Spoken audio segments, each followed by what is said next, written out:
for outsiders and for children whose fathers have died. Suppose a widow borrows something from you and she offers to give you her coat until she pays you back. Don't take it. Remember that you were slaves in Egypt. Remember that the Lord your God set you free from there. That's why I'm commanding you to do those things. When you are gathering crops in your field, you might leave some grain behind by mistake.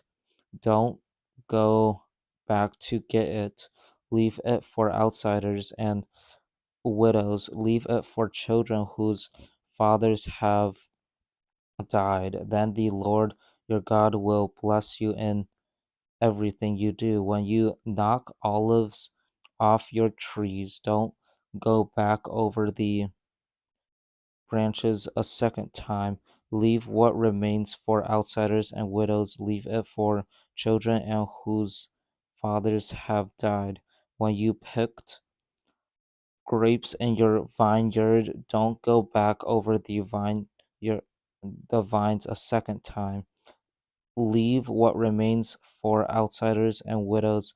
Leave it for children whose fathers have died. Remember that you were slaves in Egypt. That's why I'm commanding you to do those things. Suppose two men don't agree about something, then they must take their case to court. The judges will decide the case. They will let the one who isn't guilty go free, and they will punish the one who is guilty. The guilty one might have done something that's worthy of a beating. Then the judge will make him lie down and be beaten up with a whip right there in court. The number of strokes should fit the crime, but the judge must not give the guilty man more than 40 strokes. If more than that are used, you will look down on your Israelite neighbor. Don't stop on ox from eating while you use it to separate grain from straw. Suppose two brothers are living near each other and one of them dies without having a son, then his widow must not get married to anyone outside the family. Her husband's brother should marry her. That's what a brother in law is supposed to do. Her first baby boy will be named after her first husband. Then the dead man's name will not be whipped out in Israel, but suppose the man doesn't want to get married to his brother's wife, then she will go to the elders at the gate of the town. She will say, my husband's brother refuses to keep his brother's name alive in Israel. He won't do for me what a brother in law is supposed to do. Then the elders in his town will send for him. They will talk to him, but he still might say, I don't want to marry her. Then his brother's widow will go up to him in front of the elders.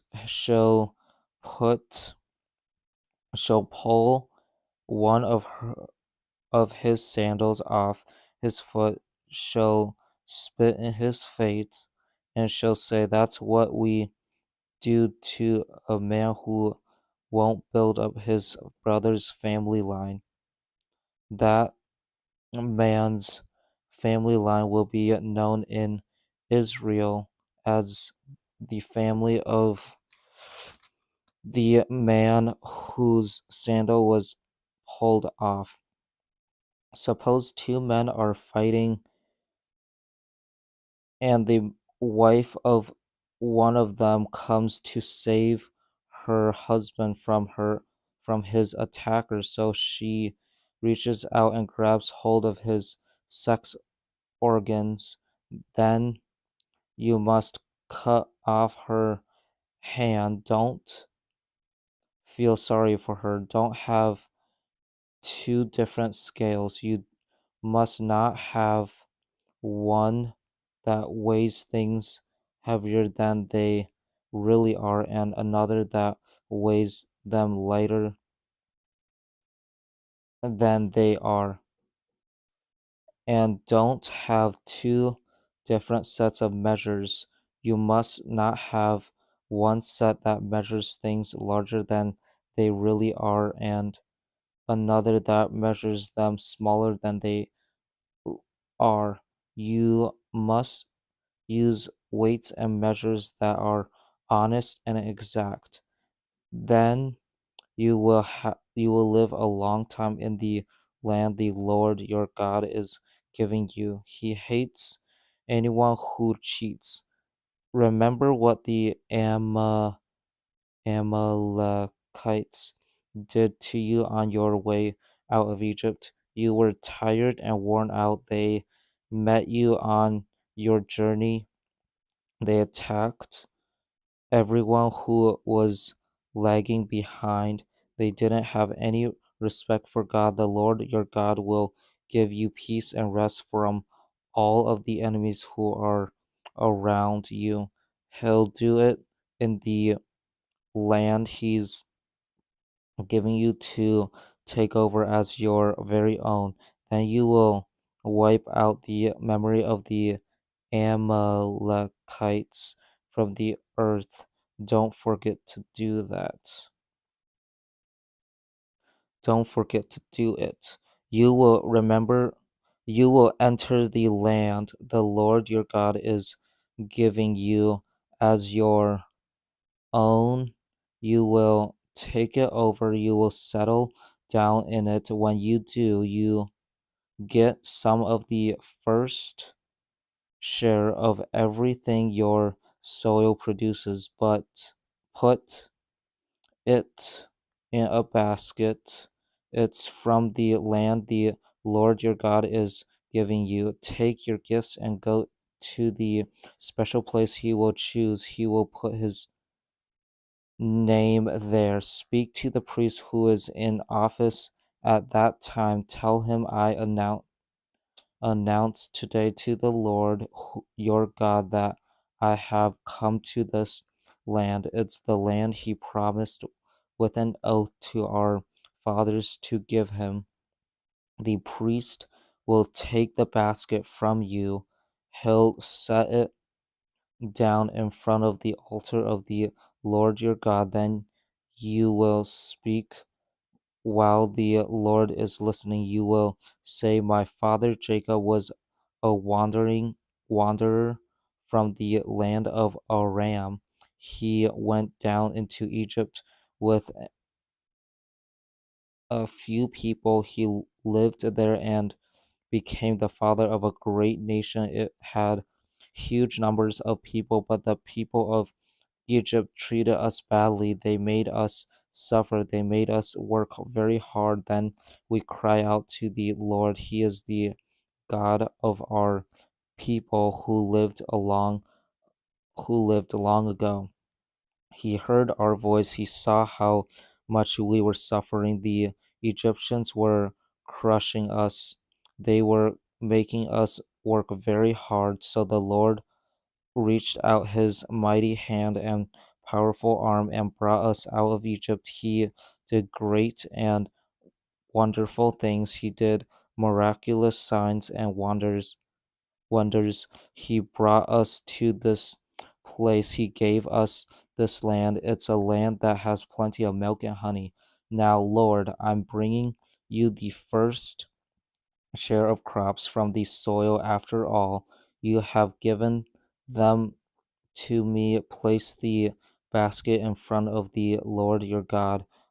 Bow down to him. You and the Levites and the outsiders among you will be full of joy. You will enjoy all of the good things the Lord your God has given you and your family.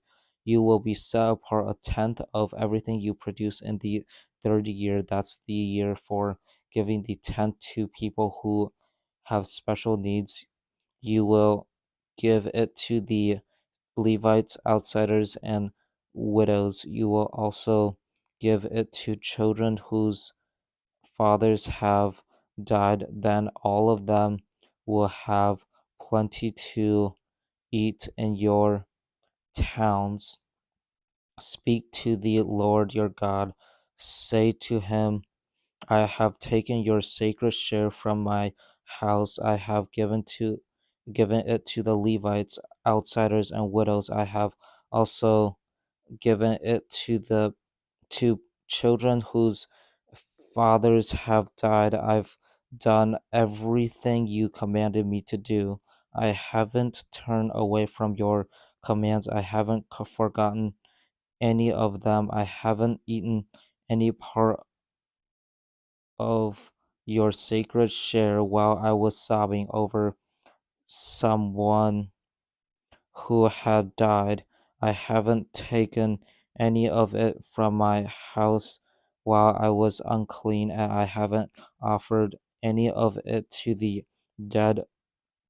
Lord my God, I've obeyed you. Done everything my I've done everything you commanded me to do. Look down from the holy place where you live in heaven. Bless your people Israel. Bless the land you have given us. It's the land you promised with an oath to give to our fathers. It's a land that has plenty of milk and honey. This very day, the Lord your God commands you to follow all of those rules and laws. Be careful to obey them with all of your heart and with all of your soul. Today you have announced that the Lord is your God. You have said you would live exactly as He wants you to live. You have agreed to keep His rules, commands, and laws, and you have said you would obey Him. Today, the Lord has announced that you are His people. He has said that you are His special treasure. He promised that you would be. He has told you to keep all of his commands. He has announced that he will make you famous. He'll give you more praise and honor than all of the other nations he has made. And he has said that you will be a holy nation. The Lord your God has set you apart for himself. That's exactly what he promised to do. Deuteronomy 27. The elders of Israel and I gave commands to the people. We said, obey all of the commands we're giving you today.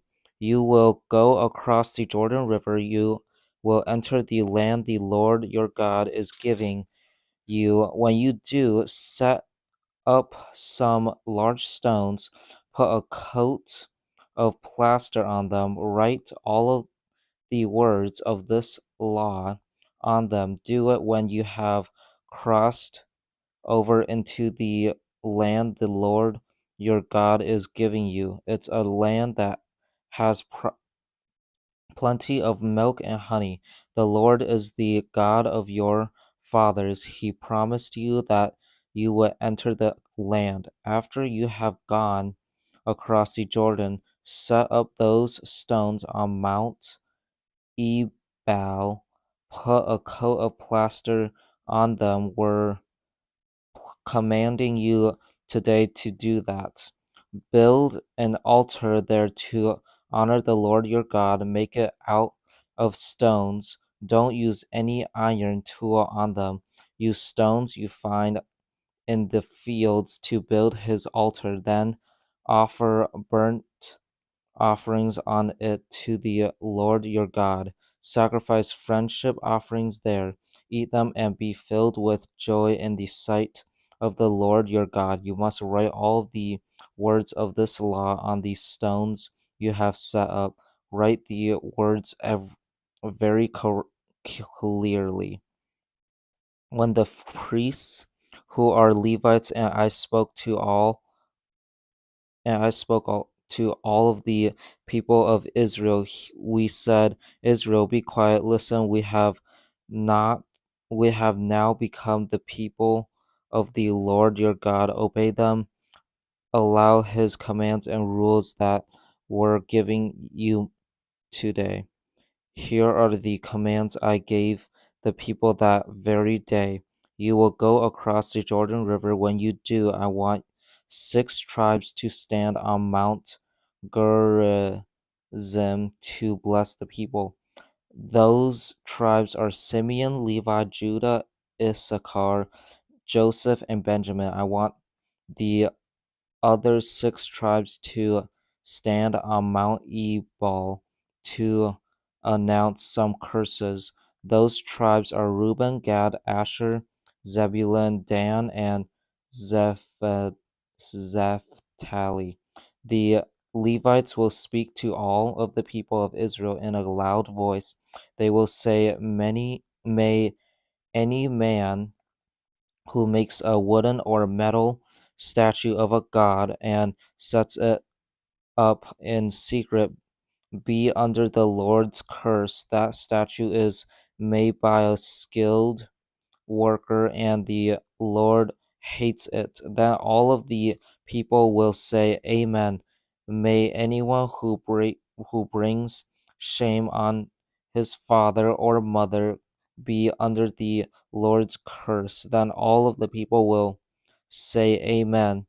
May anyone who moves his neighbor's boundary stone be under the Lord's curse. Then all of the people will say, Amen. May anyone who leads blind people down the wrong road be under the Lord's curse. Then all of the people will say, Amen. May anyone who isn't fair in the way he treats outsiders, widows, and children whose fathers have died be under the Lord's curse. Then all the people will say, Amen. May any man who has sex with his stepmother be under the Lord's curse. That man brings shame on his father by doing that. Then all the people say, Amen. May anyone who has sex with animals be under the Lord's curse. Then all of the people say, Amen. May any man who has sex with his sister be under the Lord's curse. It doesn't matter whether she is his full sister or his half sister. Then all of the people will say, Amen. May any man who has sex with his mother in law be under the Lord's curse. Then all of the people will say, Amen. May anyone who kills his neighbor secretly be under the Lord's curse. Then all the people will say, Amen.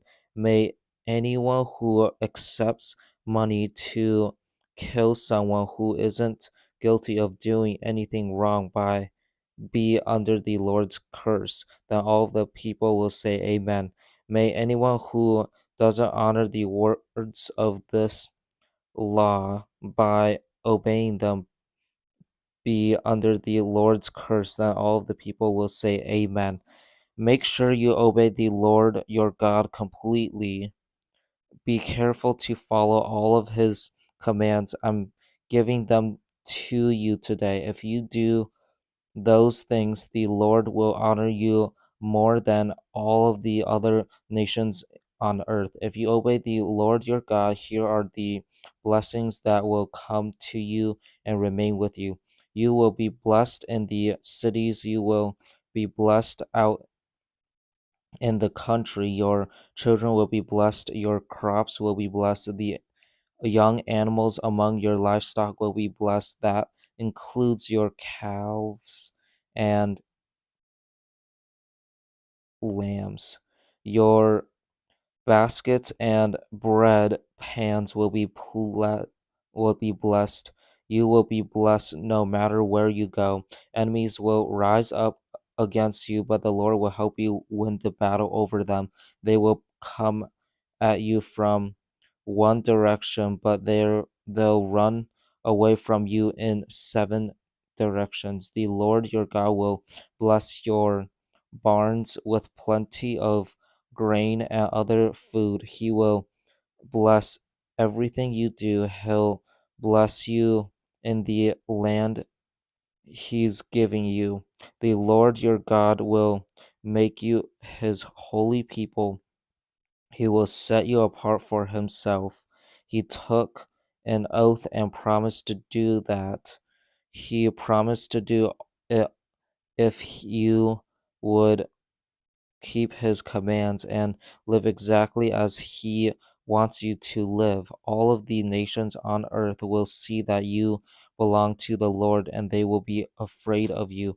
The Lord will give you more than you need. You will have many children, your livestock will have many little ones, your crops will do very well.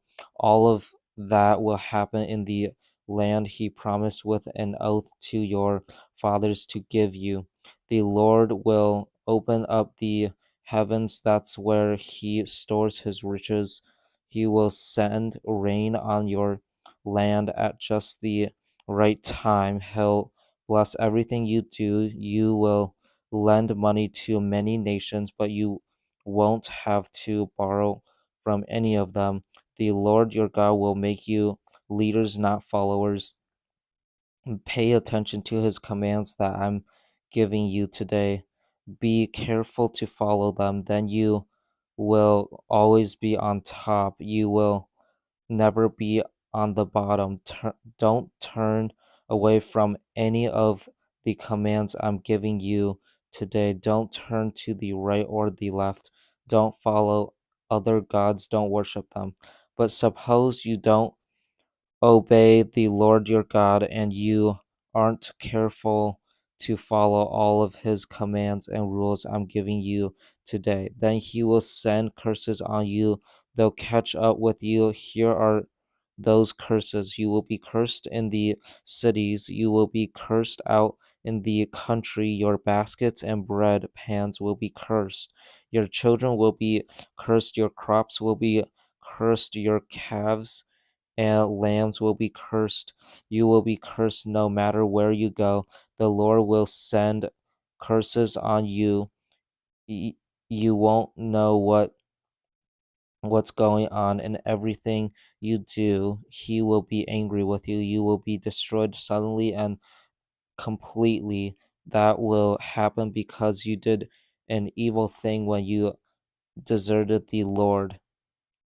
He will send all kinds of sicknesses on you. He'll send them until he has destroyed you. He'll remove you from the land you are entering to take as your own. The Lord will make you sick and very weak. He will strike you with fever and swelling.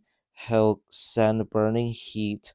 There won't be any rain. The hot winds will completely dry up your crops. All of those things will happen until you die. The sky above you will be like bronze. The ground beneath you will be like iron. The Lord will turn the rain of your country into dust and powder. It will come down from the skies until you are destroyed. The Lord will help your enemies win the battle over you. You will come at them from one direction, but you will run away from them in seven directions. You will look so bad that all of the kingdoms on earth will be completely shocked when they see you. Birds and wild animals will eat up your dead bodies. There won't be anyone left to scare them away. The Lord will send boils on you, just like the ones he sent on the Egyptians. You will have growths in your bodies and boils on your skin. You will itch all over. No one will be able to heal you. The Lord will make you lose your mind. He will make you blind. What's you won't know what's going on. Even at noon you will have to feel your way around like a blind person in the dark. You won't have success in anything you do. Day after day You will be robbed and beaten down. No one will be able to save you. You and a woman will promise to get married to each other, but another man will take her and rape her. You will build a house, but you won't live in it. You will plant a vineyard, but you won't eat a single grape from it. Your ox will be killed right in front of your eyes, but you won't eat any of it. Your donkey will be taken away from you by force, and you will never get it back. Your sheep will be given to your enemies. No one will be able to save them. Your children will be given to another nation. Day after day, you will watch for them to come back, but you will only wear out your eyes. You won't be able to help your children. A nation you don't know anything about will eat what you work to produce on your land. You will be completely beaten down as long as you live. The things you see will make you lose your mind. The Lord will send painful boils on your knees and legs. No one will be able to heal them. They will cover you from head to toe. The Lord will drive you out of the land, and he will drive out over the king you place over you. All of you will go to a nation you and your people long ago didn't know anything about. There you will worship other gods. They will be made out of wood and stone. You will look very bad to all the nations where the Lord sends you. They will be completely shocked when they see you. They will laugh at you and make fun of you. You will plant many seeds in your field, but you will gather very little food. Locusts will eat it up. You will plant vineyards and take care of them, but you won't drink the wine. You won't gather the grapes. Worms, you won't you won't gather the grapes. Worms will eat them up. You will have olive trees through your whole country, but you won't use the oil. The olives will drop off the trees. You will have children, but you won't be able to keep them. They'll be taken away as prisoners. Large numbers of locusts will eat up the leaves on all of your trees. They will also eat up the crops on your land. Outsiders who live among you will become your leaders. They will rise higher and higher, but you will sink lower and lower. They will lend money to you, but you won't be able to lend money to them. They will be the leaders, but you will be the followers. The Lord your God will send all of those curses on you. They will follow you everywhere. They'll catch up with you. You will be under the Lord's curse until you are destroyed. That's because you didn't obey him. You didn't keep the commands and rules he gave you. Those curses will remain as miraculous signs and wonders against you and your children after you forever. You didn't serve the Lord your God with joy and gladness when times were good, so he will send enemies against you. You will have to serve them. You will be hungry and thirsty. You will be naked and poor. The Lord will put the iron chains of slavery around your necks until he has destroyed you. The Lord will bring a nation against you from far away. It will come from the ends of the earth. It will dive down on you like an eagle. You won't understand that nation's language. Its people will look mean. They won't have any respect for old people. They won't show any kindness to young people. They will eat up the young animals among your livestock. They'll eat up the crops on your land. They'll destroy you. They won't leave you any grain, olive oil, or fresh wine. They won't leave you any calves or lambs. They'll destroy you. They'll surround all of the cities through your whole land. They'll get ready to attack them. They'll do those things until the high, strong walls you trust in fall down. That's what will happen to the cities in the land the Lord your God is giving you. Your enemies will surround you and get ready to attack you. They will make you suffer greatly, so you will eat your own children. You will eat the dead bodies of the sons and daughters the Lord your God has given you. There may be a gentle and caring man among you, but he will treat his own brother badly. He'll be just as mean to the wife he loves and to any of his children who are still alive. He won't give to a single one of them any part of the dead bodies of his children that he's eating. It will be all he has left to eat. That's how much your enemies will make you suffer when they surround all of your cities to attack them. There may be a gentle and caring woman among you. She wouldn't even touch the ground with her feet without first putting her sandals on, but she will not not share anything with the husband she loves. She won't share with her own children either. She will eat what comes out of her body after she has a baby. Then she'll eat her then she'll even eat her baby.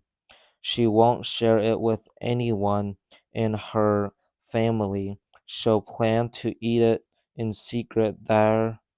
There won't be anything else for her to eat because the city she lives in will be surrounded. That's an example of how much your enemies will make you suffer when they are getting ready to attack your cities. Be careful to follow all the words of this law. They are written in this scroll.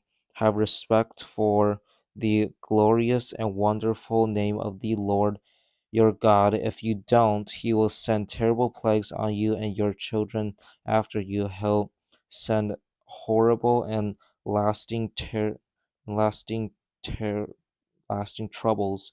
He'll make you very sick for a long time.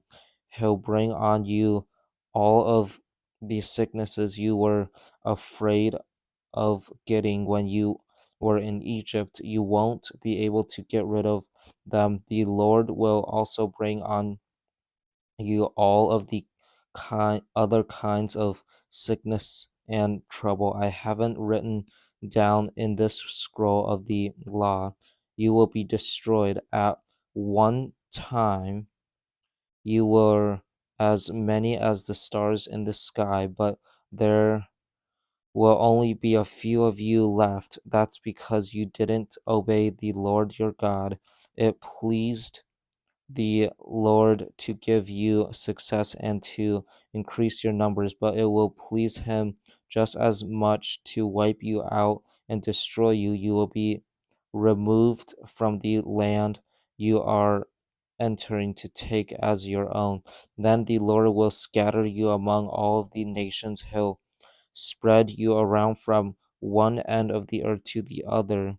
There you will worship statues of gods that are made out of wood and stone. You and your people long ago what hadn't known anything about those gods.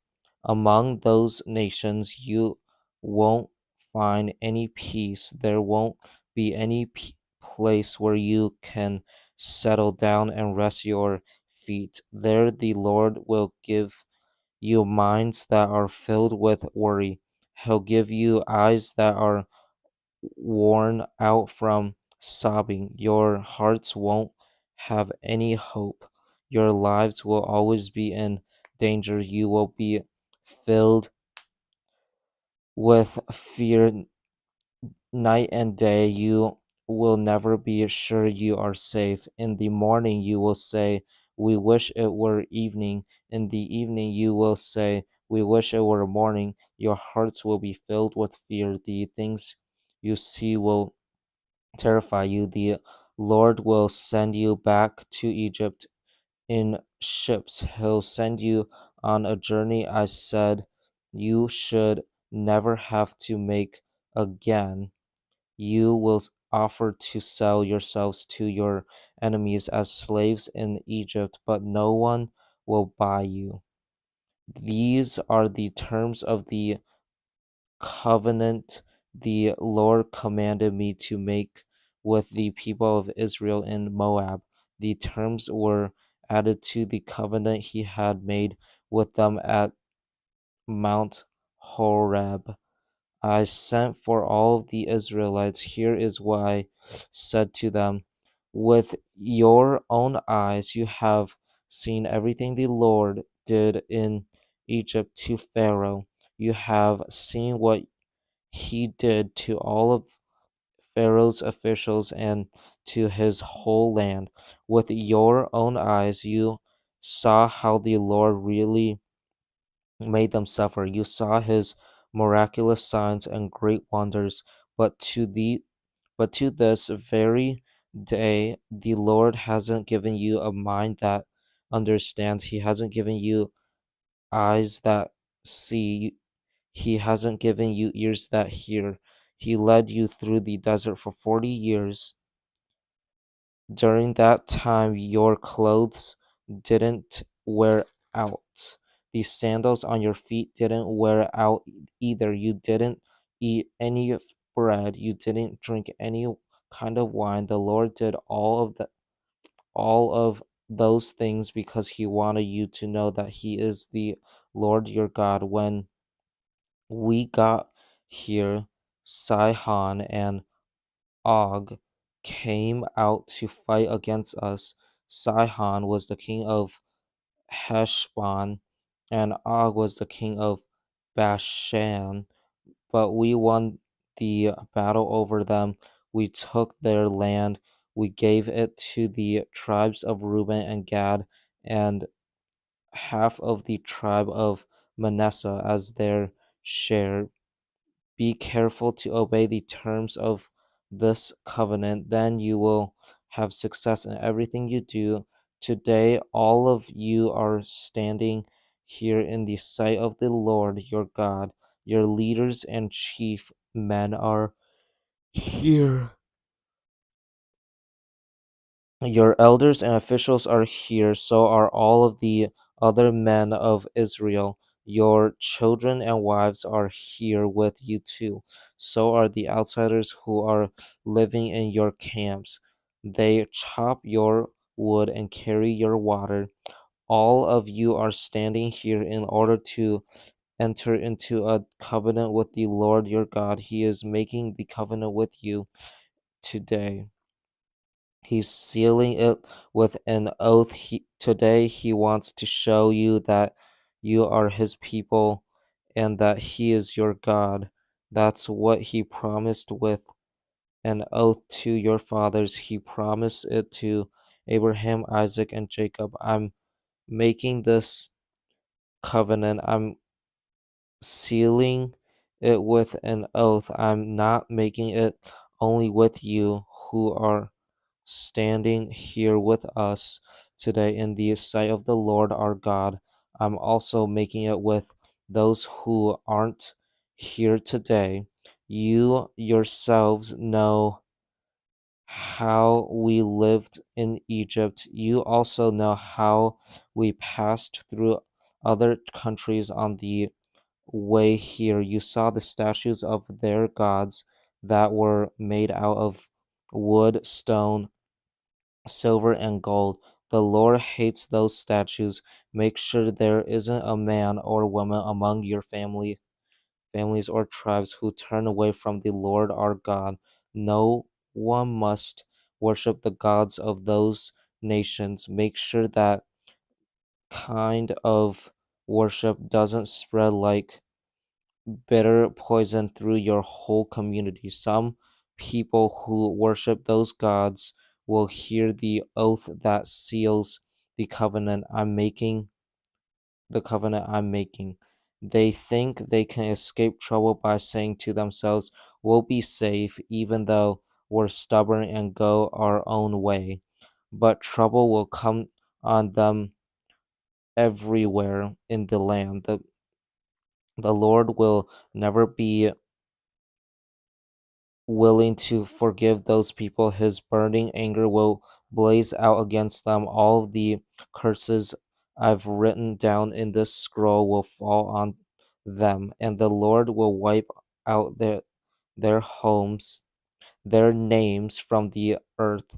He will find those people in all of the tribes of Israel and give them nothing but trouble. That will be in keeping with all of the curses of the covenant.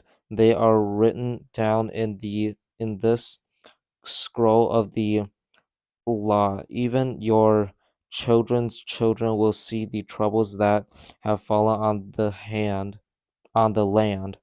They'll see the sicknesses the Lord has brought on it. People who come from countries far away will also see those things. The whole land will be burned up. Nothing but salt and sulfur will be left. Nothing will be planted there. Nothing will grow there. In fact, nothing will even start to grow there. The land will be like Sodom, Gomorrah, and Admah and Zeboim after they were destroyed.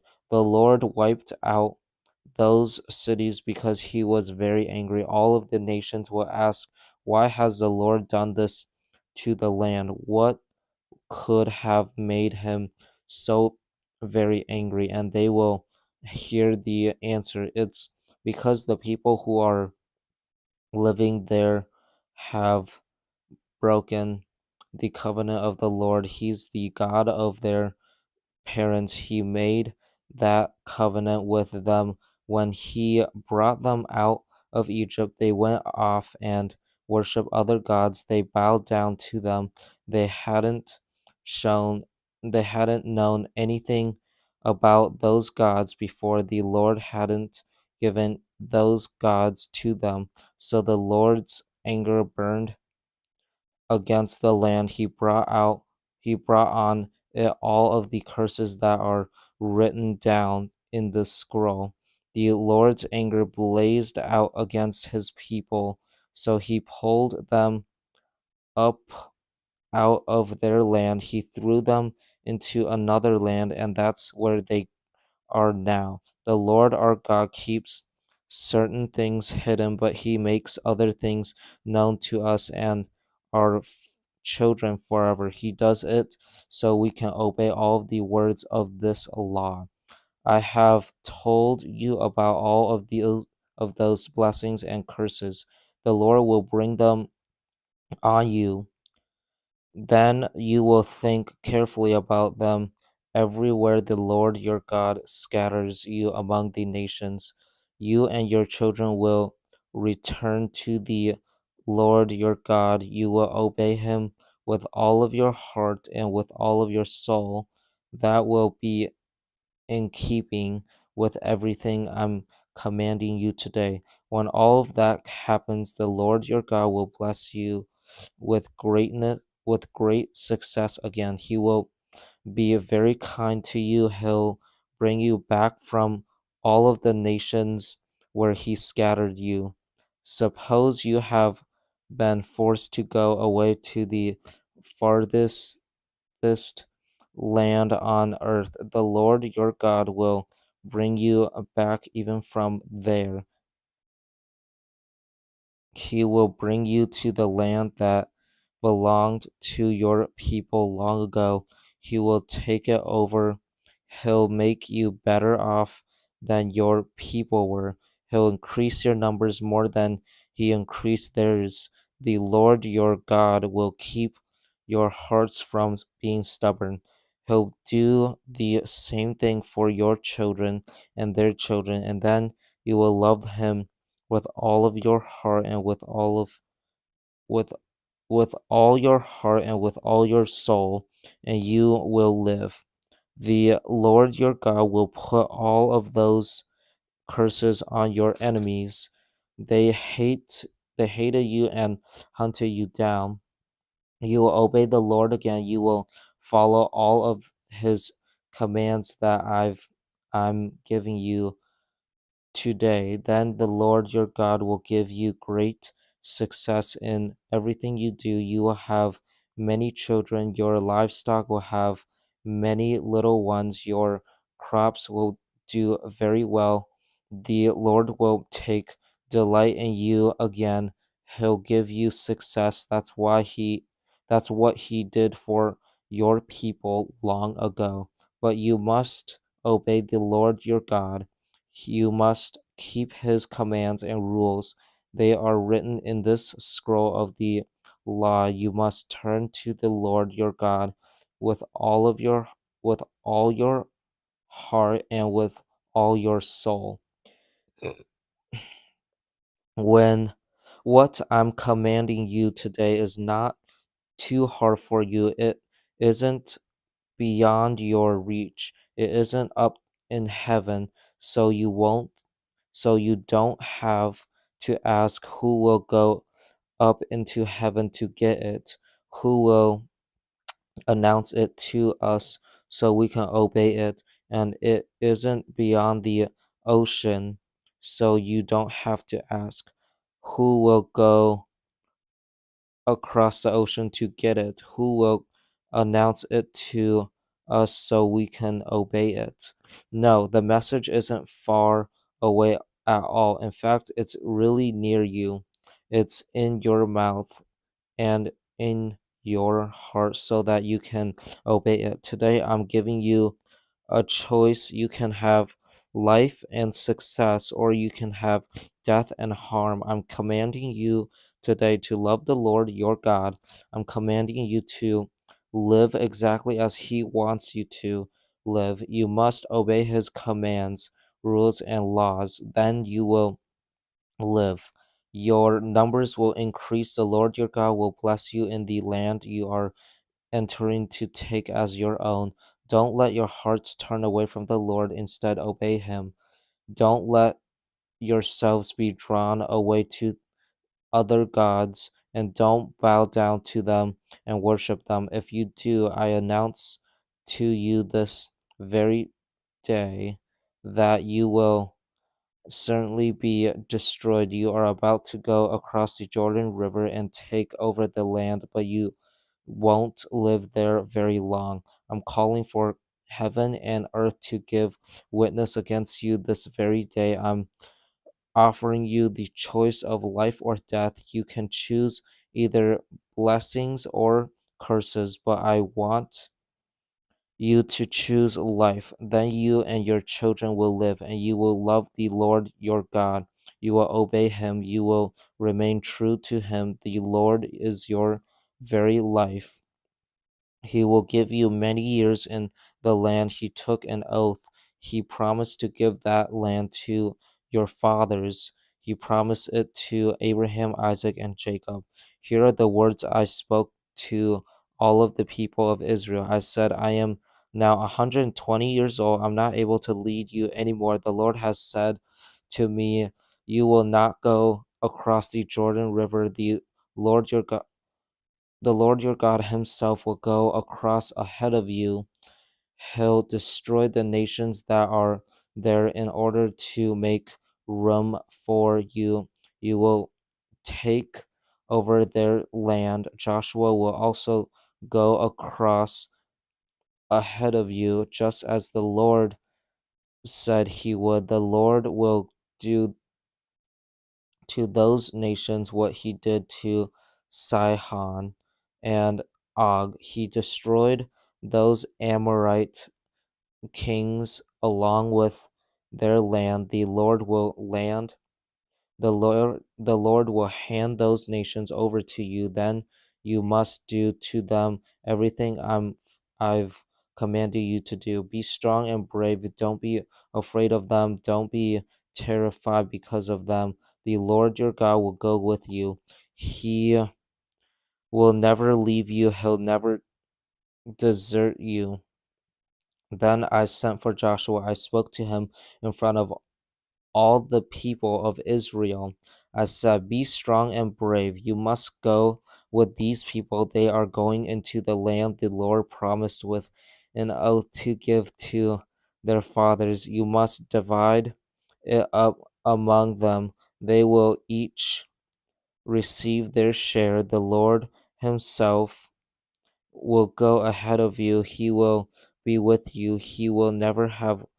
Leave he will never leave you. He'll never desert you, so don't be afraid. Don't lose hope. I wrote down that law. I gave it to the priests, who are the sons of Levi. They carried the ark of the covenant of the Lord. I also gave the law to all of the elders of Israel. Then I commanded them, you must read this law at the end of every 7 years. Do it in the year when you forgive people what they owe. Read it during the Feast of Booths. Booths. That's when all of the people of Israel come to appear in front of the Lord your God at the holy tent. It will be at the place he will choose. You must read this law to them. Gather the people together, gather the men and women and children. Also bring together the outsiders who are living in your towns. Then they can listen and learn to have respect for the Lord your God, and they'll be careful to obey all of the words of this law. Their children must hear it read too. They don't know this law yet. They too must learn to have respect for the Lord your God. They must respect him as long as you live in the land you are about to go across the Jordan River and take that land as your very own. The Lord spoke to me. He said, the day when you will die is near. Have Joshua go to the tent of meeting. Join him there. That is where I will appoint him as the new leader. So Joshua and I went to the tent of meeting. Then the Lord appeared at the tent in a pillar of cloud. It stood over the entrance to the tent. The Lord spoke to me. He said, you are going to join the members of your family who have already died. The people will not be faithful to me. They will soon join themselves to the strange gods that are worshipped in the land they are entering. The people will desert me. They will break the covenant I made with them. On that day, I will become angry with them. I will desert them. I will turn my face away from them, and they will be destroyed. Many horrible, terrible, and hard times will come on them. On that day, they will say, trouble has come on us. Our God isn't with us. I will certainly turn away from them on that day. I will do it because they did a very evil thing when they turned to other gods. I want you to write down a song for yourselves. Teach it to the people of Israel. Have them sing it.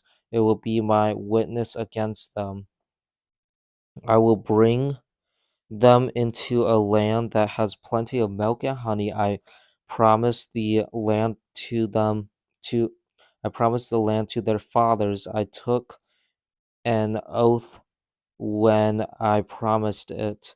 In that land they will eat until they have had enough. They will eat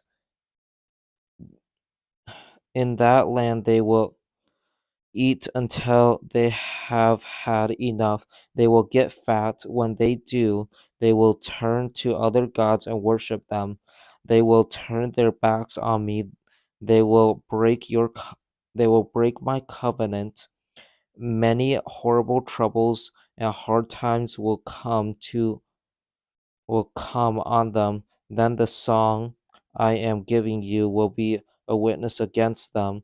That is because the song will not be forgotten by their children and their children's children. I know what they are likely to do. I know it even before I bring them into the land I promised them with an oath. So that day I wrote this song down and I taught it to the people of Israel. The Lord commanded The Lord gave a command to Joshua the son of Nun. He said, "Be strong and brave. You will bring the Israelites into the land I promised them with an oath. I myself will be with you."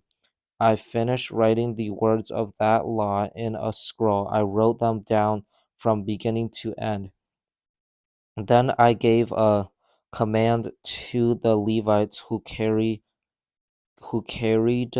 the ark of the covenant of the Lord. I said, "Take the scroll out of the law, place it beside the ark of the covenant of the Lord your God. It will remain there as a witness against you. I know how you refuse to obey the Lord. I know how stubborn you are.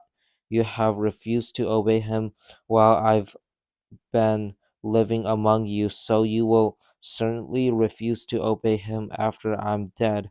Gather together all of the elders of your tribes and all of your officials, bring them to me, then I can speak these words to them. I can call for heaven and earth to give witness against them. I know that after I'm dead, you will certainly become very sinful. You will turn away from the path I've commanded you to take. In days to come, trouble will fall on you. That's because you will do what is evil in the sight of the Lord. You will make him very angry because of the statues of God your hands have made. I spoke the words of this song from beginning to end. The whole community of Israel heard them. Here's what I said: Heavens, listen to me, then I will speak. Earth, hear the words of my mouth. Let my teaching fall like rain. Let my words come down like dew. Let them be like raindrops on new grass. Let them be like rain on tender plants. I will make known I will make known the name of the Lord.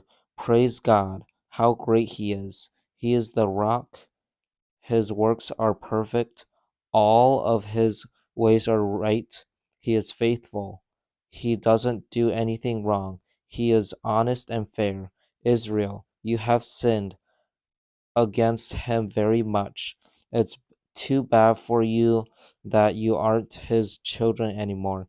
You have become a twisted and evil nation. That is that how you thank the Lord? You aren't wise. You are foolish. Remember, He's your Father. He's your Creator. He made you. He formed you. Remember the days of old. Think about what the Lord did through those many years. Ask your Father. He will tell you. Ask your elders. They'll explain it to you. The Most High God gave the nations their lands.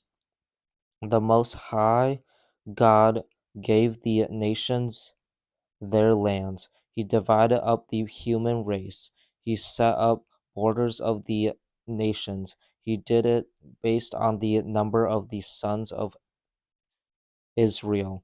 The Lord's people are his share. Jacob is the nation he has received. The Lord found Israel in a desert land. He found them in an empty and windy wasteland land. He took care of them and kept them safe. He guarded them as he would guard his own eyes. He was like an eagle that stirs up its nest. It hovers over its little ones. It spreads out its wings to catch them.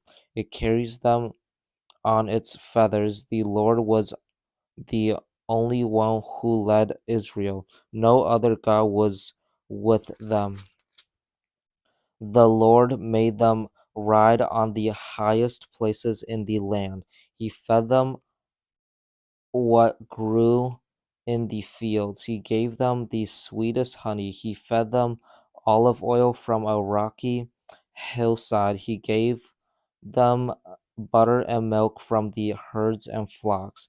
He fed them the fattest lambs and goats. He gave them the best Bashan's rams. He fed them the finest wheat. They drank the gobbling red juice of grapes. When Israel grew fat, they became stubborn. When they were filled with food, they became fat and heavy.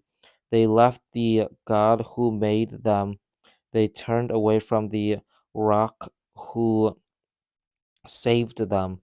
They made him jealous by serving strange gods. They made him angry by worshiping statues of gods.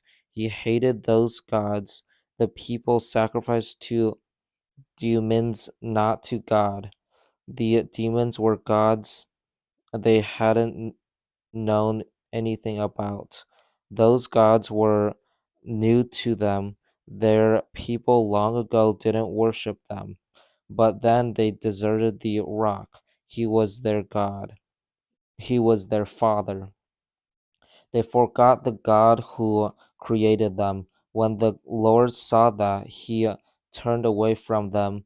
His sons and daughters made him angry. I will turn my face away from them, he said. I will see what will happen to them in the end. They are sinful people. They are unfaithful children. They made me jealous by serving what is not even a god. They made me angry by worshiping worthless statues of gods. I will use people who are not a nation to make them jealous. I will use a nation that has no understanding to make them angry. My anger has started a fire. It burns down to the kingdom of the dead. It will eat up the earth and its crops. It will set the base of the mountains on fire. I will pile troubles on my people. I will shoot all of my arrows at them. I will send them hunger. It will make them weak. I will send trouble. I will send terrible sickness. I will send deadly plagues. I will send wild animals that will tear them apart. Snakes that glide through the dust will bite them. In the streets, their children will be killed with swords. Their homes will be filled with terror. Young men and women will die. Babies and old people will die. I said I would scatter them. I said I will wipe them from human memory. But I would but I was afraid their enemies would make fun of that. I was afraid their attackers would not understand. I was sure they would say, we're the ones who've beaten them. The Lord isn't the one who did it. Israel is a nation that doesn't have any sense. They don't understand anything. I wish they were wise. Then they would understand what's coming. They'd realize what would happen to them in the end. How could one person chase 1,000? How could two make 10,000 run away? How it couldn't happen unless their rock had deserted them. It hadn't it couldn't take place unless the Lord had given them up. It couldn't take place unless the Lord had given them up. Their rock is not like our rock. Even our enemies know that. Their vine comes from the vines of Sodom. It comes from the vineyards of Gomorrah. Their grapes are filled with poison. Their branches of grapes taste bitter. Their wine is like the poison of snakes. It's like the deadly poison of cobras. The Lord says, I have kept all of those terrible things stored away. I have kept them sealed up in my strong box. I punish people. I will pay them back. The time will come when their feet will slip. Their day of trouble is near. Very soon they will be destroyed. The Lord will judge his people. He'll show tender love to those who serve him. He will know when their strength is gone. He'll see that no one at all is left. He'll say, where are their gods now? Where is the rock they went to for safety? Where are the gods who ate the fat of their sacrifices? Where are the gods who drank the wine of their drink offerings? Let them rise up to help you. Let them keep you safe. Look, I am the one. There is no other God except me. I put some people to death. I bring others to life. I have wounded and I will heal. No one can save you from my powerful hand. I raise my hand to heaven. Here is the oath I take. You can be sure that I live forever, and you can be just as sure that I will sharpen my flashing sword. My hand will hold it when I judge. Even with I will get even with my enemies. I will pay back those who hate me. I will make my arrows drip with blood. My sword will destroy people. It will kill some. It will even kill prisoners. It will cut off the heads of enemy leaders. You nations, be full of joy. Be joyful together. The with God's people. The Lord will get even with his enemies. He will pay them back for killing those who serve him. He will wipe away the sin of his land and people. I spoke all of the words of that song to the people. Joshua the son of Nun was with me. I finished speaking all of those words to all of the people of Israel. When I said Then I said to the people, think carefully about all of the words I have announced to you today. I want you to command your children to be careful to obey all of the words of this law. They aren't just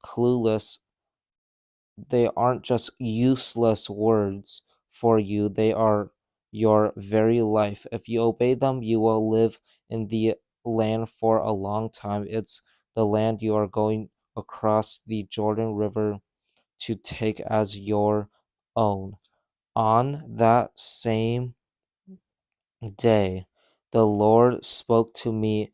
He said, go up into the Abarim mountains, go to Mount Nebo in Moab. It is across from Jericho. From there, look out over Canaan. It is the land I am giving the people of Israel to take as their own. You will die there on the mountain you will have climbed.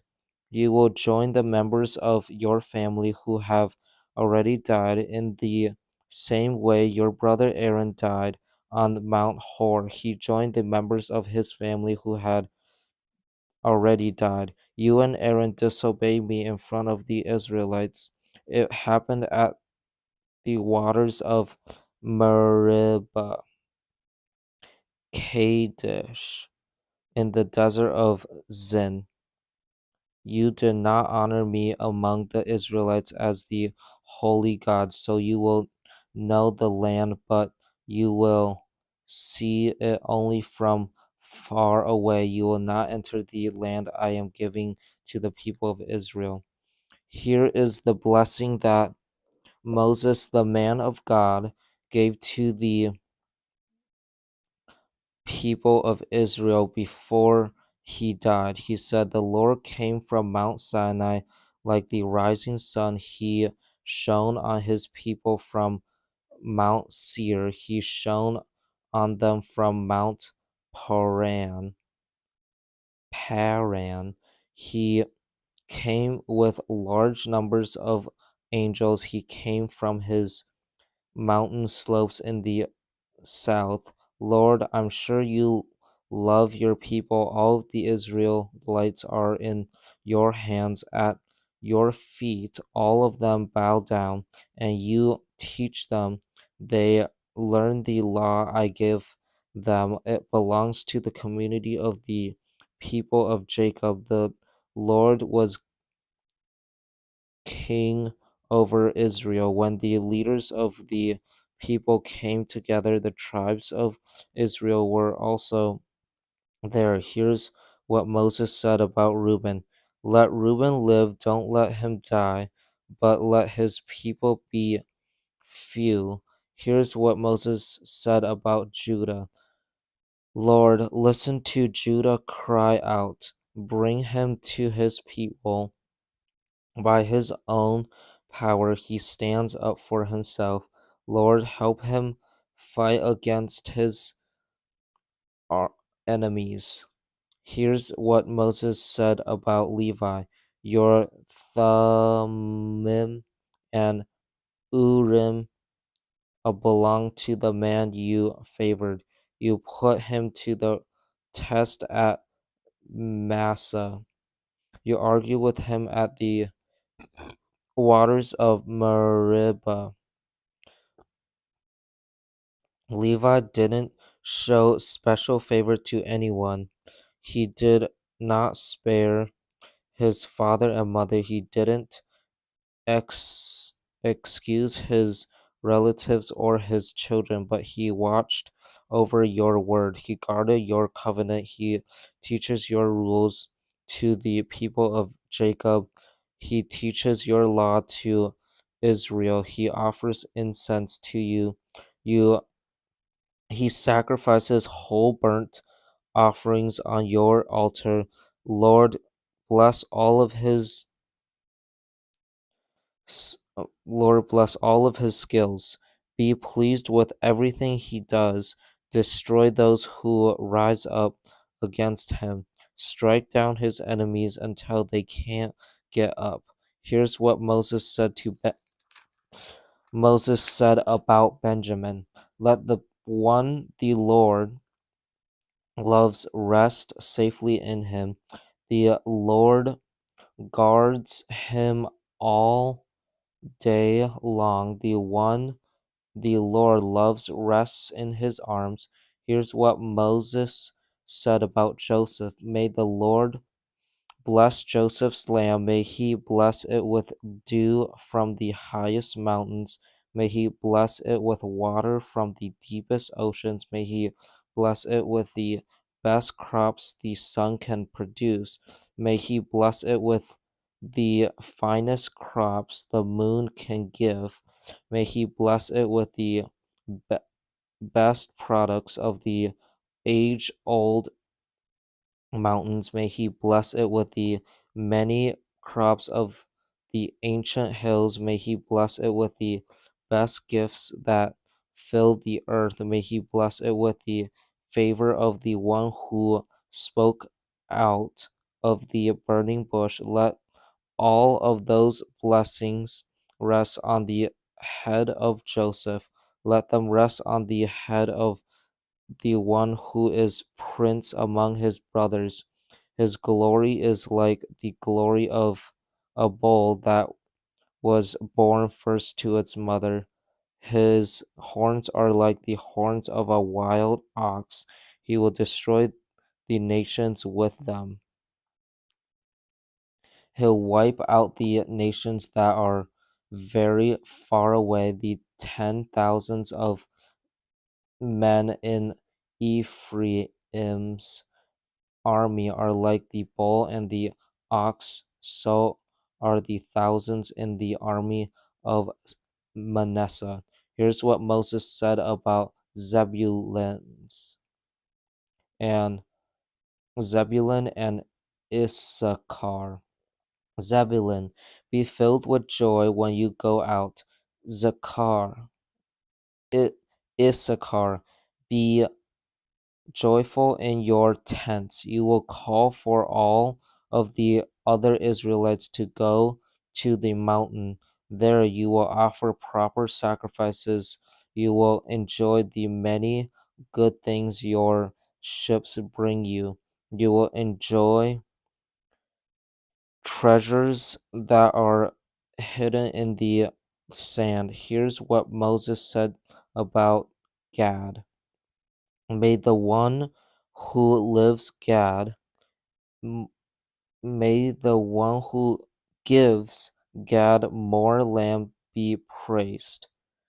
Gad lives there like a lion that tears off arms and heads. He chose the best land for his livestock. The leader's share was kept for him. The leaders of the people came together. Then Gad carried out the Lord's holy plan. He carried out the Lord's decision for Israel. Here's what Moses said about Dan.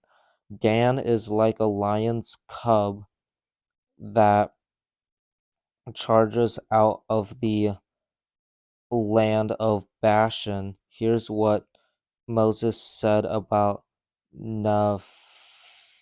Naphtali. The Lord greatly favors Naphtali. The Lord fills him with his blessing. Naphtali's land will reach south to the Sea of Galilee. Here's what Moses said about Asher. Asher is the most blessed of sons. Let his brothers show favor to him. Let him wash his feet with olive oil. The bars of his gates will be made out of iron and bronze. His strength will last as long as he lives. There is no one like the God of Israel. He rides in the heavens to help you. He rides on the clouds in his glory. God lives forever. You can run to him for safety. His powerful arms are always there to carry you. You will drive out your enemies to make room for He will drive out your enemies to make room for you. He'll say to you, destroy them, so Israel will live alone in safety. Jacob's spring of water is safe. In a land that has grain and fresh wine, there the heavens drop their dew. Israel, how blessed you are! Who is like you? The Lord has the Lord has saved you. He keeps you safe. Helps you. He's like a glorious sword to you. Your enemies will bow down to you in fear. You will bring them under your control. Moses climbed Mount Nebo. He went up from the flat lands of Moab to the highest slopes of Pisgah. It's across from Jericho.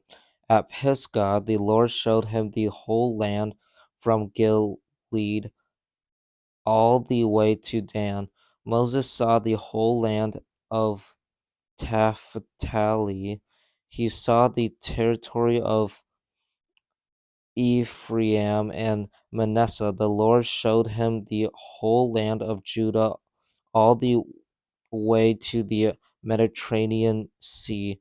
Moses saw the Negev desert. He saw the whole area from the valley of Jericho all the way to Zor. Jericho was also known as the city of palm trees. Then the Lord spoke to Moses. He said, "This is the land I promised with an oath to Abraham, Isaac, and Jacob. I told them, I will give this land to your children and their children. Moses, I have led I have let you see it with your own eyes, but you will not go across the Jordan River to enter it." Moses, the servant of the Lord, died there in Moab, just as the Lord has said. The Lord buried the body of Moses in Moab. His grave is in the valley across from Beth Peor, but to this day, no one knows where it is. Moses was 120 years old when he died, but his eyes were not weak. He was still very strong. The people of Israel sobbed over Moses on the flatlands of Moab for 30 days. They did it until their time for sobbing and crying was over. Joshua, the son of Nun, was filled with wisdom. That's because Moses had placed his hands on him. So the Israelites listened to Joshua. They did what the Lord had commanded Moses. Since then, Israel has never had a prophet like Moses. The Lord knew him face to face. Moses did many miraculous signs and wonders. The Lord had sent him to do them in Egypt. Moses did them against Pharaoh, against all of his officials, and against his whole land. No one has ever had the mighty power Moses had. No one has ever done the wonderful acts he did in the sight of all of the people of Israel. Joshua 1. Moses, the servant of the Lord, died. After that, the Lord spoke to Joshua, the son of Nun. Joshua was Moses' helper. The Lord said to Joshua, "My servant Moses is dead. Now then, I want you and all of these people to get ready to go across the Jordan River. I want all of you to go into the land I am about to give to the people of Israel. I will give all of you every place you walk on, just as I promised Moses.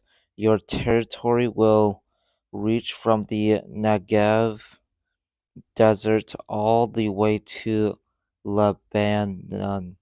The great Euphrates River will be to the east. The Mediterranean Sea will be to the west. Your territory will include all of the Hittite country. Joshua, no one will be able to stand up against you as long as you live. I will be with you just as I was with Moses. I will never leave you. I will never desert you. Be strong and brave. You will lead these people, and they will take the land as their very own. It is the land I promised with an oath to give their people long ago. Be strong and very brave. Make sure you obey the whole law my servant Moses gave you. Do not turn away from it to the right or the left, then you will have success everywhere you go. Never stop reading this scroll of the law.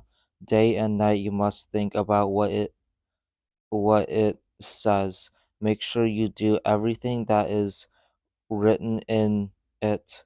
Then ev- then things will go well with you, and you will have great success. Here is what I'm Here is what I am commanding you to do. Be strong and brave. Do not be terrified. Do not lose hope. I am the Lord your God. I will be with you everywhere you go. So Joshua gave orders to the officers of the people. He said, go through the camp. Tell the people, supplies, get your supplies ready. 3 days from now you will go across the Jordan River right here. You will go in and take over the land. The Lord your God is giving it to you as your very own. Joshua also spoke to the tribes of Reuben and Gad and half of the tribe of Manasseh.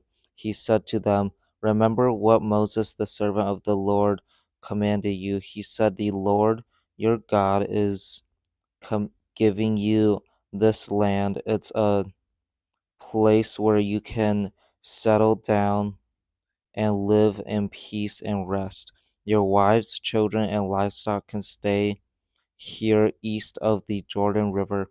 Moses gave you this land, but all of your fighting men must get ready for battle. They must go across ahead of the other tribes. You must help them until the Lord gives them rest. In the same way, He has already given you rest. You must help them until they also have taken over their land. It's the land the Lord your God is giving them. After that, you can come back here. Then you can live in your own land. It's the land that Moses, the servant of the Lord, gave you east of the Jordan River. It's toward the sunrise. Then the tribes of Reuben and Gad and half of the tribe of Manasseh answered Joshua. They said, we'll do what you have commanded us to do. We'll go where you send us. We'll obey Moses completely, and will obey you com- just as completely. But may the Lord your God be with you, just as he was with Moses. Suppose people question your authority, and suppose they refuse to obey anything you command them to do, then they will be put to death. Just be strong and brave. Joshua the son of Nun sent 2 spies from Shittim. He sent them in secret. He said to them, go look the land over. Most of all, check out Jericho. So they went to Jericho. They stayed at the house of a prostitute. Her name was Rah- Rahab. The king of Jericho was told, look, some of the people of Israel have come here tonight. They've come to check out the land. So the king sent a message to Rahab. It said, bring out the men who came into your house. They come to check out the whole land. But the woman have hidden the 2 men. She said, it's true that the men came here, but I didn't know where they had come from. They left at sunrise. uh, they left at sunset when it was time to close the city gate. I don't know which way they went. Go after them quickly. You might catch up with them. But in fact, she had taken them up on the roof. There she had hidden them under some flax she had piled up. The king's men left to hunt down the spies. They took the road that leads to where the Jordan River can be crossed. As soon as they had gone out of the city, the gate was shut. Rahab went up on the roof Before the spies settled down for the night, she said to them, I know that the Lord has given this land to you. We are very much afraid of you. Everyone who lives in this country is weak with fear because of you. We've heard how the Lord dried up the Red Sea for you when you came out of Egypt. We've heard what you did to Sihon and Og, the two Amorite kings. They ruled east of the Jordan River. You completely destroyed them. When they heard about it, our hearts melted away in fear because of you. We aren't brave anymore. The Lord your God is the God who rules over heaven above and earth below. Now then, please take an oath. Promise me in the name of the Lord that you will be kind to me, to my family. I've been kind to you. Promise me that you will spare the lives of my father and mother, spare my brothers and sisters, also spare everyone in their families. Promise that you won't put any of us to death. So the men made a promise to her. We'll give up our lives to save yours, they said. But don't tell anyone what we're doing. Then we'll be kind and faithful to you when the Lord gives us the land. The house of Rahab lived in was part of the city wall, so she let the spies down by a rope through the window. She had said to them, Go up into the hills. The men who are chasing you won't be able to find you. Hide yourselves there for 3 days until they return. Then you can go on your way. The men said to her, You made us take an oath and make a promise, but we won't keep it unless you do what we say. When we enter the land, you must tie this bright red rope in the window, tie it in the window you let us down through. Bring your father and mother into your house. Also, bring your brothers and everyone else in your family into your house. None of you must go out into the street. If you do, anything that happens to you will be your own fault. Don't hold us accountable. But if anyone hurts someone who is inside the house with you, it will be our fault and you can hold us accountable. Don't tell anyone what we're doing. If you do, we won't have to keep the promise you asked us to make. I agree. Rahab replied, I'll do as you say. So she sent them away and they left. Then she tied the bright red rope in the window. When the spies left, they went up into the hills. They stayed there for 3 days.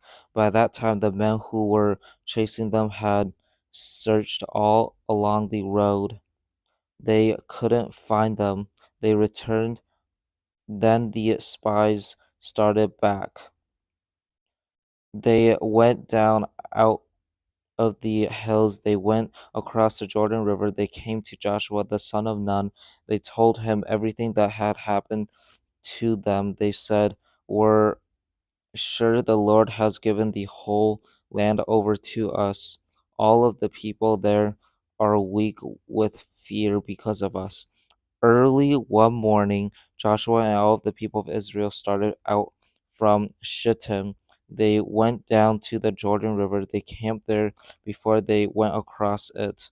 After 3 days, the officers went all through the camp. They gave orders to the people. They said, Watch for the ark of the covenant of the Lord your God. The priests who are Levites will be carrying it. When you see it, you must move out from where you are and follow it. Then you will know which way to go. You have never gone this way before, but don't go near the ark. Stay about 1,000 yards away from it. Joshua spoke to the people. He said, "Set yourselves apart to the Lord. Tomorrow he'll do amazing things among you." Joshua said to the priests, "Go and get the Ark of the Covenant. Walk on ahead of the people." So they went and got it. Then they walked on ahead of them. The Lord said to Joshua, "Today I will begin to honor you in the eyes of all of the people of Israel. Then they will know that I am with you, just as I was with Moses. Speak to the priests who carry the Ark of the Covenant.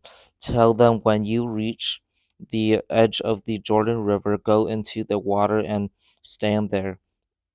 Joshua spoke to the people of Israel. He said, "Come here, listen to what the Lord your God is saying. You will soon know that the living God is among you. You can be sure that He'll drive out the people who are now living in the land. He'll do it to make room for you.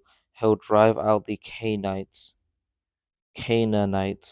Hittites, Hivites, Perizzites, Girgashites, Amorites, and Jebusites. The ark will go into the Jordan River ahead of you. It's the ark of the covenant of the Lord of the whole earth. Choose 12 men from the tribes of Israel. Choose one from each tribe. The priest will carry the Ark of the Covenant. He's the Lord of the whole earth. As soon as the priests step into the Jordan, it will stop flowing. The water that's coming down the river will pile up in one place. That's how you will know that the living God is among you. So the people took their tents down. They prepared to go across the Jordan River. The priests who were carrying the Ark of the Covenant went ahead of them. The water of the Jordan was going over its banks. It always does that at the time the crops are being gathered. The priests came to the river. Their feet touched the water's edge. Right away, the water that was coming down the river stopped flowing. It piled up far away at a town called Adam near Zarthan. The water that was flowing down to the Dead Sea was completely cut off, so the people went across the Jordan River oppose, opposite. Uh, so the people went across the Jordan River up opposite Jericho. The priests carried the Ark of the Covenant of the Lord.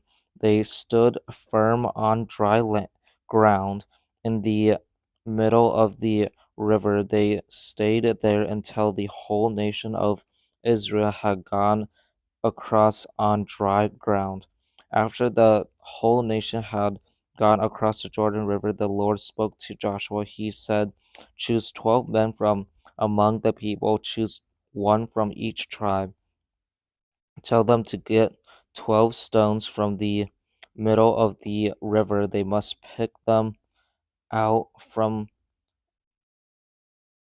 they must pick them up from right where the priests stood. They must carry these stones over with all of you, and they must put them down at the place where you will stay tonight." So Joshua called together the 12 men he had appointed from among the people of Israel. There was one man from each tribe. He said to them, "Go back to the middle of the Jordan River, go to where the ark of the Lord your God is. Each one of you must pick up a stone, you must carry it on your shoulder. There will be as many stones as there are tribes in Israel. The stones will serve as a reminder to you in days to come. Your children will ask you, what do these stones mean? Tell them that the Lord cut off the flow of water in the Jordan River. Tell them its water stopped flowing when the ark of the covenant of the Lord went across. These stones will always remind the Israelites of what happened there. So the people of Israel did as Joshua commanded them. They took 12 stones from the middle of the Jordan River. There was one stone for each of the tribes of Israel. It was just as the Lord had told Joshua. The people carried the stones with them to their camp. There they put them down.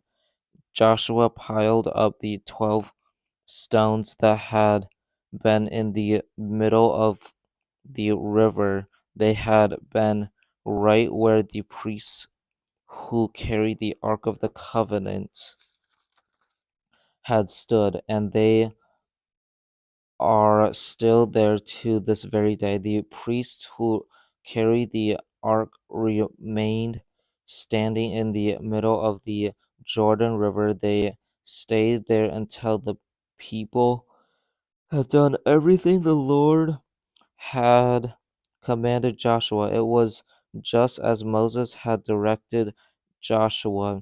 All of the people went across quickly. As soon as they did, the ark of the Lord and the priests also went across to the other side. The people were watching them.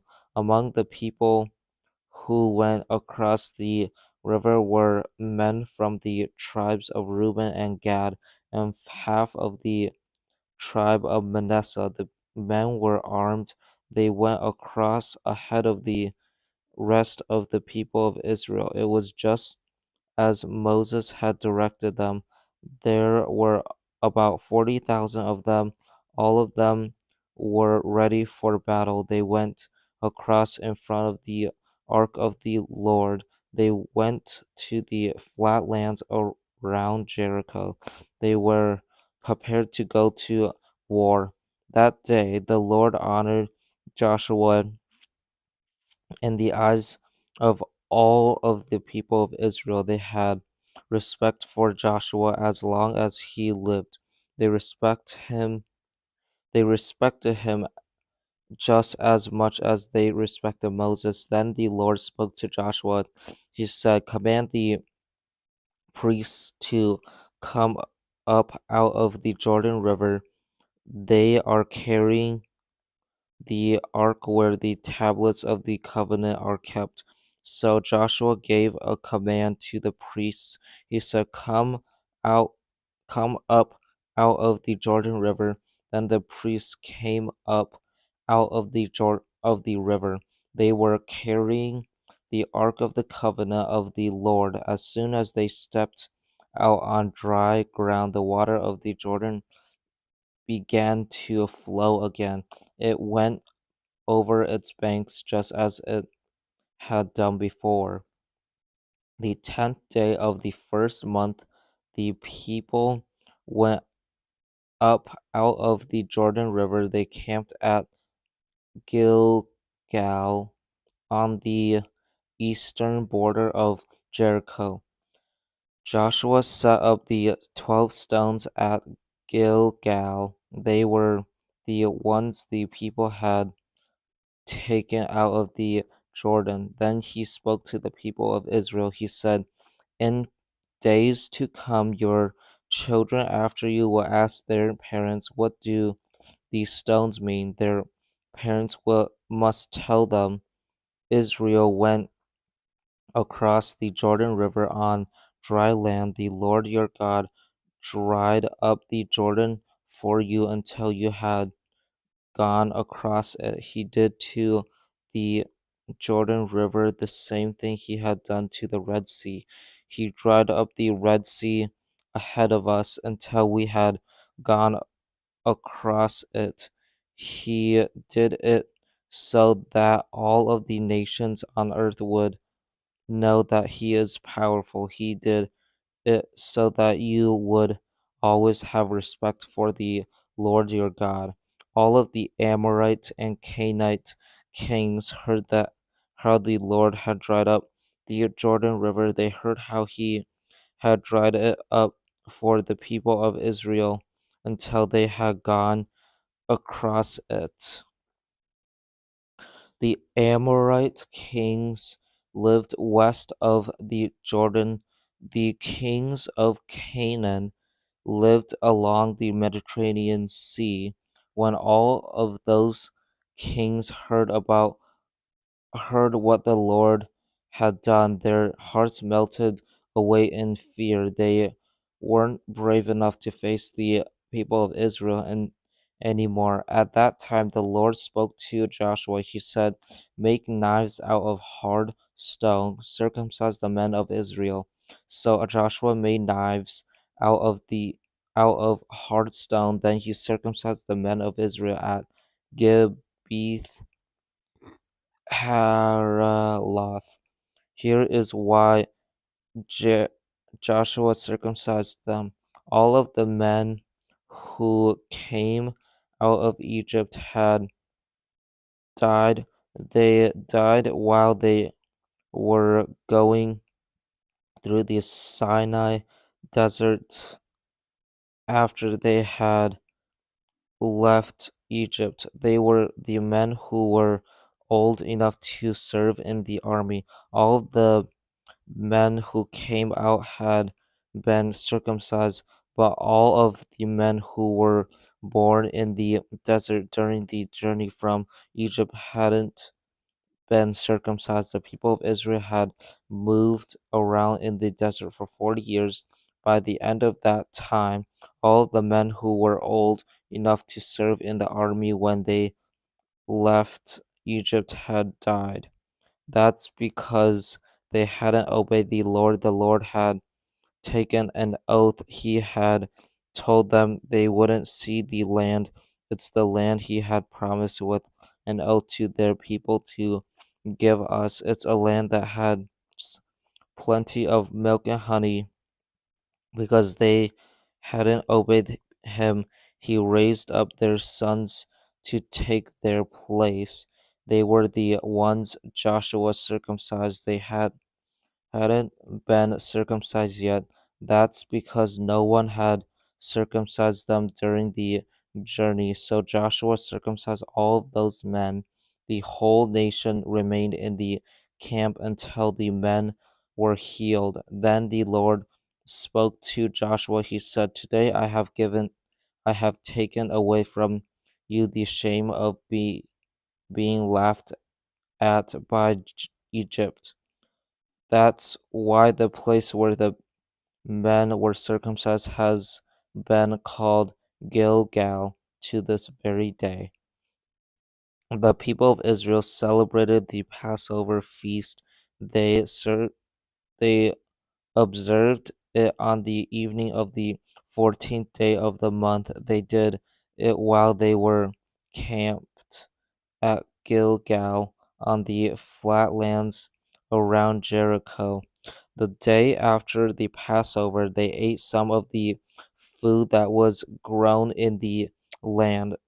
On that very day, they ate grain that had been cooked. They also ate bread that was made without yeast. The manna stopped coming down the day after they ate the food that was grown in the land. The people of Israel didn't have manna anymore. Instead, that year they ate food that was grown in Canaan. When Joshua was near Jericho, he looked up and saw a man standing in front of him. The man was holding a sword. He was ready for battle. Joshua went up to him. He asked, "Are you on our side, or are you on the side of our enemies?" "I am not on either side," he replied. and I have come as the commander of the Lord's army. Then Joshua fell with his face to the ground. He asked the man, What message does my Lord have for me? The commander of the Lord's army replied, Take off your sandals. The place you are standing on is holy ground. So Joshua took them off. The gates of Jericho were shut tight and guarded closely closely because of the people of Israel. No one went out, no one came in. Then the Lord spoke to Joshua. He said, I have handed Jericho over to you. I have also handed its king and its fighting men over to you. March around the city once with all of your fighting men. In fact, do it for 6 days. Have 7 priests get trumpets that are made out of ram's horns. They must carry them in front of the ark on the seventh day. Mark, march around the city 7 times. Have the priests blow the trumpets as you march. You will hear them blow a long blast on the trumpets. When you do, have all the men give a loud shout. The wall of the city will fall down. Then the whole army will go up to the city. Every man will go straight in. So Joshua the son of Nun called for the priests. To go. He said to them, Go and get the ark of the covenant of the Lord. I want 7 of you to carry trumpets in front of it. He gave an order to the men. He said, Move out, march around the city. Some of the fighting men must march in front of the ark of the Lord. When Joshua had spoken to the men, the 7 priests went forward. They were carrying the 7 trumpets as they marched in front of the ark of the Lord. They were blowing the trumpets. The ark of the Lord's covenant was carried behind the priests. Some of the fighting men marched ahead of the priests who were blowing the trumpets. The others followed behind the ark and guarded all of them. That whole time the priests were blowing the trumpets. But Joshua had given an order to the fighting men. He had said, Don't give a war cry, don't pray, don't raise your voices, don't say a word until the day I tell you to shout, then shout. So he had the ark of the Lord carried around the city once. Then the men returned to camp. They spent the night there. Joshua got up early the next morning. The priests went out the and got the Lord ark of the Lord. The 7 priests who were carrying the 7 trumpets started out. They marched in front of the ark of the Lord. They blew the trumpets. Some of the fighting men marched ahead of them. The others followed behind the ark and guarded all of them. The priests kept blowing the trumpets. On the second day, they marched around the city once. Then the men returned to camp. They did all of those things for 6 days. On the seventh day, they got up at sunrise. They marched around the city just as they had done before, but on that day they went around it 7 times. On the seventh time around, the priests blew a long blast on the trumpet. The Then Joshua gave a command to the men. He said, Shout, the Lord has given you the city. The city and everything that it is in it must be set apart to the Lord in a special way to be destroyed. But the prostitute Rahab and all those who are with her in her house must be spared. That's 'cause she hid the spies we sent. But keep away from the things that have been set apart to the Lord. If you take any of them, you will be destroyed, and bring trouble to you will bring trouble on the camp of Israel. You will cause it to be destroyed. All of the silver and gold is holy. It is set apart to the Lord. So are all of the articles that are made out of bronze and iron. All of those things must be added to the treasures that are kept in the Lord's house. The priests blew the trumpets. As soon as the fighting men heard the sound, they gave a loud shout. Then the wall fell down. Every man charged straight in. So they took the city. They set it apart to the Lord in a special way to be destroyed. They destroyed every living thing in it with their swords. They killed men and women. They wiped out young people and old people. They destroyed cattle, sheep, and donkeys. Then Joshua spoke to the two men who had gone in to check out the land. He said, "Go into the prostitute's house, bring her out. Also, bring out everyone who is with her. That's what you promised her you would do when you took an oath." So the young men who had checked out the land went into Rahab's house. They brought her out along with her parents and brothers. They brought out everyone else who was there with her. They put them in a place that was outside the camp of Israel. Then they burned the whole city and everything that was in it, but they added the silver and gold to the treasures that were kept in the Lord's house. They also put there the articles that were made out of bronze and iron. But Joshua spared the prostitute Rahab. He spared her family. He also spared everyone else who was in the house with her. He did it because she hid the spies he had sent to Jericho. Rahab lives among the people of Israel to this very day.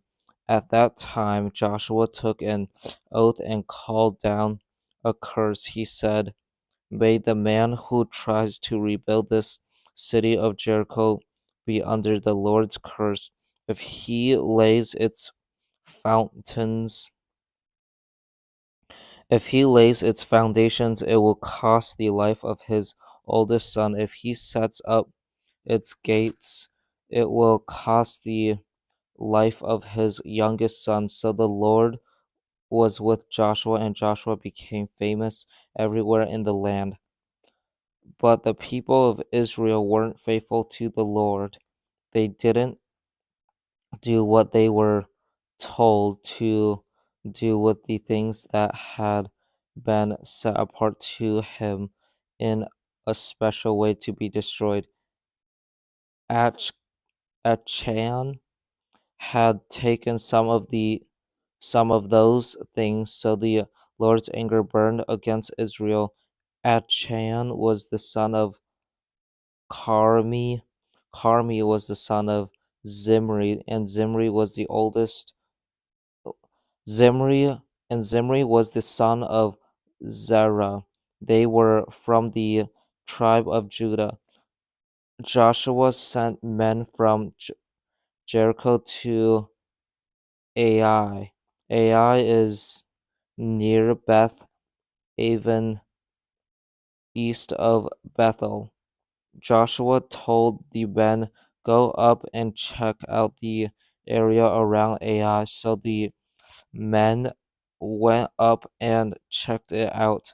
Then they returned to Joshua. They said, the whole army doesn't have to go up and attack Ai. Send only two or 3,000 men. They can take the city. Don't make the whole army go up there. Ai only has a few men, so only about 3,000 men went up. The men of Ai drove them away. They chased the men of Israel from the city gate all the way to Shabarim. They killed about 36 of them on the way down. So the hearts of the people of Israel melted away in fear. Joshua and the elders of Israel became sad. Joshua tore his clothes. He fell in front of the ark of the Lord with his face to the ground. He remained there until evening. The elders did the same thing. They also sprinkled dust on their heads. Joshua said, Lord and King, why did you ever bring these people across the Jordan River? Did you want to hand us over to the Amorites? Did you want them to destroy us? I wish we had been content to stay on the other side of the Jordan. Lord, our enemies have driven us away. What can I say? The people of Canaan will hear about it, so will everyone else in the country. They will surround us, they'll wipe our name from the face of the earth. Then what will you do with what will you do when people don't honor your great name anymore? The Lord said to Joshua, Get up. What are you doing down there on your face? Israel has sinned. I made a covenant with them. I commanded them to keep it, but they have broken it. They have taken some of the things that had been set apart to me in a special way to be destroyed. They have stolen, they have lied, they have taken the things they stole and have put them with their own things. That is why the men of Israel can't stand up against their enemies. They turn their backs and run. It is because I have decided to let them be destroyed. You must destroy the things you took that had been set apart to me. If you do not, I will not be with you anymore. Go set the people apart. Tell them, make yourselves pure. Get ready for tomorrow. Here is what the Lord, the God of Israel, wants you to do. He says, People of Israel, you have kept some of the things that had been set apart to me in a special way to be destroyed. You can't stand up against your enemies until you get rid of those things. In the morning, come forward, tribe by tribe. The tribe the Lord chooses will come forward, group by group. The group the Lord chooses will come forward family by family, and the men in the family the Lord chooses will come forward one by one. Anyone who is caught with the things that had been set apart to the Lord will be destroyed by fire. Everything that belongs to that person will also be destroyed. He has broken the Lord's covenant. He has done a very terrible thing in Israel. Early the next morning, Joshua had Israel come forward by tribes. The tribe of Judah was picked. The groups of Judah came forward. Joshua picked the group of Zerah. He had the group of Zerah come forward by families. The family of Zimri was picked. He had their men come forward one by one. Achan Achan was picked. Achan was the son of Camri. Camri was the son of Zimri, and Zimri was the son of Zerah. Zerah was from the tribe of Judah. Joshua spoke to Achan. He said, "My son, the Lord is the Lord of Israel. The Lord is the God of Israel. So give him glory by telling the truth. Give him praise by admitting you have sinned. Tell me what you have done. Don't hide it from me." Achan replied, "It's true. I've sinned against the Lord, the God of Israel. Here is what I've done. I saw a beautiful robe from Babylonia among the things we have taken. I saw 5 pounds of silver, and I saw a gold bar that weighed 20 ounces. I wanted them, so I took them. I hid them in the ground inside my tent. The silver is on the bottom." So Joshua sent some messengers. They ran to Achan's tent, and there was everything hidden in his tent. The silver was on the bottom. They brought the things out of the tent. They took them to Joshua and all the people of Israel, and they spread them out in the sight of the Lord. Then Joshua and all of the people grabbed hold of Achan, the son of Zerah. They took the silver, the robe, and the gold bar. They took Achan's sons and daughters. They took his cattle, donkeys, and sheep. They also took his tent and everything he had. They took all of it to the valley of Achor. Joshua said to Achan, "Why have you brought this trouble on us? The Lord will bring trouble on you today." Then all the people killed Achan by throwing stones at him. They also killed the rest of his family with stones. They burned all of them up. They placed a large pile of rocks on top of Achan's body. The place has been called the Valley of Achor ever since. That pile is still there to this very day. After the people killed Achan, the Lord turned his burning anger away from them. Joshua 8. Then the Lord spoke to Joshua. He said, "Do not be afraid. Do not lose hope. Go up and attack Ai. Take the whole army with you. I have handed the king of Ai over to you. I have given you his people, his city, and his land. Remember what you did to Jericho and its king. You will do the same thing to Ai and its king, but this time you can keep for yourselves the livestock and everything else you take from them. Have some of your fighting men hide behind the city and take them by surprise." So Joshua and the whole army moved out to attack Ai. He chose 330,000 of his best fighting men. He sent them out at night. He gave them orders. He said, "Listen carefully to what I'm saying. You must hide behind the city. Don't go very far away from it. All of you must be ready to attack it. I and all of the men who are with me will go up to the city. The men of Ai will come out to fight against us just as they did before. Then we'll run away from them. They'll chase us until we've drowned them away from the city. They'll say they are running from they are running away from us just as they did before. Then we run away from them.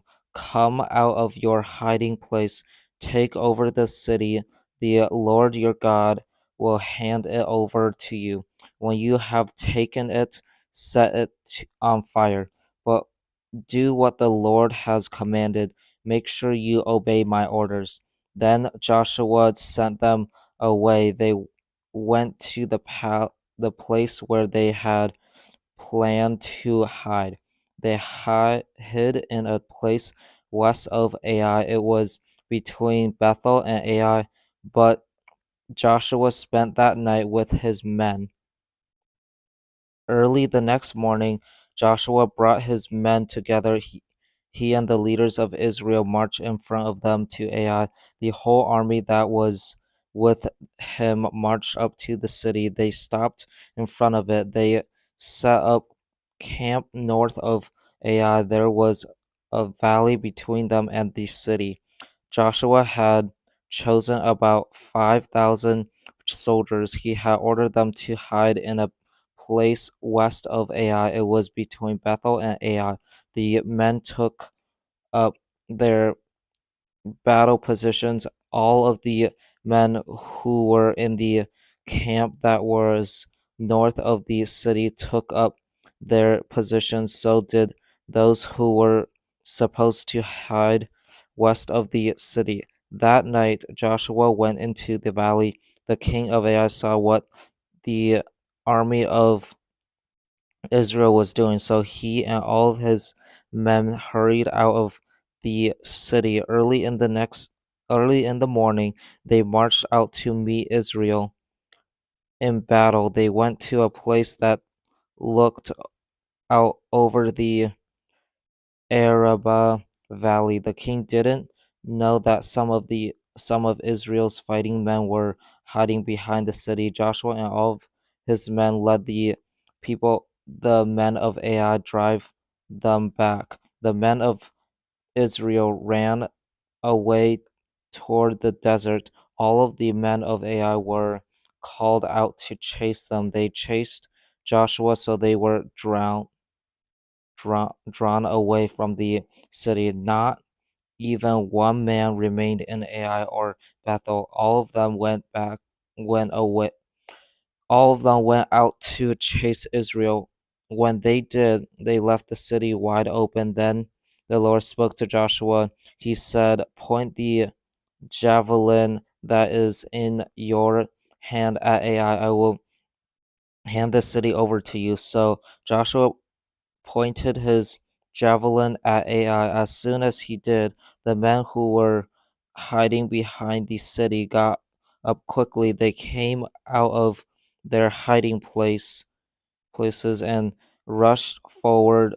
They entered the city and captured it. They quickly set it on fire. The men of Ai looked back. They saw smoke rising up from the city into the sky, but they couldn't escape in any direction. The men of Israel had been running away toward the desert, but now they turned around to face those who were chasing them. Joshua and all of his men saw that the men who had been hiding behind the city had captured it. They also saw the smoke that was going up from it, so they turned around and attacked the men of Ai. The men who had set Ai on fire came out of the city. They also fought against the men of Ai. So the men of Ai were caught in the middle. The army of Israel was on both sides of them.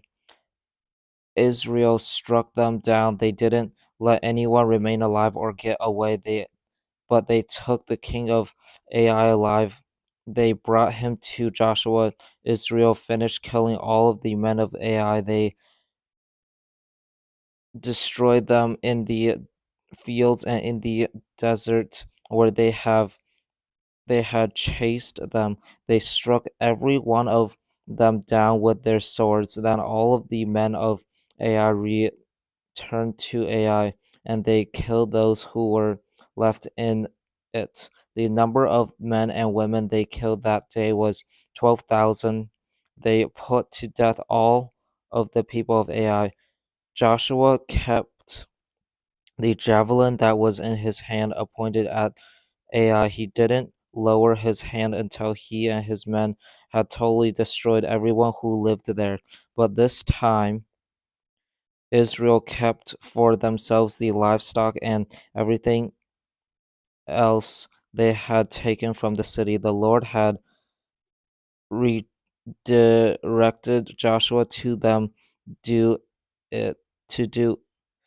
The Lord had directed Joshua to let them do it. So Joshua burned Ai down. He tore it down so it would never be built again. He has been deserted to this very it has been deserted to this very day. Joshua killed the king of Ai. He struck a pole through the body, then he set it up where people could see it. He left it there until evening. At sunset, Joshua ordered his men to remove the body pa- from the pole. He told them to throw the body down at the entrance of the city gate. They put a large pile of rocks over the body. That pile is still there to this very day. Joshua built an altar to honor the Lord, the God of Israel. He built it on Mount Ebal. Moses, the servant of God, had commanded the people of Israel to do that.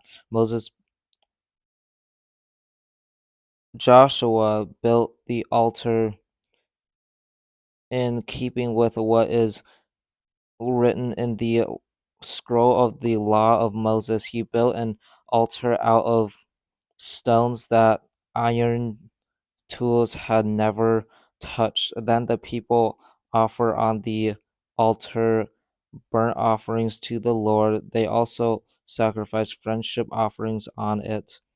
Joshua copied the written law of Moses on stones. He did it while all of the people of Israel were watching. They were standing on both sides of the ark of the covenant of the Lord. All of the people of Israel, including outsiders and citizens, were there. Israel's elders, officials, and judges were also there. All of them faced the priests who were Levites. They were carrying the ark. Half of the people stood in front of Mount Gerizim. The other half stood in front of Mount Ebal. Moses, the servant of the Lord, had earlier to-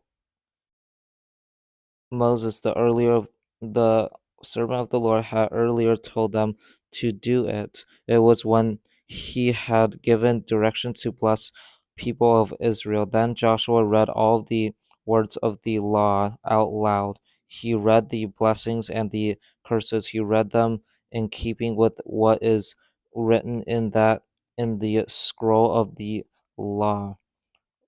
Joshua read every word Moses had commanded. He read them to the whole community of Israel. That included the men, the women, and children. It also included the outsiders who were moving among them. All of the kings who ruled west of the Jordan River heard about the battles Israel had won. That included the kings who ruled in ruled in the central hill country and the western hills.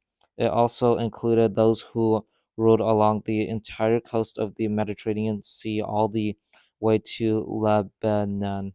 They were the kings of the Hittites, Amorites, Canaanites, Perizzites, Hivites, and Jebusites. They brought their armies together to fight against Joshua and Israel. The people of Gibeon heard about what Joshua had done to Jericho and Ai, so they decided to trick the people of Israel. They packed supplies as if they were going on a long trip. They loaded their donkeys with old sacks and old wineskins. The wineskins were cracked but had been mended. The men put worn out sandals on their feet. The sandals had been patched. The men also wore old clothes. Of all of the bread they took along was dry and moldy. They went to Joshua in the camp at Gilgal. They spoke to him and the men of Israel. They said, "We've come from a country that's far away. Make a peace treaty with us." the men of Israel spoke to the Hivites. They said, "But suppose you live close to us. If you do, we can't make a peace treaty with you. We'll serve you," they said to Joshua.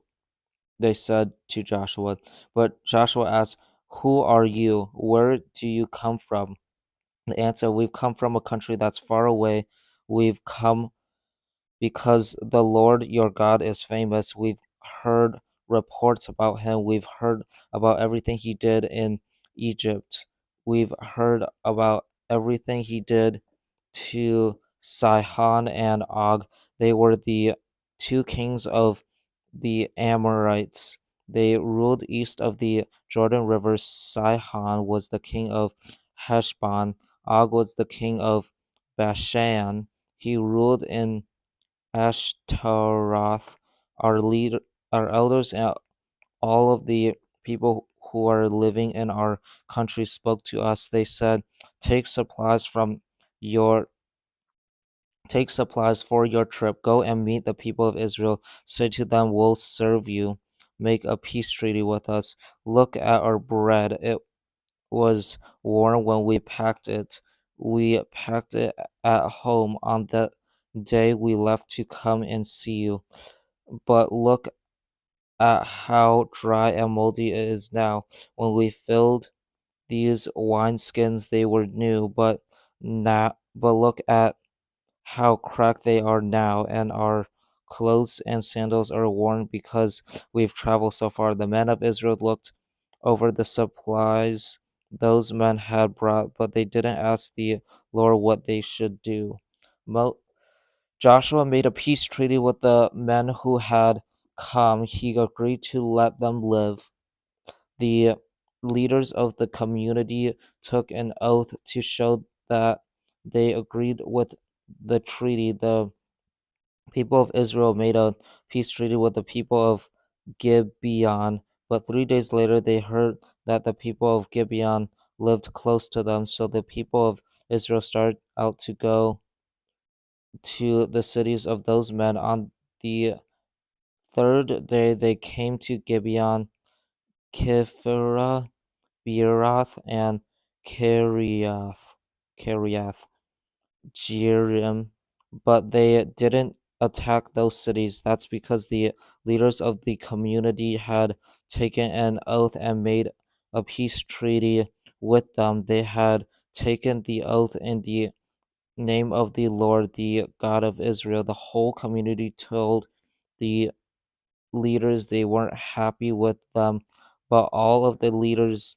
answered, "We've made a peace treaty with them. We've taken an oath in the name of the Lord, the God of Israel, so we can't touch them now. But here is what we'll do to them. We'll let them live. Then the Lord's anger won't fall on us because we didn't keep the oath we took." They continue, "Let them live, let them cut wood and carry water from the whole community." So the leaders kept their promise to them. Joshua sent for the people of Gibeon. He said, "Why did you trick us? You said we live far away from you, but in fact you live close to us. So now you are under a curse. You will always serve us. You will always cut wood and carry water for the house of my God." They answered Joshua, "We were clearly told what the Lord your God had commanded his servant Moses to do. He commanded him to give you the whole land. He also commanded him to wipe out all of its people to make room for you. So we were afraid you would kill us. That's why we tricked you. We are now in your hands. Do to us what you think is good and right." So Joshua saved the people of Gibeon.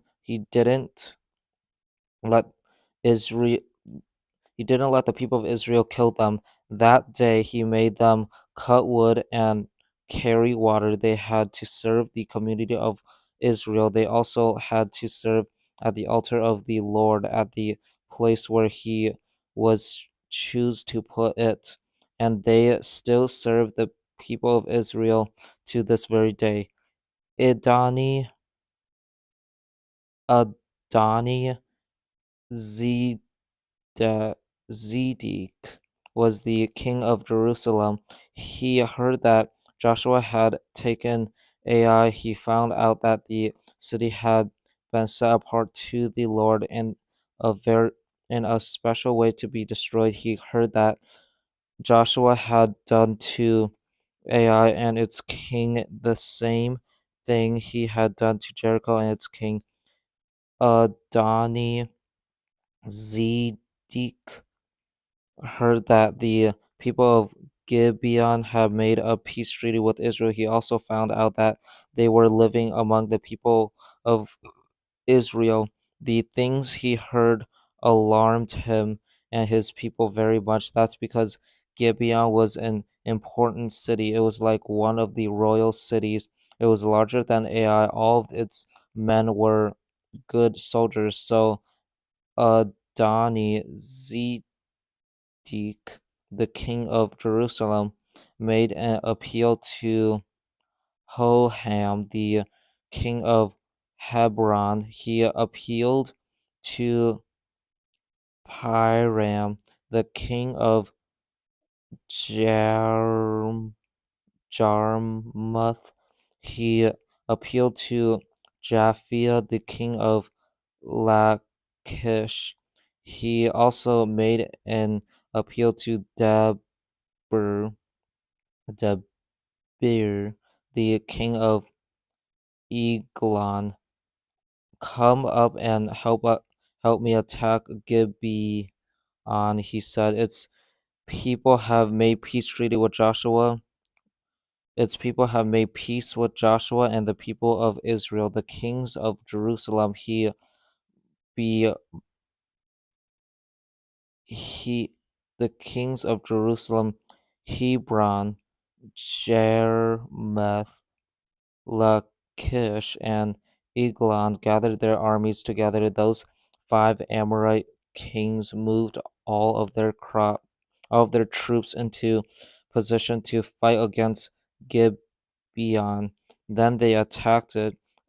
Joshua was in the camp at Gilgal. The people of Gibeon a message to their sent a message to him there. It said, "Don't desert us. We serve you. Come up to us quickly. Save us. Help us." All the Amorite kings from the central hill country have gathered their armies together to fight against us. So Joshua marched from Gilgal with his whole army, and the army included all of his best fighting men. The Lord said to Joshua, "Do not be afraid of them. I have handed them over to you. Not one of them will be able to fight against you and win."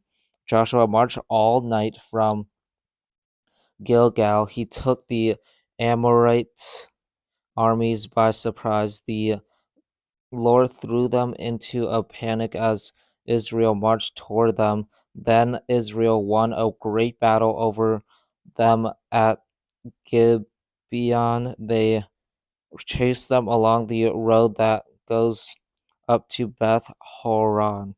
They struck them down all the way to Azekah and Makkedah. The Amorites ran away as Israel marched toward them. They ran down the road from Beth Horon to Azekah. As they ran, the Lord threw large hailstones down on them from the sky. The hailstones killed more of them than the swords of the men of Israel did. So the Lord gave the Amorites over to Israel. On that day, Joshua spoke to the Lord while the people of Israel were listening. He said, "Sun, stand still over Gibeon. Moon, stand still over the valley of Aijalon." So the sun stood still, the moon stopped. They didn't move again until the nation won the battle over its enemies. You can read about it in the book of Jasher. The sun stopped in the middle of the sky. It didn't go down for about a full day. There has never been a day like it before or since. It was a day when the Lord listened to a mere man. You can be sure that the Lord was fighting for Israel. Joshua and his whole army returned to the camp at Gilgal. The five Amorite kings had run away. They had hidden in the cave at Makkedah. Joshua was told that the five kings had been found. He was also told that they were hiding in the cave at Makkedah. He said, "Roll some large rocks up to the opening of the cave, put some men there to guard it, but keep on going. Chase your enemies, attack them from behind. Don't let them get back to their cities. The Lord your God has handed them over to you." So Joshua and the men of Israel completely destroyed them. They killed almost every one of them, but a few escaped. They went back to their cities that had high walls around them. Then Israel's whole army returned safely to Joshua. He was in the camp at Makkedah. No one in the land dared to say anything against the people of Israel. Joshua said, "Open up the cave, bring those five kings out to me." So Joshua's men brought the five kings out of the cave. They were the kings of Jerusalem, Hebron, Jermuth, Lachish, and Eglon. The men brought them to Joshua. Then he sent for all of the men of Israel. He spoke to the army commanders who had come with him. He said, "Come here, put your feet on the necks of these men, of these king. Put your feet on the necks of these kings." So they came forward and placed their feet on the necks of the kings. Joshua said to them, "Don't be afraid, don't lose hope, be strong and brave. This is what the Lord will do to all of the enemies you are going to fight." Joshua struck the five kings down and killed them. He struck a pole through each of their bodies. Then he set the poles up where people could see the bodies. He left them there until evening. At sunset, Joshua ordered his men to take the bodies down, so they took them down and threw them into the cave where the kings had been hiding. They placed large rocks at the opening of the cave, and the rocks are still there to this very day. That day, Joshua took Makkedah. He killed its people and their king with the sword.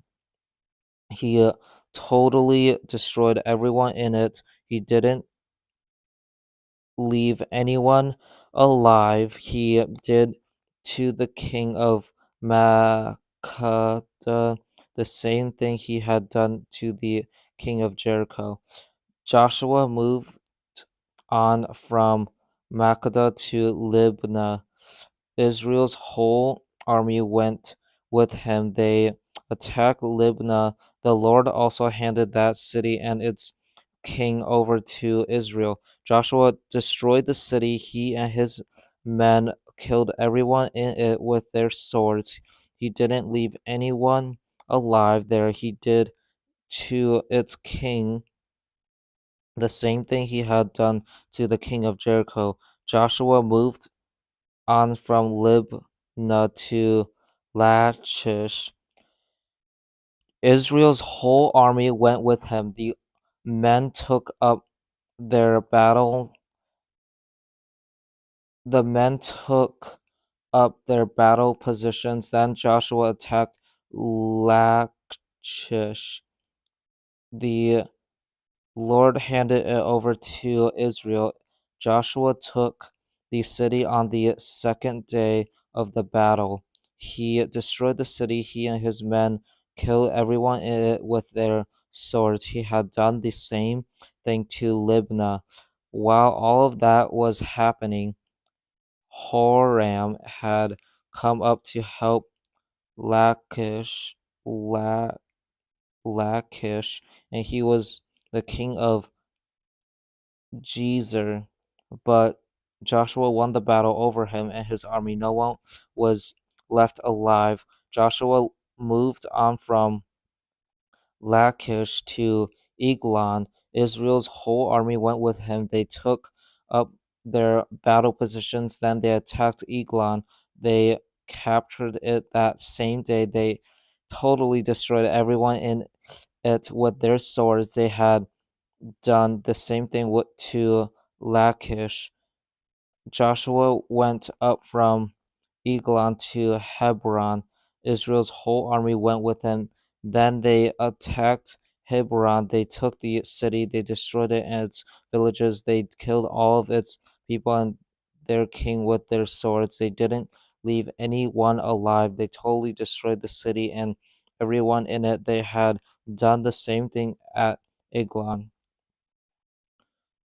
Joshua turned back and attacked Debir. Israel's whole army went with him. They took the city, its king, and its villages. They totally destroyed everyone in Debir with their swords. They didn't leave anyone alive. They did to Debir and its king the same thing they had done to Libnah and its king. They also done the same thing to Hebron. So Joshua brought the whole area around under his control that included the central hill country and the Negev desert. It included the western hills and the mountain slopes. It also included all of the kings in that whole area. Joshua didn't leave anyone alive. He totally destroyed everyone who breathed. He did just as the Lord, the God of Israel, had commanded. Joshua brought everyone from Kadesh Barnea to Gaza under his control. He also brought everyone from the whole area of Goshen to Gibeon under his control. He won the battle over all of those kings and their hands. He did it in one campaign.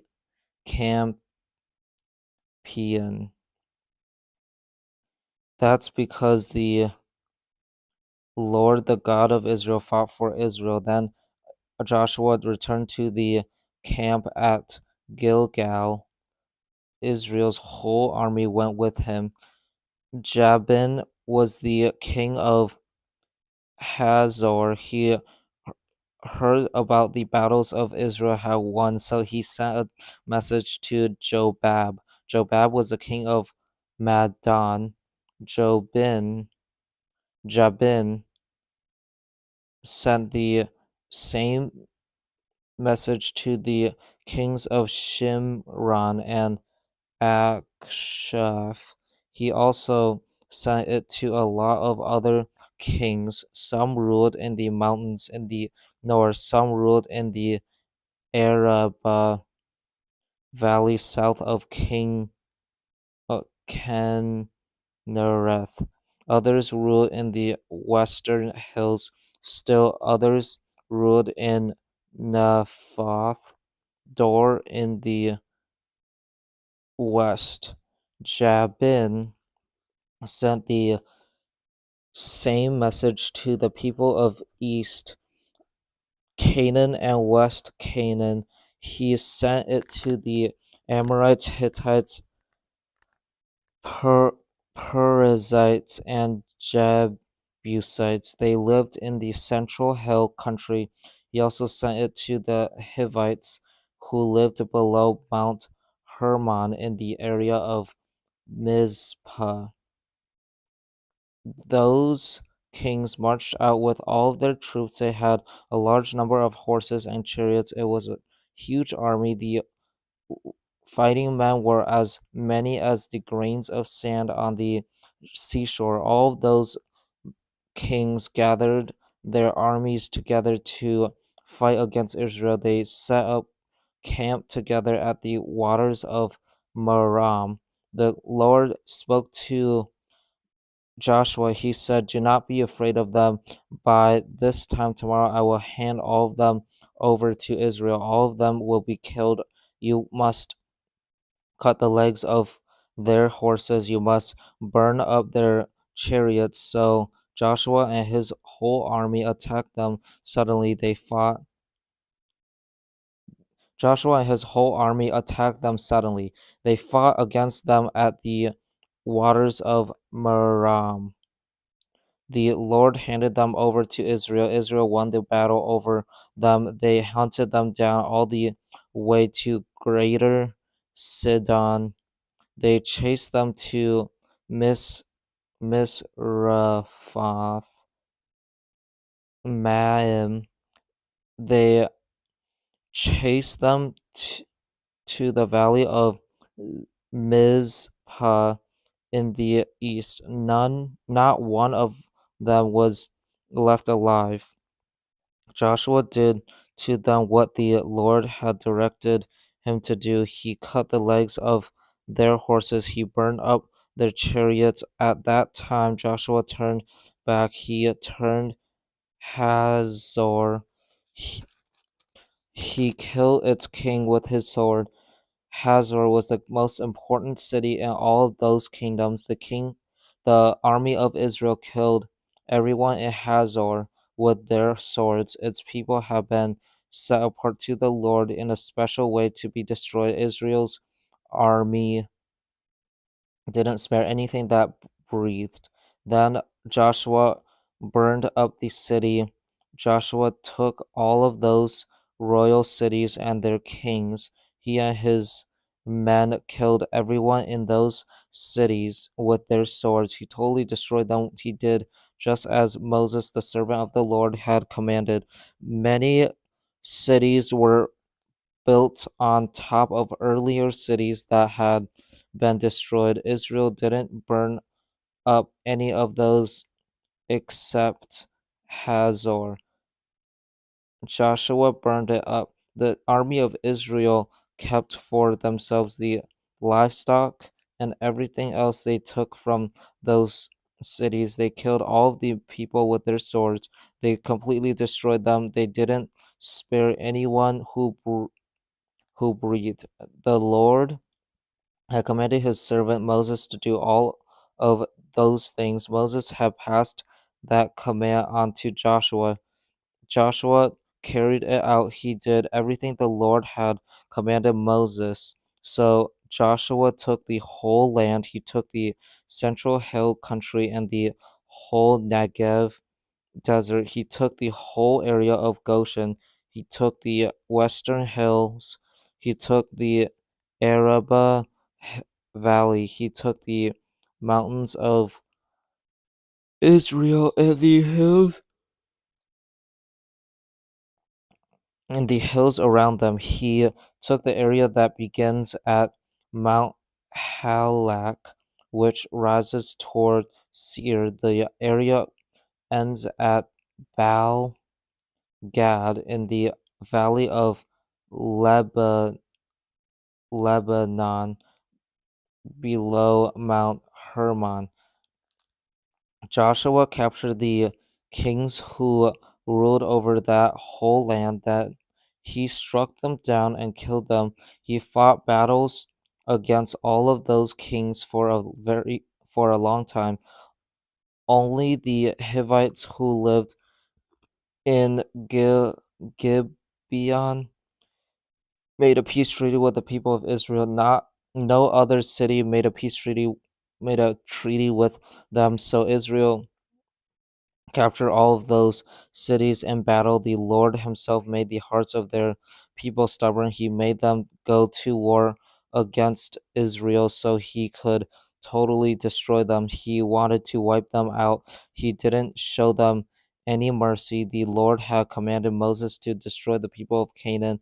At that time, Joshua went and destroyed the Anakites.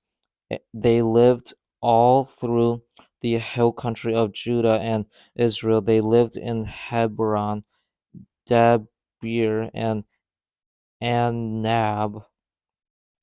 Joshua totally destroyed the Anakites and their towns. There weren't any Anakites left alive in Israel's territory, but a few were left alive in Gaza, Gath, and Ashdod.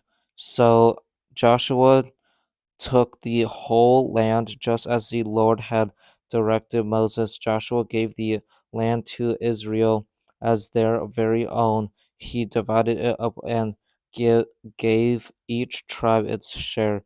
Then the land had peace and rest. The people of Israel took over the territory east of the Jordan River. The land they took reached from the Arnon River valley to Mount Hermon. It included the whole east side of the Araba Valley.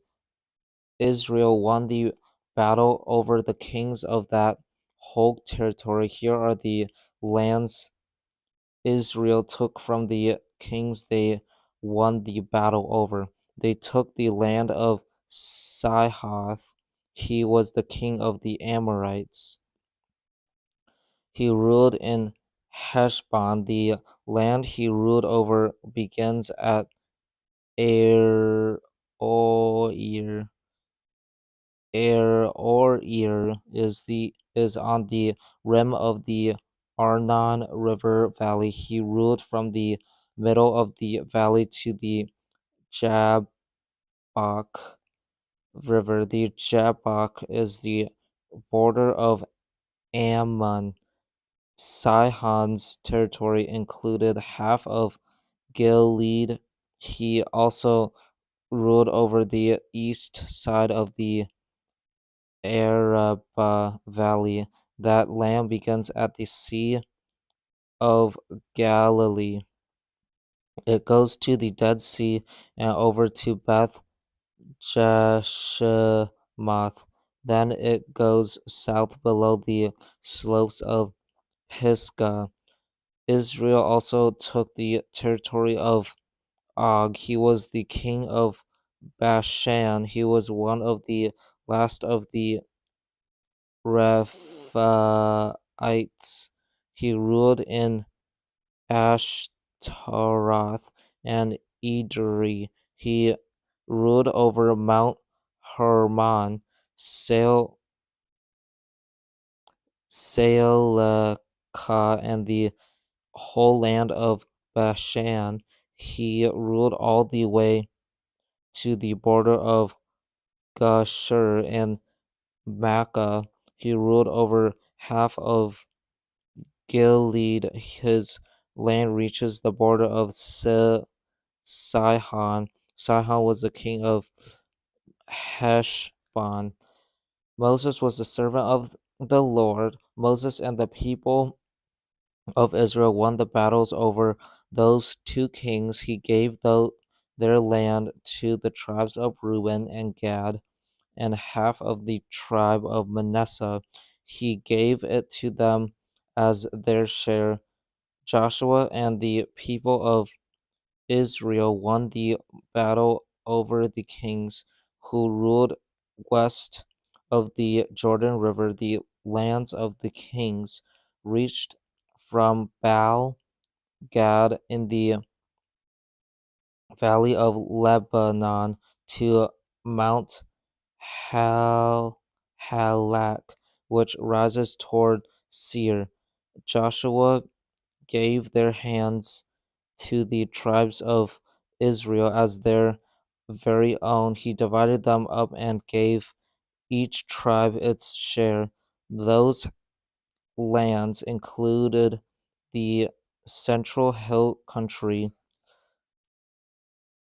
the western hills, and the Araba Valley. They also included the mountain slopes, the desert of Judah, and the Negev desert. Those lands belonged to the Hittites, Amorites, Canaanites, Perizzites, Havites, and Jebusites. Here are the kings Israel won the battle over: the king of Jericho, the king of Ai, which is near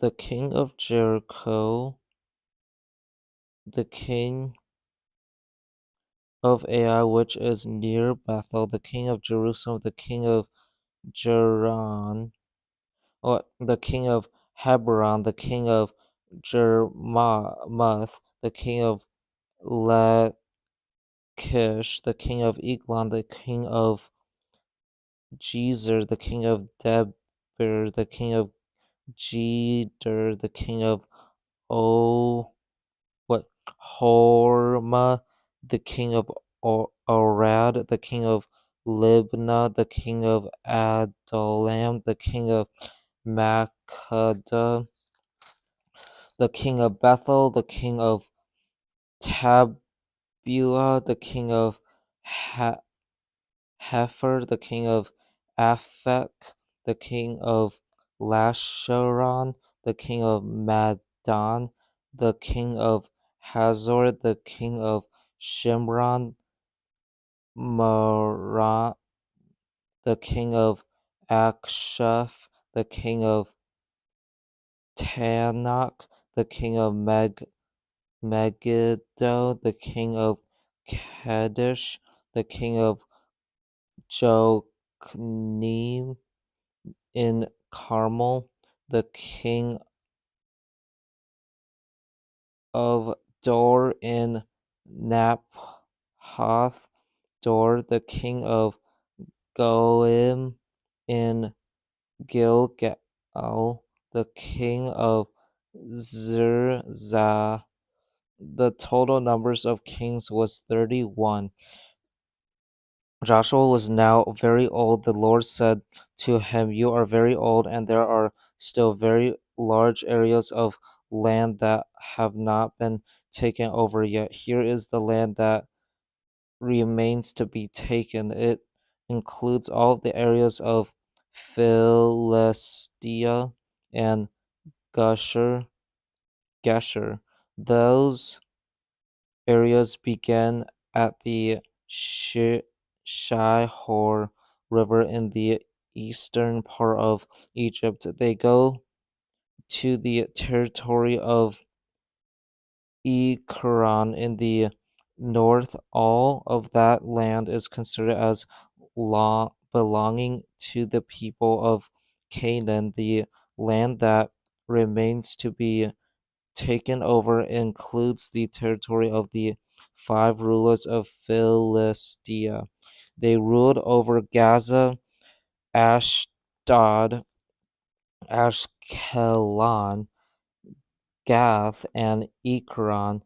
The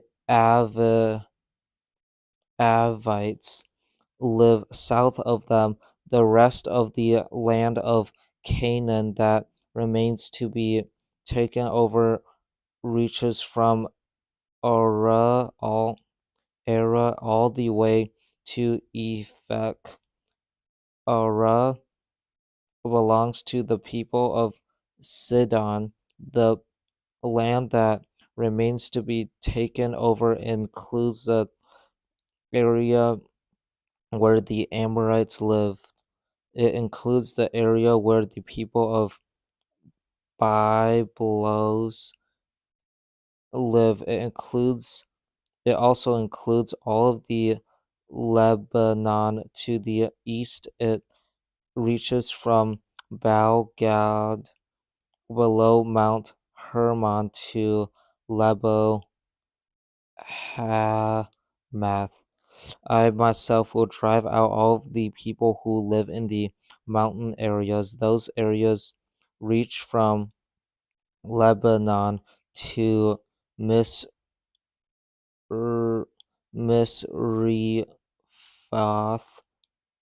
Maim. They include the area where all the people of Sidon live. I myself will drive those people out to make room for the people of Israel. Make sure you set that land apart for Israel. Give it to them as their share, just as I have directed you. Divide it up among the 9 tribes and half of the tribe of Manasseh. Give each tribe its share. The other half of Manasseh's tribe and had already received the share of land Moses had given them. Their share was east of the Jordan River. The tribes of Reuben and Gad had already received their share too. Moses, the servant of the Lord, had given it to them.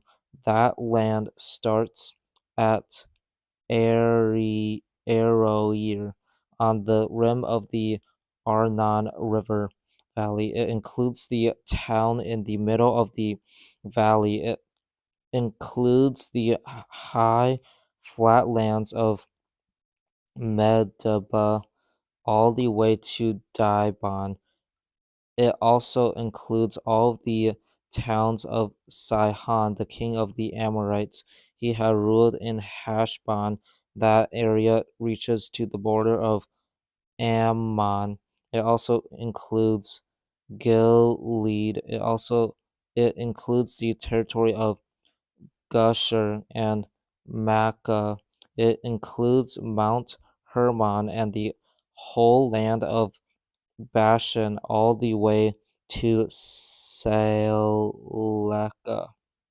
So it includes the entire kingdom of Og in Bashan.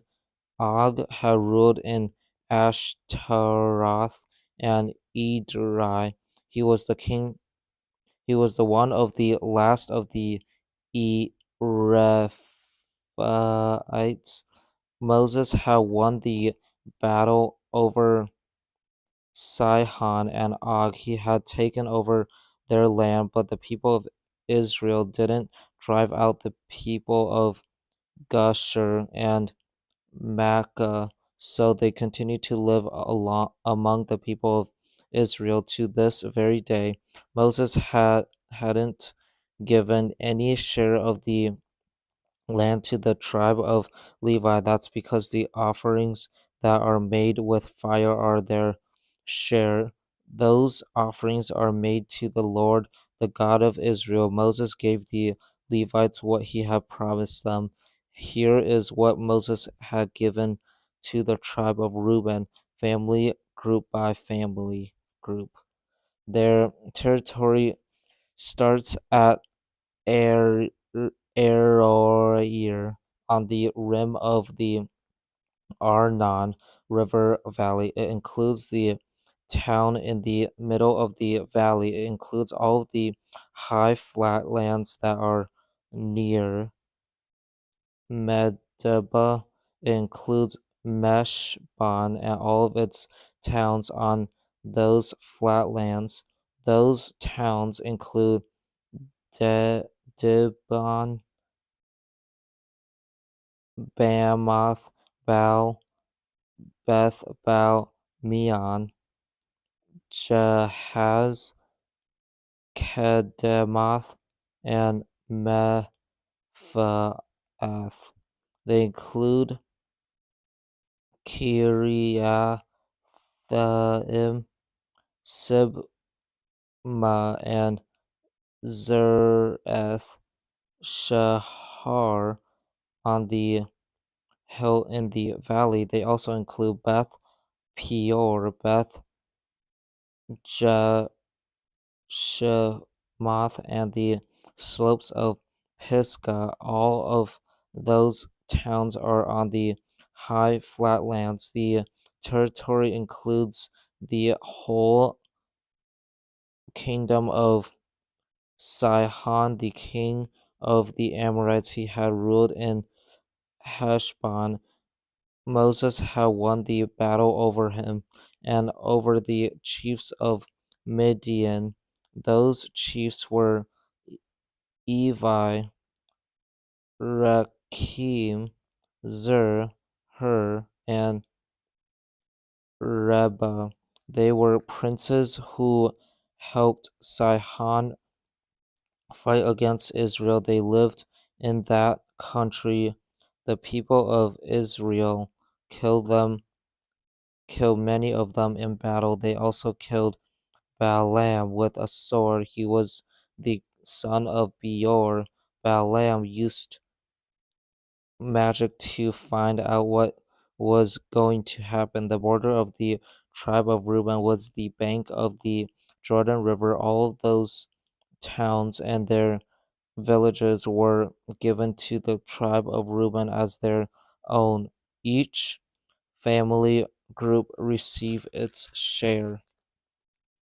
Here is what Moses had given to the tribe of Gad,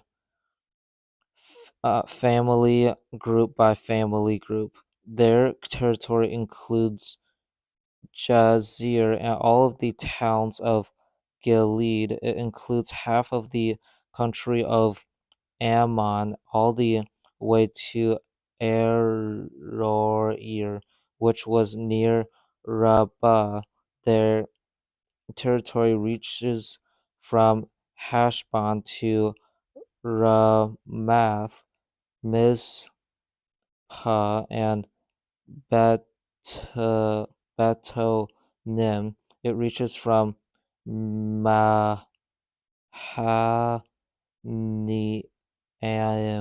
to the territory of Debir. In the valley, their land includes Beth Haram, Beth Nimrah, Succoth, and Zaphon. It also includes the rest of the kingdom of Zihon. He was the king of Heshbon. His kingdom included the east side of the Jordan River and reaches up to the south end of the Sea of Galilee. All of those towns and their villages were given into the tribe of Gad as their very own. Each family group received its share. Here is what Moses had given to half of the tribe of Manasseh. Family group by family group, it's what Moses had given to half of Manasseh's family line. Their territory starts Mahanaim. It includes the whole land of Bashan. That was the entire kingdom of Og. The kingdom of Bashan, Manasseh's territory, includes all of the 60 towns of Jair in Bashan. It includes half of the land of Gilead. It also includes Ashtaroth and Edrei. They were the royal cities of Og and Bashan. That land was given to half of the family line of Machir. He was the son of Manasseh. Each family group received its share. Those were the shares of land Moses had given the eastern tribes when he was in the flatlands of Moab. The flatlands are across the Jordan River east of Jericho, but Moses hadn't given any share to the tribe of Levi. The Lord, the God of Israel, is their share. Moses gave the Levites what he had promised them.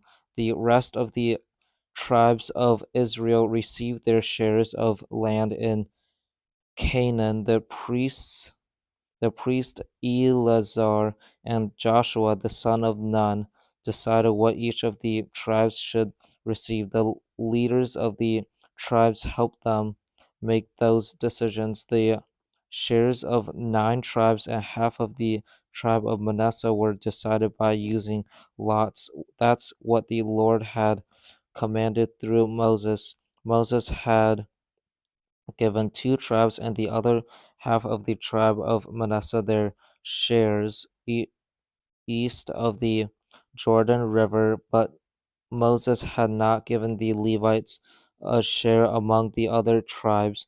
Manasseh and Ephraim were the sons of Joseph. They had become two tribes, the Levites, didn't receive any share of the land. They only received towns to live in and grasslands for their flocks and herds. So the people of Israel divided up the land just as the Lord had commanded Moses. The men of Judah approached approached Joshua at Gilgal.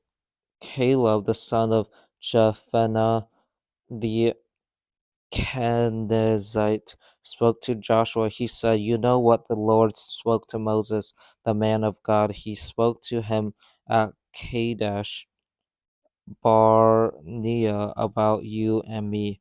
Moses, the servant of the Lord, sent me from Kadesh Barnea to check out the land. I was 40 years old at the time. I brought back an honest report to him. I told him exactly what I had seen. Several other men of Israel went with me. What they reported made the hearts of the people melt away in fear, but I followed the Lord my God with my whole heart. So on that day, Moses took an oath and made a promise to me. He said, "The land your feet have walked on will be your share. It will be the share of your children forever. That's because you have followed the Lord my God with your whole heart. The Lord has done just as he promised. He made the promise while Israel was wandering around in the desert. That was 45 years ago. He has kept me alive all of this time. So here I am today, 85 years old. I'm still as strong today as I was the day Moses sent me out. I'm just as able to go out to battle now as I was then. So give me this hill country. The Lord promised it to me that day. At that time, you yourself heard that the Anakites were living there. You also heard that their cities were large and had high walls, but I'll drive them out just as the Lord said I would, just as the Lord said I would. He will help me do it. Then Joshua blessed Caleb the son of Jephunneh. He gave him Hebron as his share. So ever since that time, Hebron had Hebron has belonged to Caleb, the son of Jephunneh, the Kenizzite. That's because he followed the Lord, the God of Israel, with his whole heart. Hebron used to be called Kiriath Arba. It was named after Arba. He was the greatest man among the Anakites, so the land had peace and rest. Land was given to the tribe of Judah, family group by family group. It reached down to the territory of Edom. It went as far south as the desert of Zin. Judah's border on the south started from the bay at the south end of the Dead Sea. It went across to the south of Scorpion Pass. It continued on the Zin. It went over to the south of Kadesh Barnea. Then it ran past Hezron up to Adar. It carved around to Karka. It then went along to Asmon. There it joined the Wadi of Egypt and ended at the Mediterranean Sea. That was the southern border of Judah. The border on the east was the Dead Sea. It went north all the way to where the Jordan River enters the sea. The border on the north started at the Bay of the Dead Sea. That's where the Jordan River enters the sea. From there, it went up to Beth Hagla. It continued north of Beth Araba to the stone of Bohan, the son of Reuben. Then it went from the valley of Ar- Achor up to Debir. It turned north to Gilgal. Gilgal faces the pass of Adumim, Adumim south of the valley. The border continued along to the springs of En Shemesh. It came to an end at En Rogel. Then it ran up the valley of Ben Hinnom.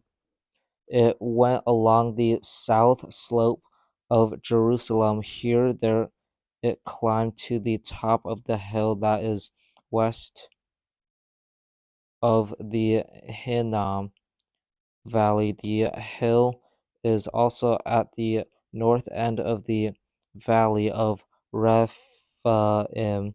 From the top of the hill, the border headed toward the springs of Naphtali. It went to the towns near Mount Ephron. It went down toward Kiriath Jearim. Then it carved then it curved west from Kiriath Jearim to Mount Seir. It ran along the north slope of Mount Kesalon. It continued down to Beth Shemesh and crossed over to Timnah. It went to the north slope of Ekron. Then it turned toward Shikron. It passed along to Mount Bala and reached Jabneel. The border came to a- an end at the Mediterranean Sea. The border on the west was the coastline of the Mediterranean Sea. Those were the borders of the family groups of the tribe of Judah. Joshua gave a part of Judah's share of land to Caleb, the son of Jephunneh.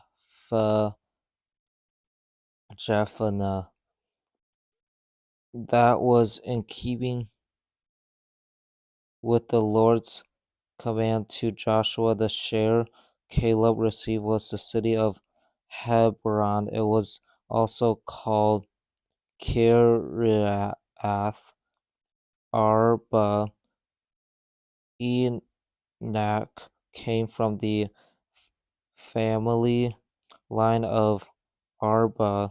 Caleb drove three Anakites out of Hebron. Their names were Sheshai, Ahiman, and Talmai. They were from the family line of Anak. From Hebron, Caleb marched out against the people who were living in Debir. It used to be called Kiriath Sephir. Caleb said, I will give my daughter Akusa to be married. I'll give her to the man who attacks and captures Kiriath Sephir. Othniel captured it, so Caleb gave his daughter Aksa to him to be his wife. Othniel was the son of Kenaz. He was Caleb's brother. One day, Aksa came to Othniel. She begged him to ask her father for a field.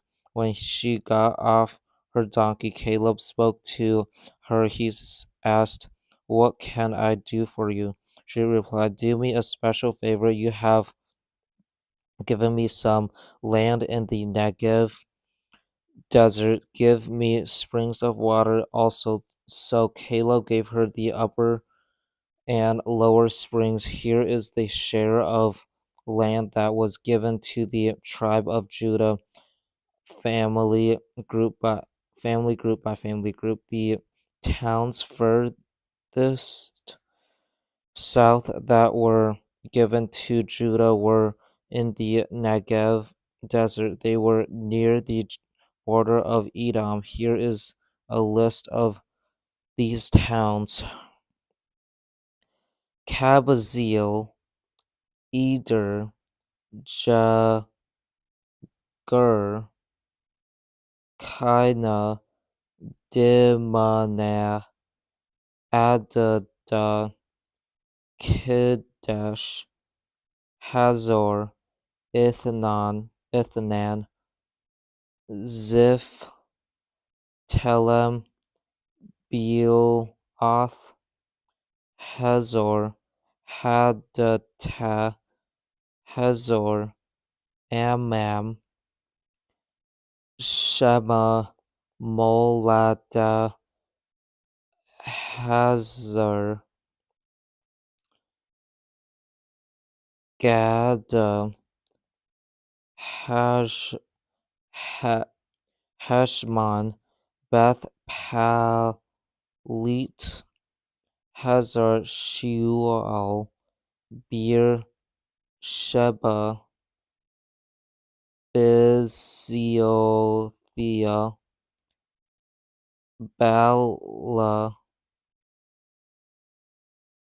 Im, Ezim, Iltolad, Kesil, Horma, Kislag, Madmanna, Sansana, Labaoth, Shilhim, In, and Rimmon. The total numbers of towns was 29. Some of them had villages near them. Towns were also given to Judah in the western hills. Here is a list of those towns: Ishtaol, Zorah, Ashna, Zanoah, En Ganim, Tappa,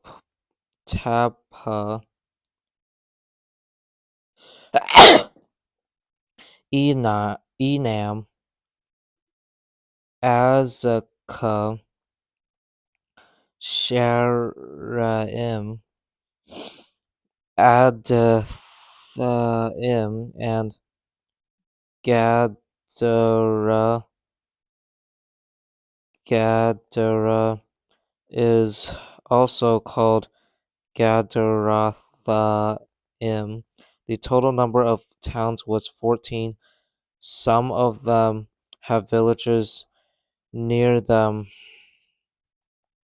Here are the lists of towns that were given to Judah in the western hill: Zenan, Hadashah, Migdal, Gad, Dilin, Mizpah, Joktheel, Lachish, Bozkath, Eglon, Cabon, Lamas, Kidlish, Gederoth, Beth Dagon, Nama, and Makkedah. The total number of towns was 16. Some of some of them have villages near them. Here's another list of towns that were given to Judah in the western hills: Libnah, Ether,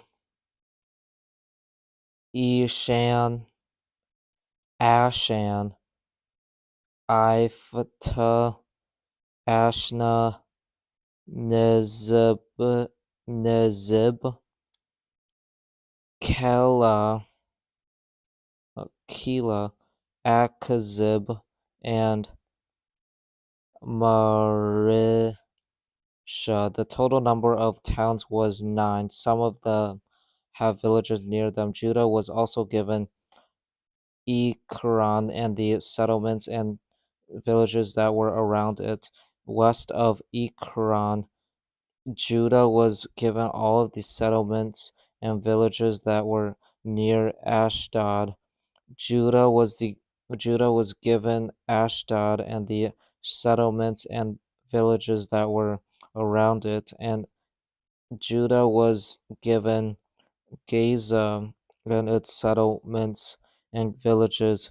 Judah's territory went all the way to the Wadi of Egypt and the coast of the Mediterranean Sea. Towns were given to Judah in the central hill country.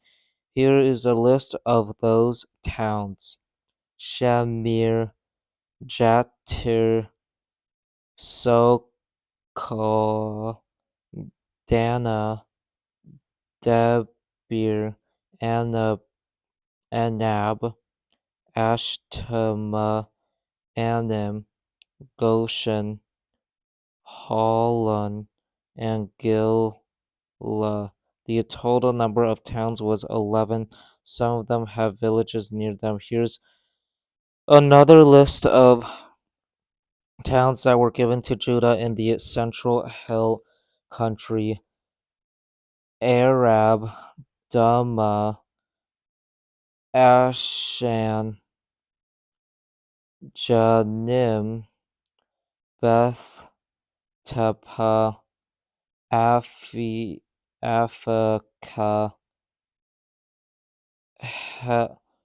Humata, Habron, and Zeor. The total number of towns was 9. Some of them had villages near them. Here's another list of towns that were given to Judah in the central hill country: Maon, Carmel, Ziv, Jutta, Jazreel, Ja, Jokdeam, Zanoah, Cain,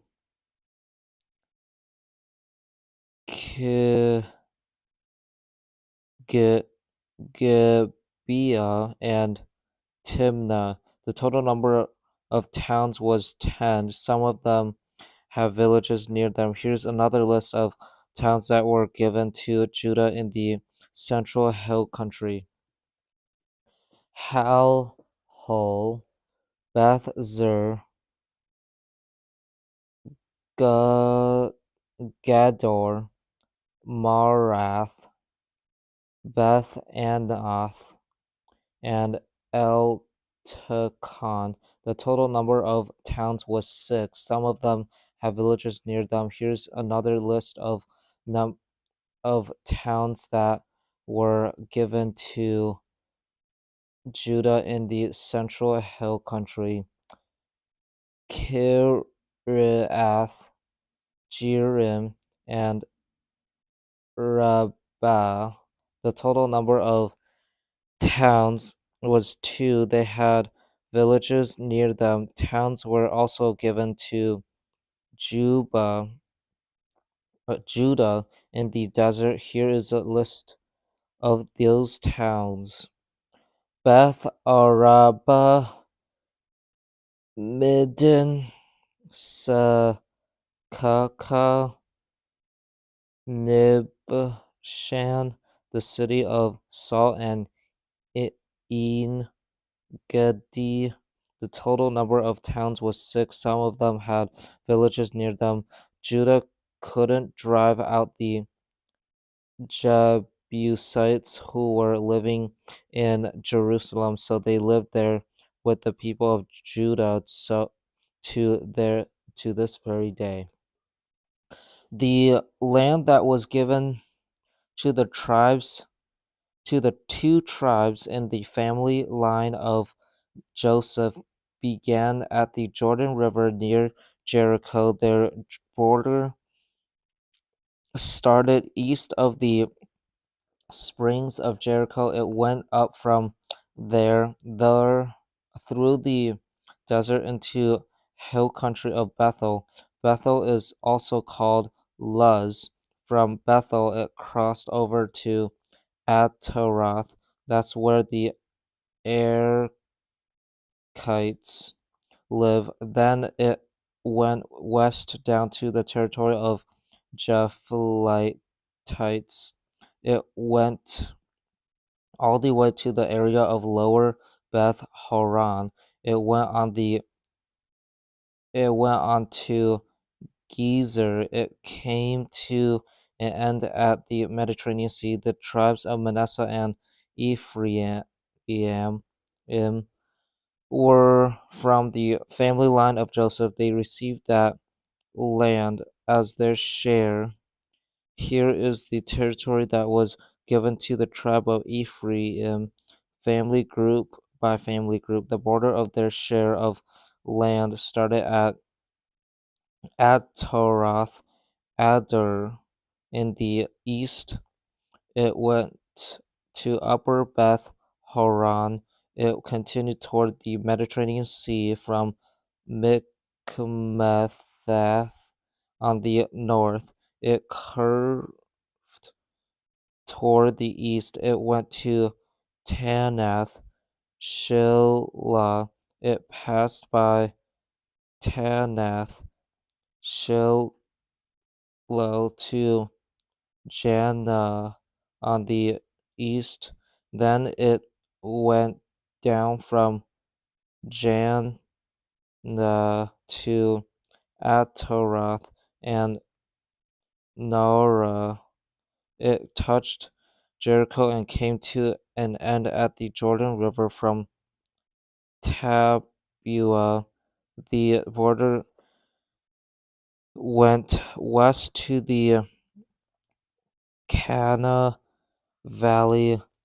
It came to an end at the Mediterranean Sea. It was the land that was given to the tribe of Ephraim. Each family group received its share. The tribe of Ephraim was also given other towns and villages that were set apart for them. Those towns and villages were in the share of land that was given to the tribe of Manasseh. The people of Ephraim didn't drive out the people of Canaan who were living in Gezer. The people of Canaan live among the people of Ephraim to this very day, but they are forced to work hard for the people of Ephraim. Land was given to the tribe of Manasseh. It was given to Machir. Manasseh was Joseph's oldest son. Machir was Manasseh's oldest son. The people of Gilead came from the family line of Machir. The people of Gilead had received the lands of Gilead and Bashan. That's because the people of Machir were great soldiers, so land was given to the rest of the people of Manasseh. It was given to the family groups of Abiezer,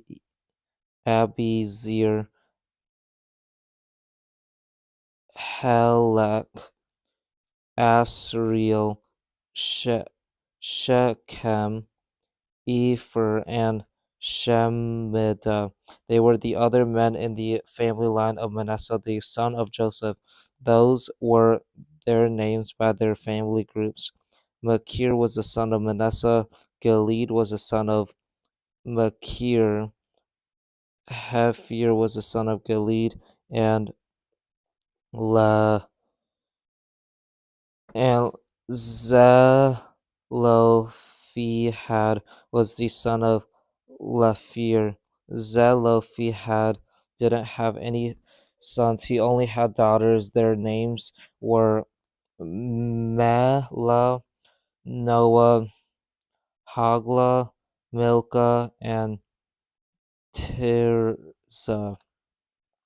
The daughters of Zelophehad went to the priest Eleazar and to Joshua the son of Nun. They also went to the other leaders. They said, "The Lord commanded Moses to give us our share of land among our male relatives." So Joshua gave them land along with their male relatives. That was in keeping with what the Lord had commanded. Manasseh's share was made up of 10 pieces of land. That land was in addition to Gilead and Bashan east of the Jordan River. So the five granddaughters of Hephir in the family line of Manasseh received land, just as the other five sons of Manasseh did. The land of Gilead belonged to the rest of the family line of Manasseh. The territory of Manasseh reached from Asher to Michmethath. Michmethath was east of Shechem. The border ran south from Michmethath. The people who were living at En Tapua were inside the border. Manasseh had the land around Tapua, but the town of Tapua itself was on the border of Manasseh's land. It belonged to the people of Ephraim. The border continues south to the Kana Valley. Some of the towns that belonged to Ephraim were located along the towns of Manasseh, but the border of Manasseh was the north side of the valley. The border came to an end at the Mediterranean Sea. The land on the south belonged to Ephraim. The land on the north belonged to Manasseh. The territory of Manasseh reached the Mediterranean Sea. The tribe of Asher was the border on the north. The tribe of Issachar was the border on the east. Inside the land that was given to Issachar and Asher, the towns of Beth Shan and Ibalim belonged to Manasseh. The towns of Dor, Indor, Tanakh, and Megiddo, and their people also belonged to Manasseh. Manasseh was given all of those towns and the settlements that were around them. The the third town in the list was also called Naphath Dor. The people of Manasseh weren't able to take over those towns. That's because the people of Canaan had made up their minds to live in that area. The people of Israel grew stronger than they forced the people of Canaan to work hard for them, but they didn't drive them out completely. The people in the family line of Joseph spoke to Joshua. They said, "Why have you given us only one share of the land to have as our own? There are large numbers of us. The Lord has blessed us greatly." "That's true," Joshua said. "There are large numbers of you, and the hill country of Ephraim is too small for you, so go up in the forest, clear out some land for yourselves in the territory of the Perizzites and Rephaites." The people in Joseph's family line replied, they said, "The hill country isn't big enough for us, and all the people of Canaan who live in the flatlands use chariots that have iron parts. They include the people of Beth Shan and its settlements. They also include the people who live in the valley of Jezreel." Joshua spoke again to the people in Joseph's family. He said to the people of Ephraim and Manasseh, "There are large numbers of you, and you are very powerful. You will have more than one piece of land. You will also have the central hill country. It's covered with trees. Cut them down and clear the land. That whole land from one end to the other will belong to you." The people of Canaan use chariots that have iron parts, and those people are strong, but you can drive them out. The whole community of Israel gathered together at Shiloh. They set up the tent of meeting there. The country was brought under their control, but there were still 7 tribes in Israel who had not yet received their shares of land. So Joshua spoke to the people of Israel. He said, "The Lord, the God of your people, has given you this land. How long will you wait before you begin to take it over? Appoint 3 men from each tribe. I'll send them to map what map out the land. Then they'll write a report about its features. The report will point out the share of land each tribe will receive. Then the men will return to me. You will divide the land up into 7 shares. Judah must remain in its territory in the south. The people in Joseph's family line must remain in their territory in the north. Write reports about the features of those 7 shares of land. Bring them here to me. Then I'll cast lots of you in the sight of the Lord our God. But the Levites don't get any share of your land. That's because their share is to serve the Lord as priests. The tribes of Gad and Reuben and half of the tribe of Manasseh have already received their shares. They are on the east side of the Jordan River. Moses, the servant of the Lord, gave them shares to them, gave their shares to them. The men started out on their way to map out the land. Joshua directed them, "Go and map out the land. Write a report about its features. Then return to me. I'll cast lots of you here at Shiloh in the sight of the Lord. So the men left and went through the land.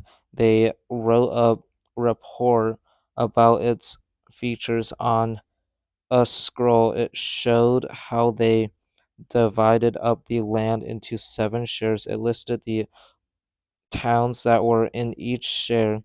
The men reported the men returned to Joshua in the camp at Shiloh. The then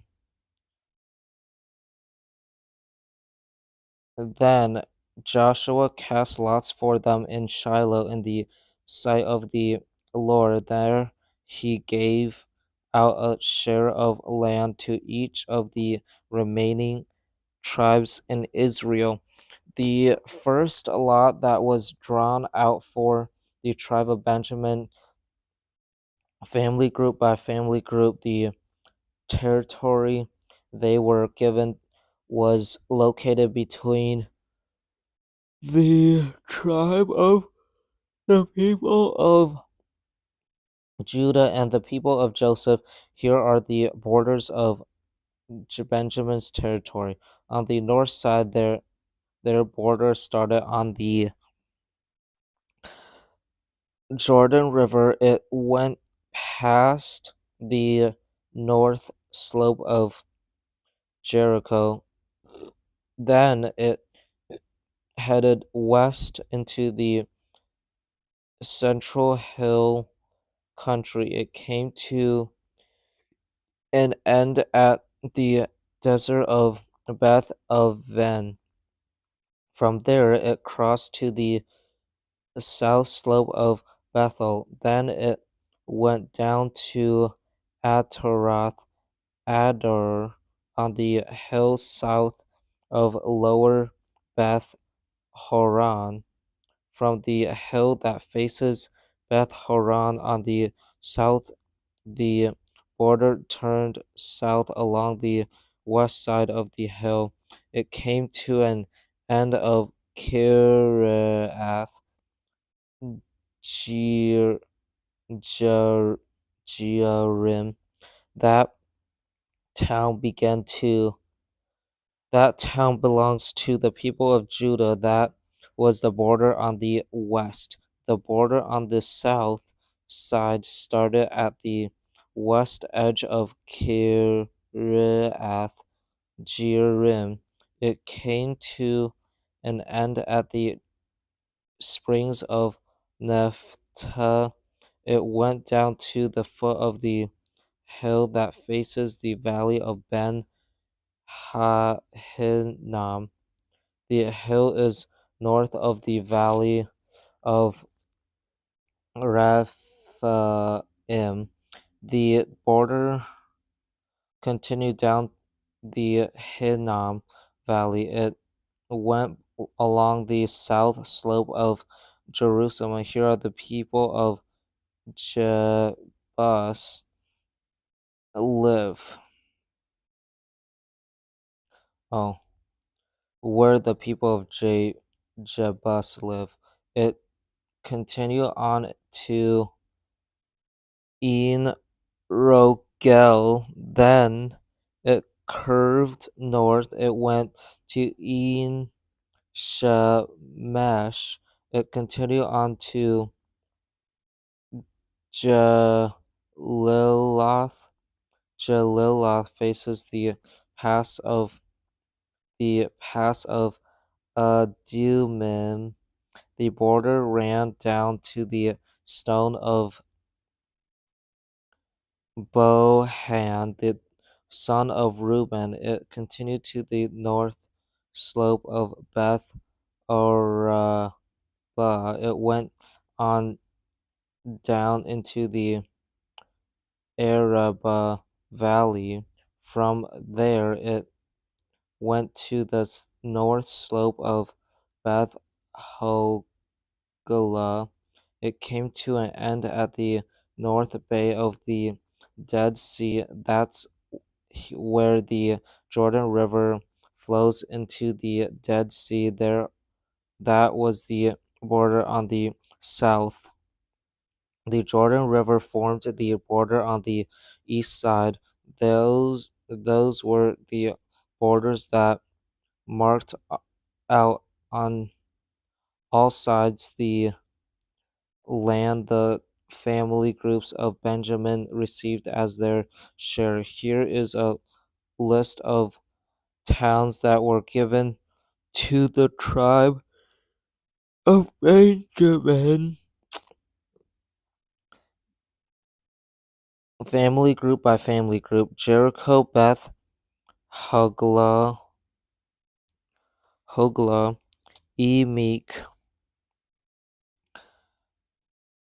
Kezes, Beth Araba, Zemaraim, Bethel, Avim, Para, Ophrah, Kepher, Ammoni, Ophni, and Geba. The total number of towns and their town and villages was 12. Here is another list of towns that were given to Benjamin: Gibeon, Ramah, Beeroth, Mizpah, Kephirah, Moza, Kerechem,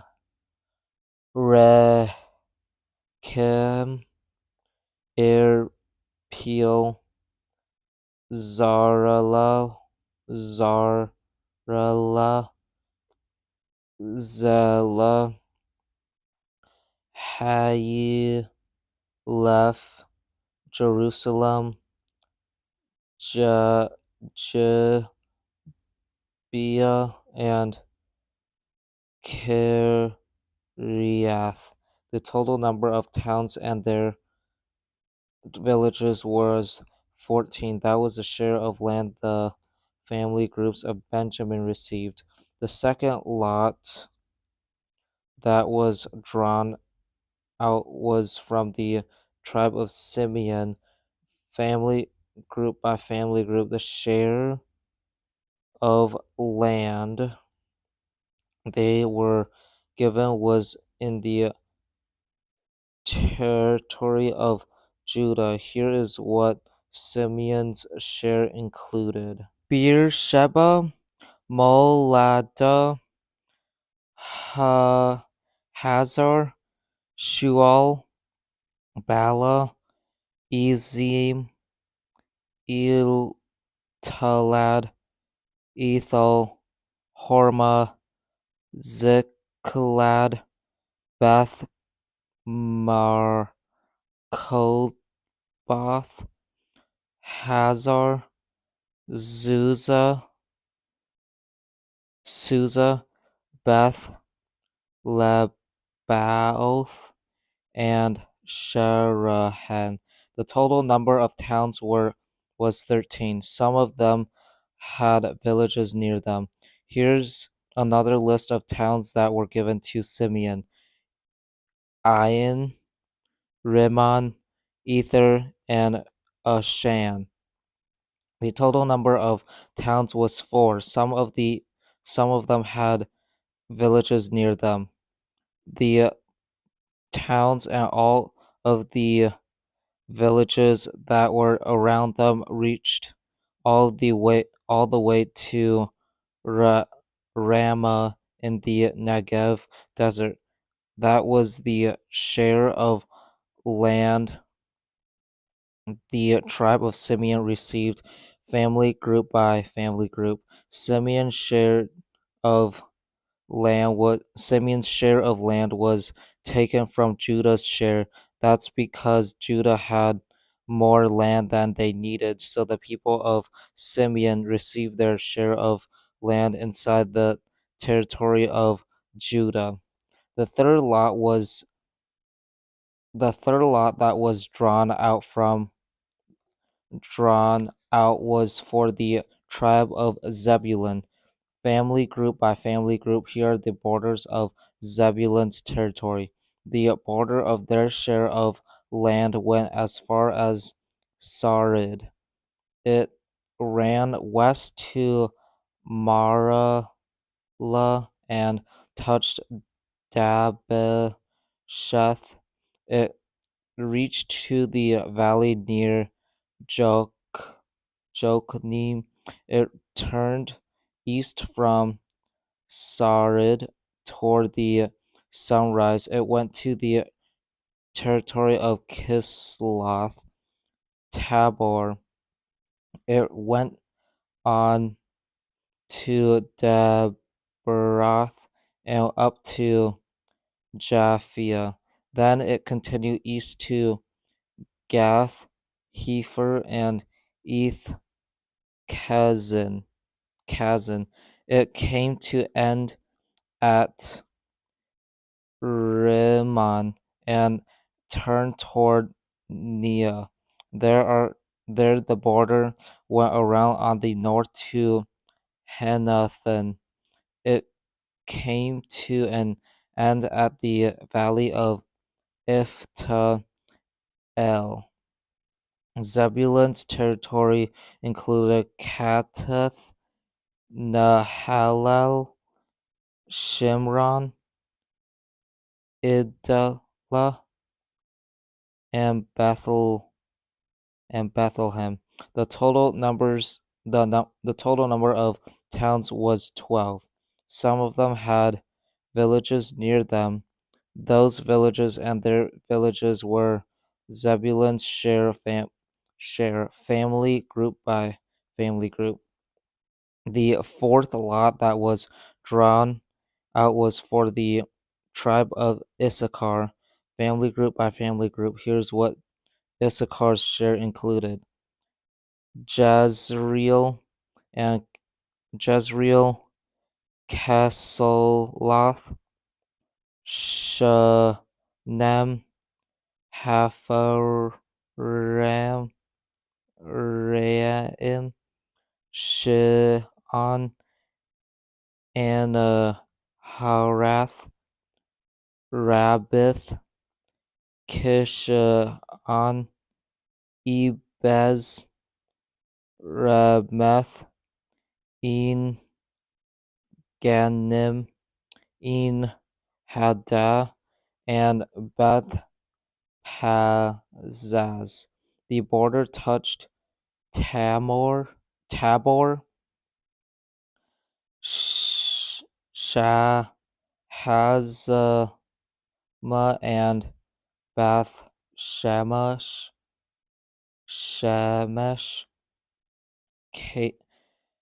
Beth.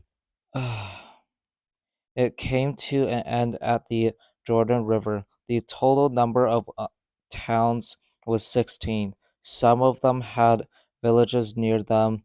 Those towns and villages were the share the tribe of Issachar received, family group by family group. The fifth lot that was drawn out was for the tribe of Asher, family group by family group. Here's what Asher's share included: Helkath, Hali, Beaton, Beton, Uk, Ukshaf, Alamelech, Amad, and Mishal. The on the west, the border touched Carmel and Shihor Libnath. Then it turned east toward Beth Dagon. It touched Zebulun and the valley of Iphta Il. It went north to Beth Ebek and Neil. It went past Kabul on the left. It went to Abdon, Rehob, Hammon, and Cana It reached all the way to Greater Sidon. The border then turned back toward Ramah. Ramah. It went to Tyre, a city that had high walls around it. It turned toward Hosea. It came to an end at the Mediterranean Sea in the area of Ak- Akzib, um, Amma, Aphek, and Rehob. The total number of towns was 22. Some of them had villages near them. Those towns and their villages were the share the tribe of Asher received family group by family group. The sixth lot that was drawn out was for Naphtali, family group by family group. Their borders started at Telef and the large tree in Nananim. It went past Adami, Nekeb, and Jabneel. It went to Lakum and came to an end at the Jordan River. The border ran west through Asnath Tabor. It came to an end at Hu Hucock. It touched Zebulun on the south. It touched Asher on the west. It touched the Jordan on the east. The cities that had high walls around them were Zeddim, Zer, Hamath, Rekath, Kinnereth, Adamah, Ramah, Hozar, or Hazar, Kadesh, Adri, In Hazar, Iron, Migdal, Il, Horem, Beth Anath, and Beth Shemesh. The total number of towns was 19. Some of them had villages near them. Those towns and their villages were the same, were the share the those towns and their villages were the share the tribe of Taf, Ta, Tali received family group by family group. The seventh lot that was drawn out was for the tribe of Dan, family group by family group. Here is what Dan's share of land included: Zorah, Eshtal, Ir, Shemesh, Shalabim, Aijalon, Ithla, Elon, Timnah, Ekron, Iltaka, Gibbethon, Baalath, Jahud, Bean, Barak, Gath, Ramon, Me, Jergon, and Rakon. Dan's share included the area that faces Jopad. The people of Dan had trouble taking over their territory, so they went up and attacked Leshem. They took it, they killed its people with their swords. Then they moved into Leshem and settled down there. They named it Dan. That's because they traced their family line back to him. All of those towns and their villages were shared the tribe of Dan received family group by family group. The people of Israel finished dividing up the shares of land the tribes received. Then they gave a share to Joshua the son of Nun. They did what the Lord had commanded them to do. They gave Joshua the town he asked for. It was Timnath Sarah Sarah in the hill country of Ephraim. He built up the town and settled down there. All of those territories were given out by using lots at Shiloh. The lots were drawn out by the priest Eleazar and by Joshua the son of Nun. The leaders of the tribes of Israel helped them. The lots were drawn out in front of the Lord at the entrance to the tent of meeting so the work of dividing up the land was finished. Then the Lord spoke to Joshua. He said, "Tell the people of Israel to choose the cities to go to for safety, just as I directed you through Moses. Anyone who kills a person by accident can run there for safety. So can anyone who kills a person without meaning to. The one who is charged with murder will be kept safe from the nearest male relative of the person who was killed.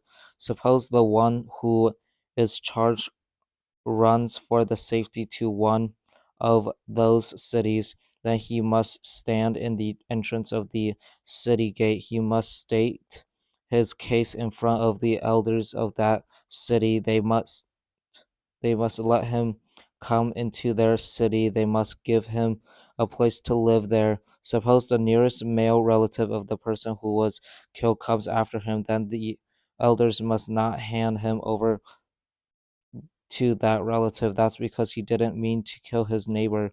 He didn't make evil plans to do it. He must stay in that city until his case has been brought to the community court. He must stay there until the high priest who is serving at that time dies.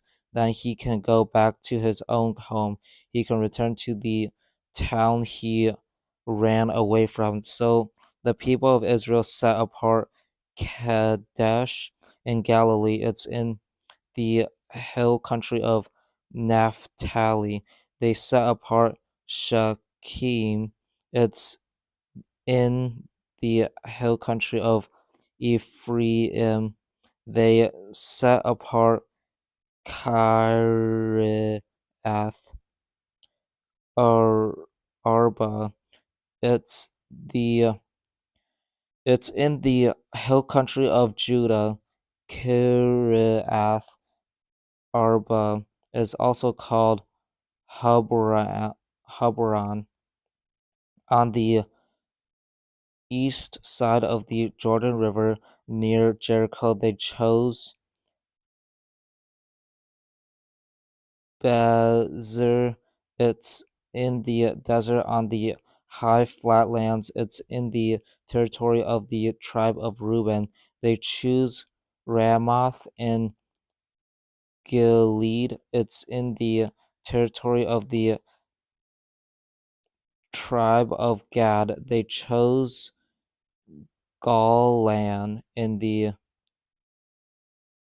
land of Bashan. It's in the territory of the tribe of Manasseh. Suppose you kill someone by accident, or another Israelite does, or an outsider who lives among you does it, then any of you can turn for safety to one of those cities that have been chosen. There you won't be killed by the nearest male relative of the person who was killed. First, your case must be brought to the community court. The leaders of the Levite family groups approached the priest Eleazar and Joshua the son of Nun. They also approached the leaders of the family groups of Israel's other tribes. They went to all of them at Shiloh in Canaan. They said to them, "Give us towns to live in, also give us grasslands for our livestock."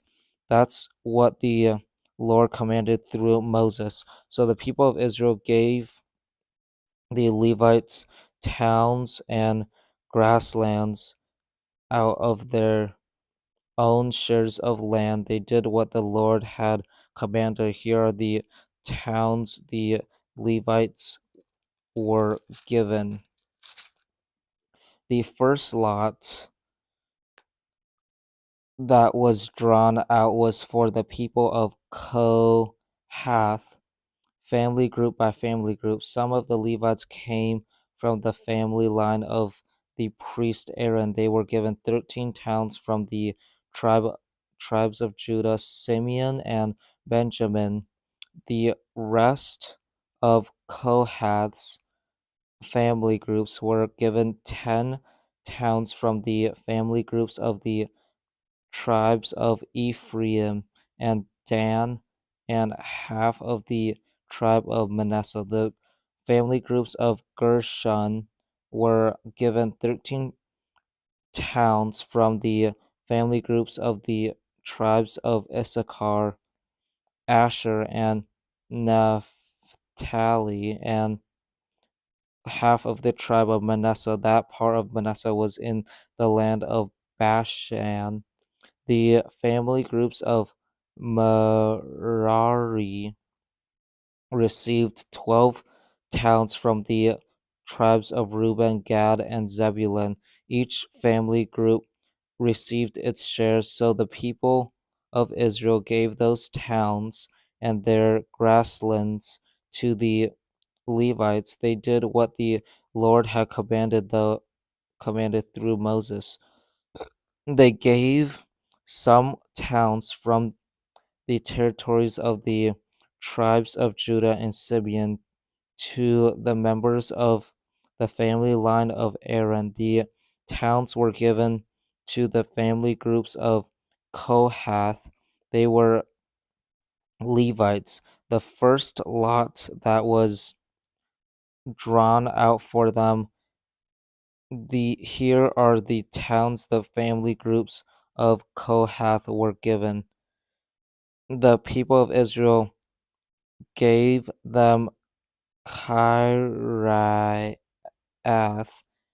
Arba and the grasslands that were around it. Kiriath Arba is also called Hebron. It's in the hill country of Judah. Anak came from the family line of Arba, but Judah had already given away the fields and villages around the cities. They had given them to Caleb as his share. Caleb was the son of Jephunneh, so they gave Hebron to the members of the family line of the priests Aaron. Hebron was a city where anyone who was charged with murder would go for safety. They also gave them Libnah, Jattir, Ishtmoah, Holland, Debir, Ain, Ain, Juttah, and Beth Shemesh. They gave those towns and their green grasslands to the family groups of Kohath. The total number of towns from the tribe of Judah and Simeon was 9. The people of Israel gave some towns from the tribe of Benjamin to the family groups of Kohath. The towns were Gibeon, Je- Geba, Anathoth, and Almon. The total number of those towns and their grasslands was 4. So the total number of towns that their grasslands that were given to the priests in the family line of Aaron was 13. There were other family groups of Kohath among the Levites. They were given towns from the tribe of Ephraim. Here are the towns those other family groups of Kohath were given. In the hill country of Ephraim, they were given Shechem.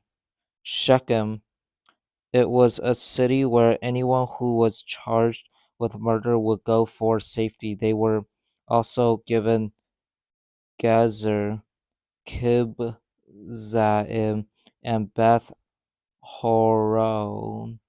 The total number of those towns and their grasslands was 4. From the tribe of Dan, they received Etel, Itaka, Gibethon, Aijalon, and Gath Rimmon. The total number of those towns and their grasslands was 4. From half of the tribe of Manasseh, they received Taanach and Gath Rimmon. The total number of those towns and their grasslands was 2. So all of those 10 towns and their grasslands were given to the other family groups of Kohath. Here are the towns the family groups of Gershon among the Levites were given. From half of the tribe of Manasseh, they received Golan in the land of Bashan. Golan was a city where anyone who was charged with murder could go for safety. Also received B. They also received B. Ishtara. The total number of those towns and their grasslands was 2. From the tribe of Issachar, they received Kashan, Daben, Dabereth, Jermuth, and Gun and Ganim. The total number of those towns and their grasslands was 4. From the tribe of Asher, they received Mishal, Abdon, Helkath, and Rehob. The total number of those towns and their grasslands was 4. From the tribe of Naphtali, they received Kadesh in Galilee. Kadesh was a city where anyone who was charged with murder would go for safety. They also received Hamath, Dor, and Kartan. The total number of those towns and their grasslands was 3. So the total number of towns and their grasslands that were given to the family groups of Gershon was 13. The rest of the Levites were from the family groups of Merari. Here are the towns they were given. From the tribe of Zebulun, they received Jokneam, Karta, Dimnah, and Nahalal. The total number of those towns and their grasslands was 4. From the tribe of Reuben, they received Bezer, Jahaz, Kedemoth, and Mephath. The total number of those towns and their grasslands was 4. From the tribe of Gad, they received Ramoth in Galilee, Ramoth. Oh no. They received Ramoth in Gilead. Ramoth was a city where anyone who was charged with murder would go for safety. They also received Mahanaim, Hashbon, and Jazer. The total number of those towns and their grasslands was 4. So the total number of towns that were given to the family groups of Merari was 12. That concludes the list of towns the rest of the Levites received. The total number of Levite towns and their grasslands in the territory that was given to Israel was 48. Each of those towns had grasslands around it. That was true of all of them. So the Lord gave Israel all of the land he had promised with an oath to give to Abraham, Isaac, and Jacob, and Israel took it over. Then they settled down there. The Lord gave them peace and rest on every side. That's what he had promised their fathers he that's what he promised their fathers who that's what he promised That's what he had promised their fathers he would do.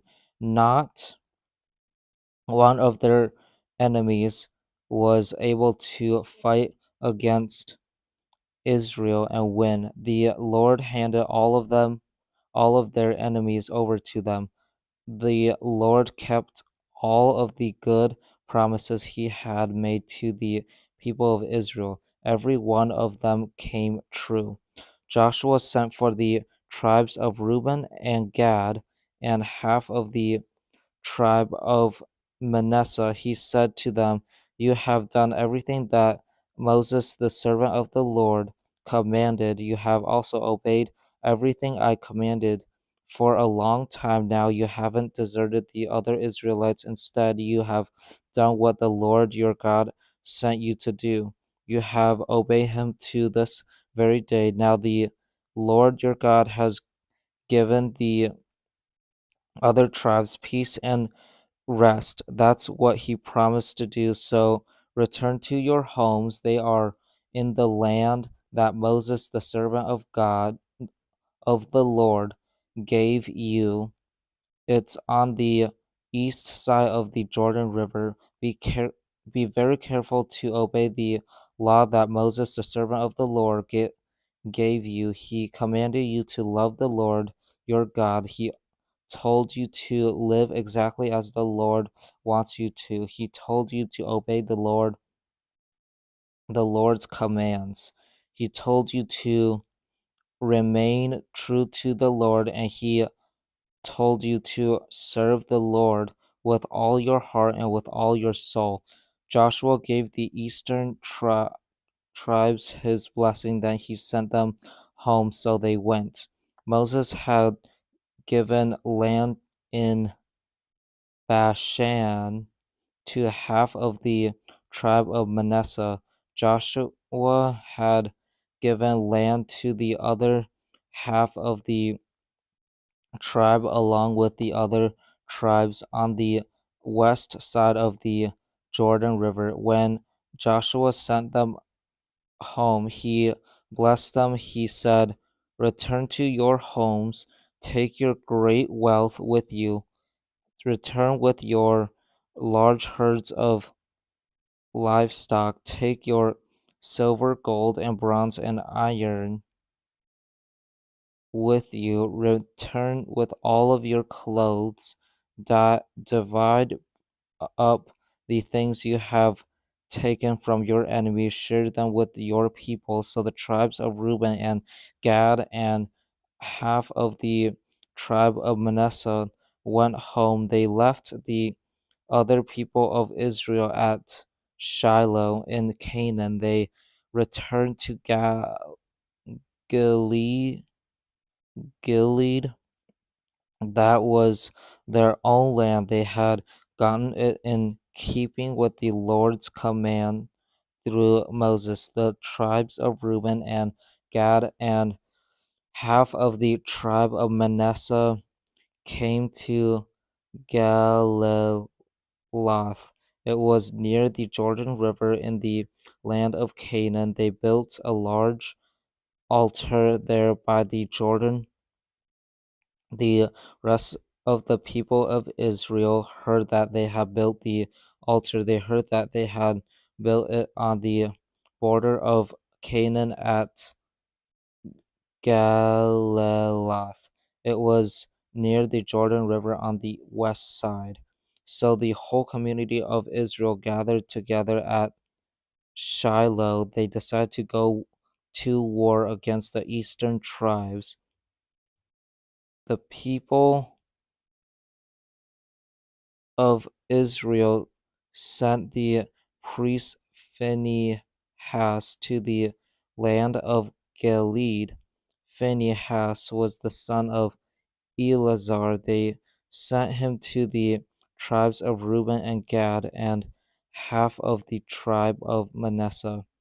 They sent 10 of their leaders with them. There was one for each of the tribes of Israel. Each man was the leader of a family group among the larger family groups of Israel. They went to the tribes of Reuben and Gad and half of the tribe of Manasseh in the land of Gilead.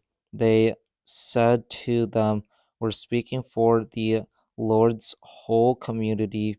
How could we disobey the Lord of how could we disobey the God of Israel like this? How could you turn away from the Lord? How could you disobey him by building an altar for yourselves? Don't you remember how we sinned at Peor? The Lord struck us with a plague because of what we did. Up to this very day, we're still suffering because of that sin.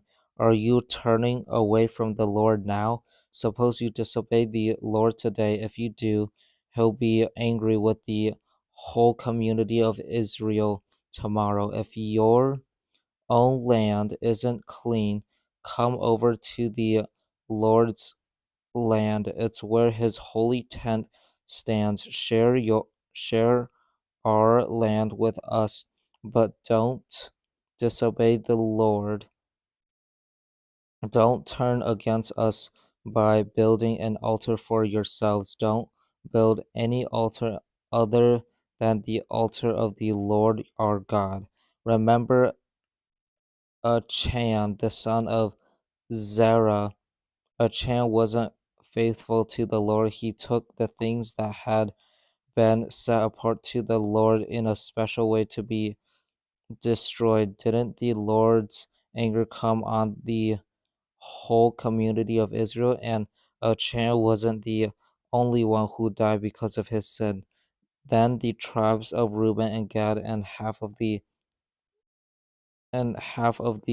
tribe of Manasseh replied. They answered the leaders of the family groups of Israel. They said, "The mighty one God, the Lord, the mighty one God, the Lord, he knows, and we want Israel to know.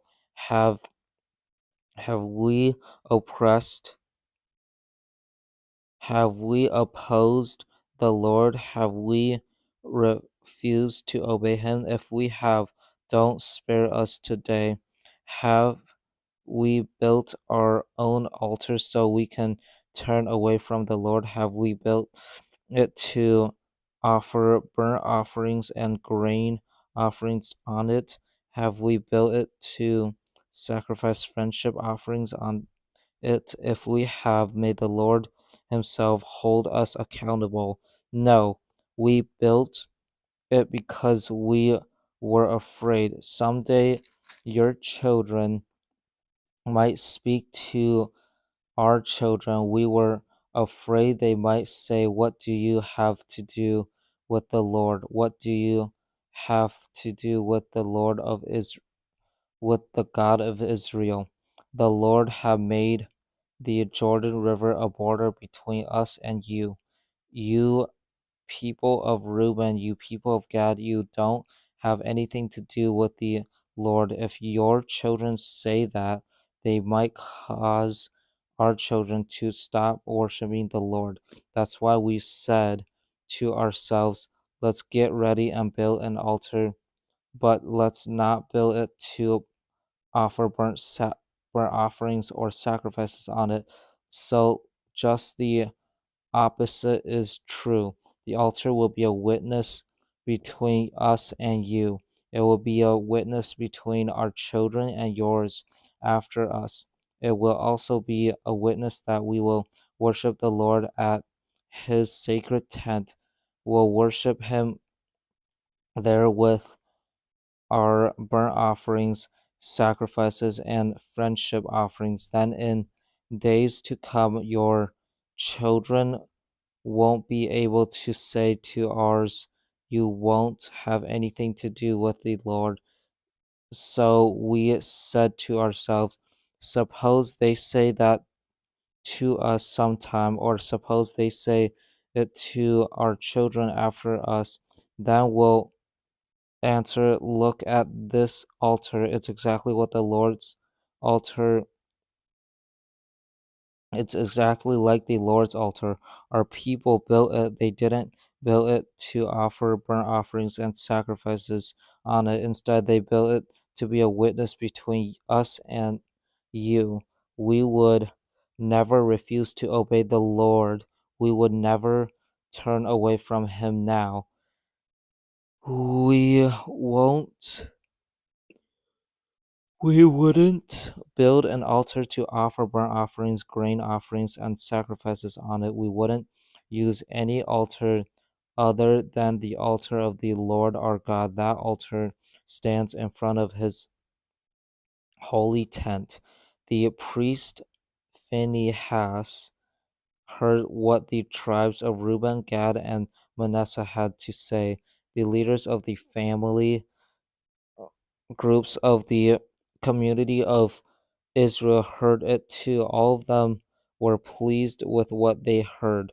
The priest Phinehas spoke to the tribes of Reuben, Gad, and Manasseh. Phinehas was the son of Eleazar. He said, "Today we know that the Lord is with us. That's because you have been faithful to Him in this matter.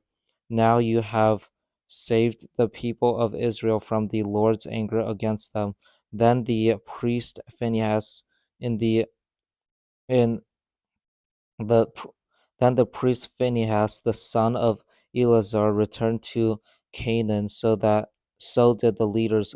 All of them went back from their meeting with the tribes of Reuben and Gad in Gilead. They brought a report back to the people of Israel. The people were glad to hear the report. They praised God. They didn't talk anymore about going to war against the eastern tribes, and they didn't talk anymore about destroying the country where the tribes of Reuben and Gad lived. The tribes of Reuben and Gad gave the altar a name. They called it a witness between us that the Lord is God. A long time had passed. The Lord had given Israel peace and rest from all of their enemies who were around them. By that time, Joshua was very old, so he sent for all of the elders, leaders, judges, and officials of Israel. He said to them, "I'm very old. You yourselves have seen everything the Lord your God has done. You have seen what he's done to all of those nations because of you. The Lord your God fought for you. Remember how I've given you all of the land of the nations that remain here. I've given each of your tribes a share of it. It's the land of the nations I won the battle over. It's between the Jordan River and the Mediterranean Sea in the west. The Lord your God himself will drive those nations out of your way. He will punish them out to make room for you. You will take over their land just as the Lord your God promised you.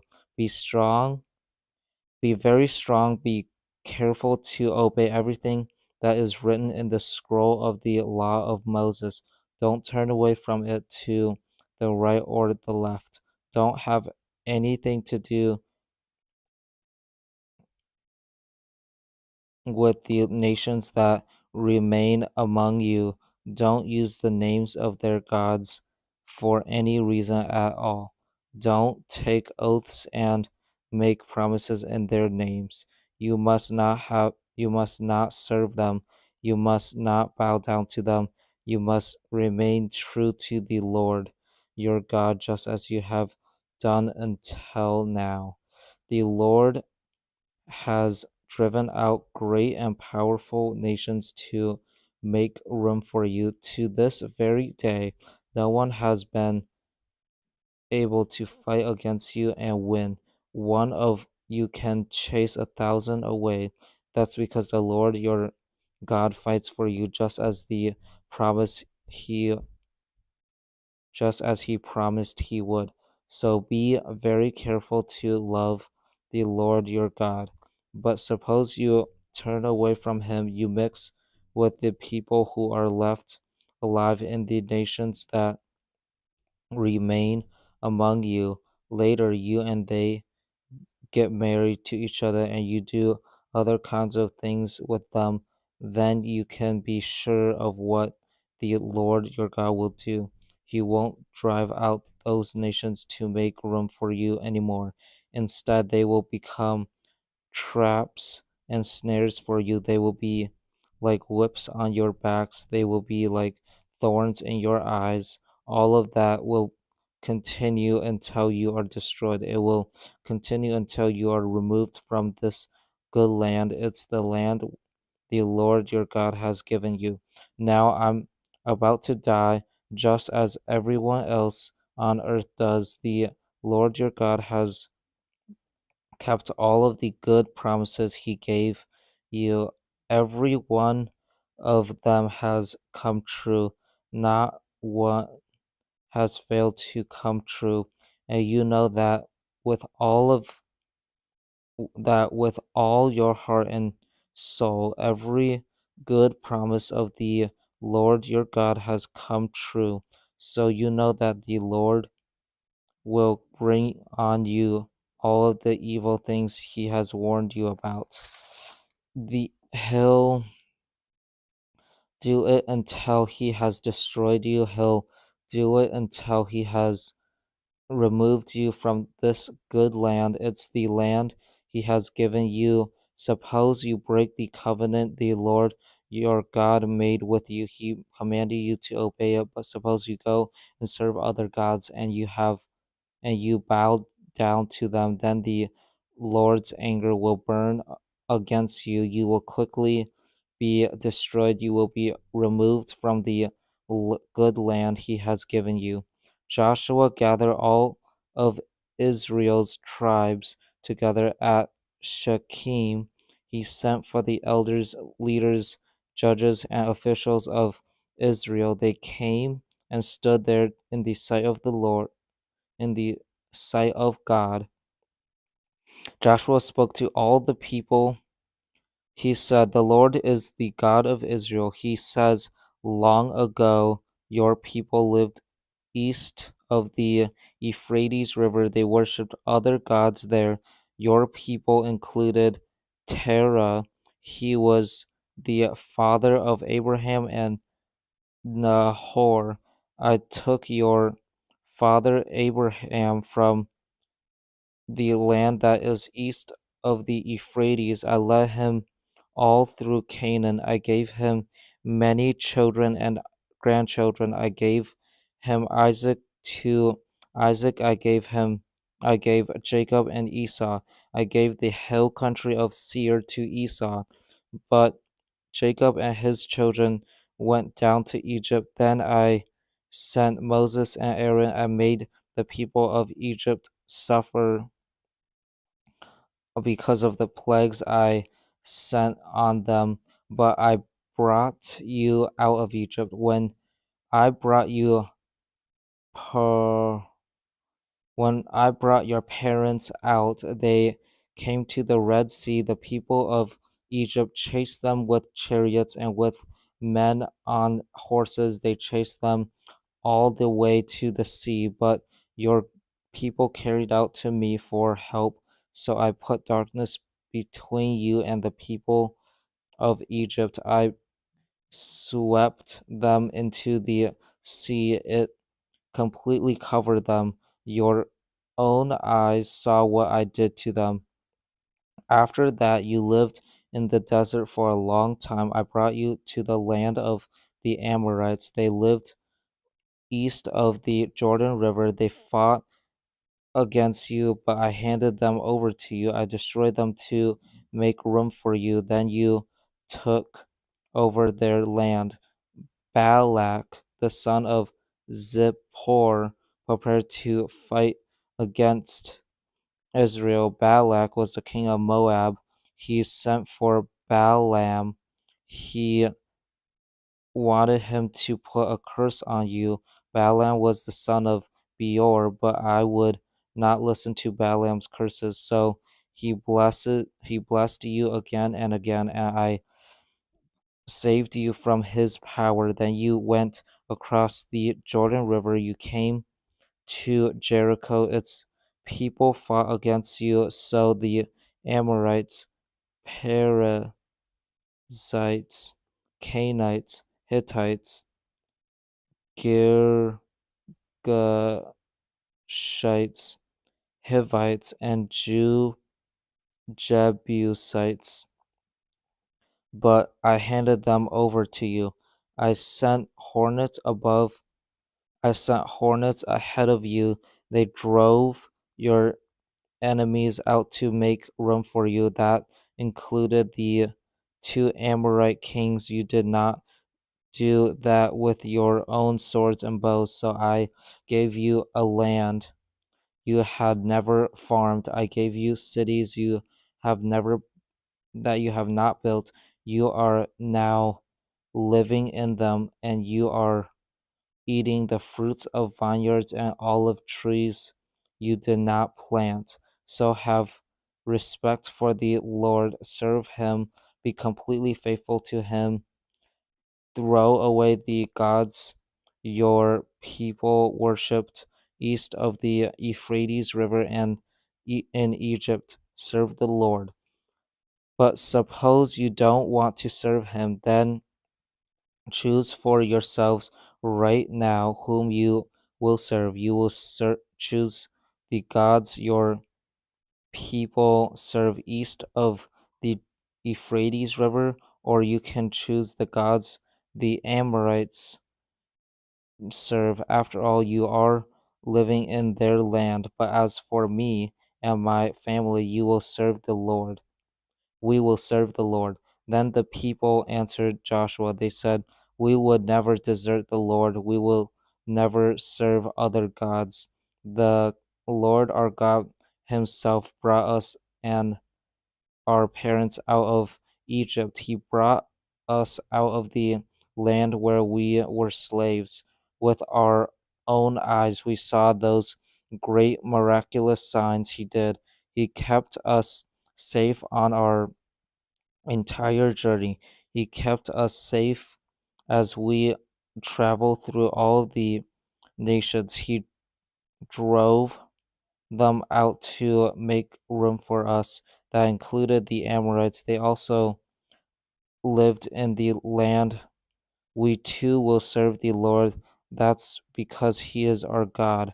Joshua spoke to the people. He said, You aren't able to serve the Lord. He is a holy God. He is a jealous God. He won't forgive you when you disobey Him. He won't forgive you when you sin against Him. Suppose you desert the Lord. Suppose you serve the gods that people in other lands serve. If you do, He will turn against you. He will bring trouble on you. He will destroy you, even though he has been good to you.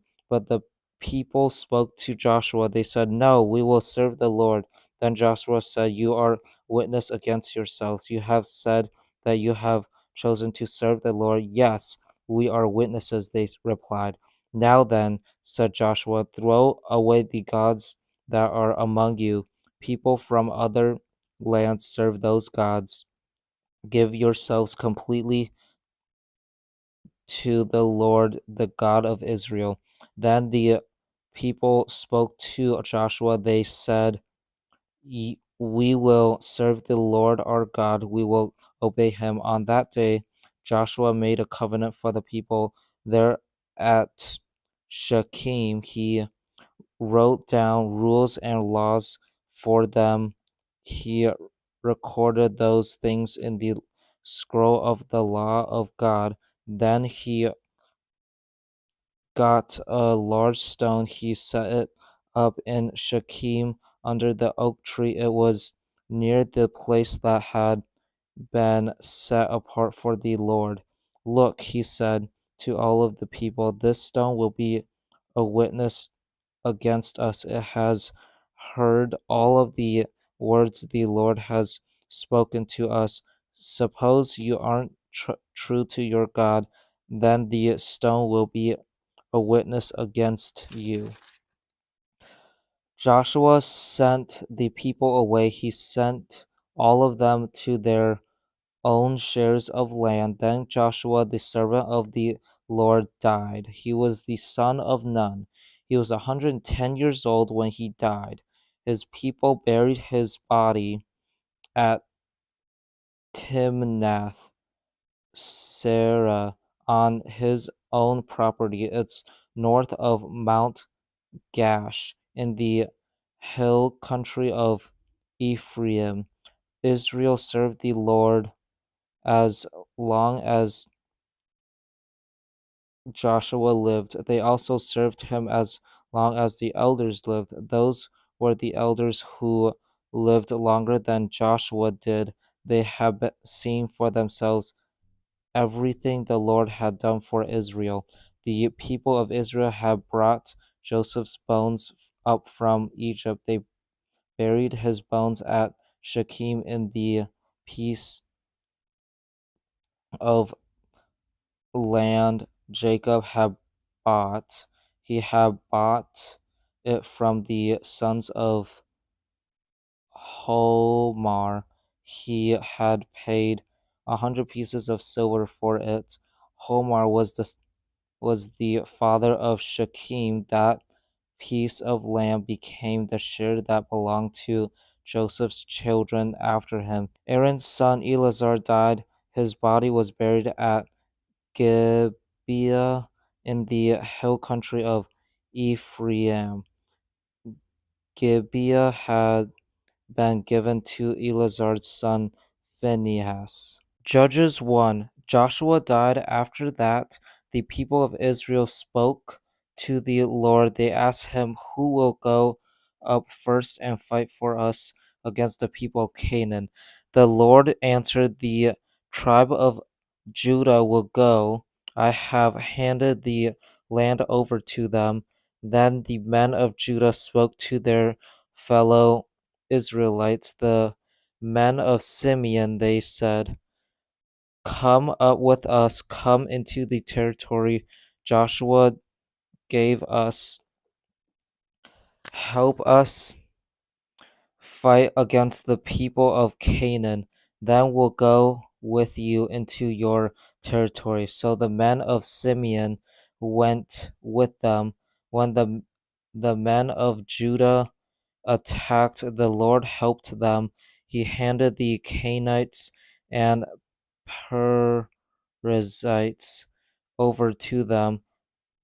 They struck down 10,000 men at Bezek.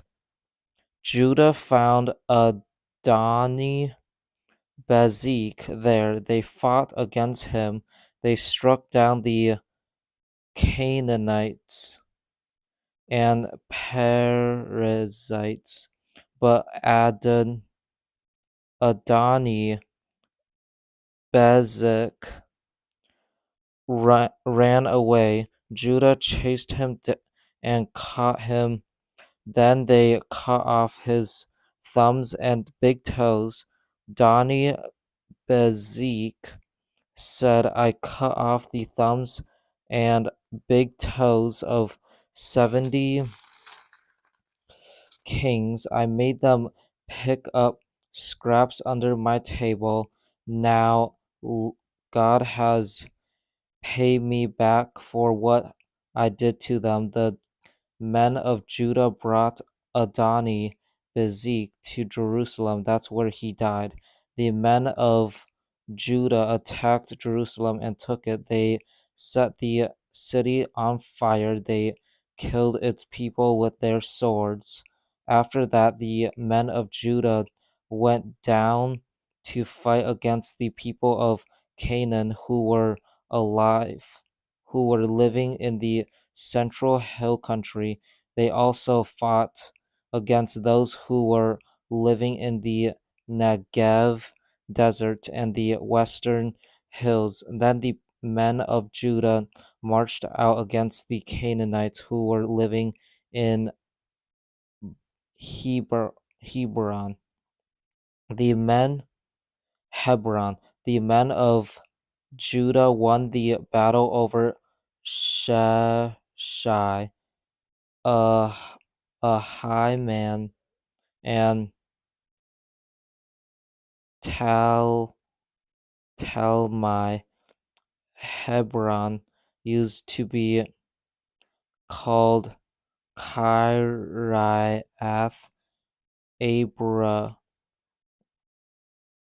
Arba. From Hebron, they marched out against the people who were living in Debir. It used to be called Kiriath Sephir. Caleb said, I will give my daughter Aksa to be married. I'll give her to the man who attacks and captures Kiriath Sephir. Othniel captured it, so Caleb gave his daughter Aksa to him to be his wife. Othniel was the son of Kenaz. He was Caleb's younger brother. One day Aksa came to Othniel. She begged him to ask her father for a field. When she got off her donkey, Caleb spoke to her. He said, What can I do for you? She replied, Do me a special favor. You have given me some land in the Negev desert. Give me springs of water also. So Caleb gave her the upper and lower springs. Moses' father-in-law was a Kenite. His his family went up from Jericho. They went up with the people of Judah to the desert of Judah. They went there to live among its people. Those people were living in the Negev desert near Arad. Jericho was also known as the city of palm trees. The men of Judah went with their fellow Israelites, the men of Simeon. They attacked the people of Canaan who were living in Zephan, Zephath, Zephath. They set the city apart to the Lord in a special way to be destroyed. That's why the city was called Hormah. The men of Judah took Gaza, Ashkelon, and Ekron. They also took the territory that was around each of those cities. The Lord was with the men of Judah. They took over the central hill country, but they weren't able to drive the people out of the flatlands. That's because those people used chariots that had some iron parts.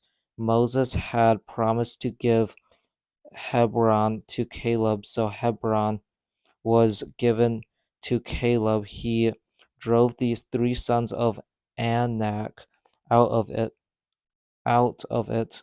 But the people of Benjamin failed to drive out the Jebusites who were living in Jerusalem, so they lived there with the people of Benjamin to this very day.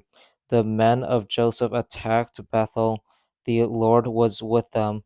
They sent men to Bethel to check it out. It used to be called Luz. Those who were sent saw a man coming out of the city. They said to him, "Show us how to get into the city. If you do, we'll see that you are treated well."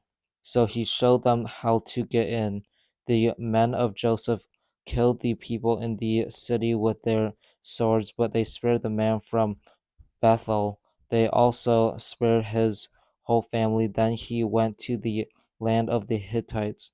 He built a city there. He called it Luz. That's still its name to this very day. But the tribe of Manasseh didn't drive out the people of Beth Shan.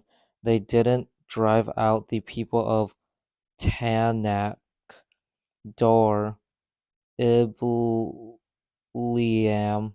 and Megiddo, and they didn't drive out the people of the settlements that are around those cities either. That's because the people of Canaan had made up their minds to continue living in that land.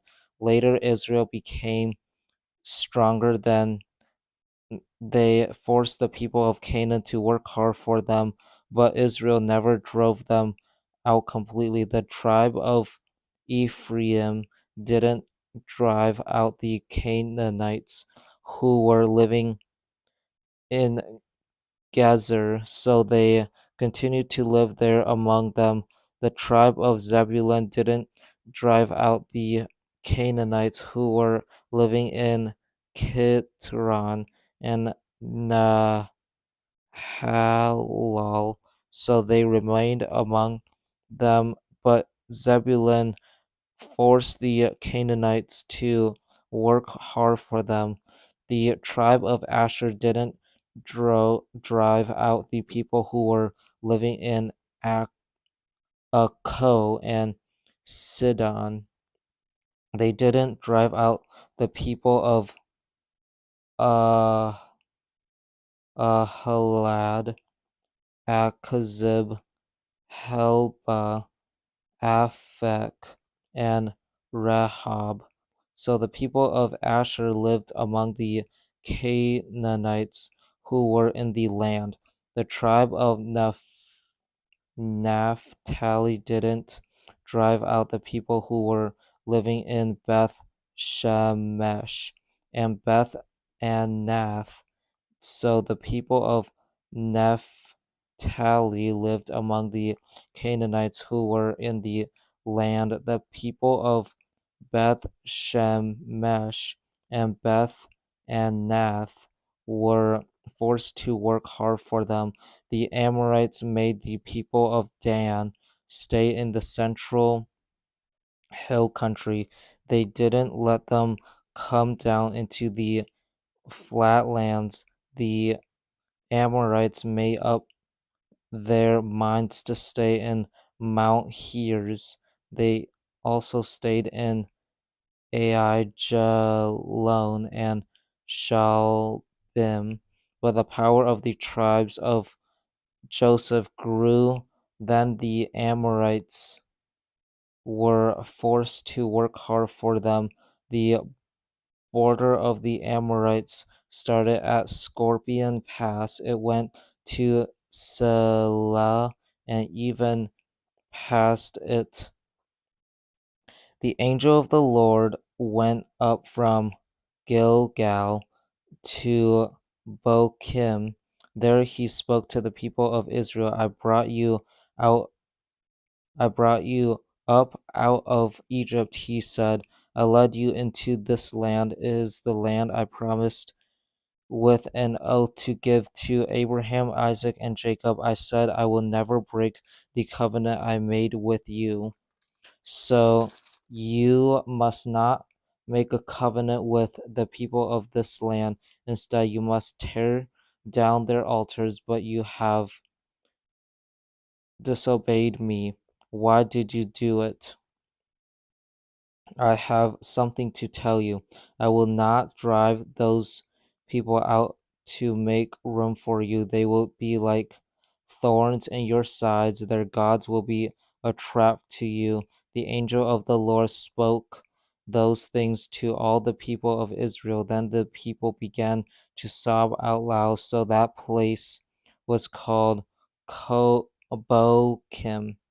The people offered sacrifices to the Lord there. Joshua sent the people of Israel away. Then they went to take over the land.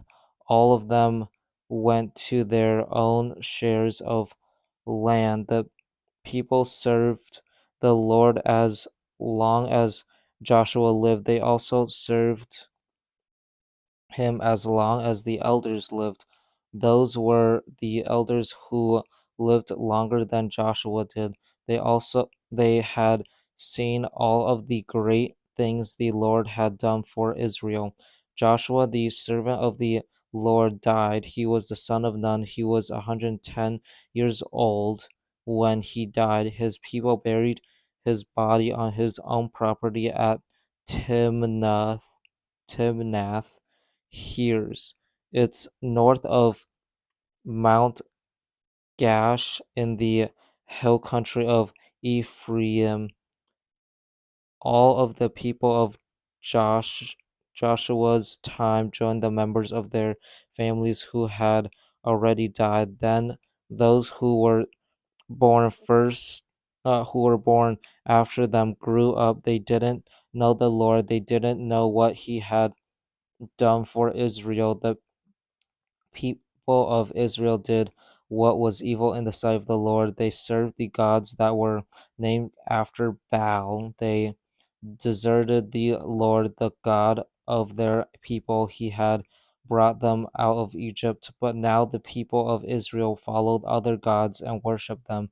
They served the gods of the nations that were around them. They made the Lord angry because they deserted him. They served Baal. They also served the goddesses that were named after Ash Ashtoreth. The Lord became angry with Israel, so he handed them over to robbers. The robbers stole everything from them. He gave them over to their enemies who were all around them. Israel wasn't able to fight against them anymore and win. When Israel went out to fight, the Lord's power was against them. He let their enemies win the battle over them.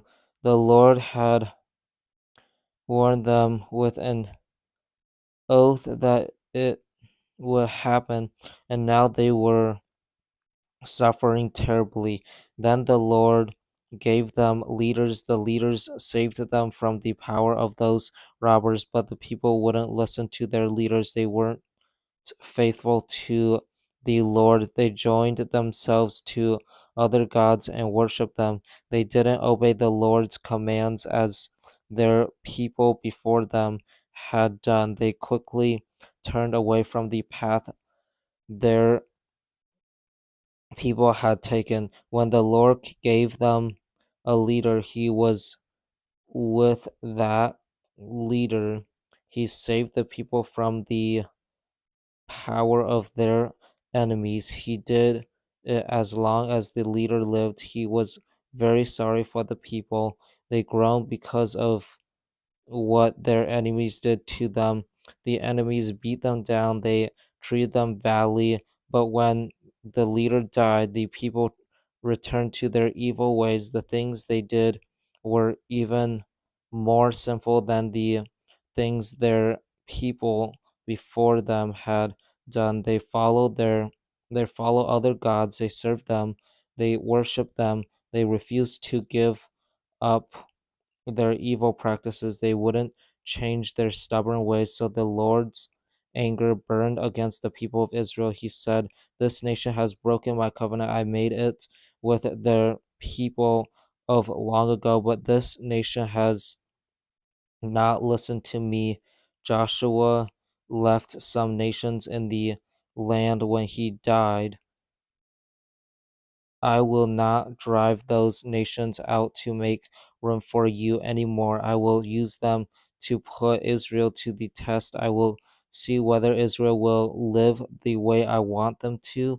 I will see whether they will follow my path, just as their people did long ago. The Lord had let those nations remain in the land. He didn't drive them out right away. He didn't hand them over to Joshua. The Lord left some nations in the land. He left them there in order to put the people of Israel to the test. He did it for all those who hadn't lived through any of the wars in Canaan. He wanted to teach the men in Israel who had never been in battle before. He wanted them to learn how to fight. So he left the five rulers of the Philistines. He left the people of Canaan and the people of Sidon.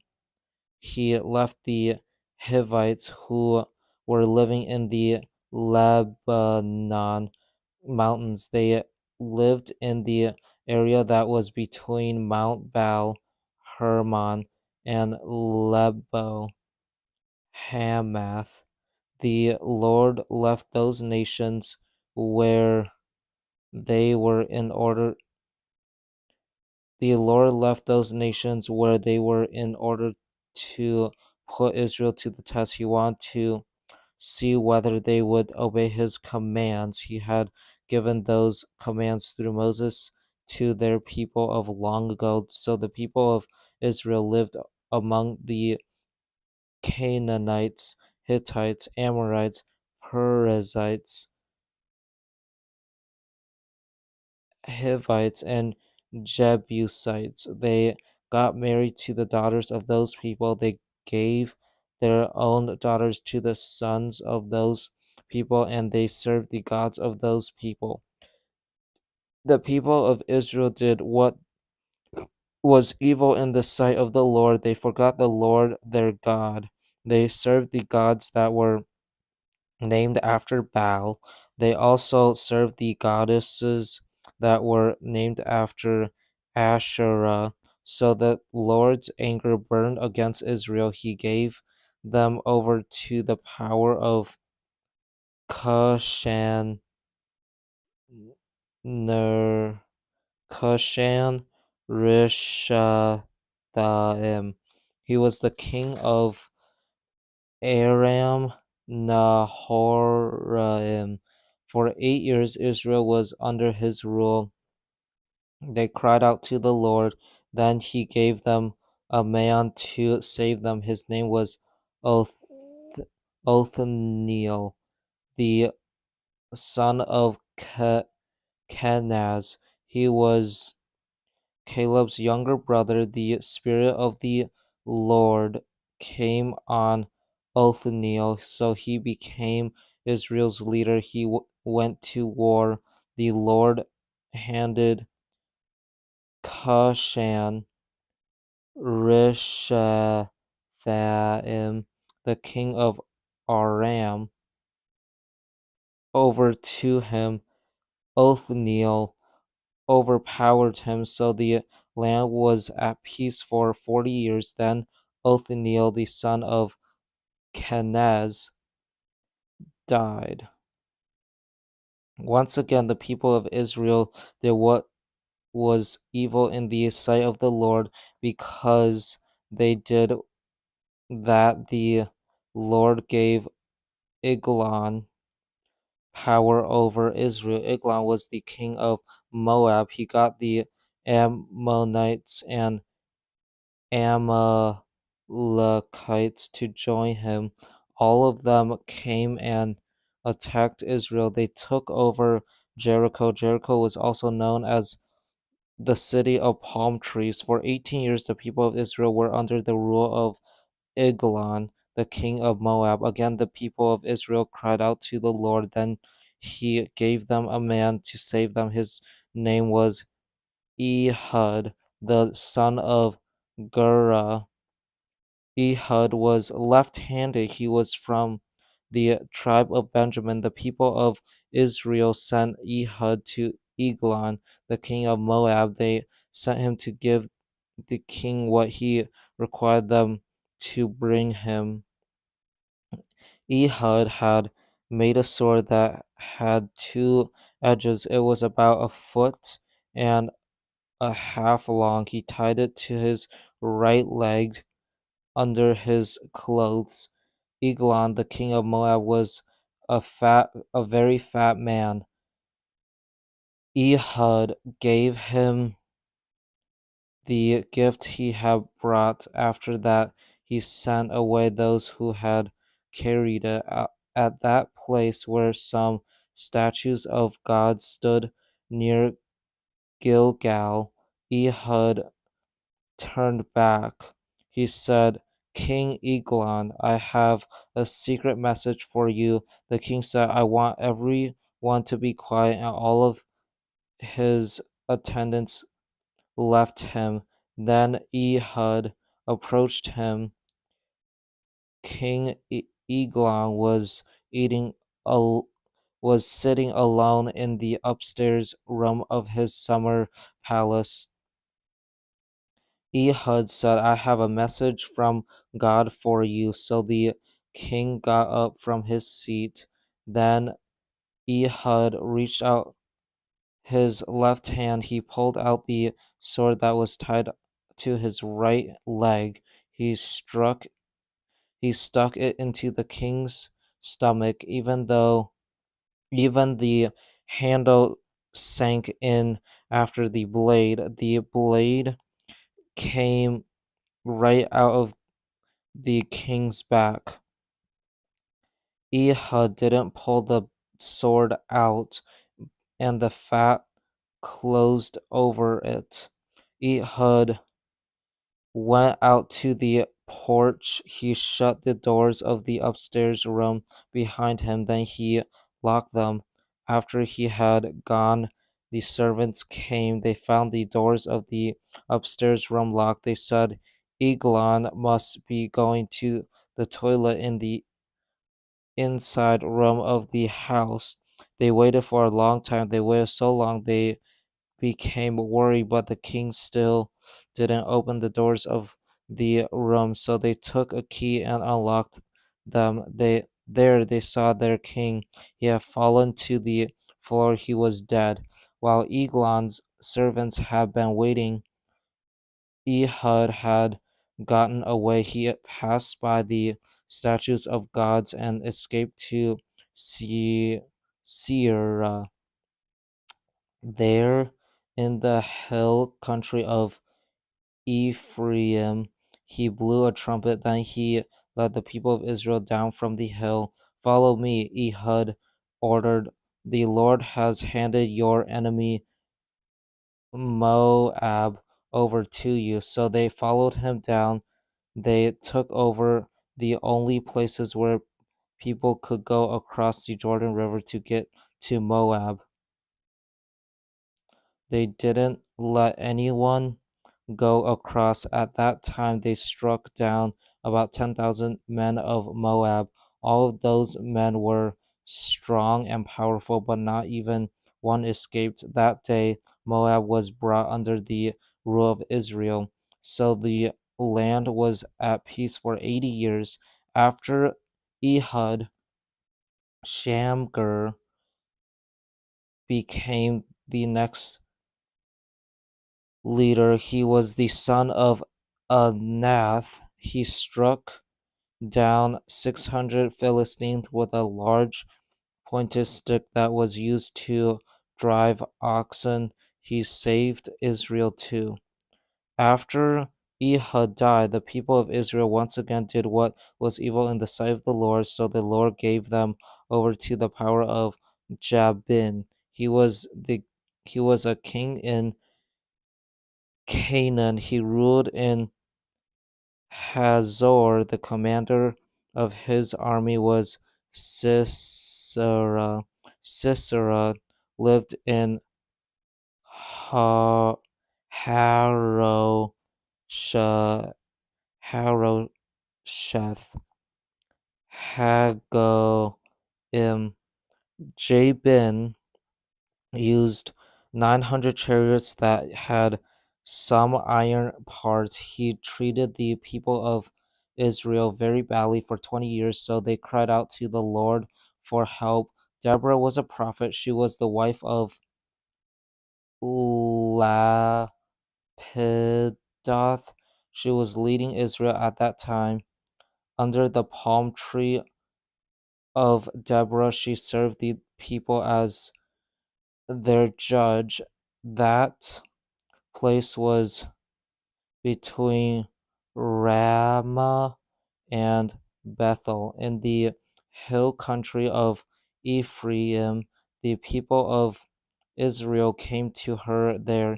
They came to her, they came to have her decide cases for them. She settled matters between them.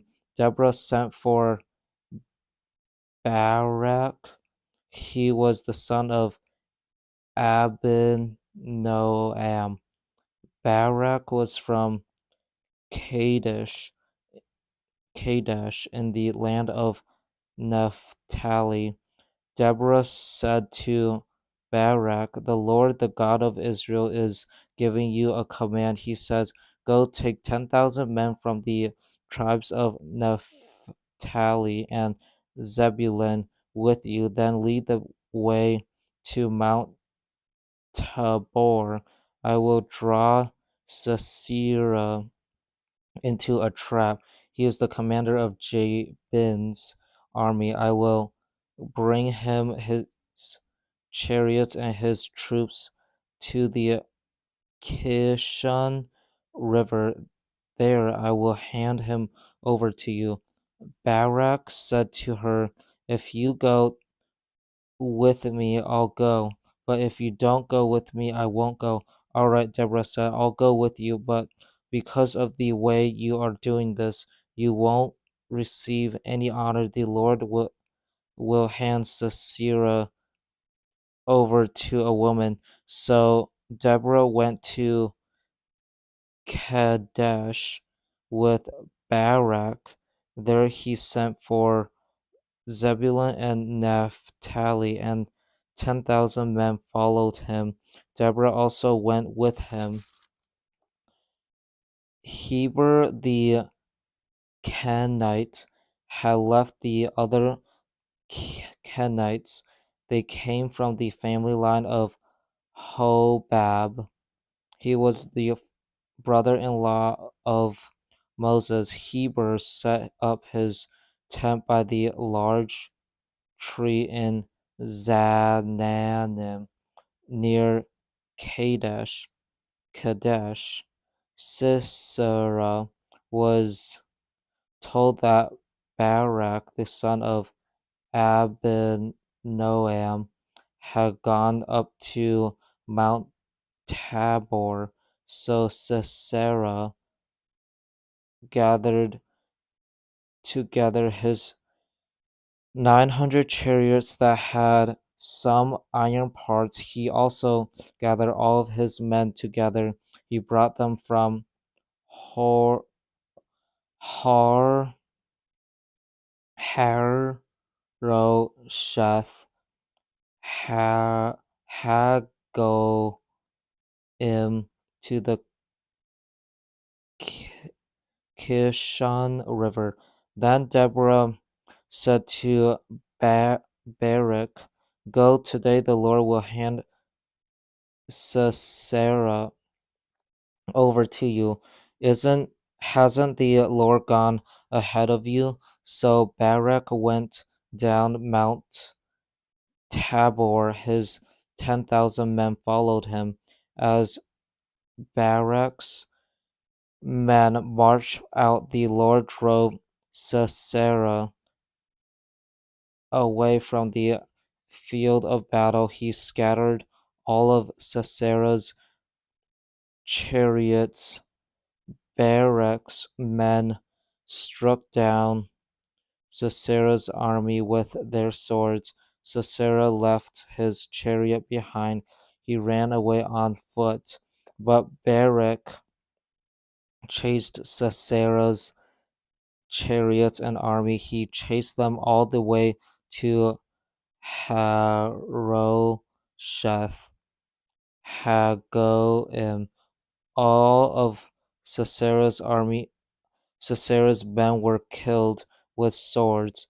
Not even one was left. Sisera ran away on foot. He ran to the tent of Jael. She was the wife of Heber the Kenite.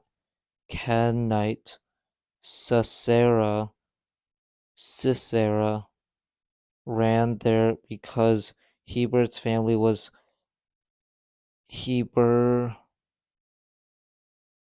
Heber's family was friendly toward Jabin, the king of Hazor. Jael went out to meet Sisera.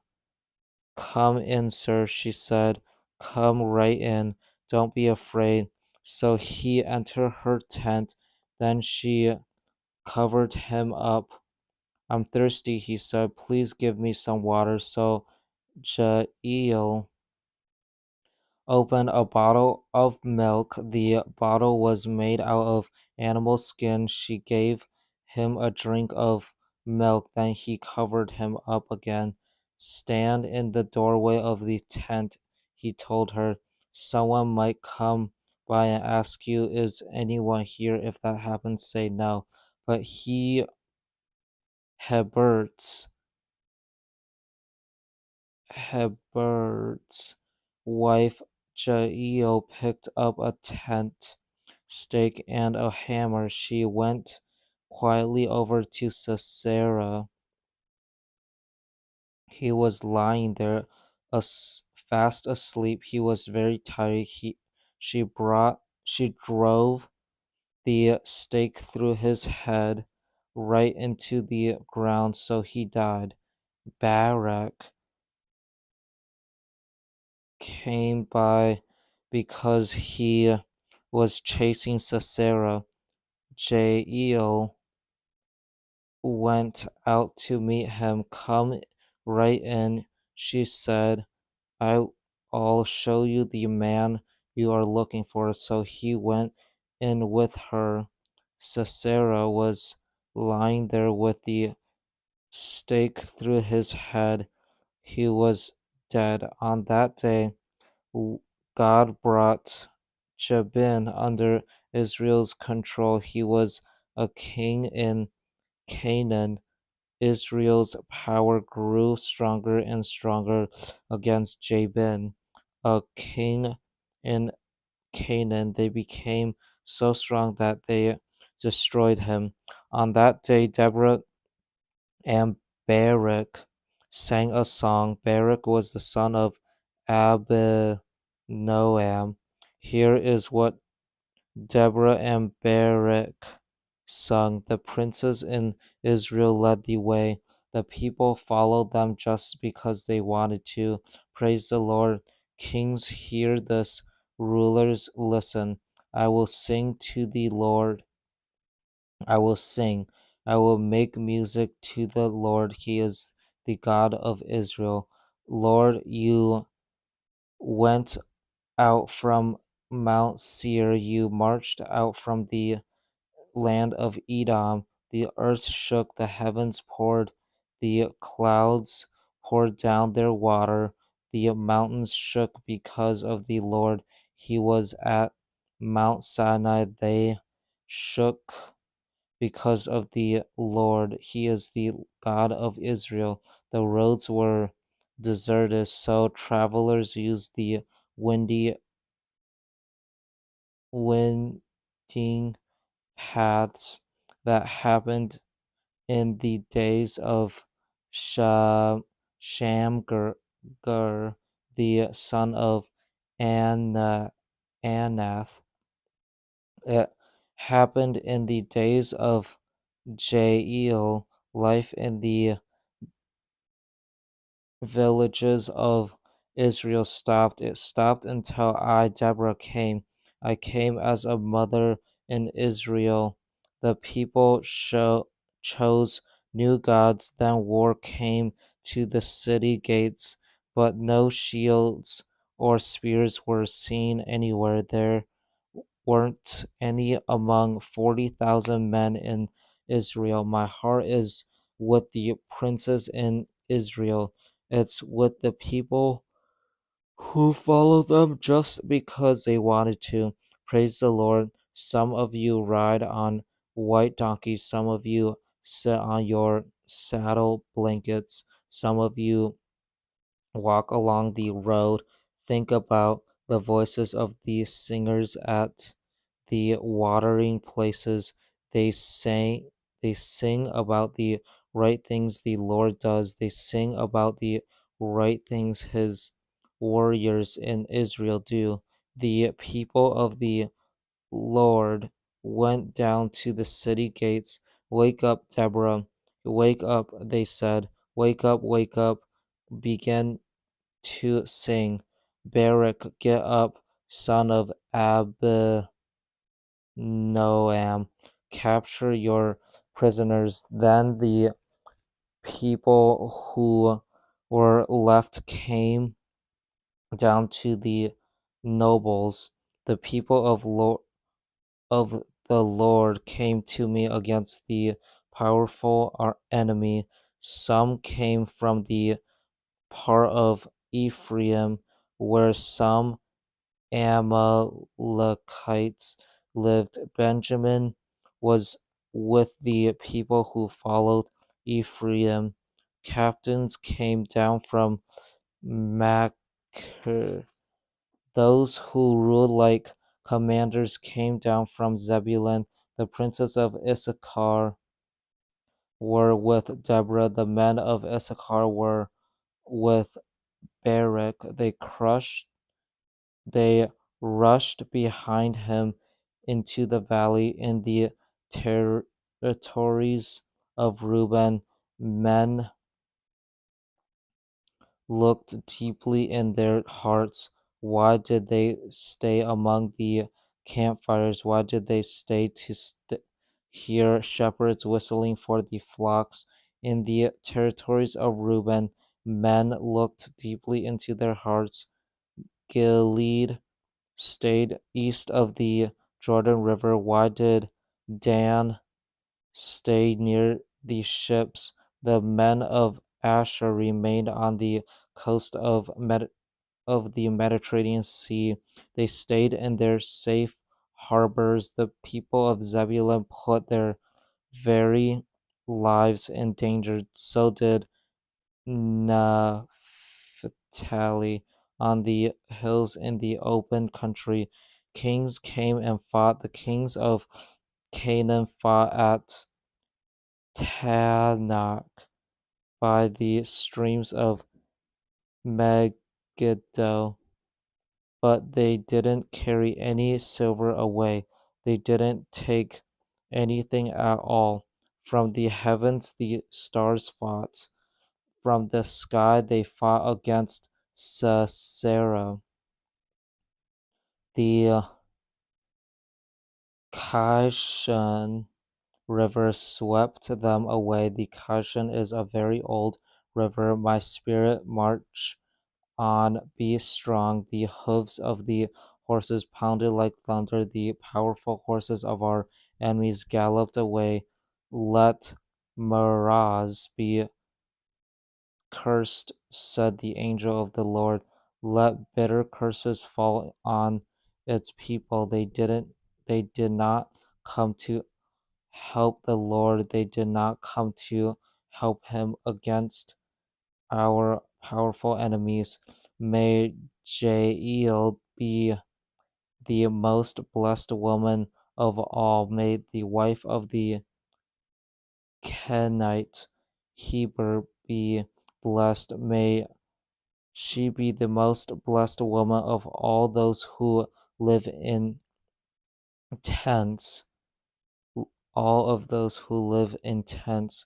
Sisera So Sarah asked for water. She gave him milk in a bowl that was fit for nobles. She brought him buttermilk. Her hand reached out for a tent stake. Her right hand reached for a hammer. She hit Sisera. She crushed his head. She drove the stake right through his head. He sank down. He fell at her feet. He was lying there at her feet. He sank down. He fell. He fell where he sank down. That's where he died. Sisera's mother looked out through the window from behind the wooden screen. She cried out, "Why is his chariot taking so long to get here?" She said, "Why can't I hear the noise of his chariots here yet?" Her wisest ladies answer her, and here's what she keeps saying to herself. She says, "They must be finding riches to bring back. They must be dividing them up. Each man is getting a woman or two. They are giving colorful clothes to Sisera. The clothes are very beautiful. He will bring some for me to wear. The men must be finding many things to bring home. Lord, may all of your enemies be destroyed. But may those who love you be like the morning sun. May they be like the morning May they be like the sun when it shines the brightest. So the land was at peace for 40 years. Judges 6. Once again the people of Israel did what was evil in the sight of the Lord. So for 7 years he handed them over to the people of Midian. The Midianites treated the people of Israel very badly. That's why they made hiding places for themselves. They hid in holes in the mountains. They also hid in caves and in other safe places. Each year, the people planted their crops. When they did, the Midianites came in to the country and attacked it. So did the Amalekites and other tribes from the east. They camped on the land. They destroyed the crops all the way to Gaza. They didn't spare any living thing for Israel. They didn't spare sheep or cattle or donkeys. The Midianites came up with their livestock and tents. They came like huge numbers of locusts. It was impossible to count all of those men and their camels. They came into the land to destroy it. Midian made the people of Israel very poor, so they cried out to the Lord for help. They cried out to the Lord because of what Midian had done, so he sent a prophet to them. The prophet said, "The Lord is the God of Israel. He said, I brought you out of Egypt. That is the land where you were slaves. I saved you from the power of Egypt. I saved you from all those who were beating you down. I drove the people of Canaan out to make room for you. I gave you their land. I said to you, I am the Lord your God. You are now living in the land of the Amorites. Do not worship their gods, but you have not listened to me. The angel of the Lord came. He sat down under a oak tree in Ophrah. The tree belonged to Joash. He was from the family line of Abi Abiezer. Gideon was threshing wheat in a winepress at Ophrah. He was the son of Joash. Gideon was threshing in a winepress to hide the wheat from the Midianites. The angel of the Lord appeared to Gideon. He said, Mighty warrior, the Lord is with you. But, sir, Gideon replied, You say the Lord is with us, then why has all this happened to us? Where are all of the wonderful things he has done? Our parents told us about them. They said, didn't the Lord bring us up out of Egypt? But now the Lord has deserted us. He has handed us over to Midian. The Lord turned to Gideon. He said, You are strong and go save Israel from the power of Midian. I am sending you. But Lord, Gideon asked, How can I possibly save Israel? My family group is the weakest in the tribe of Manasseh, and I'm the least important member of my family. The Lord answered, I will be with you, so you will strike down the men of Midian all at one time. Gideon replied, If you are pleased with me, give me a special sign, then I'll know that it's really you talking to me. Please don't go away until I come back. I'll bring my offer and set it down in front of you. The Lord said, I will wait until you return. Gideon went and appeared and prepared a young goat from more than half a bushel of flour. He made bread without using yeast. He put the meat in a basket in a pot. He put soup that was made from the meat. Then he brought all of it and offered it to the Lord under the oak tree. The angel of the Lord spoke to Gideon. He said, Take the meat and the bread, place them in on this rock, then pour out the soup. So Gideon did it. The angel of the Lord had a wooden staff in his hand. With the tip of his staff he touched the meat and the bread. Fire blazed out of the rock. It burned up the meat and the bread. Then the angel of the Lord disappeared. Gideon realized it was the angel of the Lord. He cried out, Lord and King, I have seen the angel of the Lord face to face. But the Lord said to him, May peace be with you. Do not be afraid. You are not going to die. So Gideon built an altar to honor the Lord there. He called it, The Lord is Peace. It still stands in Ophrah to this very day. Ophrah is in the territory that belongs to the family line of Abiezer.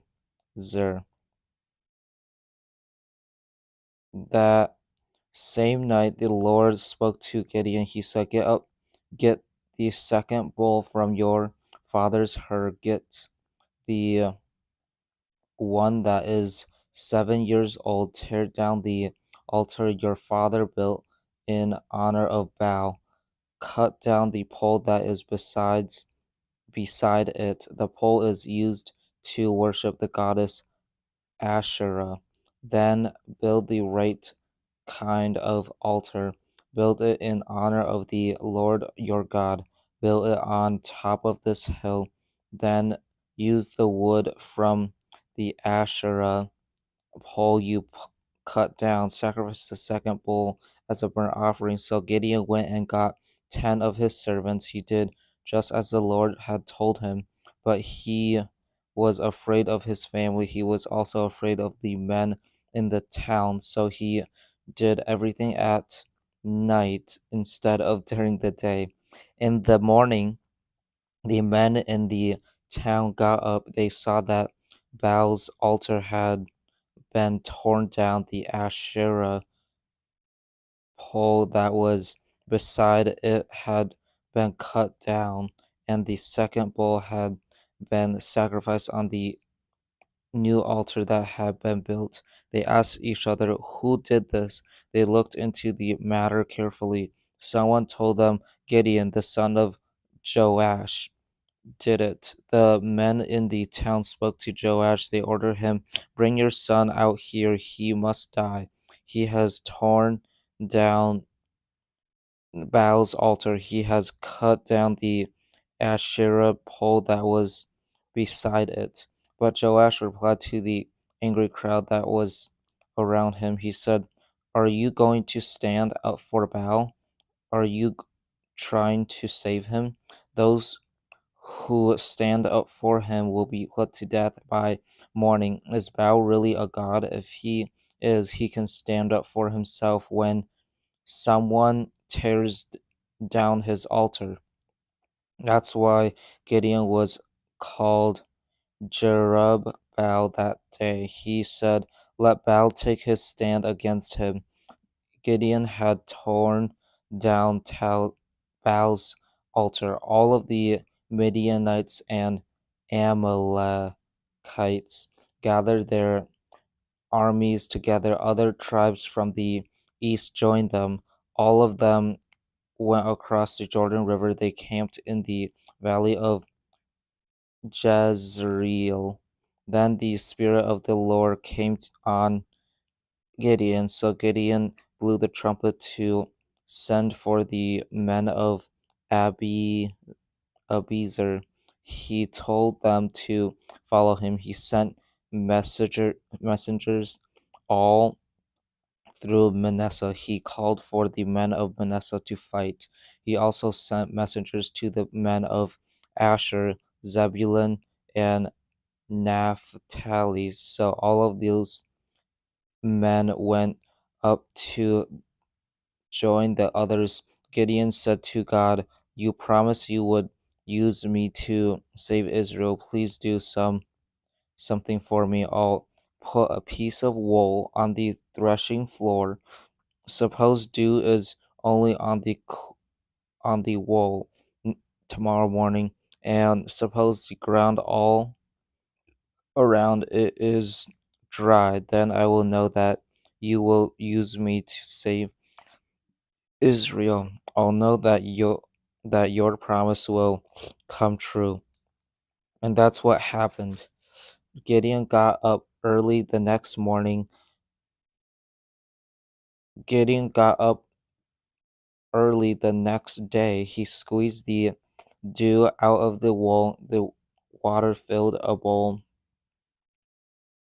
Then Gideon said to God, "Don't let your anger burn against me. Let me ask you for just one more thing. Let me use the wool for one more test.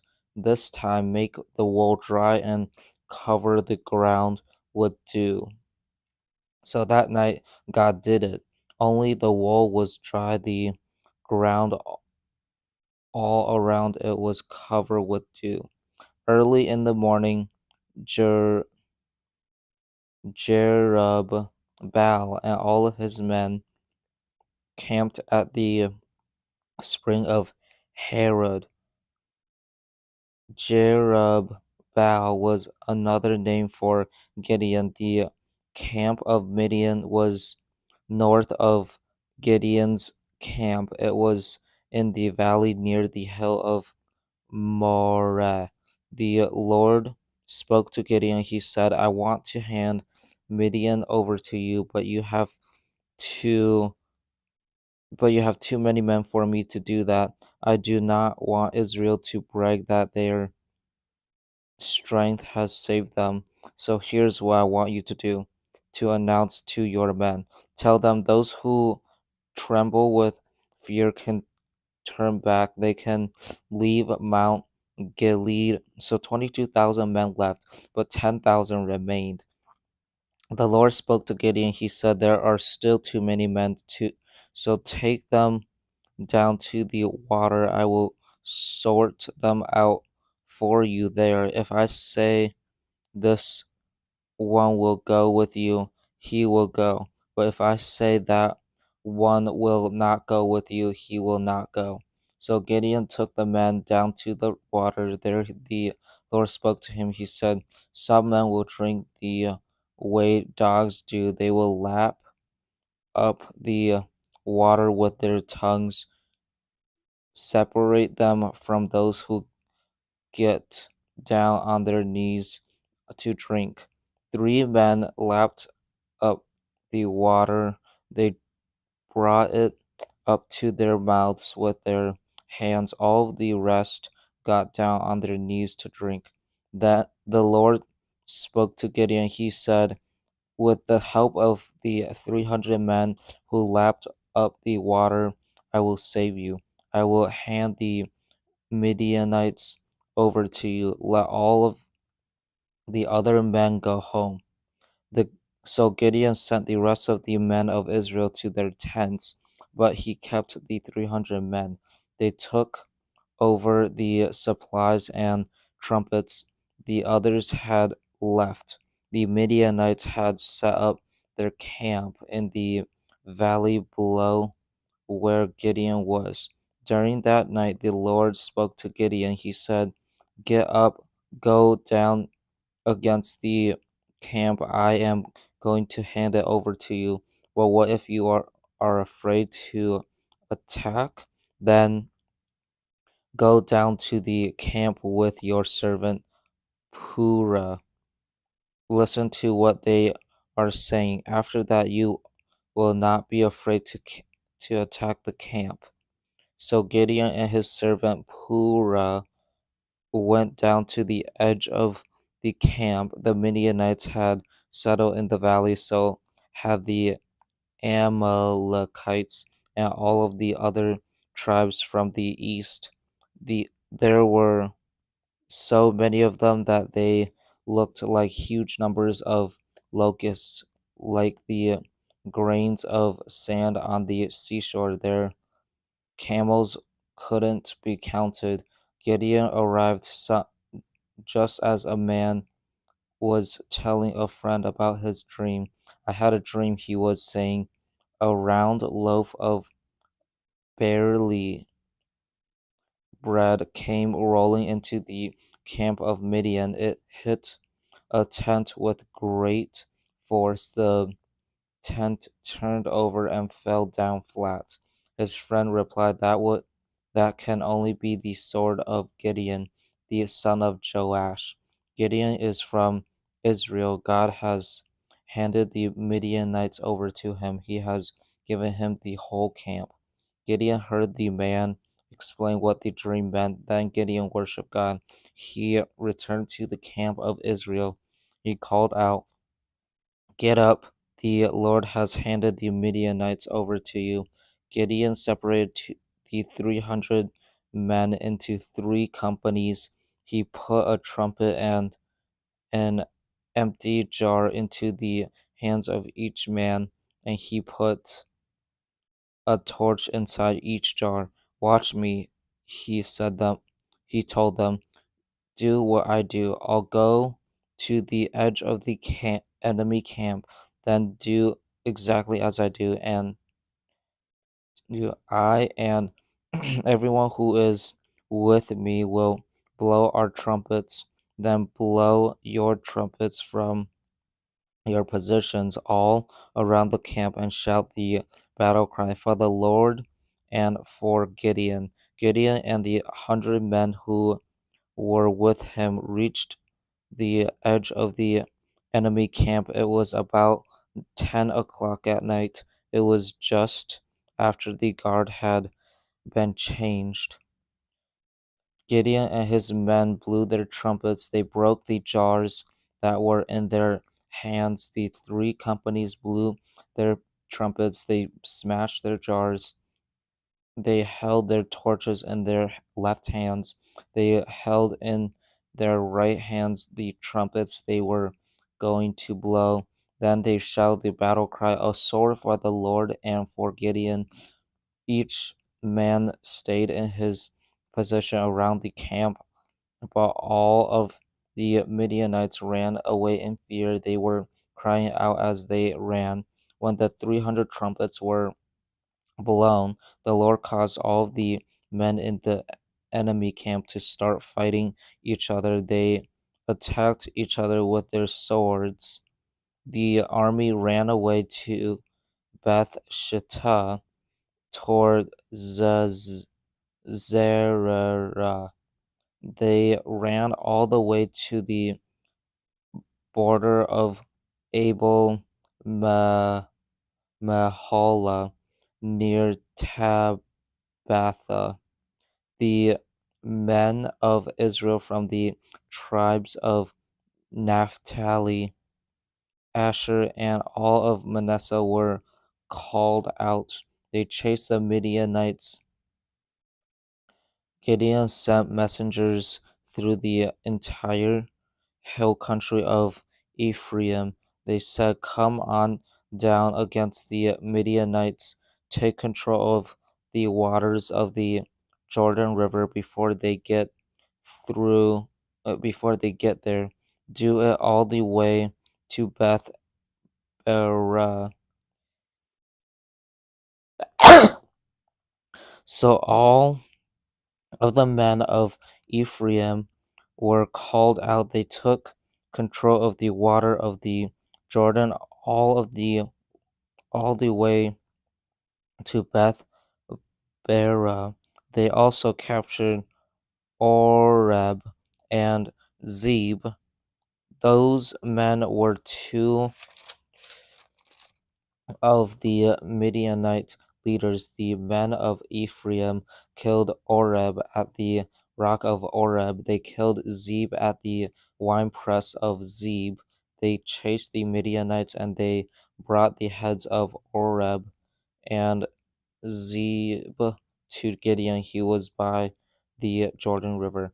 The men of Ephraim spoke to Gideon. They said, why have you treated us like this? Why didn't you ask us to help you when you went out to fight against Midian? They spoke very sharply against Gideon, but he answered them, what I've done isn't anything compared to what you have done. After Ephraim's grapes have been gathered, isn't what is left over better than all of the grapes that have been gathered from Abiezer's vines? God handed Oreb and Zeb over to you. They were Midianite leaders, so what was I able to do compared to what you did? After Gideon had said that, they didn't feel angry with him anymore. Gideon and his 300 men were very tired, but they kept on chasing their enemies. They came to the Jordan River and went across it. Gideon spoke to the men of Succoth. He said, give my troops some bread. They are worn out, and I'm still chasing Zebah and Zalmunna. They are the kings of Midian, but the officials of Succoth objected. They said, have you already killed Zebah and Zalmunna? Have you cut their hands off and brought them back to prove it? If you haven't, why should we give bread to your troops?" Gideon replied, "The Lord will hand Zebah and Zalmunna over to me. When he does, I'll tear your skins with thorns from desert bushes." From there, Gideon went up to Peniel. He asked its men for the same thing, but they answered as the men of Succoth had. So he said to the men of Peniel, "I'll be back after I've won the battle, then I'll tear down this tower." Zebah and Zalmula Zalmunna were in Karkor. They had an army of about 15,000 men. That's all that was left of the armies of the tribes from the east. About 120,000 men who carried swords had died in battle. Gideon went up the trail the people of the desert had made. It ran east of Nobah and Jogbehah. He attacked the army by surprise. Zebah and Zalmunna ran away. They were the two kings of Midian. Gideon chased them and captured them. He destroyed their whole army. Then Gideon, the son of Joash, returned from the battle. He came back through the pass of Hears. He caught a young man from Succoth. He asked him about the elders of the town. The young man wrote down for him the names of Succoth's 77 officials. Then Gideon came and spoke to the men of Succoth. He said, "Here are Zebah and Zalmunna. You made fun of me because of them. You said, 'Have you already killed Zebah and Zalmunna? Have you cut their hands off and brought them back to prove it? If you haven't, why should we give bread to your tired men?'" Gideon went and got the elders of the town. Then he taught the men of Succoth a lesson. He tore their skins. He tore their skin with thorns from des- desert desert bushes. He also pulled down the tower of Peniel. He killed the men in the town. Then he spoke to Zebah and Zal Zalmunna. He asked, "What were the men like that you killed at Tabor?" "Men like you," they answered. "Each one walked as if he were a prince." Gideon replied, "Those were my brothers. They were the sons of my own mother. You can be sure that the Lord lives, and you can be just as sure that if you had spared their lives, I wouldn't kill you." Then Gideon turned to his oldest son, Jether. He said, "Kill them." But Jether didn't pull out his sword. He was only a boy, so he was afraid. Zebah and Zalmunna said, "Come on, do it yourself." The older the man, the stronger he is. So Gideon stepped forward and killed them. Then he took the moon-shaped necklaces off the necks of their camels. The people of Israel spoke to Gideon. They said, "Rule over us. We want you, your son, and your grandson to be our rulers. You have saved us from the power of Midian." But Gideon told them, "I will not rule over you. My son won't rule over you either. The Lord will rule over you." He continued, "I do ask one thing. I want each of you to give me an earring. I'm asking about the earrings you took from your enemies. It was the practice of the people in the family line of Ishmael to wear gold earrings. The people of Israel said, "We'll be glad to give them to you." So they spread out a piece of clothing. Each man threw a ring on it from what he had taken. The weight of the gold rings Gideon asked for was 43 pounds. That didn't include the moon-shaped necklaces the kings of Midian had worn. It didn't include their other necklaces of their purple clothes, and it didn't include the gold chains that had been on the necklaces of it, and it didn't include the gold chains that had been on the necks of their camels. Gideon made an object out of all of the gold. It looked like the linen apron the high priest of Israel wore. He placed it in Ophr- Ophrah, that was his hometown. All of the people of Israel worshipped it there. They weren't faithful to the Lord, so the gold object became a trap to Gideon and his family. Israel brought Midian under their control. Midian wasn't able to attack Israel anymore, so the land was at peace for 40 years. The peace lasted as long as Gideon was living. Jerub Baal, the son of Joash, went back home to live. Jerub Baal was another name for Gideon. He had 70 sons of his own. That's because he had a lot of wives, and he had a concubine who lived in Shechem. She also had a son by him. Gideon named that son Abimelech. Gideon the son of Joash died when he was very old. His body was buried in the tomb of his father Joash in Ophrah. Ophrah was in the territory that belonged to the family line of Abiezer.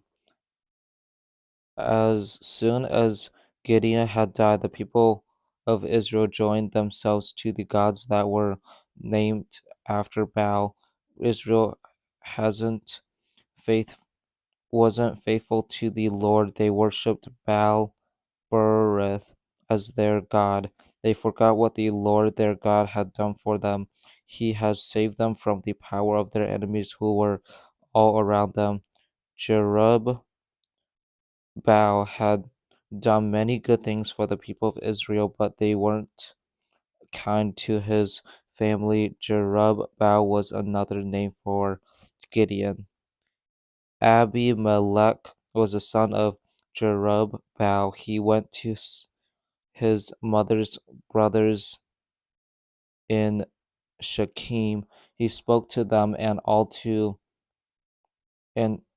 he spoke to them and to all of the members of his mother's family group. He says, "Speak to all of the citizens of Shechem. Tell them you can have all 70 of Jerubbal's sons rule over you, or you can have just one man rule over you. Which would you rather have? Remember, I'm your own flesh and blood." The brothers told all of that to the citizens of Shechem. Then the people decided to follow Abimelech. They said, "He's related to us. He gave me 28 ounces of silver." They had taken it from the temple of the god Baal Berith. Abimelech used it to hire some men. They were wild. They weren't good for anything. They became his followers. Abimelech went to his father's home in Ophrah. There on a big rock he murdered his 70 brothers. All of them were the son of Jerubbaal, but Jotham escaped by hiding. He was Jerubbaal's youngest son. All of these citizens of Shechem and Beth Millo came together. They gathered all the stone pillar that was beside the large tree in Shechem.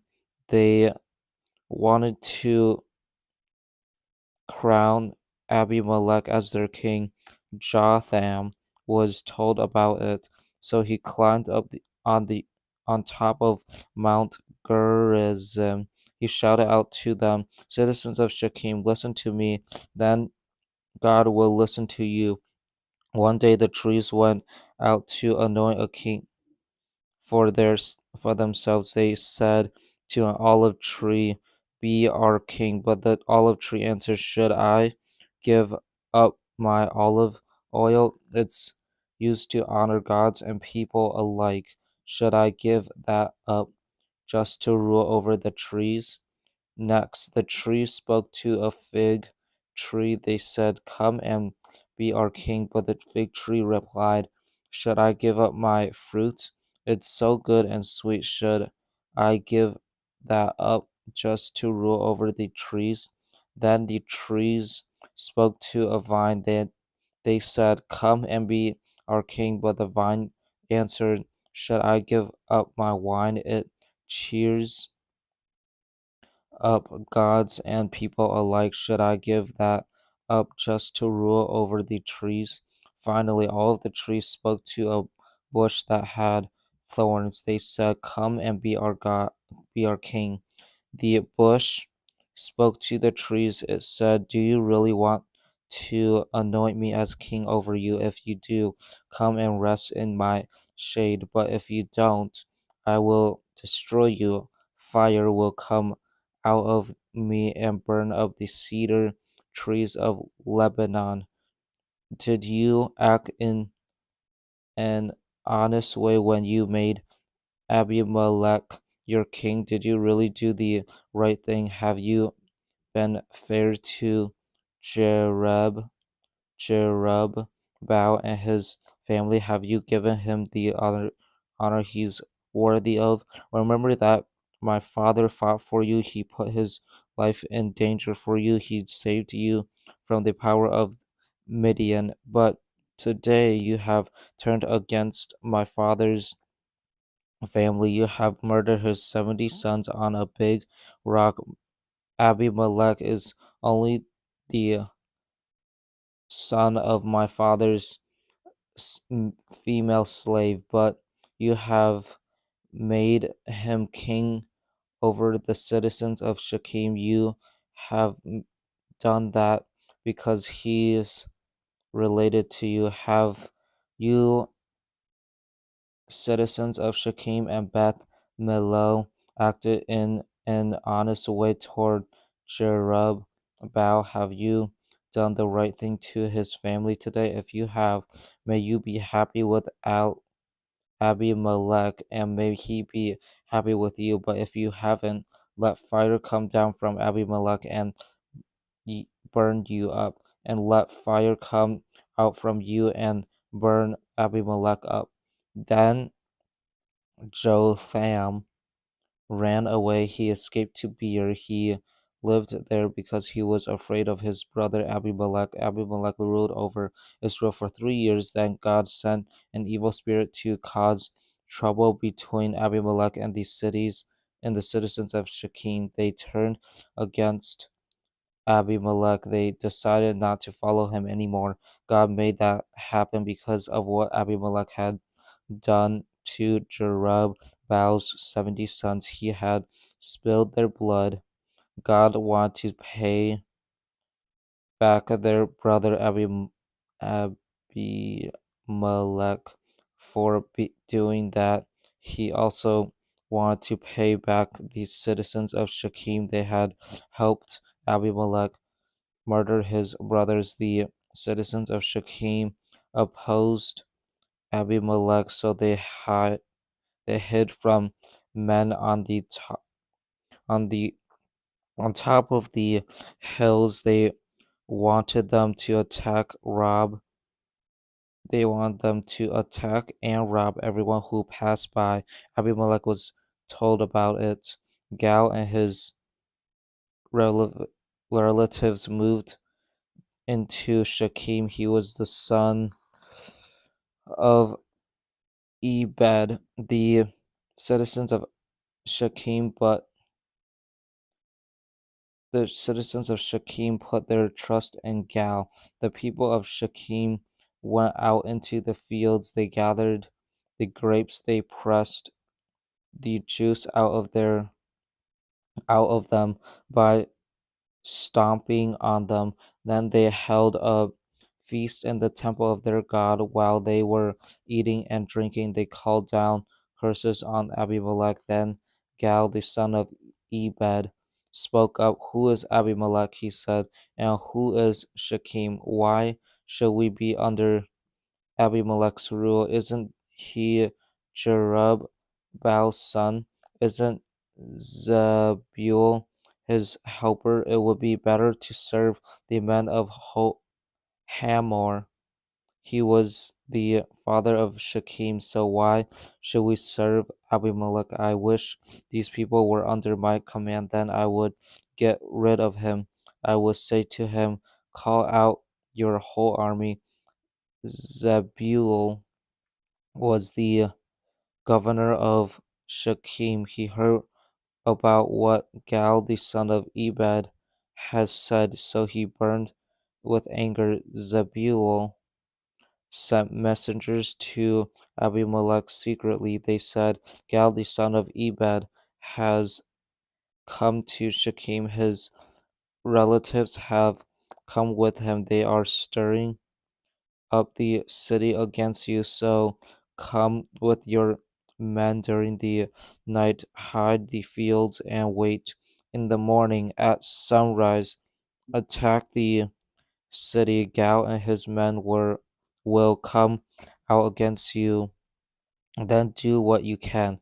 So Abimelech and all of his troops started out at night. They went into their hiding places near Shechem. Abimelech had separated them into four companies. Gal, the son of Ebed, had already gone out. He was standing at the entrance of the city gate. He had arrived there just as Abimelech and his troops came out of their hiding places.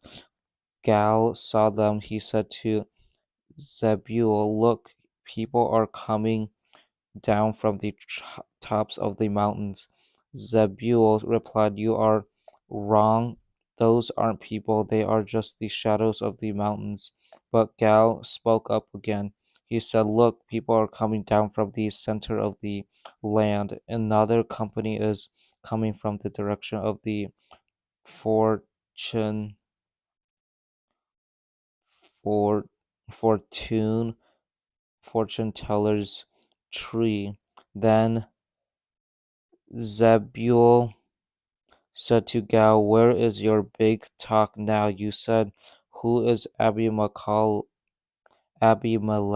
Who should we be under his Why should we be under his rule? Aren't these the people you looked down on? Go out and fight against them. So Gal led the citizens out of Shechem. They fought against Abimelech. He chased Gal from the field of battle. Many men were wounded as they ran away. Abimelech chased them all the way to the entrance of the gate city, the city gate. He stayed in Arumah. Zebul drove Gal and his relatives out of Shechem. The next day, the people of Shechem went out to work in the fields. Abimelech was told about it, so he gathered his men together. He separated them into three companies. Then he hid them in the fields and told them to quit. When he saw the people coming out of the city, he got up to attack them. Abimelech and the men who were in with him ran forward. They placed themselves at the entrance of the city gate. Then the other two companies rushed over to the people who were in the fields. There they struck them down. Abimelech kept up kept up his attack against the city all day long. He didn't stop until he had captured it. Then he killed its people. He destroyed the city. He scattered salt on it to make sure that nothing would be able to grow there. The citizens who were in the town of Shechem heard about what was happening, so they went to the safest place in the temple of the god El Berith. Abimelech heard that they had gathered together there. He and all his men went up Mount Zalman. Zalman.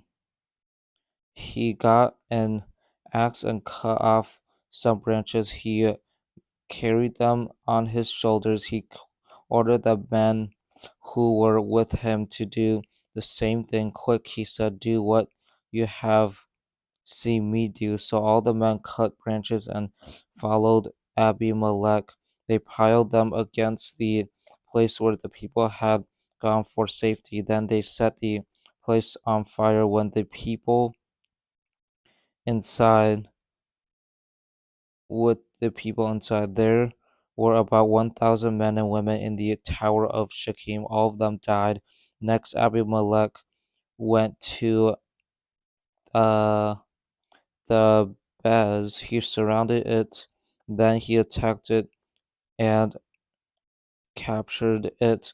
But inside the city, there was a strong tower. All of the people in the city ran to it for safety. All of the men and women went into it.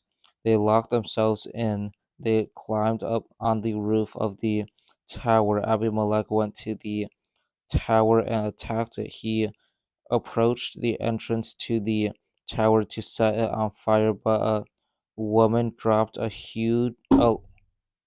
large millstone on him. It broke his head open. He quickly called out to the man who was carrying his armor. He said, pull out your swords and kill me. Then people can't say a woman killed him. So his servant stuck his sword through him, and Abimelech died. When the people of Israel saw he was dead, they went home. That's how God paid Abimelech back for the evil things he had done to his father. He had murdered his 70 brothers. God also made the men of Shechem pay for all of the evil things they have done. The curse of Jotham came down on them. He was the son of Jerubbaal. Tola rose up to save Israel. That happened after the time of Abimelech. Tola was from the tribe of Issachar. He was the son of Pua, who was the son of Dodo. Tola lived in Shamir. It's in the hill country of Ephraim. Tola led Israel for 23 years. After he died, his body was buried in Shamir.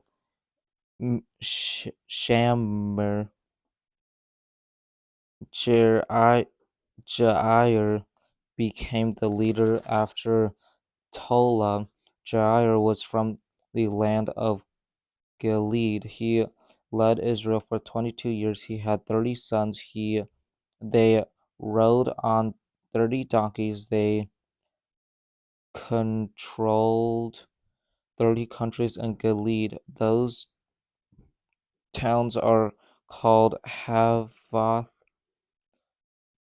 Jair to this very day. After Jair died, his body was buried in Kamon. Once again, the people of Israel did what was evil in the sight of the Lord. They served the gods that were named after Baal. They served the goddesses that were named after Ashtoreth. They worshipped the gods of Aram and Sidon. They served the gods of Moab and Ammon. They also worshipped the gods of the Philistines. The people of Israel deserted the Lord. They didn't serve him anymore. So the Lord's anger burned against them. He handed them over to the Philistines and the Ammonites.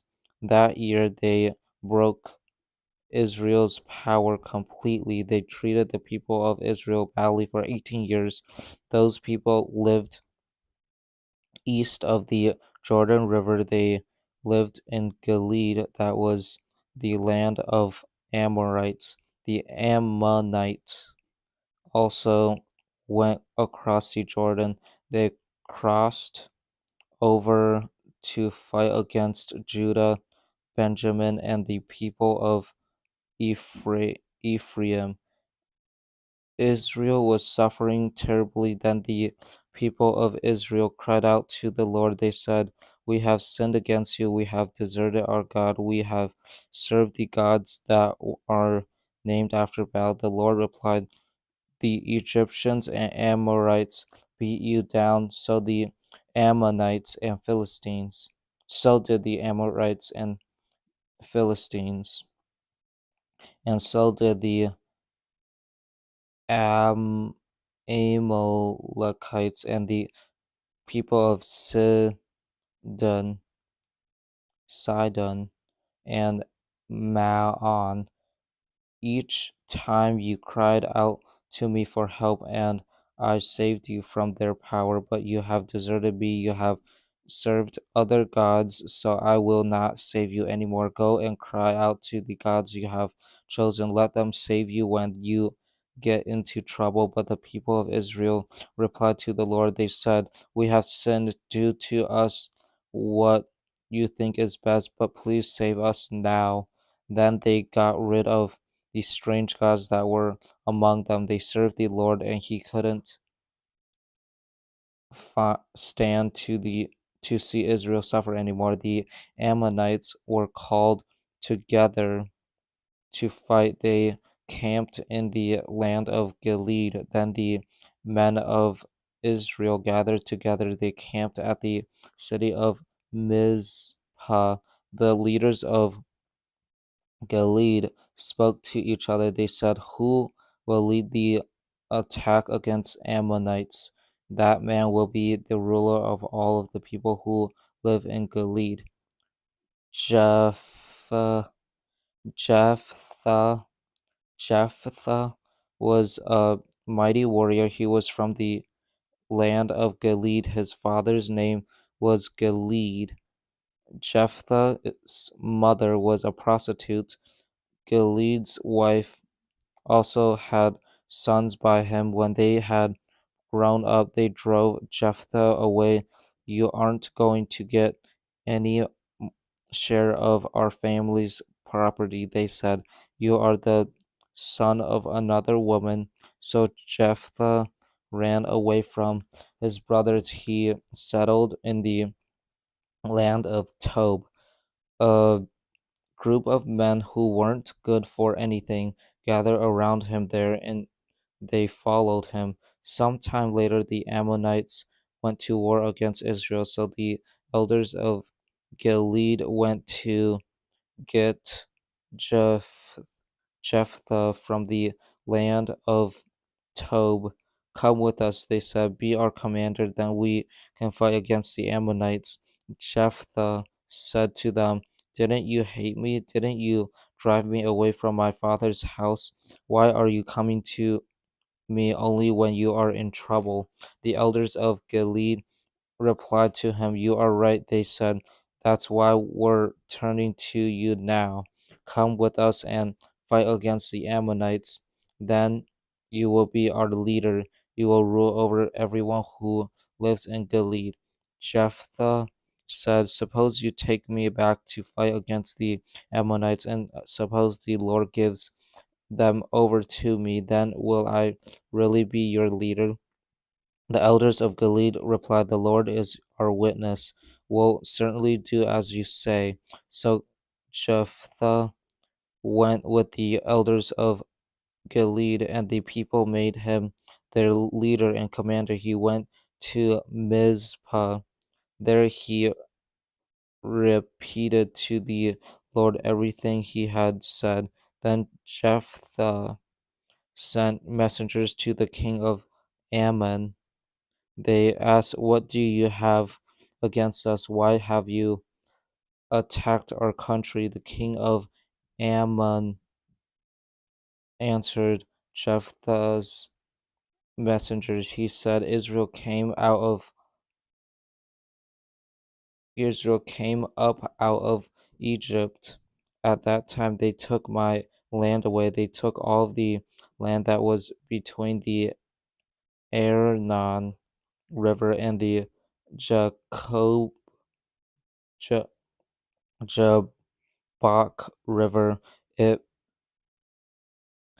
reached all of the way to the Jordan River. Now give it back, then there will be peace.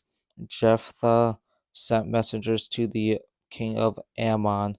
They said, "Here is what Jephthah says to you. Israel didn't take the land of Moab, they didn't take the land of Ammon. When Israel came out of Egypt, they went through the desert to the Red Sea. From there, they went on to Kadesh. Then Israel sent messengers to the king of Edom. They said, "Please let us go through your country," but the king of Edom wouldn't listen to them. They listened the same message to the king of Moab, but he refused to. So Israel stayed at Kadesh. Next, they traveled through the desert. They traveled along the borders of the lands of Edom and Moab. They passed along the east side of the country of Moab. They camped on the other side of the Arnon River. They didn't enter the territory of Moab. The Arnon River was Moab's border. Then Israel sent messengers to Sihon. He was the king of the Amorites. He ruled in Heshbon. They said to him, "Let us let us pass through your country to our own." But Sihon didn't trust Israel to pass through his territory. Instead, he gathered all of his men together. They camped at Jahaz, Jahaz, and they fought against Israel. Then the Lord, the God of Israel, handed Sihon and all of his men over to Israel. Israel won the battle over them. Amorites were living in the country at that time, and Israel took all of their land. They captured all of the land that was between the Arnon River and Jabbok River. It reached from the desert all the way to the Jordan River. The Lord, the God of Israel, has driven the Amorites out to make room for his people. So, what right do you have to take it over? You will take what your God Shamash gives you, won't you? In the same way, we will take over what the Lord our God has given us. Are you better than Balak, the son of Zippor. Balak was the king of Moab. Did he ever argue with Israel? Did he ever fight against them? For 300 years, Israel has been living in Heshbon and Aroer. They had been living in these settlements that are around those cities. They have also been living in all of the towns that are along the Arnon River. Why didn't you take those places back during that time? I haven't done anything wrong to you, but you are doing something wrong to me. You have gone to war against me. The Lord is the judge, so let him decide our case today. Let him settle matters between the people of Israel and the people of Ammon. The king of Ammon didn't pay any attention to the message Jephthah sent him. Then the Spirit of the Lord came on Jephthah. He went across the territories of Gilead and Manasseh. He passed through Mizpah in the land of Gilead. From there, he attacked the people of Ammon. Jephthah made a promise to the Lord. He said, "Hand the Ammonites over to me. If you do, here's what I'll do when I come back from winning the battle. Anything that comes out the door of my house to meet me will belong to you. I will sacrifice it as a burnt offering." Then Jephthah went over to fight against the Ammonites. The Lord handed them over to him. Jephthah destroyed 20 towns between Aroer and the area of Minnith. He destroyed them all the way to Abel Keramim. So Israel brought Ammon under their control.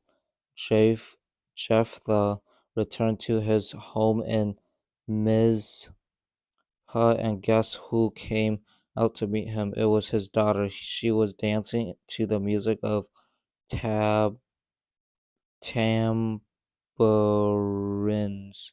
She was his only daughter. He didn't have any other sons or daughters. When Jephthah saw her, he was so upset that he tore his clothes. He cried out, "My daughter, you have filled me with trouble and sorrow. I've made a promise to the Lord, and I can't break it." "My father," she replied, "you have given your word to the Lord, so do to me just what you promised to do." The Ammonites were your enemies, and the Lord has paid them back for what they did to you. But please do one thing for me, she continued. Give me 2 months to wander around in the hills. Let me sob there with my friends. I want to do that because I'll never get married. You can go, he said. He let her go for 2 months. She and her friends went into the hills. They were filled with sadness because she would never get married. After the 2 months were over, she returned to her father. To her he did to her just what he had promised to do. He and she was a virgin. So that became a practice in Israel. Each year the young women of Israel go away for 4 days. They do it in honor for the daughter of Jephthah. He was from the land of Gilead. The men of Ephraim called out their troops. The troops went across the Jordan River to Ziph, Zaphon. When they arrived, they said, They said to Jephthah, "You want to fight against the Ammonites? Why didn't you ask us to go with you? We're going to burn down your house over your head." Jephthah answered, "I and my people were t- taking part in a great struggle. We were at war with the Ammonites. I asked you for help, but you didn't come to save me from their power. I saw that you wouldn't help, so I put my own life in danger. I went across the Jordan to fight against the Ammonites. The Lord helped me win with the battle over them. So why have you come up today to fight against me?" Then Jephthah called the men of Gilead together. They fought against Ephraim.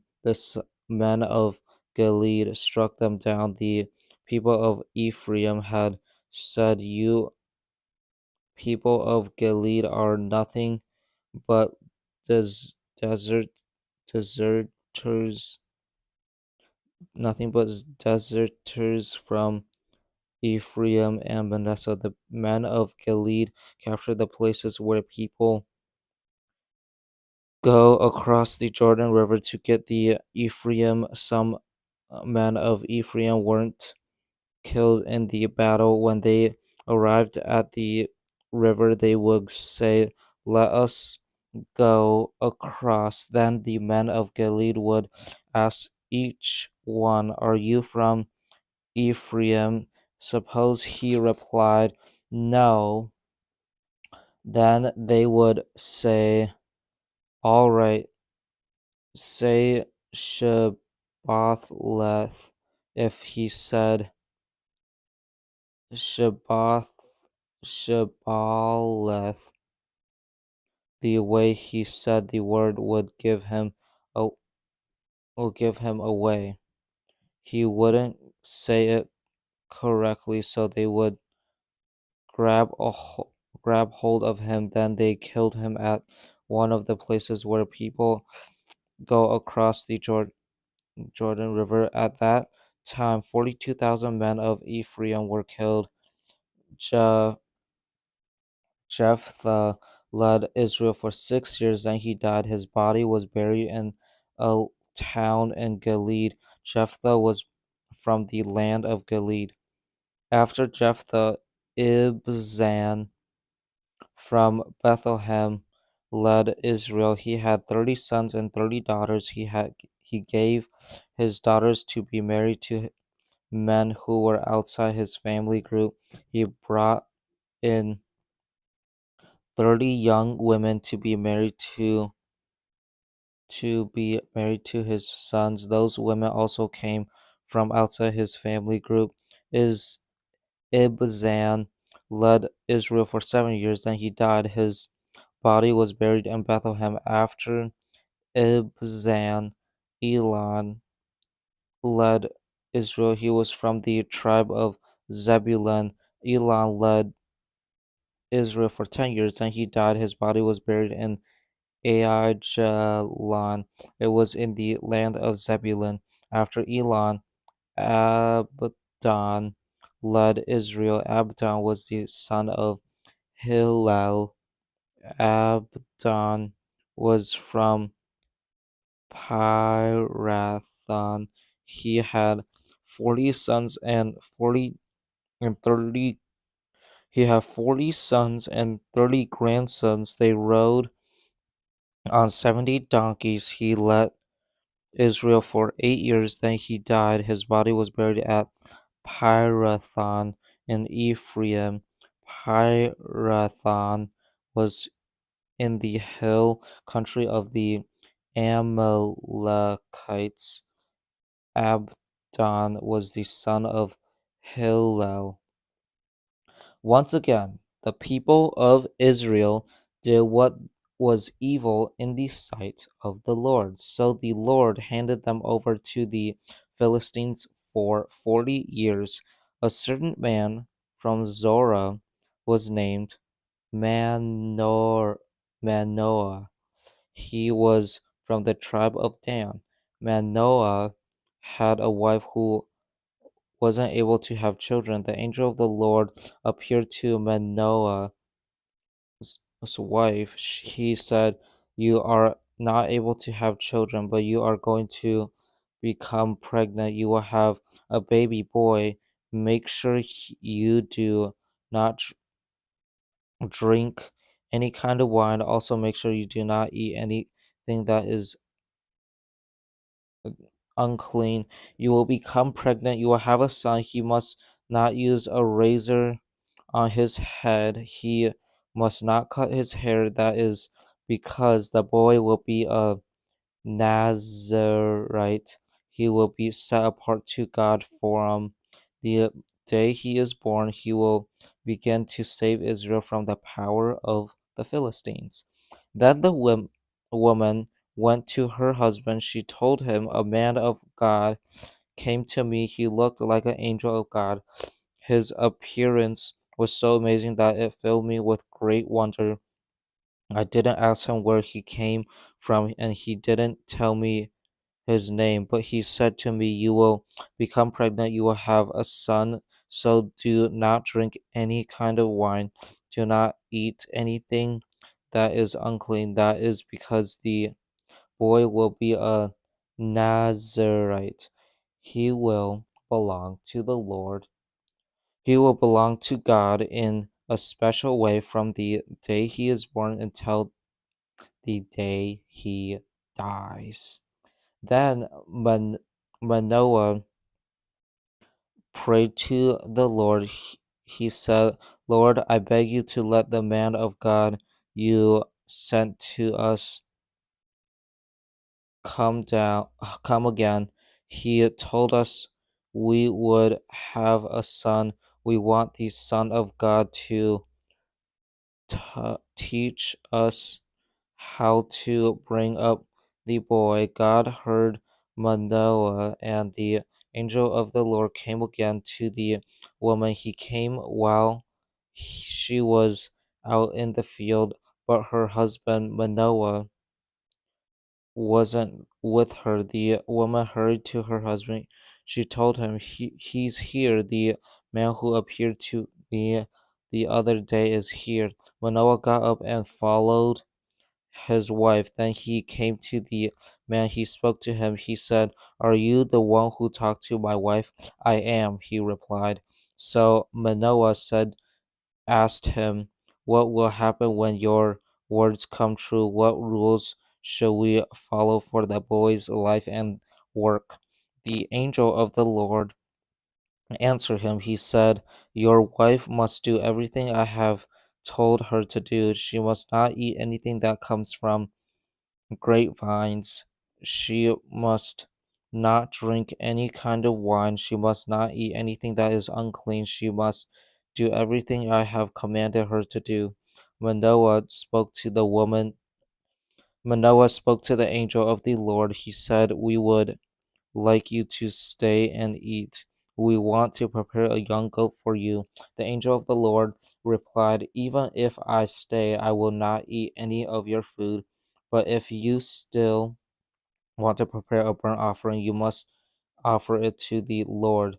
Manoah didn't realize it was the angel of the Lord. Then Manoah asked the angel of the Lord a question. "What is your name?" He said, "We want to honor you when your word comes true." The angel replied, "Why are you asking me and what my name is? You would not be able to understand it." Manoah got a goat.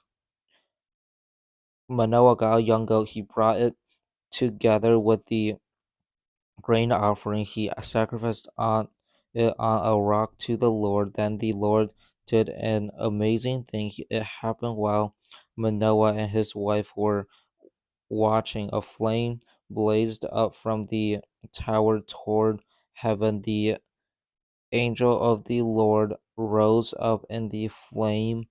When Manoah and his wife saw it, they fell with their faces to the ground. The angel of the Lord didn't show himself again to Manoah and his wife. Then Manoah realized it was the angel of the Lord. we're going to die," he said to his wife. "We've seen God." But his wife answered, "The Lord hasn't doesn't want to kill us. If he did, he wouldn't have accepted a burnt offering and a grain offering from us. He wouldn't have shown us all of those things. He wouldn't have told us we're going to have a son." Later the woman had a baby. She named him Samson. As he grew up, the Lord blessed him. The Spirit of the Lord began began to work in his life.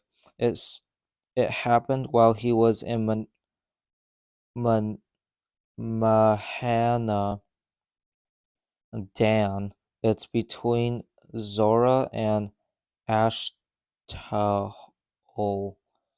Samson went down to Timnah. There he saw a young Philistine woman. When he returned, he spoke to his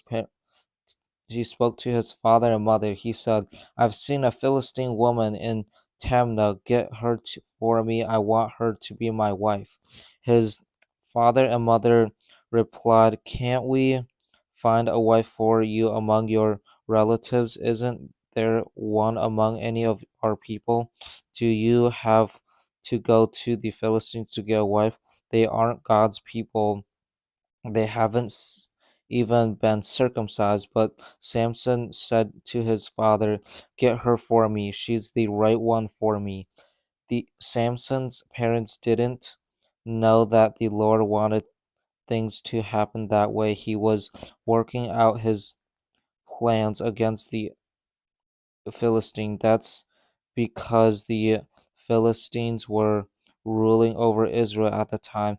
Samson went down to Timnah.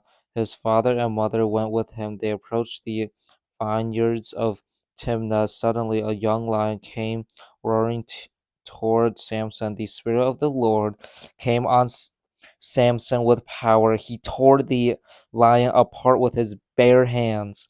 He did it as easily as he might have torn a young goat apart, but he didn't tell his father or mother what he had done. Then he went down and talked with the woman. He liked her. Some time later, he was going back to get married to her, but he turned off the road to look at the lion's dead body. Large numbers of bees and some honey were in it. He dug the honey out with his hands. He ate it as he walked along. Then he joined his parents. Uh, then he joined his parents again. He gave them some honey. They ate it too, but he didn't tell them he had taken it from the lion's dead body. Samson's father went down to see the woman. Samson had a big dinner prepared there. He was following the practice of men who they when they got married. When the people saw Samson, they got him 30 companions. "Let me tell you a riddle," Samson said to the companions. "The dinner will last for 7 days. Give me the answer to the riddle before the dinner ends. If you do, I'll give you 30 linen shirts. I'll give you 30 sets of clothes. But suppose you can't give me the answer, then you must give me 30 linen shirts. You must also give me 30 sets of clothes." "Tell us your riddle," they said. "Let's hear it." Samson replied, "Out of the eater came something to eat. Out of the strong came something sweet." For 3 days they couldn't give him the answer. On the fourth day they spoke to Samson's wife, "But get your husband to explain the riddle for us," they said. "If you don't, we'll burn you to death. We'll burn up everyone in your family. Did you invite us here to rob us?" Then Samson's wife threw herself on him. She sobbed, "You hate me. You don't really love me. You have given my people a riddle, but you haven't told me the answer. I haven't even explained it to my father or mother, he replied, so why should I explain it to you? She cried during the whole 7 days the dinner was going on, so on the seventh day he finally told her the answer to the riddle. That's because she kept on asking him to tell her. Then she explained the riddle to her people. Before sunset on the seventh day, the men of the town spoke to Samson. They said, "What is sweeter than honey? What is stronger than a lion?" Samson said to them, "You have plowed with my young cow. If you hadn't, you wouldn't have known the answer to my riddle." Then the Spirit of the Lord came on Samson with power. He went down to Ashkelon. He struck down 30 of their men. He took everything they had with them, and he gave their clothes to those who had explained the riddle. Samson was burning with anger as he went up to his father's house.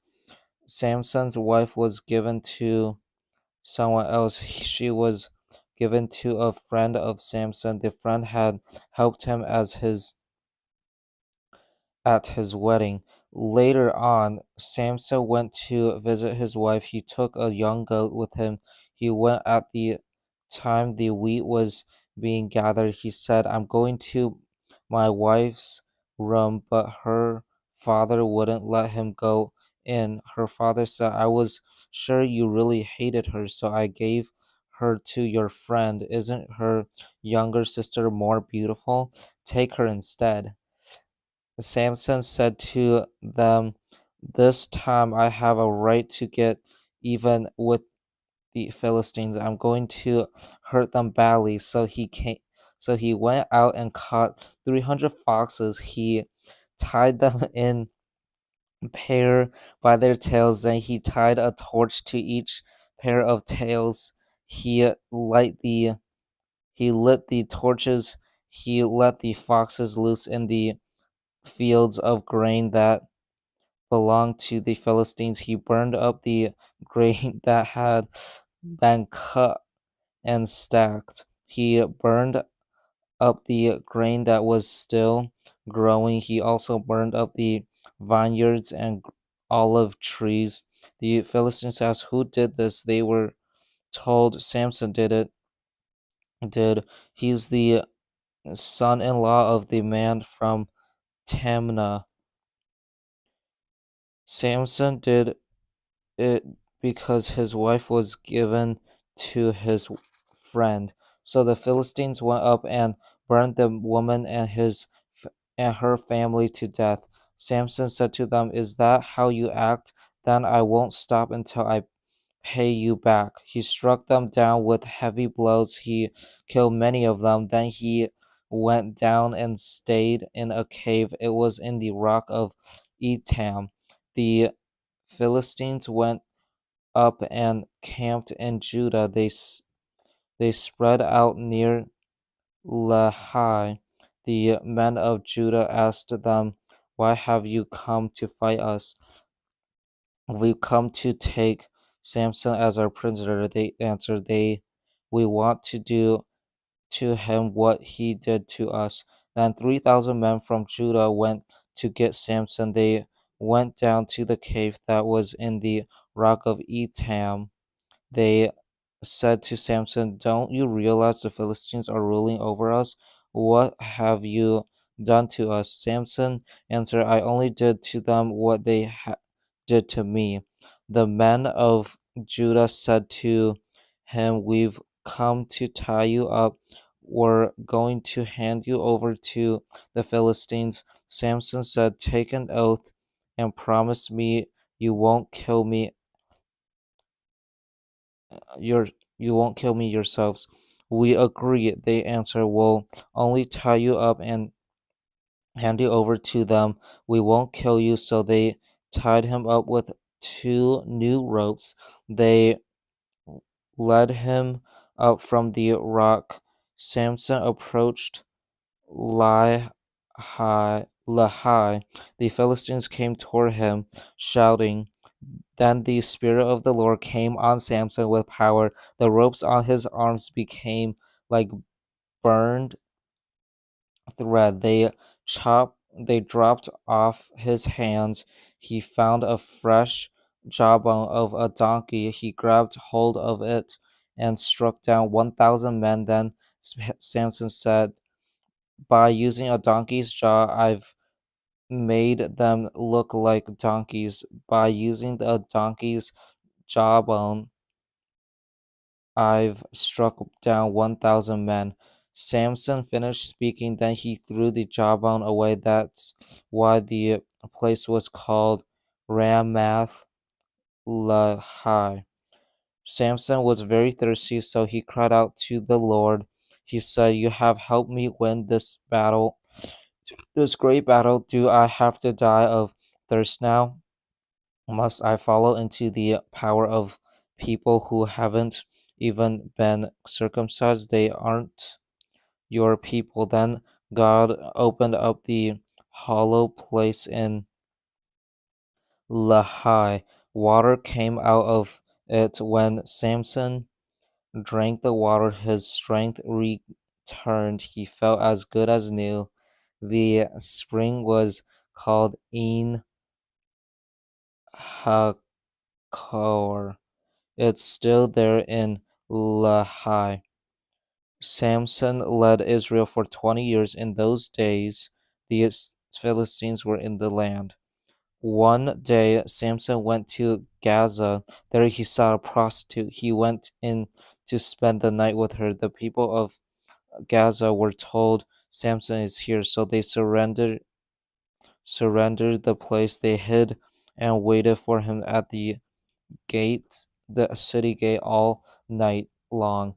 They didn't make any move against him during the night. They said, let's wait until the sun comes up, then we'll kill him. But Samson stayed there only until the middle of the night. Then he got up, he took hold of the doors of the city gate. He also took hold of the two doorposts. He tore them loose together with their metal bar. He picked them up and put them on his shoulders. Then he carried them to the top of the hill that faces Hebron. Sometime later, Samson fell in love again. The woman lived in the valley of Sorek. Her name was Delilah. The rulers of the Philistines went to her. They said, see if you can get him to tell you the secret of why he's so strong. Find out how we can overpower him. Then we can tie him up. We can bring him under our control. Each of us will give you 28 pounds of silver. So Delilah spoke to Samson. She said, tell me the secret why you are so strong. Tell me how you can be tied up and controlled. Samson answered her, let someone tie me up with 7 new leather straps. They must be straps. They must be straps that aren't completely dry. Then I'll become as weak as any other man. So the Philistine rulers brought 7 new leather straps to her. They weren't completely dry. Delilah tied Samson up with them. Men were hiding in the room. She called out to Samson. She said, Samson, the Philistines are attacking you, but he snapped the leather straps easily. They were like pieces of string that had come too loose to a flame. So the secret of why he was so strong wasn't discovered. Delilah spoke to Samson again. You have made me look foolish. She said, you told me a lie. Come on, tell me how you can be tied up. Samson said, let someone tie me tightly with new ropes. They must be ropes that have never been used. Then I'll become weak weak as any other man. So Delilah came Delilah got some new ropes. She tied him up with them. Men were hiding in the room. She called out to him. She said, Samson, the Philistines are attacking you. But he snapped the ropes off his arms. They fell off just as if they were threads. Delilah spoke to Samson again. Until now you have been making me look foolish, she said. You have been telling me lies this time. Really, tell me how you can be tied up. He replied, Weave these 7 braids of my hair into the cloth on a loom, then pin my hair to the loom. If you do, I'll become weak as any other man. So while Samson was sleeping, Delilah took hold of the 7 braids of his hair. She wove them into the cloth on a loom. Then she pinned his hair to the loom. Again, she called out to him.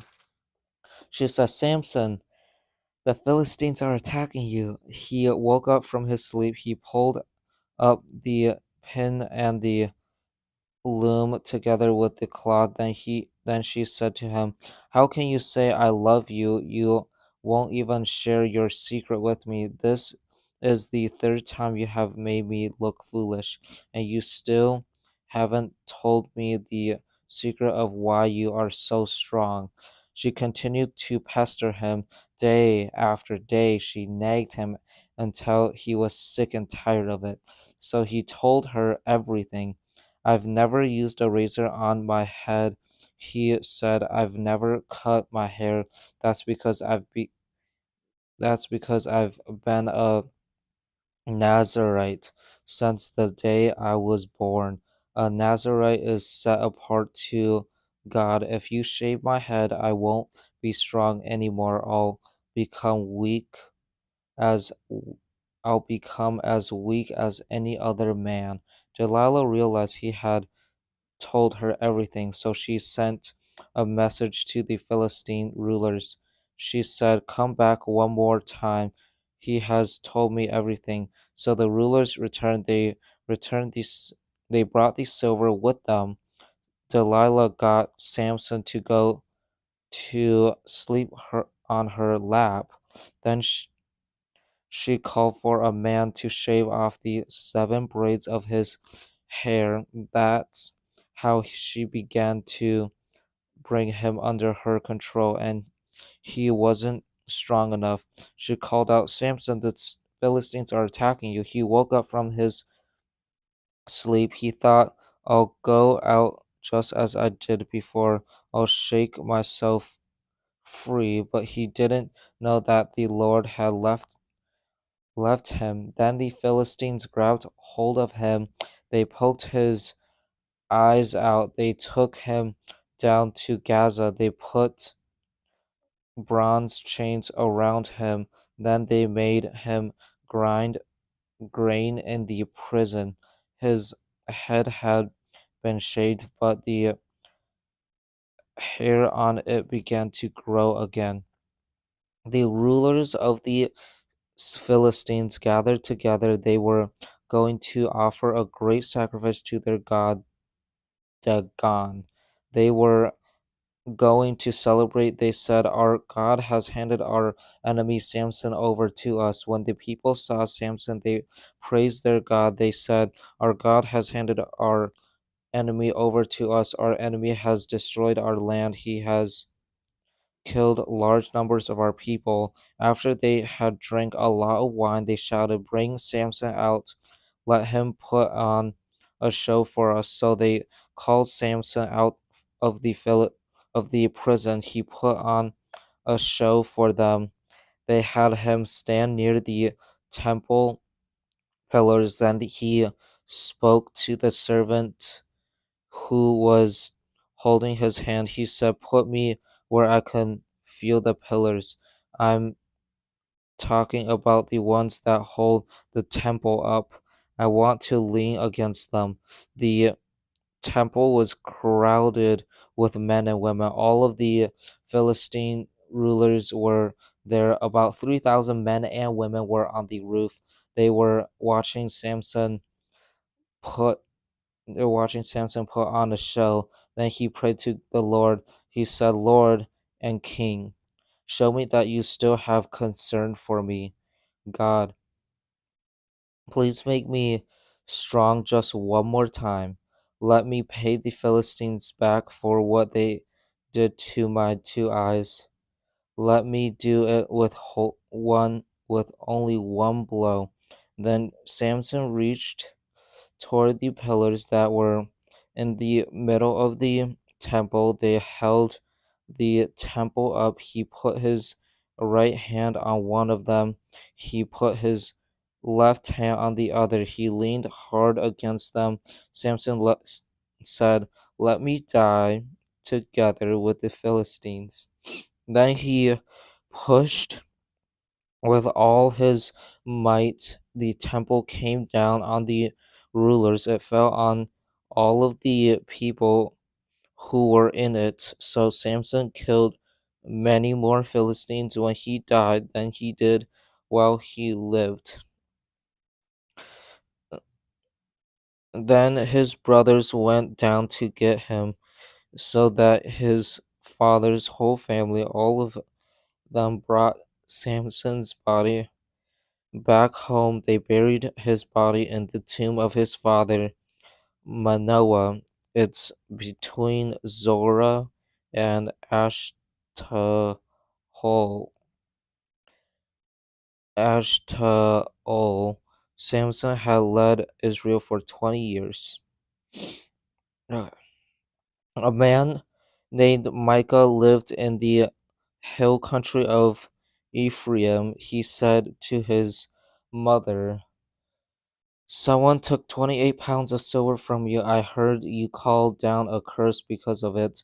I have the silver with me. I'm the one who took it.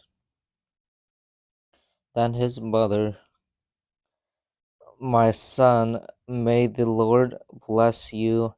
He gave the 28 pounds of silver back to his mother. She said to him, I'm taking an oath and setting my silver apart to the Lord, my son. I want you to use part of it for a statue of a god that is made out of wood or stone and covered with silver. Use the rest of it to have another statue made out of silver. That's why I'll give the silver back to you. He gave the silver back to his mother. She gave 5 pounds of it to a skilled worker who made things out of silver. He used the silver for the two statues. They were put in Micah's house. That same Micah had a small temple. He made a sacred linen apron and some statues of gods. He prepared one of his sons to serve as his priest. In those days, Israel didn't have a king. The people did everything they thought was right. A young Levite had been living in land that belonged to the tribe of Judah. He was from uh, Bethlehem in Judah. He left that town to look for some other place to stay on. On his way, he came to Micah's house. It was in the hill country of Ephraim. Micah asked him, where are you from? I'm a Levite, he said. I'm from Bethlehem in Judah. I'm looking for a place to stay. Then Micah said to him, live with me, my father and priest. I'll give you 4 ounces of silver a year. I'll also give you clothes and food. So the Levite agreed to live with him. The young man was just like a son to Micah. Then Micah prepared the Levite to serve as his priest. He lived in Micah's house. Micah said, "Now I know that the Lord will be good to me. This Levite has become my priest." In those days, Israel didn't have a king, and in those days, the tribes of Dan was looking for a place where they could settle down. They hadn't been able to take over their own share of land among the tribes of Israel. So the people of Dan sent out 5 warriors from Zorah and Eshtal. They told them to look the land over and check it out. Then those men did it for all of their family groups. The people of Dan told the men, check go check out the land. So they entered the hill country of Ephraim. They went to the house of Micah. That's where they spent the night. When they came near Micah's house, they recognized a voice. It was the voice of the young Levite. They turned off the road and stopped there. They asked him, "Who brought you here? Why are you doing in what are you doing in this place? Why are you here?" The Levites told them what Micah had done for him. He said, "He hired me. I'm his priest." Then they said to him, "Ask God for advice. Try to find out whether we'll have success on our journey." The priest answered them, "Go in peace. The Lord is pleased with your journey." So the 5 men left. They came to Laish. There they saw that the people felt secure. They were living in safety like the people in Sidon. They were they weren't accepting anything bad to happen to them. Their land had everything they needed. Things were going very well for him. They lived a long way from the people of Sidon, and they didn't think they would ever need help from anyone else. The men returned to Zorah and Eshtaol. Their people asked them, "What did you find out?" They answered, "Come on, let's attack them. We've seen that the land is very good. Aren't you going to go so some are you going to do something?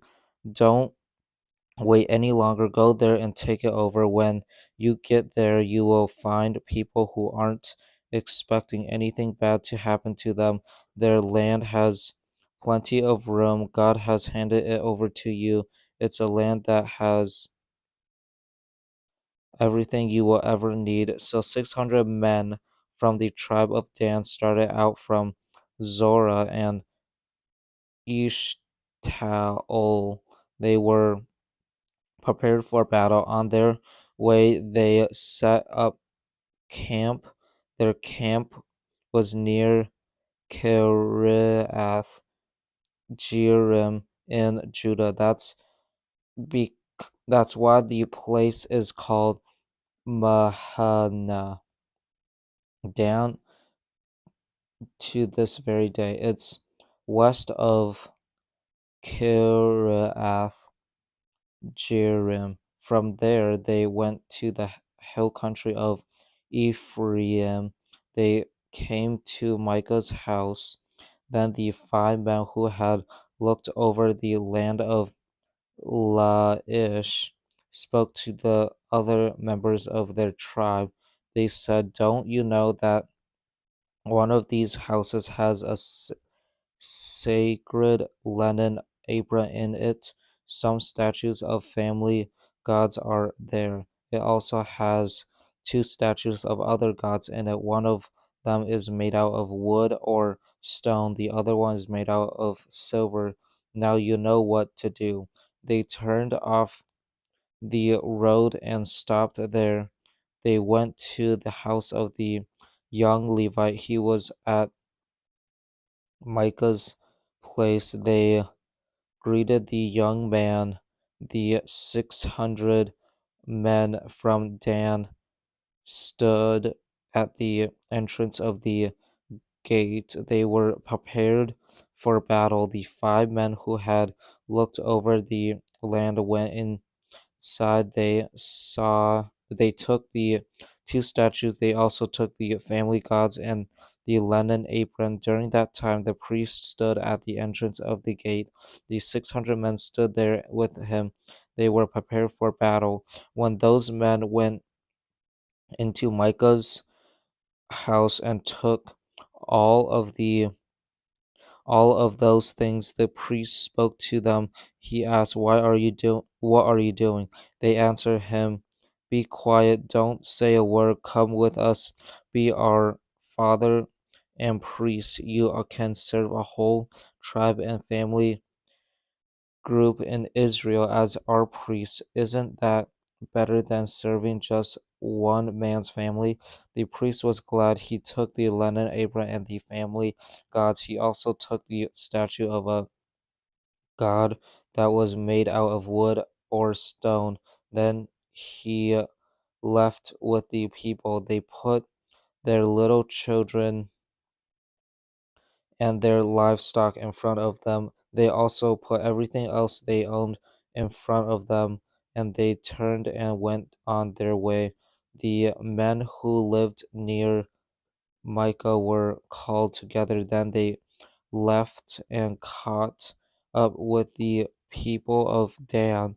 That's because Dan's people hadn't gone very far from Micah's house. Those who lived near Micah shouted at them. The people of Dan turned around and spoke to Micah. "What's the matter with you?" they asked. "Why did you call your men out to fight against us?" He replied, "You took away the gods I made, and you took my priest away. What do I have left? So how can you ask what's the matter with you?" The people of Dan answered, "Don't argue with us. Some men get angry quickly. They might attack you, then you and your family will lose your lives." So the people of Dan went on their way. Micah saw that they were too strong for him, so he turned around and went back home. The people of Dan took what Micah had made. They also took his priest. They continued on their way to Laish. They went there to fight against peaceful people who were expecting to be attacked. They struck them down with their swords. They burned their city down.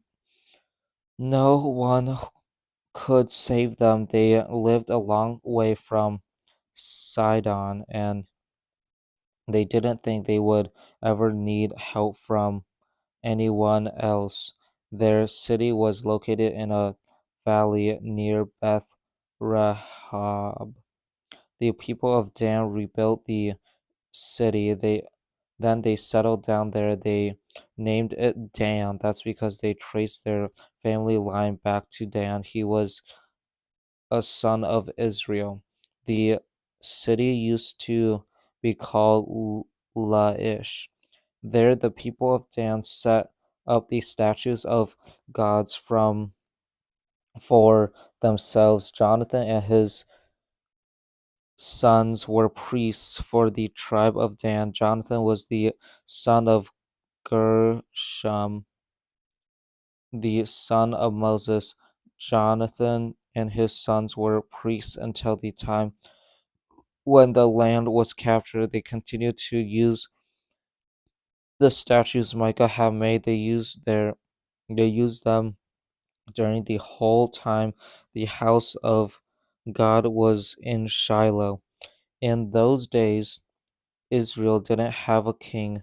There was a Levite who lived deep in the hill country of Ephraim. He got a concubine from Bethlehem in Judah, but he but she wasn't faithful to him. She left him.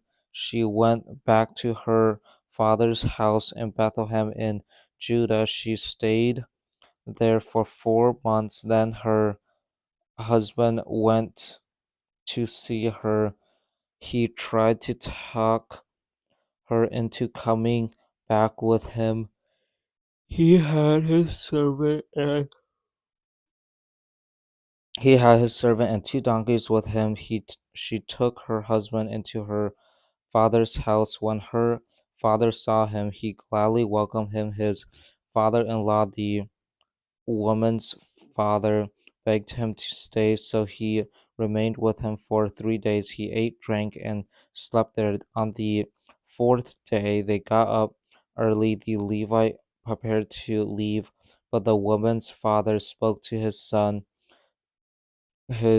son-in-law. He said, "Have something to eat. It will give you strength, then you can go on your way."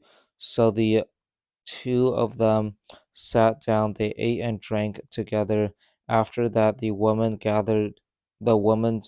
father said, "Please stay tonight. Enjoy yourself." The man got up to go, but his father-in-law talked him into staying, so he stayed that night. On the morning of the fifth day, he got up, but the woman's father said, "Have something to eat. It will give you strength. Wait until the afternoon." So the two of them ate together. Then the man got up to leave. He cut his concubine and his servant got up when he did. But his father-in-law spoke to the woman's father, spoke to him again. "Look," he said, "it's almost evening. The day is nearly over, so spend another night here. Please stay. Enjoy yourself. Early tomorrow morning you can get up and go back home." Then the man didn't want to stay another night, so he left. He went toward Jebus. He had his 2 donkeys and his concubine with him. The donkeys had saddles on them. Jebus is also called Jerusalem. By the time the travelers came near Jebus, the day was almost over. The servant said to his master, "Come, let's stop at this Jebusite city. Let's spend the night here." His master replied, "No, we won't go into a city where strangers live. The people there aren't from Israel. We'll continue on to Gibeah." He added, "Come, let's try to reach Gibeah or Ramah. We can spend the night in one of those places." So they continued on. As they came near Gibeah in Benjamin, the sun went down. They stopped there to spend the night. They went to the city's main street and sat down, but no one took them home for the night. That evening, an old man came into the city. He had been working in the fields. He was from the hill country of Ephraim, but he was living in Gibeah. The people who lived there were from the tribe of Benjamin. The old man saw the traveler in the main street. He asked, Where are you going? Where did you come from? The Levite answered, We've come from Bethlehem in Judah. We're on our way to Ephraim. I live deep in the hill country there. I've been to Bethlehem. Now I'm going to the house of the Lord, but no one has taken me home for the night. We have straw and feed for our donkeys. We have food and wine for ourselves. We have enough for me, my female servant, and the young man who is with us. We don't need anything. You are welcome at my house, the old man said. I'd be happy to supply anything you might need, but don't spend the night in the street. So the old man took him into his house and fed his donkeys. After the travelers had washed their feet, they had something to eat and drink. They were inside enjoying themselves, but some of the men some of the evil men who lived in the city surrounded the house. They pounded on the door. They shouted to the old man who owned the house. They said, Bring out the man who came to your house. We want to have sex with him. The owner of the house went outside. He said to them, No, my friends, don't do such an evil thing. This man is my guest, so don't do this terrible thing. Look, here is my virgin daughter, and here's the Levite's concubine. I'll give them out to you now. You can have them. Do to them what you want. But don't do such a terrible thing to this man.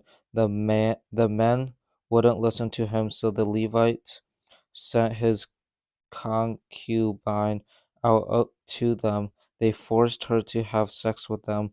They raped her all night long. As the night was ending, they let her go. At sunrise, she went back to the house where her master was staying. She fell down at the door. She stayed there until daylight. Later that morning, her master got up.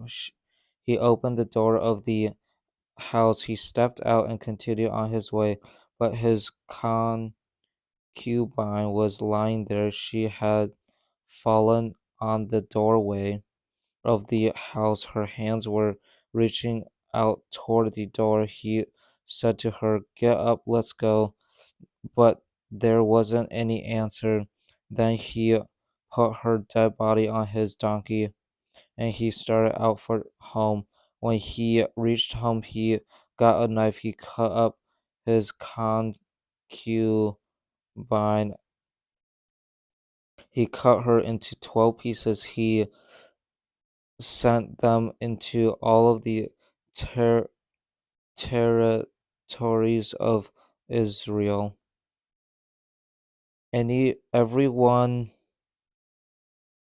Everyone who saw it said, Nothing like this has ever been seen or done before. Nothing like this has happened since the day the people of Israel came up out of Egypt.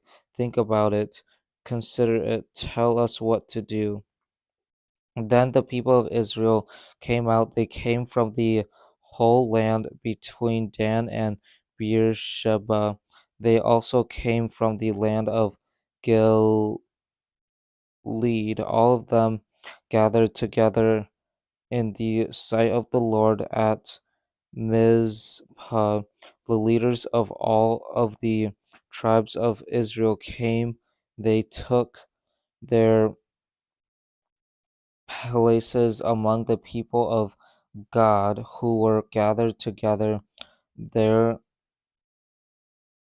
were 400,000 fighting men who were carrying swords. The tribe of Benjamin heard that the people of Israel had gone up to Mizpah.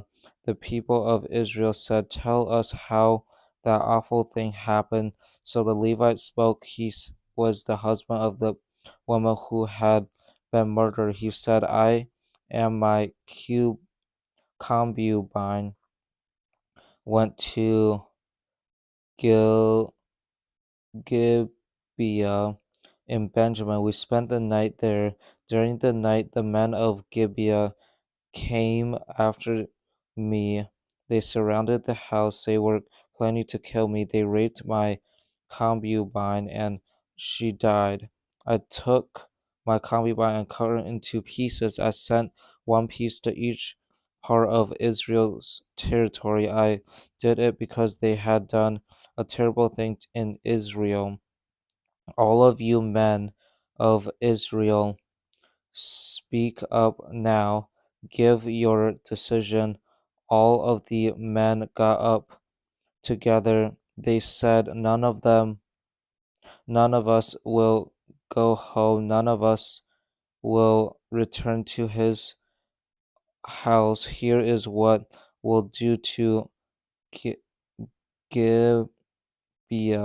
We'll use lots to tell us how to attack the city. We'll take 10 men out of every 100 from all the tribe of Israel.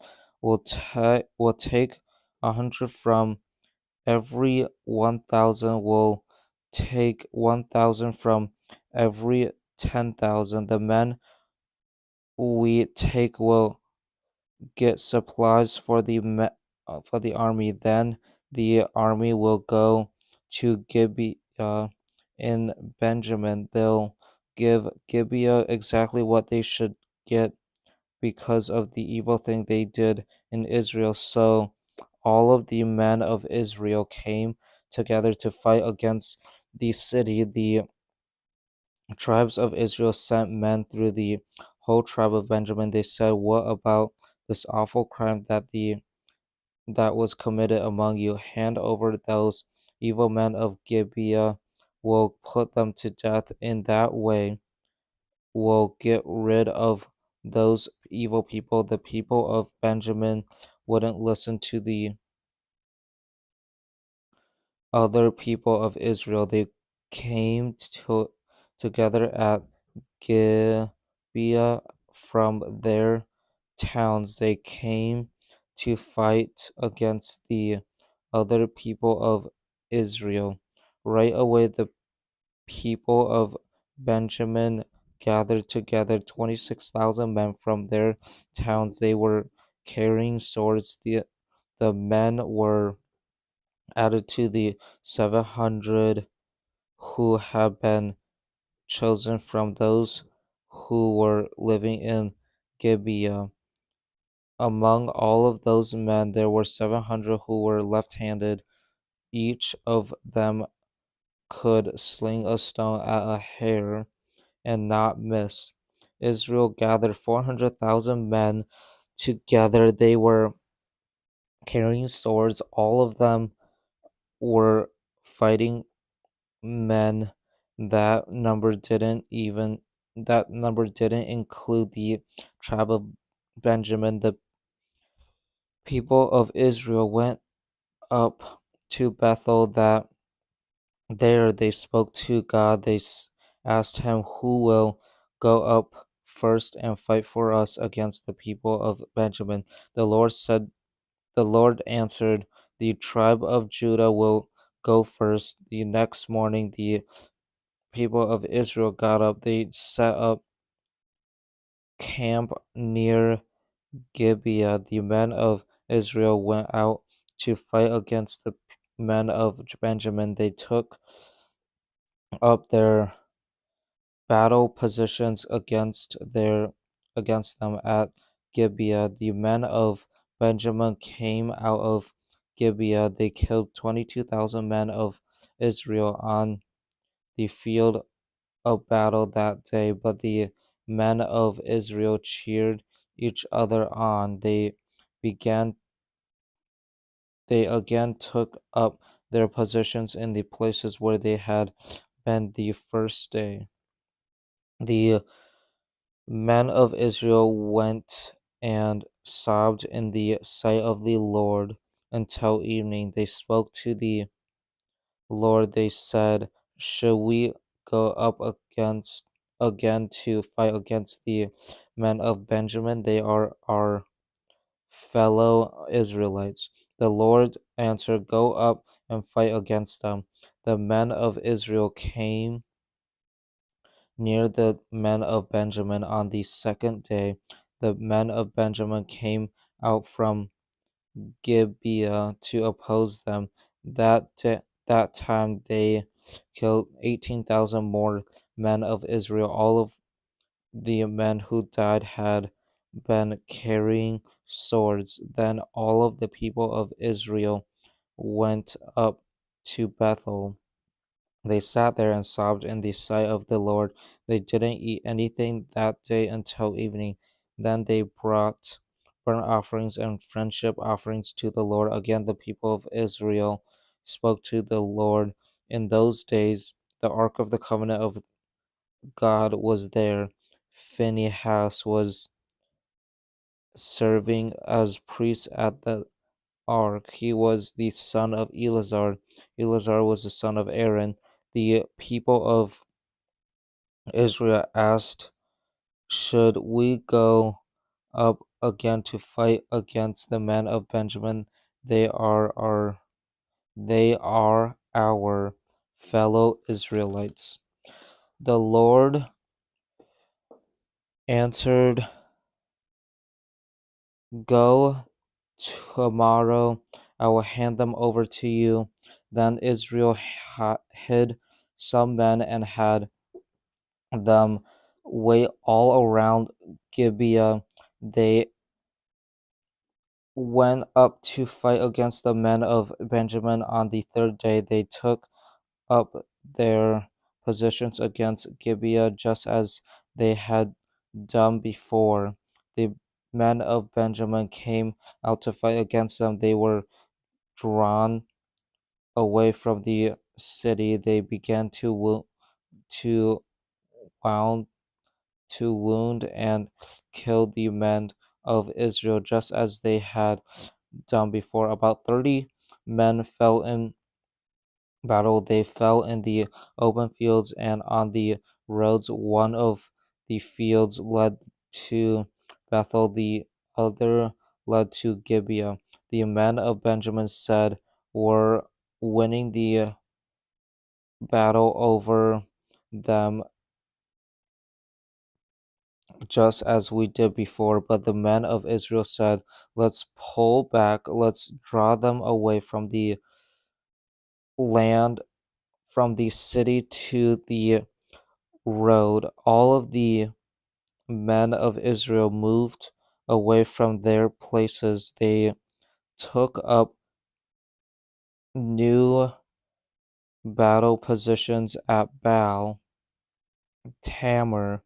The men who had been hiding charged out. They came from the west of Gibeah. Then 10,000 of Israel's finest men attacked Gibeah. The men of Benjamin didn't realize they were about to be destroyed. The fighting was very heavy. The Lord helped Israel win the battle over Benjamin. On that day, the men of Israel struck down 25,100 men of Benjamin. All of the men who died had been carrying swords. Then the men of Benjamin saw that they had lost the battle. The men of Israel had moved away from their positions in front of Benjamin. They had depended on the men they had hidden near Gibeah. Suddenly, the men who had been hiding rushed into Gibeah. They spread out. Then they killed everyone in the city with their swords. The men of Israel had made a plan with those who had been hiding. They had told them to send up a large cloud of smoke from the city Then the men of Israel would turn around and attack. The men of Benjamin had begun to wound and kill the men of Israel. They had struck down about 30 of them. They had said, "We were winning the battle over them, just as we did the first time." But a column of smoke began to go up from the city. The men of Benjamin turned around. They saw the smoke of the whole city going up into the city. Then the men of Israel turned around and attacked them. The men of Benjamin were terrified. They realized they were going to be destroyed, so they ran away from the men of Israel. They ran toward the desert, but they hadn't escaped the battle. Other men of Israel came out of the towns. There they struck the men of Benjamin down. They surrounded them. They chased them and easily caught up with them. That happened east of Gibeah. So 18,000 men of Benjamin fell in battle. All of them were brave fighters. Some men of Benjamin turned back. They ran toward the desert to the rock of Rimmon. As they did, the men of Israel struck down 5,000 of them along the roads. They kept chasing the men of Benjamin all the way to Gideon. Along the way, they struck down 2,000 more. On that day, 25,000 men of Benjamin fell in battle. They had been carrying swords. All of them were brave fighters, but 600 men turned back. They ran into the desert to the rock of Rimmon. They stayed there for 4 months. The men of Israel went back to Benjamin. They killed the people in all of the towns with their swords. They even killed the animals. They killed everything they found. They set on fire all of the towns they came to. The men of Israel had taken an oath and made a promise at Mizpah. They had said, "Not one of us will give his daughter to be married to a man from Benjamin." The people went to Bethel. They sat there until evening in the sight of God.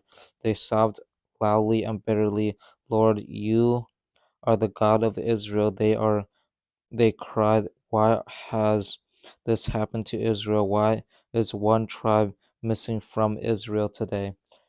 Early the next day, the people built an altar. They brought burnt offerings and friendship offerings. Then the people of Israel asked, "Has anyone failed to come here in the sight of the Lord? Is anyone miss is anyone missing from all of the tribes of Israel?" The people have made a promise with an oath. They had said that anyone who failed to come to Mizpah in the sight of the Lord should certainly be put to death. The people of Israel were very sad because of what had happened to the tribe of Benjamin. After all, they were their fellow Israelites. One tribe has been cut off from Israel. They said, "How can we provide wives for the men who are left? We've made a promise with an oath in the sight of the Lord. We've promised not to give any of our daughters to be married to them." Then they asked, "Has any tribe of Israel failed to come here to Mizpah in the sight of the Lord?" They discovered that no one from Jabesh Gilead had come. No one from there had gathered together with the others in the camp. They counted the people. They found that none of the people of Jabesh Gilead had come to Mizpah. So the community sent 12,000 fighting men to Jabesh Gilead. They directed them to take their swords and kill those who were living there. That included the men, the women, and children. Here is what you must do. Here's what you must do. They said, kill every male, also kill every woman who is not a virgin. They found 400 young women in Ja- Jabesh Gilead who had never made love to a man, so they took them to the camp at Shiloh in Canaan. Then the whole community sent an offer of peace to the men of Benjamin. The men were at the rock of Rimmon. So the men of Benjamin returned at that time. They were given the women of Jabesh Gilead who had been spared, but there weren't enough women for all of them. The people were very sad because of what had happened to the tribe of Benjamin. The Lord had left a gap in the tribes of Israel. They weren't complete without Benjamin. The elders of the community spoke up. They said all of the women of Benjamin have been wiped out, so how will we find wives for the men who are left? The men of Benjamin who are still alive need to have children. They said, if they don't, a tribe of Israel will be wiped out. But we can't give them our daughters to be their wives. We Israelites have taken an oath and made a promise. We've said, may anyone who gives a wife to a man from Benjamin be under the Lord's curse. Look, a feast is celebrated every year in Shiloh in honor of the Lord. Shiloh is north of Bethel. It's east of the road that goes from Bethel to Shechem. It's south of Lebanon. So they told the men of Benjamin what to do. They said, go hide in the vineyards and watch the young women of Shiloh will the young women of Shiloh will come out. They'll join in the dancing. When they do, run out of the vineyards. Each of you grab hold of a young woman from Shiloh to be your wife. Then go to the land of Benjamin. Their fathers or brothers might not be happy with what we're doing. If they aren't, we'll say to them, do us a favor, help the men of Benjamin. We didn't get wives for them during the battle. We you aren't guilty of doing anything wrong after all. You didn't give your daughters to them. They were stolen from you. So that's what the men of Benjamin did. While the young women were dancing, each man caught one. He carried her away to be his wife. Then the men returned to their own share of land. They built the towns again. They settled down in them. At that time, the men of Israel also left. They went home to their tribes and family groups. each one went to his own share of land. In those days, Israel didn't have a king. The people did everything they thought was right. Ruth 1. There was a time when Israel didn't have kings to rule over them, but they had leaders to help them. This is a story about some things that happened during that time. There wasn't enough food in the land of Judah, so a man to went to live in the country of Moab for a while. He was from Bethlehem in Judah. His wife and two sons went with him. The man's name was Eli Elimelech. His wife's name was Naomi. The names of his two sons were Nahalan and Chilion. They were Ephrathites, Ephrathites from Bethlehem in Judah.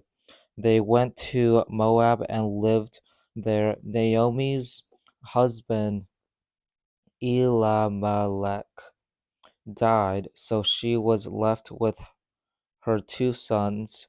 They got married in they got married to women from Moab. One was named Orpah. The other one the other was named the other was named Ruth. Naomi's family lived in Moab for 10 years. Then Ma- Mahlon and Chilion also died, so Naomi was left without her two sons and her husband. When Naomi was in Moab, she heard that the Lord had helped his people. He had begun to provide food for them again, so Naomi and her daughters in law prepared to go from Moab back to her home. She left the place where she had been living. Her two daughter-in-laws went with her. They started out on the road that would take them back to the land of Judah. Naomi spoke to her two daughter-in-laws. Both of you go back, she said. Each of you go to your own mother's home. You were kind to your husbands who have died. You have also been kind to me. So may the Lord be just as kind to you.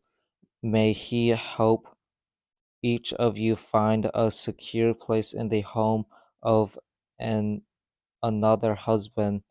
May he give you peace and rest.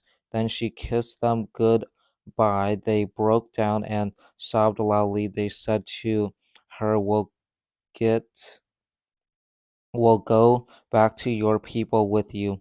But Naomi said, go home, my daughters. Why would you want to come with me?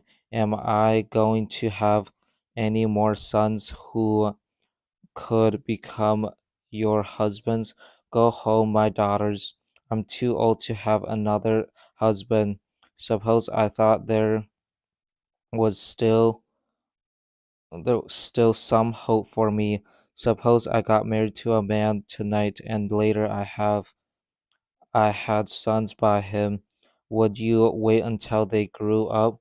Would you still would you stay single until you could get married to them? No, my daughters. My life is more bitter than yours. The Lord's powerful hand has been against me. When they heard that, they broke down and sobbed again. Then Orpah kissed her mother-in-law goodbye, but Ruth held on to her. Look, said Naomi, your sister-in-law is going back to her people and her gods. Go back with her. But Ruth replied, don't try to make me leave you and go back. Where You go, I'll go. Where you stay, I'll stay. Your people will be my people. Your God will be my God. Where you die, I'll die, and there my body will be buried. I won't let anything except death separate you from me. If I do, may the Lord punish me greatly. And Naomi realized that Ruth had made up her mind to go with her, so she stopped trying to make her go back. The two women continued on their way. At last, there they arrived in Bethlehem. The whole town was stirred up because of them. The women asked, "Can this possibly be Naomi?" "Don't call me Naomi," she told them. "Call me Mara. The Mighty One has made my life very bitter. I was full when I went away, but the Lord has brought me back empty. So why are you calling me Naomi? The Lord has made me suffer. The Mighty One has brought trouble on me." So Naomi returned from Moab. Ruth, her daughter in law from Moab, came with her. They arrived in Bethlehem just when people were beginning to harvest the barley. Naomi had a relative on her husband's side of the family. Her husband's name was Elah, Elimelech. The relative's name was Boaz. He was a very important man. Ruth, who was from Moab, spoke to Naomi. She said, let me go out to the fields. I'll pick up the grain that has been left. I'll do it behind anyone who is pleased with me." Naomi said to her, "My daughter, go ahead." So Ruth went ahead and began to pick up grain again. She worked in the fields behind those who were cutting and gathering the grain. As it turned out, she was working in a field that belonged to Boaz. He was from the family of Elimelech. Just then Boaz arrived from Bethlehem. He greeted those who were cutting and gathering the grain. He said, "May the Lord be with you, and may the Lord bless you." They replied. Boaz spoke to the man who was in charge of his workers. He asked, "Who is that young woman?" The man replied, "She's from Moab. She came back from there with Naomi." She said, "Please let me walk behind the workers. Let me pick up the grain that is left." Then she went into the field. She has kept on working there from morning until now. She took only one short rest in the blade. So Boaz said to Ruth, "Dear woman, listen to me. Don't pick up grain in any other field. Don't go anywhere else. Stay here with my female servants. Keep my eye on the field where the men are cutting a grain. Walk behind the women who are gathering it. Pick up the grain that is left. I've told the men not to touch you. When you are thirsty, go and get a drink. Take water from the jars the men have filled." When Ruth heard that, she bowed down with her face to the ground. She asked, "Why are you being so kind to me? In fact, why are you even noticing me? I'm from another country."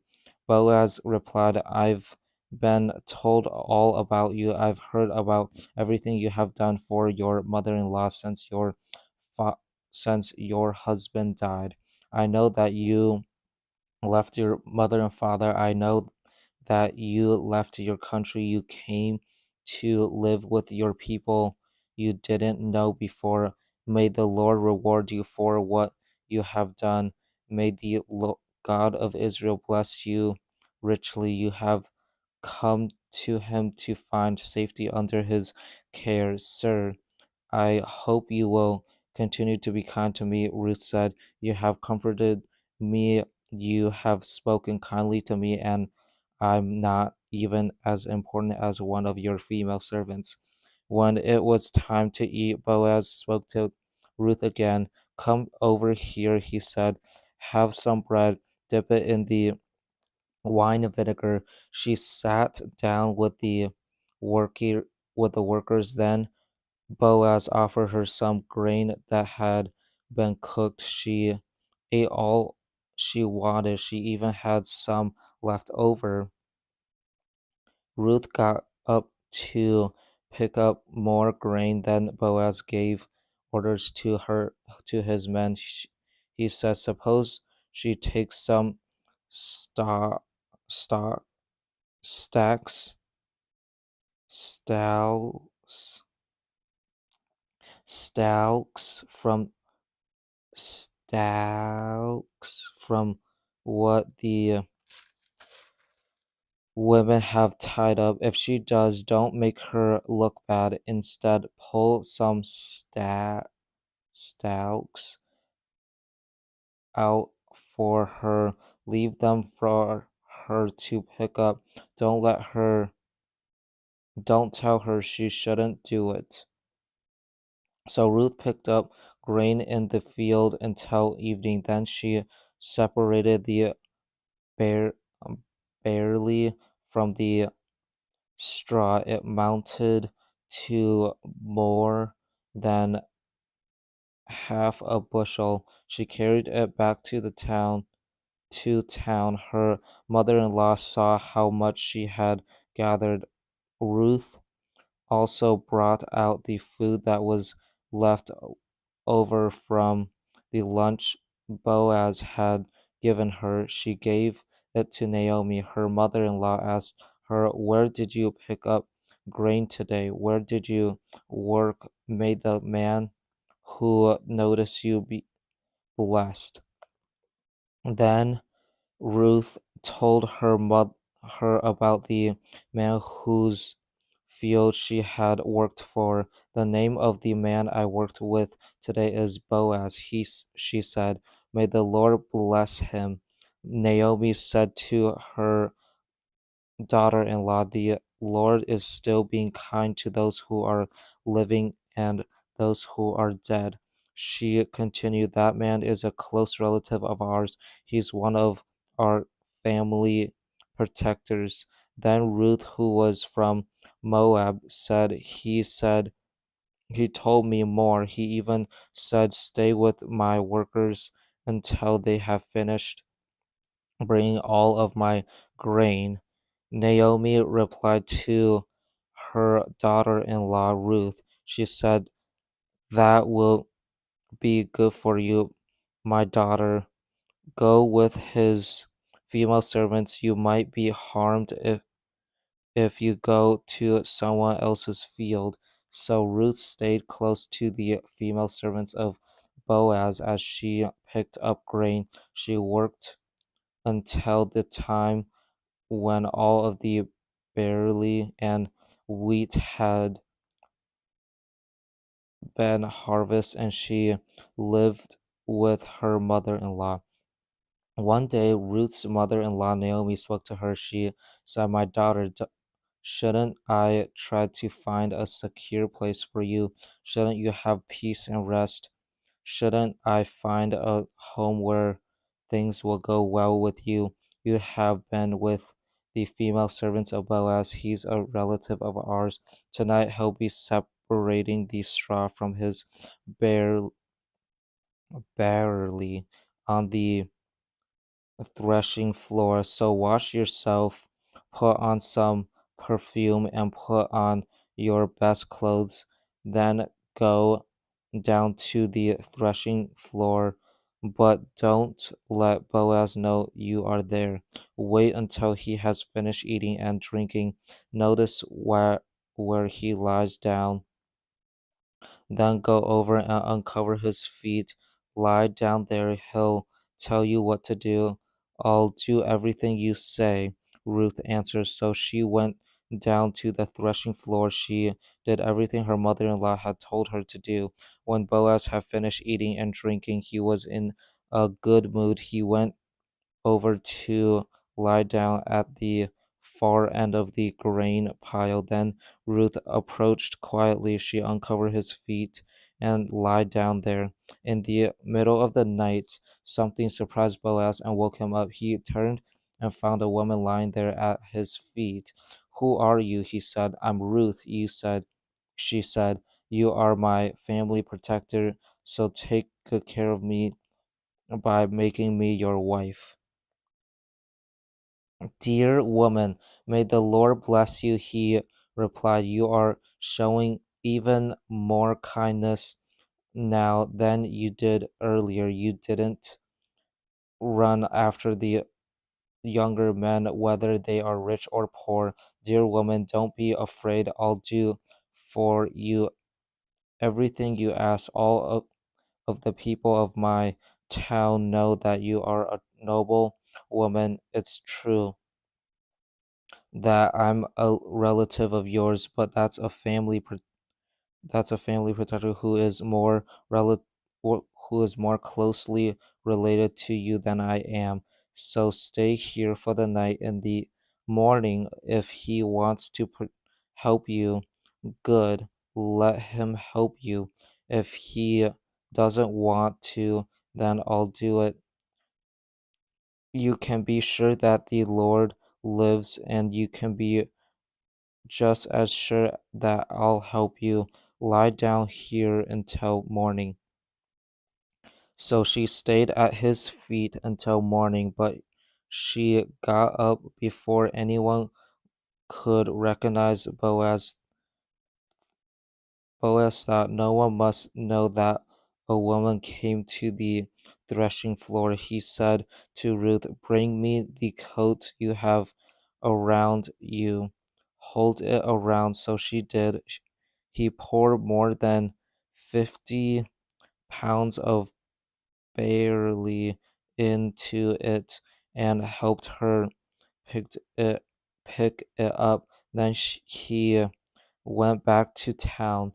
Ruth came to her mother in law. Naomi asked, "How did it go, my daughter?"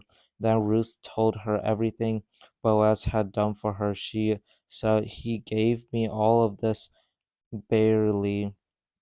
He said, "Don't go back to your mother in law with your empty hands." Naomi said, "My daughter, sit down until you find out what happens. The man won't rest until he settles the whole matter today." Boaz went up to the town gate and sat down there. The family protector he had talked about came by. Then Boaz said, "Come over here, my friend, sit down." So the man went over and sat down. Boaz brought 10 of the elders of the town together. He said, "Sit down here." So they did. Then he spoke to the family protector. He said, "Naomi has come back from Moab. She's selling the piece of land that belonged to our relative Elimelech. I thought I should bring the matter to your attention. I suggest that you buy the land while those who are sitting here and the elders of my people are looking at on as witnesses. If you are willing to buy it back, do it. But if you aren't, tell me, then I'll know. No one has the right to buy it back except you, and I'm next in line." "I'll buy it," he said. Then Boaz said, "When you buy the land from Naomi and Ruth, who is from Moab, you must get married to Ruth. She's the dead man's widow, so you must take her as your wife. His name must stay with his property." When the family protector heard that, he said, "That Then I can't buy the land. If I did, I might put my own property in danger, so you buy it. I can't do it. In earlier times in Israel, there was a certain practice. It was used when family land was bought back and changed owners. The practice made the sale final. One person would take his sandal off and give it to the other. That was how people in Israel showed that a business matter had been settled. And the family protector said, so the family protector said to Boaz, "Buy it yourself." And he said, took, and he took off his sandal. And he took his sandal off. Then Boaz spoke to the elders and all of the people. He said, "Today you are witnesses. You are you have seen that I have thought land I have bought land from Naomi. I have bought all the property that had belonged to Elah, Elimelech, Kilion, and Mahlon.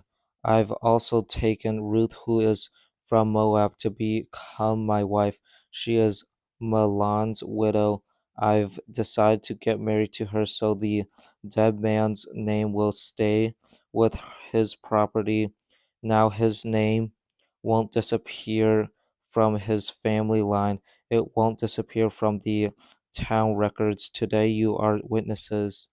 Then the elders and all who were at the gate spoke. They said, "We are witnesses. The woman is coming into your home. May the Lord make her to be like Rachel and Leah. Together they build up the nation of Israel. May you be an important person in Ephrathah. May you be famous in Bethlehem. The Lord will give you children through this young woman. May your family be like the family of Perez. He was the son Tamar had by Judah. So Boaz got married to Ruth. She became his wife. Then he made love to her. The Lord blessed her so that she became pregnant and she had a son. The woman said to Naomi, "We praise the Lord. Today he has provided a family protector for you. May this child become famous all over Israel. He will make your life new again. He'll take care of you when you are old. He's the son of your very own daughter in law. She loves you. She is better to you. She is better to you than 7 sons." Then Naomi put the child on her lap and took care of him. The women who were living there said, "Naomi has a son."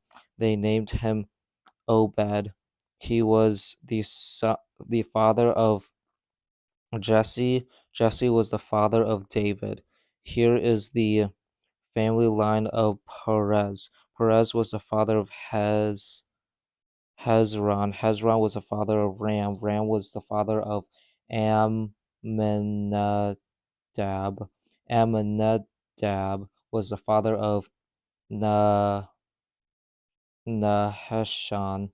Naheshon was the father of Salmon. What? Salmon.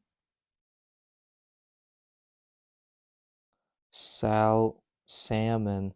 Salmon was the father of Boaz. Boaz was the father of Obed. Obed was the father of Jesse, and Jesse was the father of David. First Samuel. A certain man from Ramathaim in the hill country of Ephraim was named Al Ilkanah.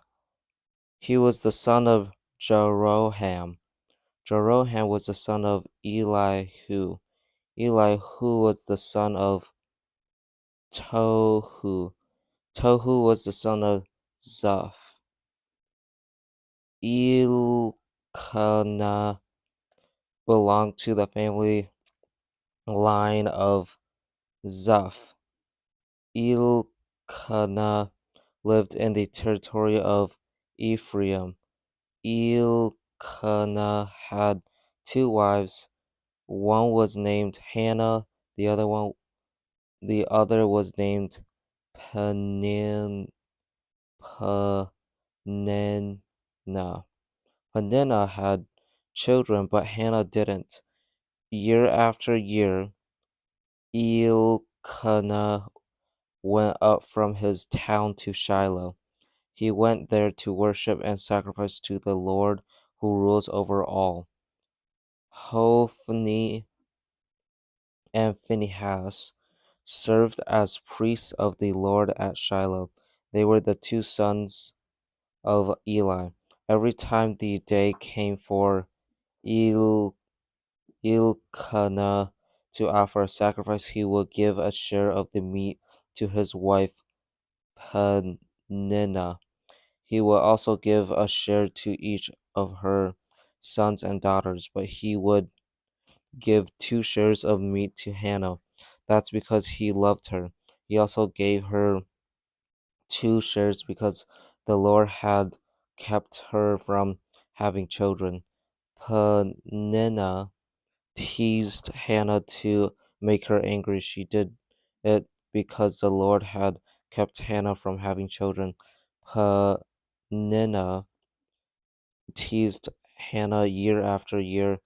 Every time Hannah would go up to the house of the Lord, Elkanah's other wife would tease her. She would keep doing it until Hannah cried and wouldn't eat.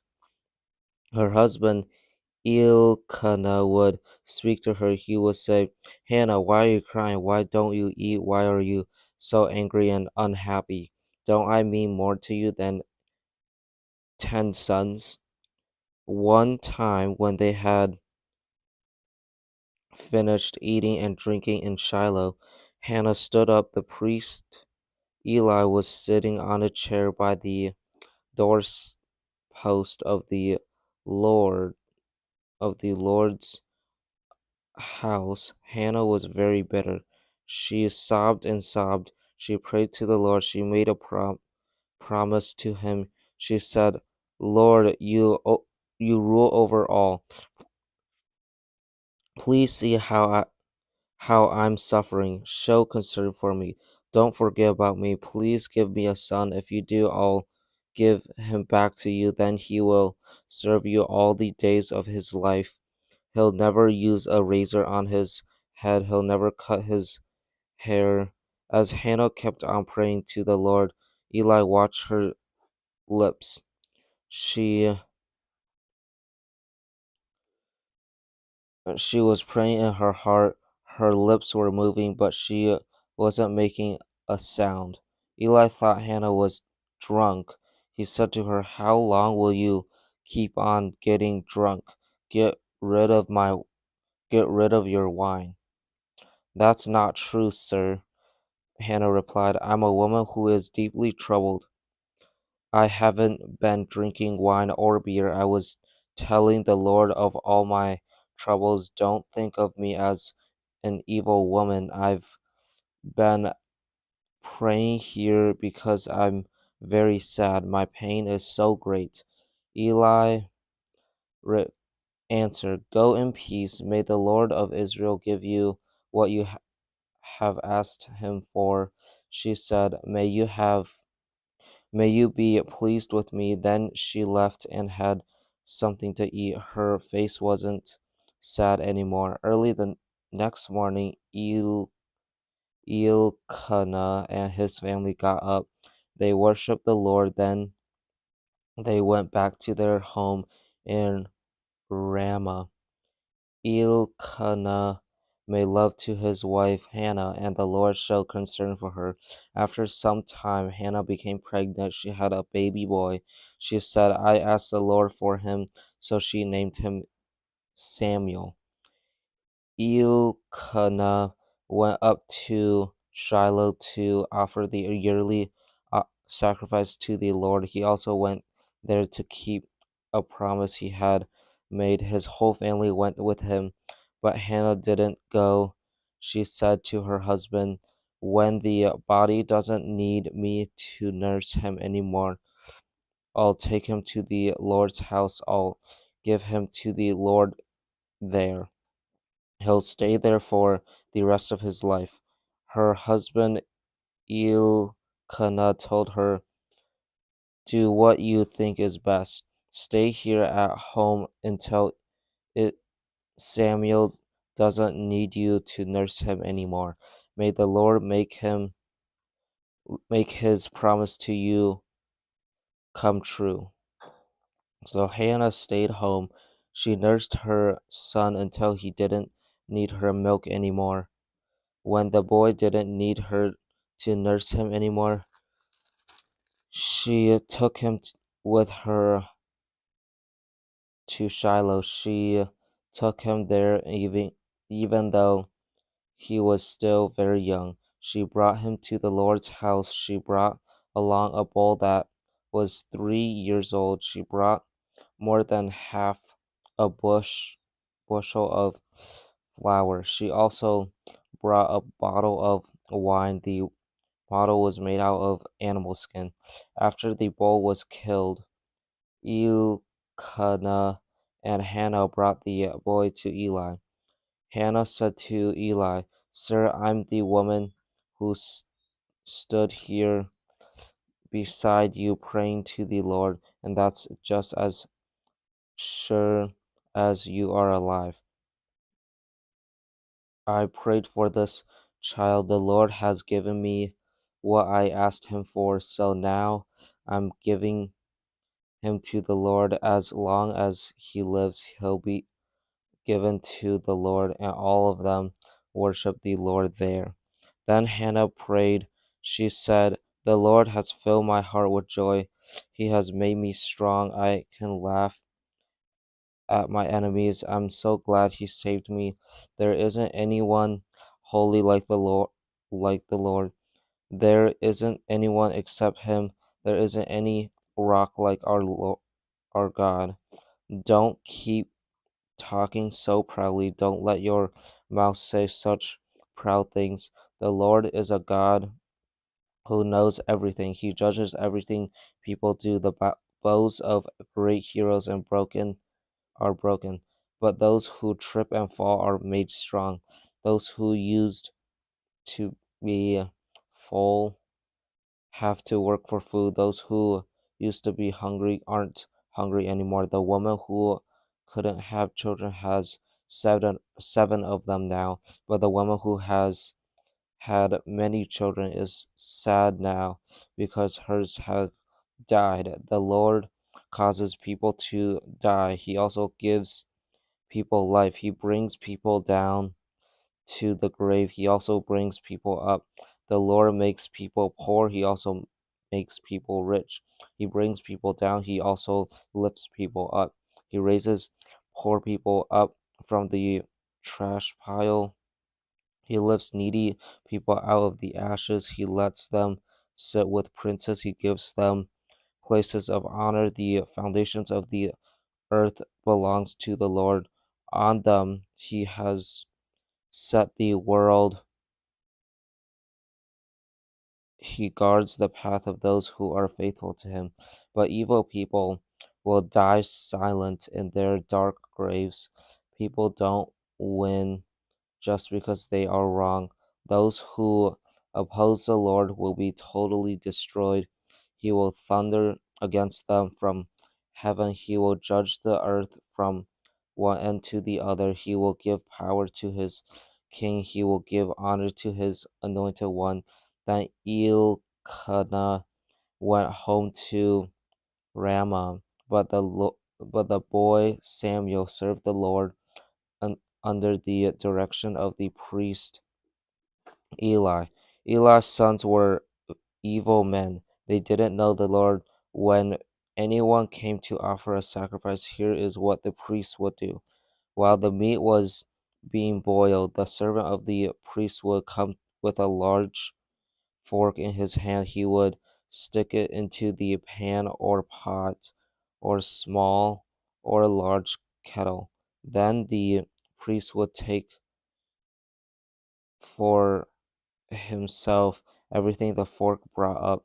That's how Eli's son treated all of the people of Israel who came to Shiloh. Even before the fat was burned, the servant of the priest would come over. He would speak to the man who was offering the sacrifice. He would say, "Give the priest some meat to cook. He won't accept boiled meat from you. All he'll accept is raw meat." Sometimes the man would say to him, "Let the fat be burned up first, then take what you want." But the servant would answer, "No, hand it over right now. If you don't, I'll take it away from you by force." That sin of Eli's sons was very great in the Lord's sight. That's because they were making fun of his offering. But the boy Samuel served the Lord. He wore a sacred linen apron. Each year his mother made him a little robe. She took it to him when she went up to Shiloh with her husband. She did it when her husband went to offer the yearly sacrifice. Eli would bless Elkanah and his wife. He would say, "May the Lord give you children by this woman. May they take the place of the boy she prayed for and to give give to him." Then they would go home. The Lord was gracious to Hannah. She became pregnant over a period of years. She had three more sons and two daughters. During that whole time, the boy Samuel grew up serving the Lord. Eli was very old. He kept hearing about everything his sons were doing to all of the people of Israel. He also heard how they were sleeping with the women who served at the entrance to the tent of meeting. So Eli said to his sons, "Why are you doing those things? All of the people are telling me about the evil things you are doing. No, my sons, the report I hear isn't good, and it's spreading among the Lord's people. If a man sins against someone else, God can help that sinner. But if a man sins against God, the Lord, who can help him?" In spite of what their father Eli said, his sons didn't pay any attention to his warning. That's because the Lord had already decided to put them to death. The boy Samuel continued to grow stronger. He also became more and more pleasing to the Lord and to people. A man of God came to Eli. He told him, "The Lord says, I made myself clearly known to your relatives lived along who lived long ago. I did it when they were in Egypt under Pharaoh. I chose your father Aaron to be my priest. I chose him out of all of the tribes of Israel. I told him to go up to my altar. I told him to burn incense. I chose him to wear a linen apron when he served me. I also gave his family all of the offerings that are made with fire by the people of Israel. Why do all of you laugh at my sacrifices and offerings? I required them to be brought to the house where I live. Why do you honor your sons more than me? Why do you fatten yourselves on the best parts of every offering that is made by my people Israel. The Lord is the God of Israel. He announced, I promise that your family and the family of Aaron will serve me as priests forever. But now the Lord announces, I will not let that happen. I will honor those who honor me, but I will turn away from those who look down on me. The time is coming when I will cut your life short. I will also cut short the lives of those in your family. No man in your family line will grow old. You will see nothing but trouble in the house where I live. Good things will still happen to Israel, but no man in your family line will ever grow old. Member of your a member of your family will serve me at my altar, but what he does will bring tears to your eyes. Your heart will be sad, and the rest of the men in your family line will die while they are still young. Something is going to happen to your two sons, Hophni and Phinehas. When it does, it will show you that what I am saying is true. They will both die on the same day. I will rise up for myself a faithful priest. He will do what my heart and mind want him to do. I will make your family line very secure. They will always serve as priests to my anointed king. Everyone who is left in your family line will come and bow down to him. They will beg him for a piece of silver and a crust of bread. They will say, please give me a place to serve among the priests, then I can have food to eat. The boy Samuel served the Lord under the direction of Eli. In those days, the Lord didn't give many messages to his people. He didn't give them many visions. One night, Eli was lying down in his usual place. His eyes were becoming so weak he couldn't see very well. Samuel was lying down in the Lord's house. That's where the ark of God was kept. The lamp of God was still burning. The Lord called out to Samuel. Samuel answered, here I am. He ran over to Eli. He said, here I am, you called out to me. But Eli said, I didn't call you. Go back and lie down. So he went and lay down. Again, the Lord called out Samuel. Samuel got up and went to Eli. He said, here I am. You call out to me. My son, Eli said, I didn't call you. Go back and lie down. Samuel didn't know the Lord yet. That's because the Lord still hadn't given him a message. The Lord called out to Samuel for the third time. Samuel got up and went to Eli. He said, here I am. You called out to me. Then Eli realized that the Lord was calling the boy. So Eli told Samuel, go and lie down. If someone calls out to you again, say, speak, Lord, I'm listening. So Samuel went and lay down in his place. The Lord came and stood there. He called out just as he had done the other times. He said, Samuel, Samuel. Then Samuel replied, speak, I'm listening. The Lord said to Samuel, pay attention, I am about to do everything I am about to do something terrible in Israel. It will make the ears of everyone who hears about it ring. At that time, I, I will take everything to Eli and I will do everything to Eli and his family that I said I would. I will finish what I have started. I told Eli I would punish his family forever. He knew his sons were sinning. He knew they were making fun of me. In spite of that, he failed to stop them. So I took an oath and made a promise to the family of Eli. I said, the sins of Eli's family will never be paid for by bringing sacrifices of or offerings.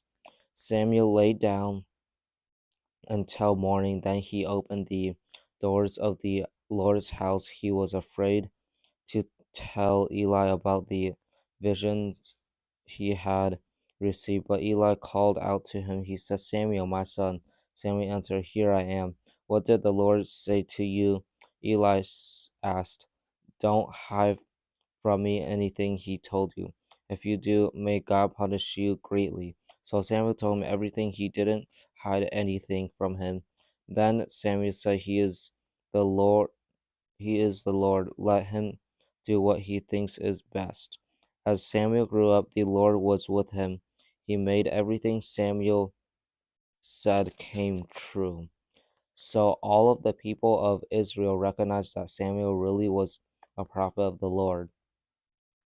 Everyone from Dan all the way to Beersheba knew it. The Lord continued to appear at Shiloh. There he made himself known to Samuel through the messages he gave him, and Samuel gave those messages to all of the people of Israel. The people of Israel went out to fight against the Philistines. The Israelites camped at Ebenezer. The Philistines camped at Aphek. The Philistines brought their forces together to fight against Israel. As the fighting spread, the men of Israel lost the battle to the Philistines. The Philistines killed about 4,000 of them on the battlefield, on the field of battle. The rest of the Israelite soldiers turned to camp. Then the elders asked them, Why did the Lord let the Philistines win the battle over to us today? Let's bring the ark of the Lord's covenant from Shiloh. Let's take it with us. It will save us from the power of our enemies. So the people sent men to Shiloh. They brought back the ark of the covenant of the Lord. He sits there on his throne between the cherubim. He is the one who rules over all. Eli's two sons, Hophni and Phinehas, were with the ark of the covenant of God in Shiloh. The ark of the covenant of the Lord's covenant was brought into the camp. Then all of the people of Israel shouted loudly that the ground shook. The Philistines heard the noise. They asked, What's all that shouting about in the Hebrew camp? Then the Philistines found out that the ark of the Lord had come into the land, so they were afraid. God has come into their land. They said, We're in trouble. Nothing like this has ever happened before. How trouble it would be for us. Who will save us from the power of those mighty gods? They struck down the people of Egypt in the desert. They sent all kinds of plagues on them. Philistines, be strong, fight like men. If you don't, you will come under the control of the Hebrews. You will become their slaves, just as they have been your slaves. Fight like men. So the Philistines fought. The people of Israel lost the battle. Every man ran back to his tent. A large number of them were killed. Israel lost 30,000 soldiers who were on foot. The ark of God was captured, and Eli's two sons, Hophni and Phinehas, died. That same day, a man from the tribe of Benjamin ran from the front lines of the battle. He went to Shiloh. His clothes were torn. He had dust on his head. When he arrived, there was Eli sitting on his chair. He was by the side of the road. He was watching because his heart was really concerned about the ark of God. The man entered the town and told everyone ha- what had happened. Then the whole town cried out. Eli heard the people crying out. He asked, "What's the meaning of all of this noise?" The man hurried over to Eli. Eli was 98 years old. His eyes were so bad he couldn't see. The man told Eli, I've just come from the front lines of the battle. I ran away from there this very day." Eli asked, "What happened, son?" The man who brought the news replied, "Israel ran away from the Philistines. Large numbers of men in the army were wounded or killed. Your two sons, Hophni and Phinehas, are also dead, and the ark of God has been captured." When the men when the man spoke about the ark of God, Eli fell backward off his chair. He had been sitting and he had been sitting by the side of the gate. When he fell, he broke his neck and died. He was old and fat. He had led Israel for 40 years. The wife of Phinehas was pregnant. She was Eli's daughter-in-law. It was near the time for her baby to be born. She heard the news that the ark of God has been captured. She heard that her father-in-law and her husband were dead, so she went into labor and had her baby. Her pain was so great that her life was slipping away. As she was dying, the women who were helping her spoke up. They said, "Don't be afraid. You have had a son." But she didn't reply. She didn't pay any attention. She named the boy Ichabod.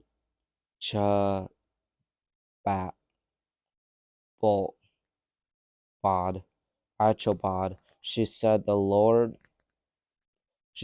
God of glory has left Israel." She said it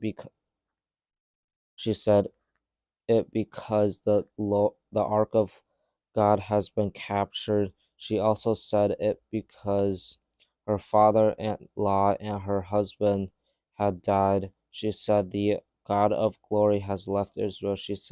It has it she said it because the ark of God has been captured. The Philistines had captured the ark of God. They took it from Ebenezer to Ashdod. They carried the ark into the temple of their god Dagon. They set it down beside the statue of Dagon. The people of Ashdod got up early the next day. They saw the statue of Dagon. There it was, lying on the ground. It had fallen on its face in front of the ark of the Lord. So they picked the statue of Dagon up. They put it back in its place. But the following morning, when they got up, they saw the statue of Dagon. There it was, lying on the ground again. It had fallen on its face in front of the ark of the Lord. Its head and hands had been broken off. Only the body of the statue was left. Its head and hands were laying in the doorway of the temple. That's why to this very day no one steps on the bottom part of the doorway of Dagon's temple at Ashdod. Not even the priests of Dagon stepped there. The Lord's powerful hand punished the people of Ashdod, and in the settlements that were near it. He destroyed them. He made them suffer with growths in their bodies. The people of Ashdod saw what was happening. They said, "The ark of the God of Israel must not stay here with us.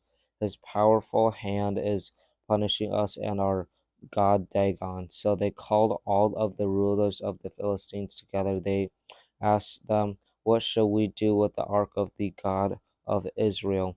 The rulers answered, mo- have the ark moved to Gath. So they moved it. But after the people of Ashdod had moved the ark, the Lord's hand punished Gath. That threw its people into a great panic. The Lord made them break out with growths in their bodies. It happened to young people and old people alike. So the ark of God was sent to Ekron. As the ark was entering Ekron, the people of the city cried out. They shouted, "They've brought the ark of the God of Israel to us. They want to kill us and our people." So they called all of the rulers of the Philistines together. They said, "Send the ark of the God of Israel away. Let it go back to its own place. If you don't, it will kill us and our people." The death of so many people had filled the city with panic. Hand God's powerful hand was punishing the city. Those who didn't die suffer with growths in their bodies. The people of Ekron cried out to heaven for help. The ark of the Lord had been in Philistine territory for 7 months. The Philistines called for the priests and for those who practice evil magic. They wanted their advice. They said to them, "What shall we do with the ark of the Lord? Tell us how we should send it back to its place." They answered, "If you return the ark of the God of Israel, don't send it away empty. Be sure you send a guilt offering to their God along with it. Then you will be healed. You will find out why his hand hasn't stopped punishing you." The Philistines asked, "What guilt offering shall we send to him?"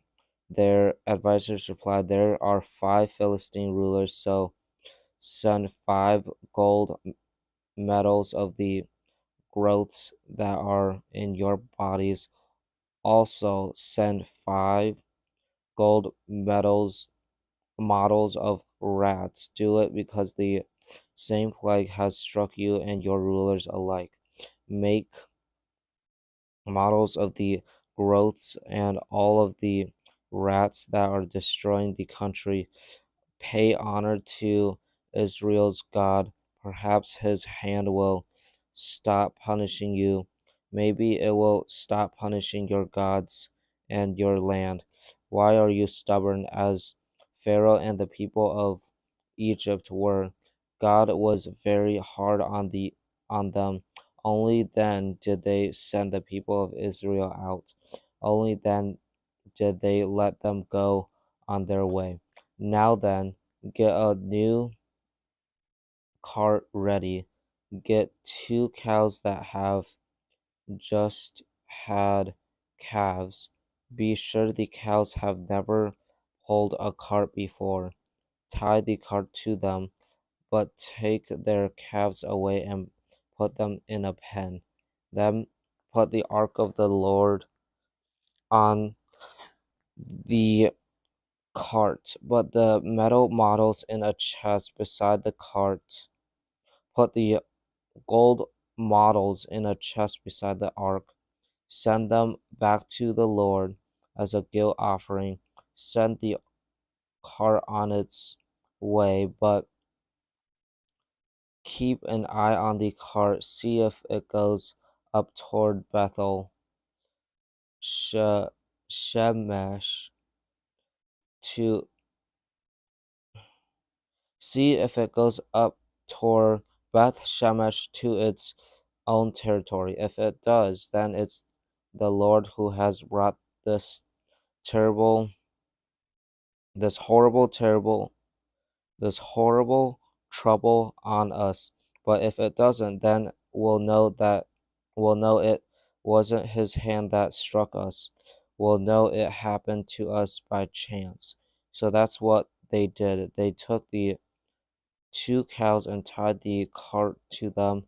They put the calves in a pen. They placed the ark of the Lord on the cart. They put the chest there along with it.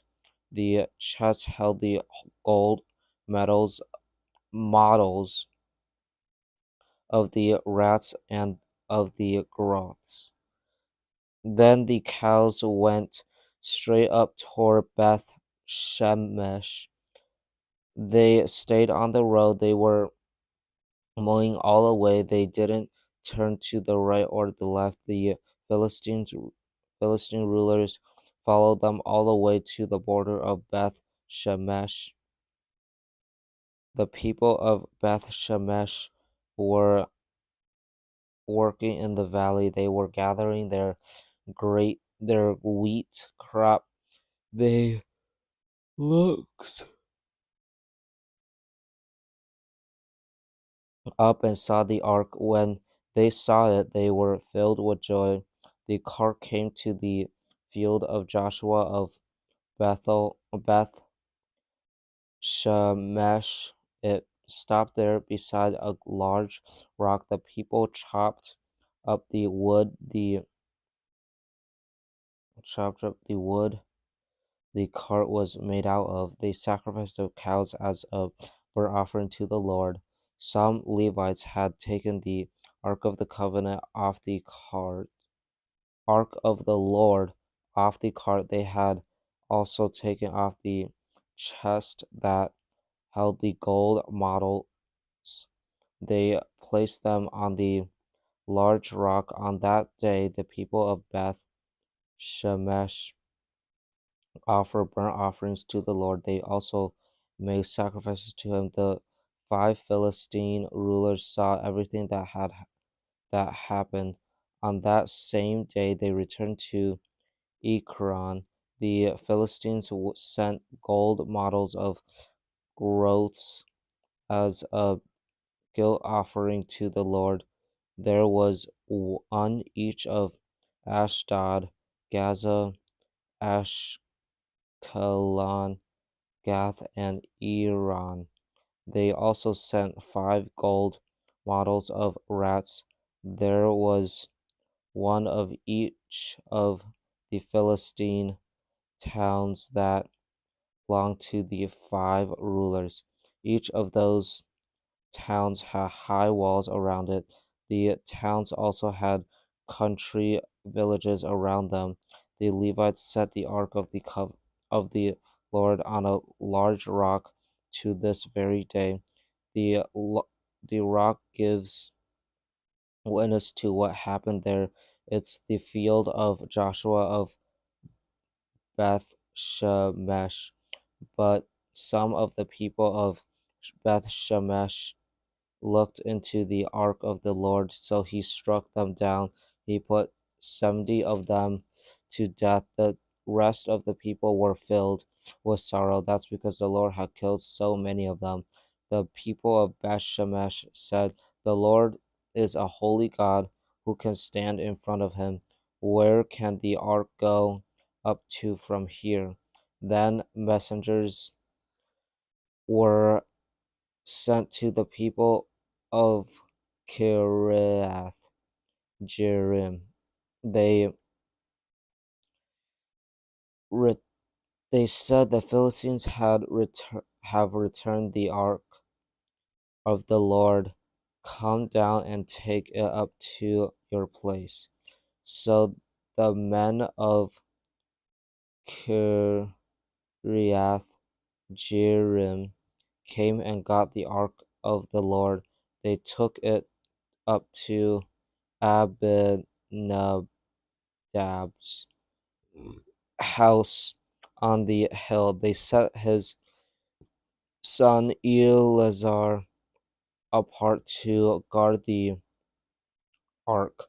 The ark remained at Kiriath Jearim for a long time. It was there for a full 20 years. All of the people of Israel were filled with sorrow. They looked to the Lord for help. Samuel spoke to the whole community of Israel. He said, "Do you really want to return the Lord with all of your hearts? If you do, get rid of your strange gods, get rid of your statues of goddesses that are named after Ashtoreth. Commit yourselves to the Lord, serve him only. Then he will save you from the powerful hand of the Philistines. So the people of Israel put away their statues of gods that were named after Baal. They put away their statues of goddesses named after Ashtoreth. They served the Lord only. Then Samuel said, gather all of the people of Israel together at Mizpah. I will pray to the Lord for you. When the people had come together at Mizpah, they went to the well and got water. They poured it out in the sight of the Lord. On that day, they didn't eat any food. They admitted they had sinned. They said, we've sinned against the Lord. Samuel was the leader of Israel at Mizpah.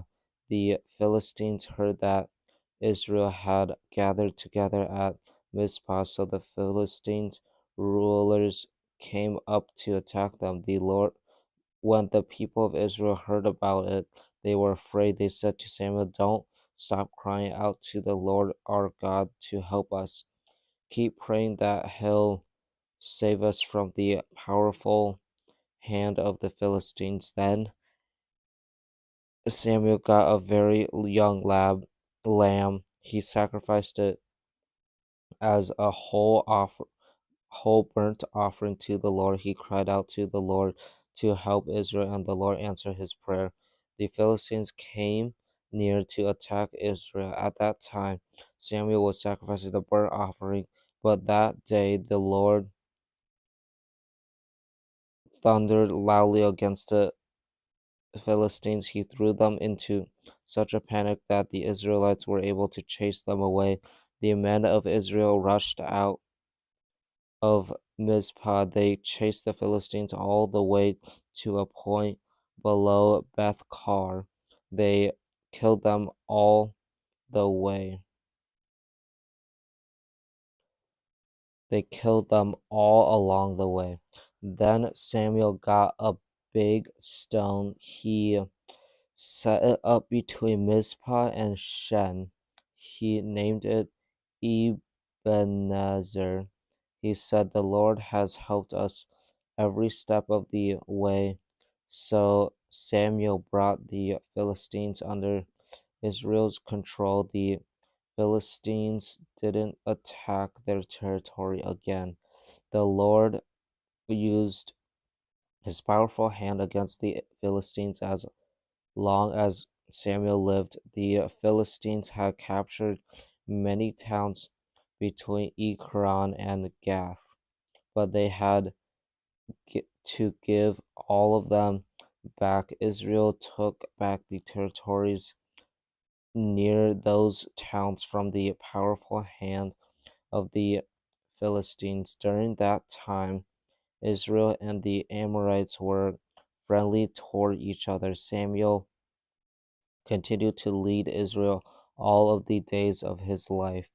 From year to year, he traveled from Bethel to Gilgal to Mizpah. He served Israel as judge in all of those places, but he always went back to Ramah. That's where his home was. He served Israel as judge there too, and he built an altar there to honor the Lord. When Samuel became old, he appointed his sons to serve as judges for Israel. The name of his oldest son was Joel. The name of his second son was Abijah.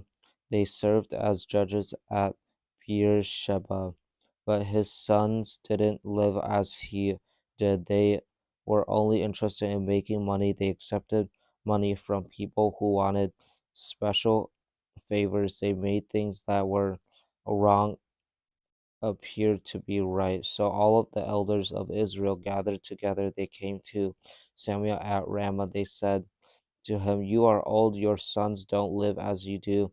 So appoint a king to lead us.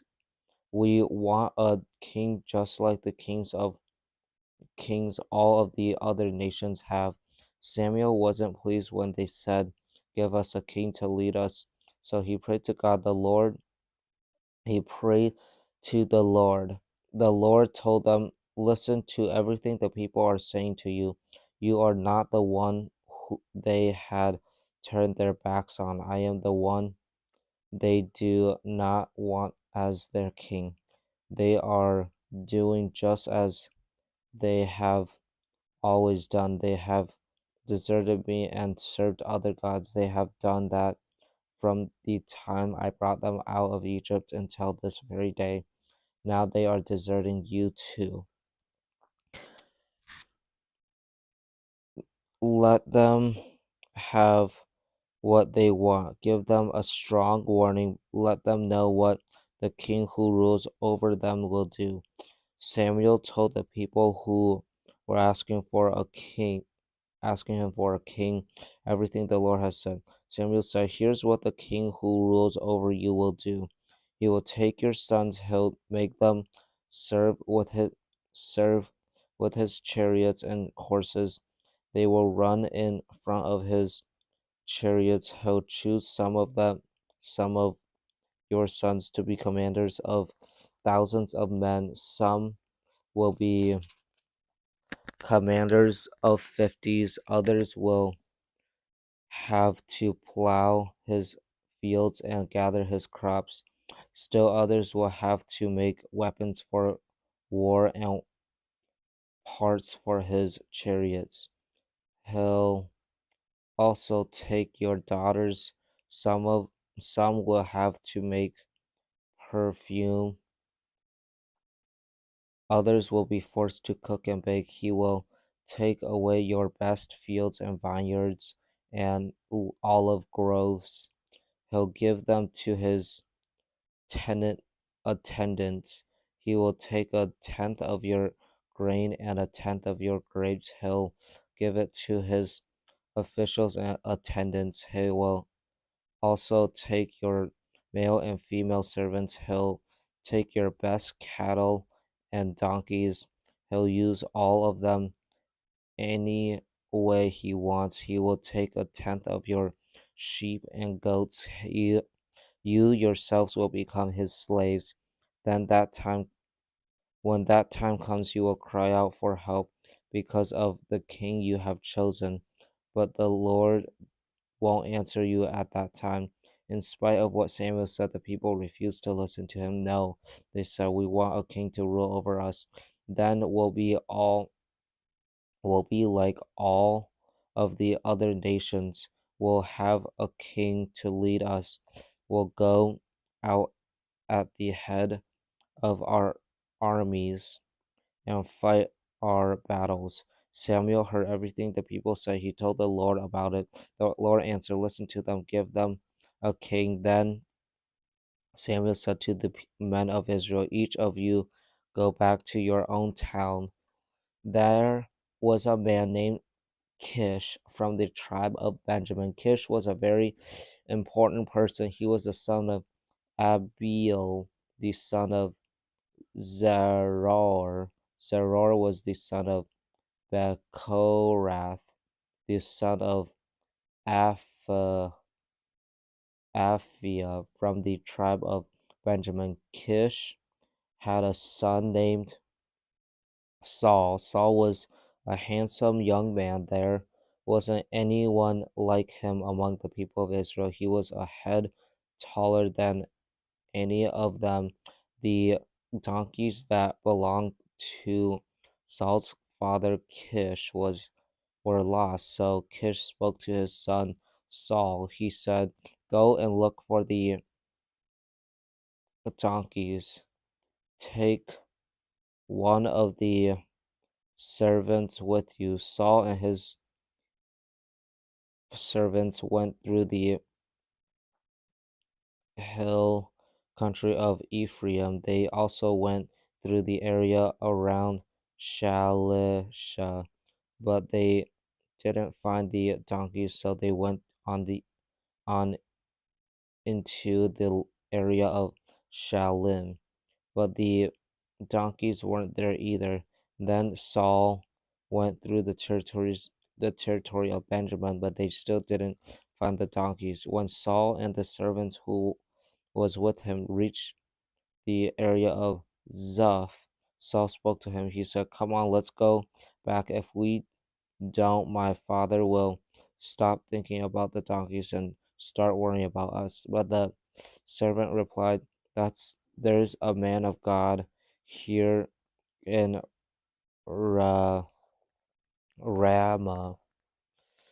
People have a lot of respect for him. Everything he says comes true. So let's go and see him now. Perhaps he'll tell us which way to go.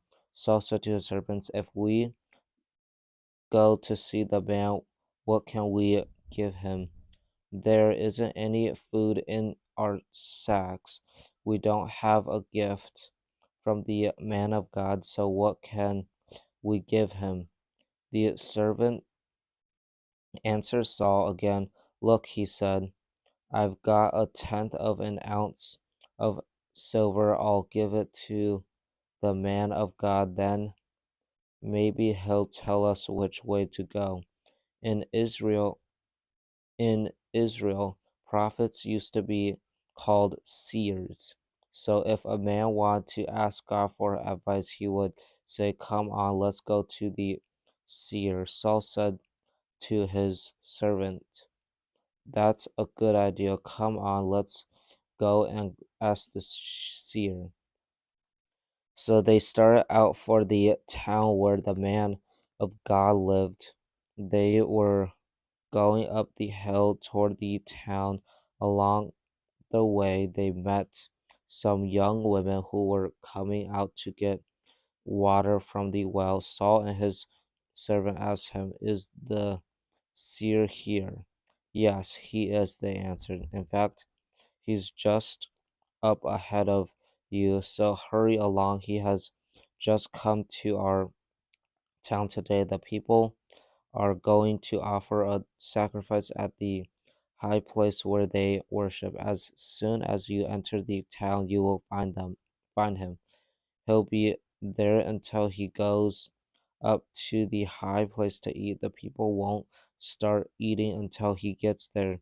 He must bless the sacrifice first. After that, those who are invited, all who are invited will eat. So go on up.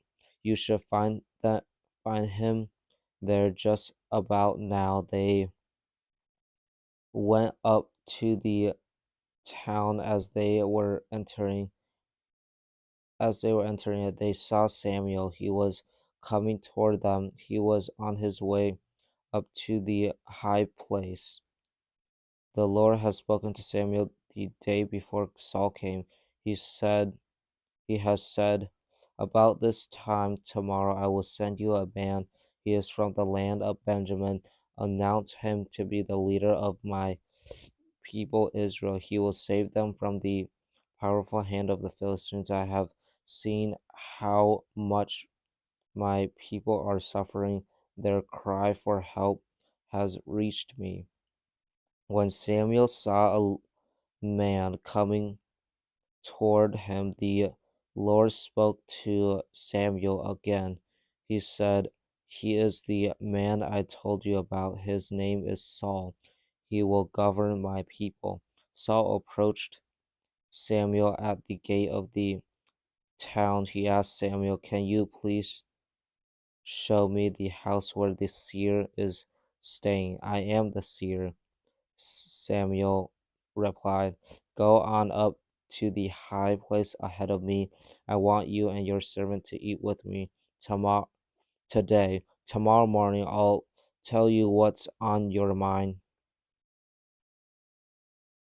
Then I'll let you go. Don't worry about the donkeys you lost 3 days ago. They've already been found. But who are all of the people of Israel longing for? You and your father's whole family. Saul answered, but I'm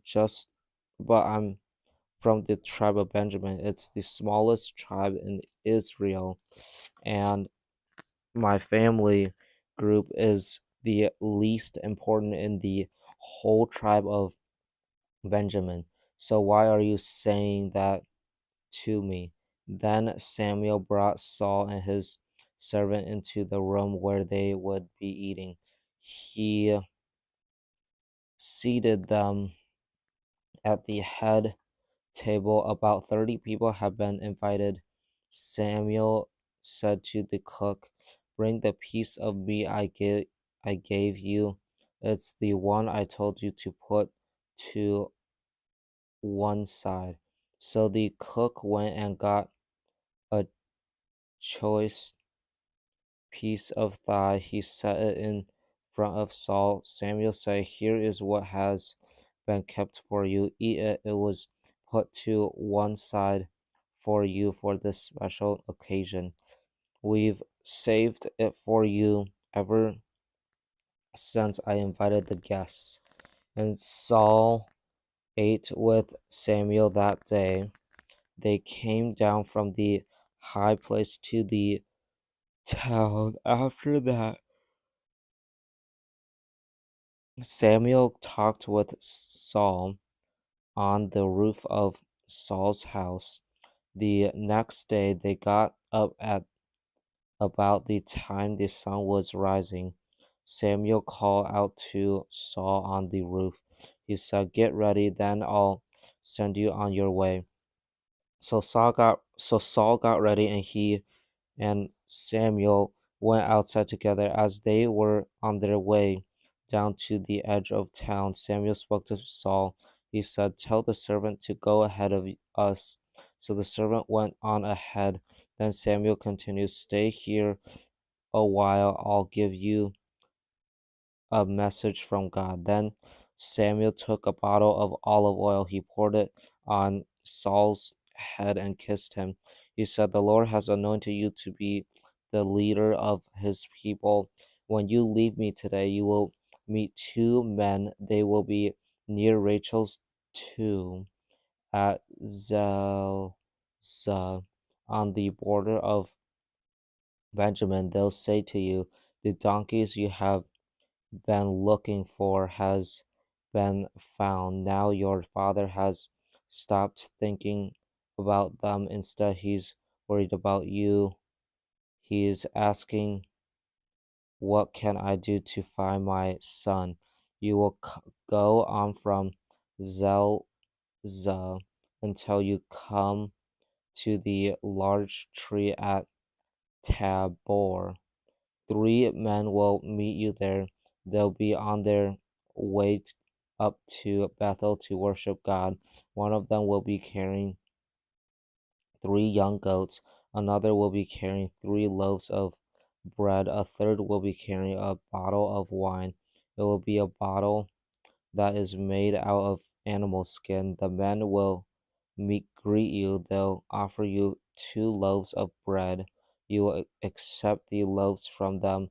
After that, you will go to Gibeah of God. Some Philistine soldiers are stationed there. As you approach the town, you will meet a group of prophets. They'll be coming down from the high place where they worship. People will be playing lyres, tambur, tam, tambourines, flutes, and harps. At the head of the group, the prophets will be prophesying. Pro, the prophets will be prophesying. The Spirit of the Lord will come on you with power. Then you will prophesy along with them. You will become a different person. All of those things will happen. Then do what you want to do. Lord God is with you. Go down ahead of me to Gilgal. You can be sure that I'll come down to you there. I'll sacrifice and I'll come and sacrifice burnt offerings and friendship offerings, but you must wait there for 7 days until I come to you. Then I'll tell you what to do. As Saul turned to leave Samuel, God changed Saul's heart. All of those things happened that day. When Saul and his servant arrived at Gibeah, a group of prophets met Saul. Then the Spirit of God came on him with power. He prophesied along with him. Those who had known Saul before saw him prophesying with the prophets. They asked one another, "What has happened to the son of Kish? Is Saul also one of the prophets?" A man who lived in Gibeah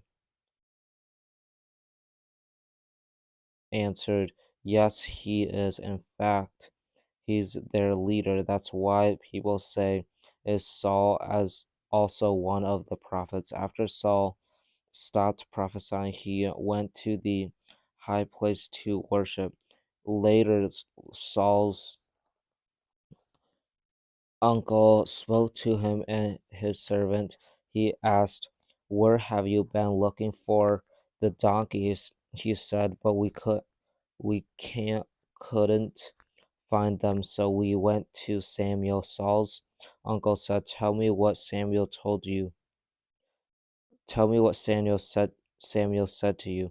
Paul replied, "He told us the donkeys had been found," but Saul didn't tell his uncle that Samuel had said he would become king. Samuel sent a message to the people of Israel. He told them to meet with the Lord at Mizpah. He said, "The Lord is the God of Israel." He says, "Israel, I brought you up out of Egypt. I saved you from their powerful hand. I also saved you from the powerful hand of all of the kingdoms that had beaten you down. But now you have turned your backs on your God. He saves you out he saves you out of all of your trouble and suffering. In spite of that, you have said, 'We refuse to listen. Place a king over us.' So now gather together to meet with the Lord. Do it tribe by tribe and family group by family group." Then Samuel had each tribe of Israel come forward. The tribe of Benjamin was chosen. Next, he had the tribe of Benjamin come forward, family group by family group.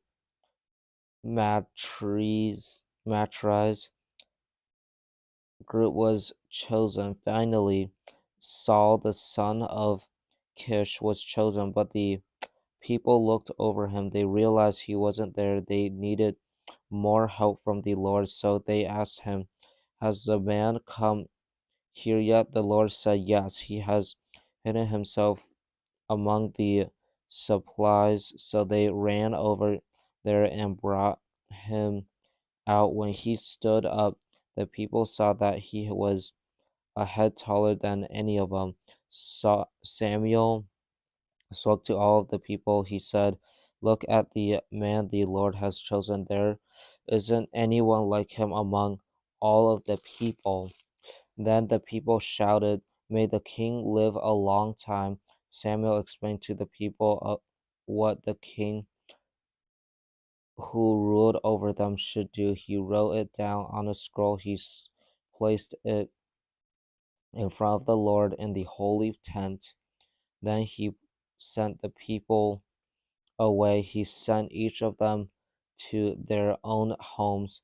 Saul also went to his home in Gibeah.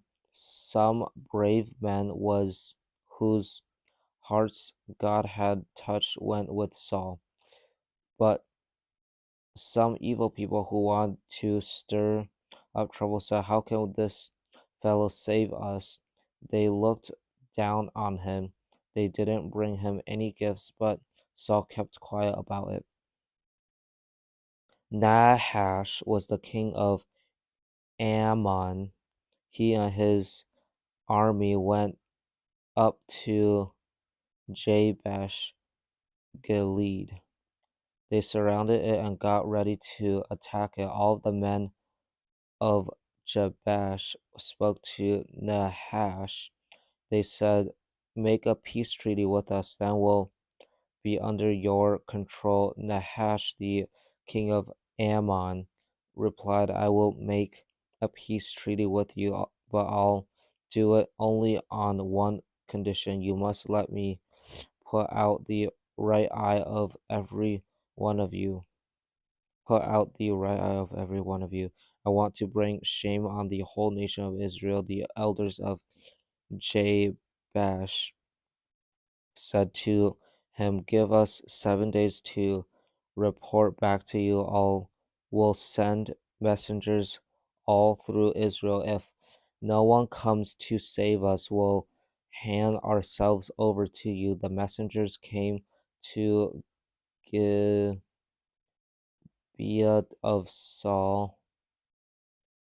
They reported to the people of terms Nahash had required. Then all of the people sobbed out loud.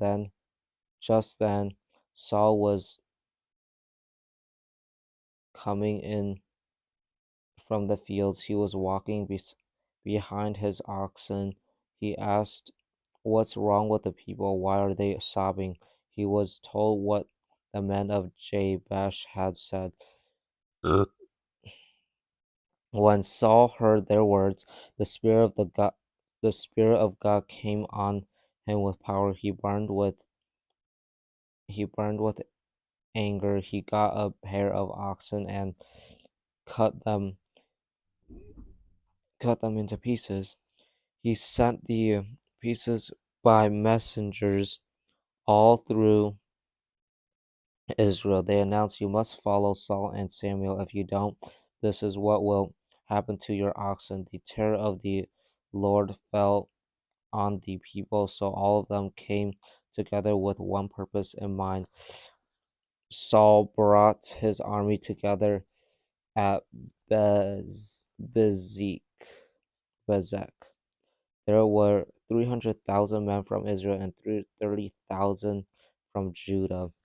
The messengers who had come were told, "Go back and report to the men of Jabesh Gilead. Tell them, by the hottest time of the day tomorrow you will be saved." The messengers went and reported it to the men of Jabesh. Jabesh. It made those men very happy. They said to the people of Ammon, "Tomorrow we'll hand ourselves over to you. Then you can do to us what seems best to you." The next day, Saul separated his men into three groups. While it was still dark, they broke into the camp of the Ammonite army. They kept killing the men of Ammon until the hottest time of the day.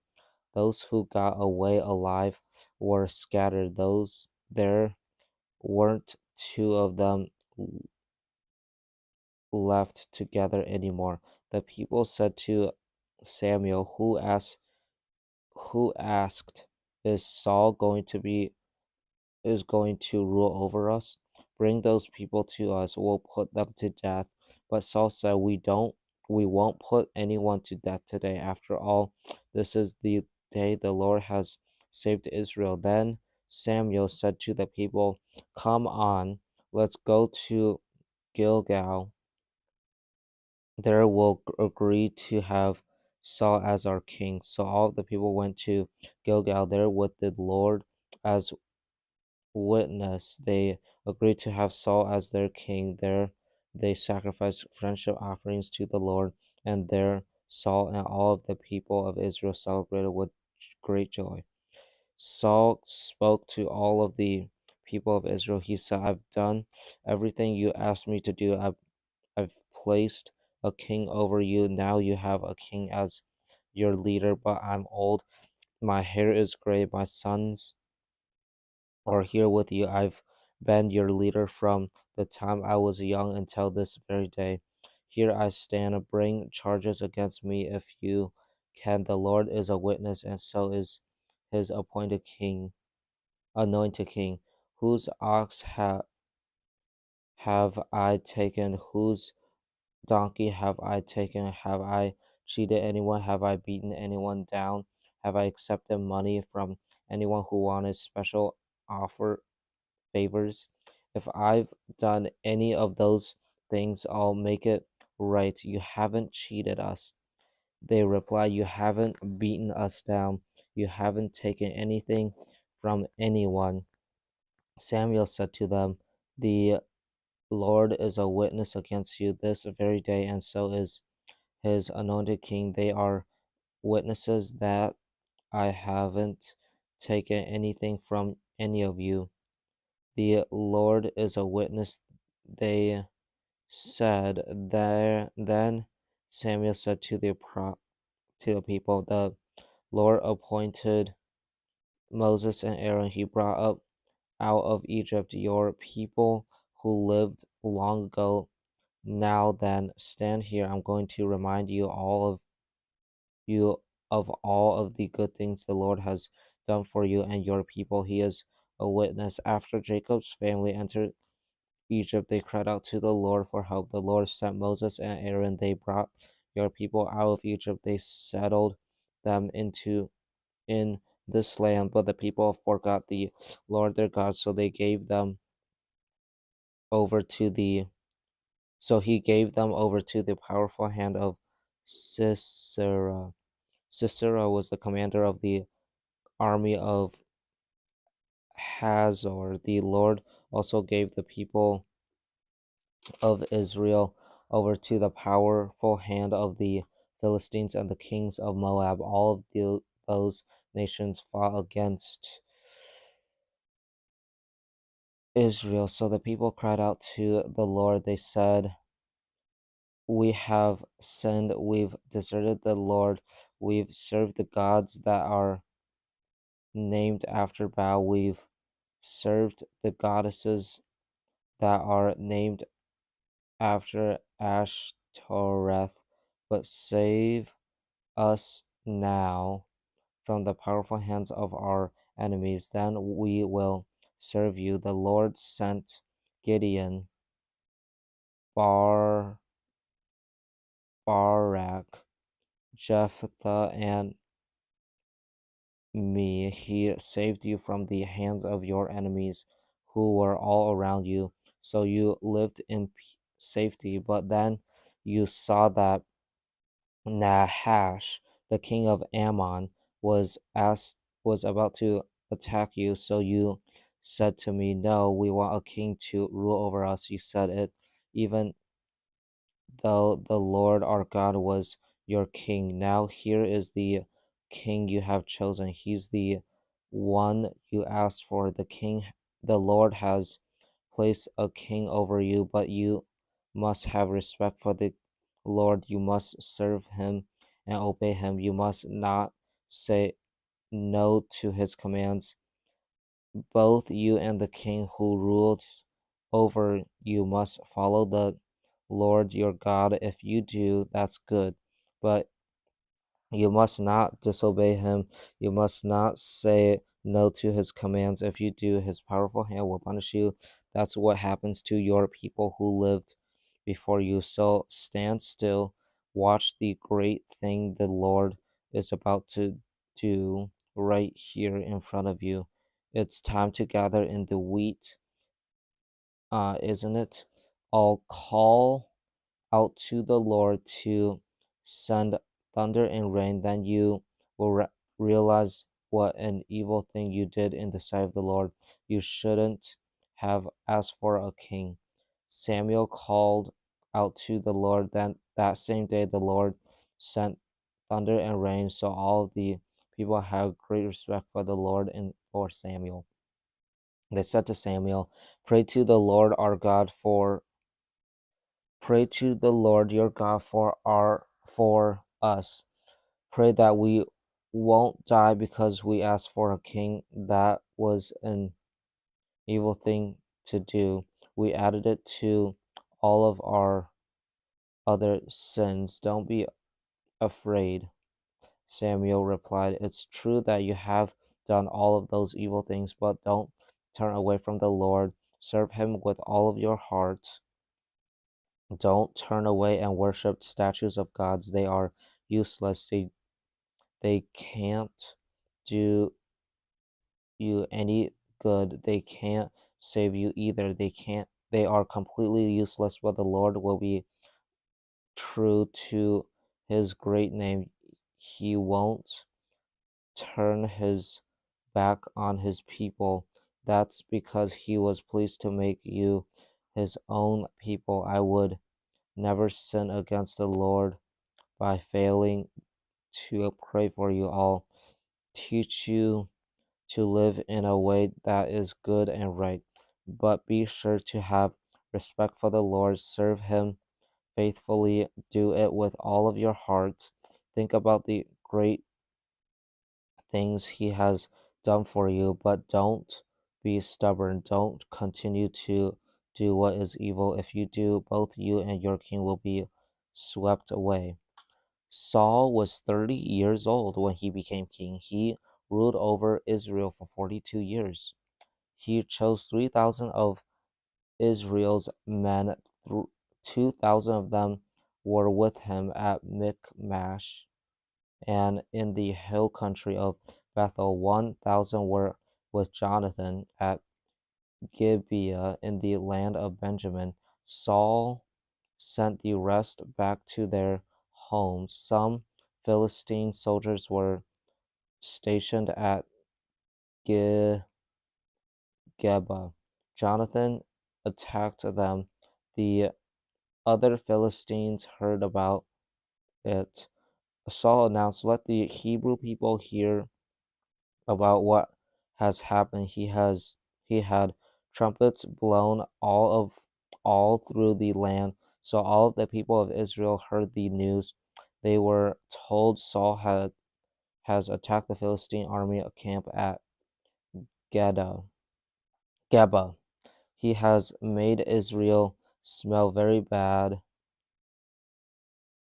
He has made Israel smell very bad to the Philistines. The people of Israel were called out to join Saul at Gilgal. The Philistines gathered together to fight against Israel. They had 3,000 chariots and 6,000 chariot drivers. Their soldiers were as many as the grains of sand on the seashore. They went up and camped at Michmash. It was east of Beth Aven. The men of Israel saw that their army was in deep trouble, so they hid in caves and bushes. They hid among the rocks. They hid in pits and empty wells. Some of them even went across the Jordan River. They went to the land of Gad, the lands of Gad and Gilead. Saul remained at Gilgal. All of the troops who were with him were shaking with fear. He waited 7 days, just as Samuel had told him to, but Samuel didn't come to Gilgal, and Saul's men began to scatter. So he said, Bring me the burnt offering and the friendship offering. Then he offered up the burnt offering. As Saul finished offering the sacrifice, Samuel arrived. Saul went out to greet him. What have you done? Asked Samuel. Saul replied, I saw that the men were scattering. I saw that the Philistines were gathering together at Michmash. You didn't come when you said you would. So I thought now the Philistines would come down to attack me at Gilgal, and I haven't asked the Lord to show us his favor, so I felt I had to sacrifice the burnt offering. You did a foolish thing, Samuel said. You haven't obeyed the command the Lord your God gave you. You had if you had He would have made your kingdom secure over Israel for all time to come, but now your kingdom won't last. The Lord has already looked for a man who is dear to his heart. He has appointed him leader of his people. That's because you haven't obeyed the Lord's command. Then Samuel left Gilgal and went up to Gibeah in the land of Benjamin.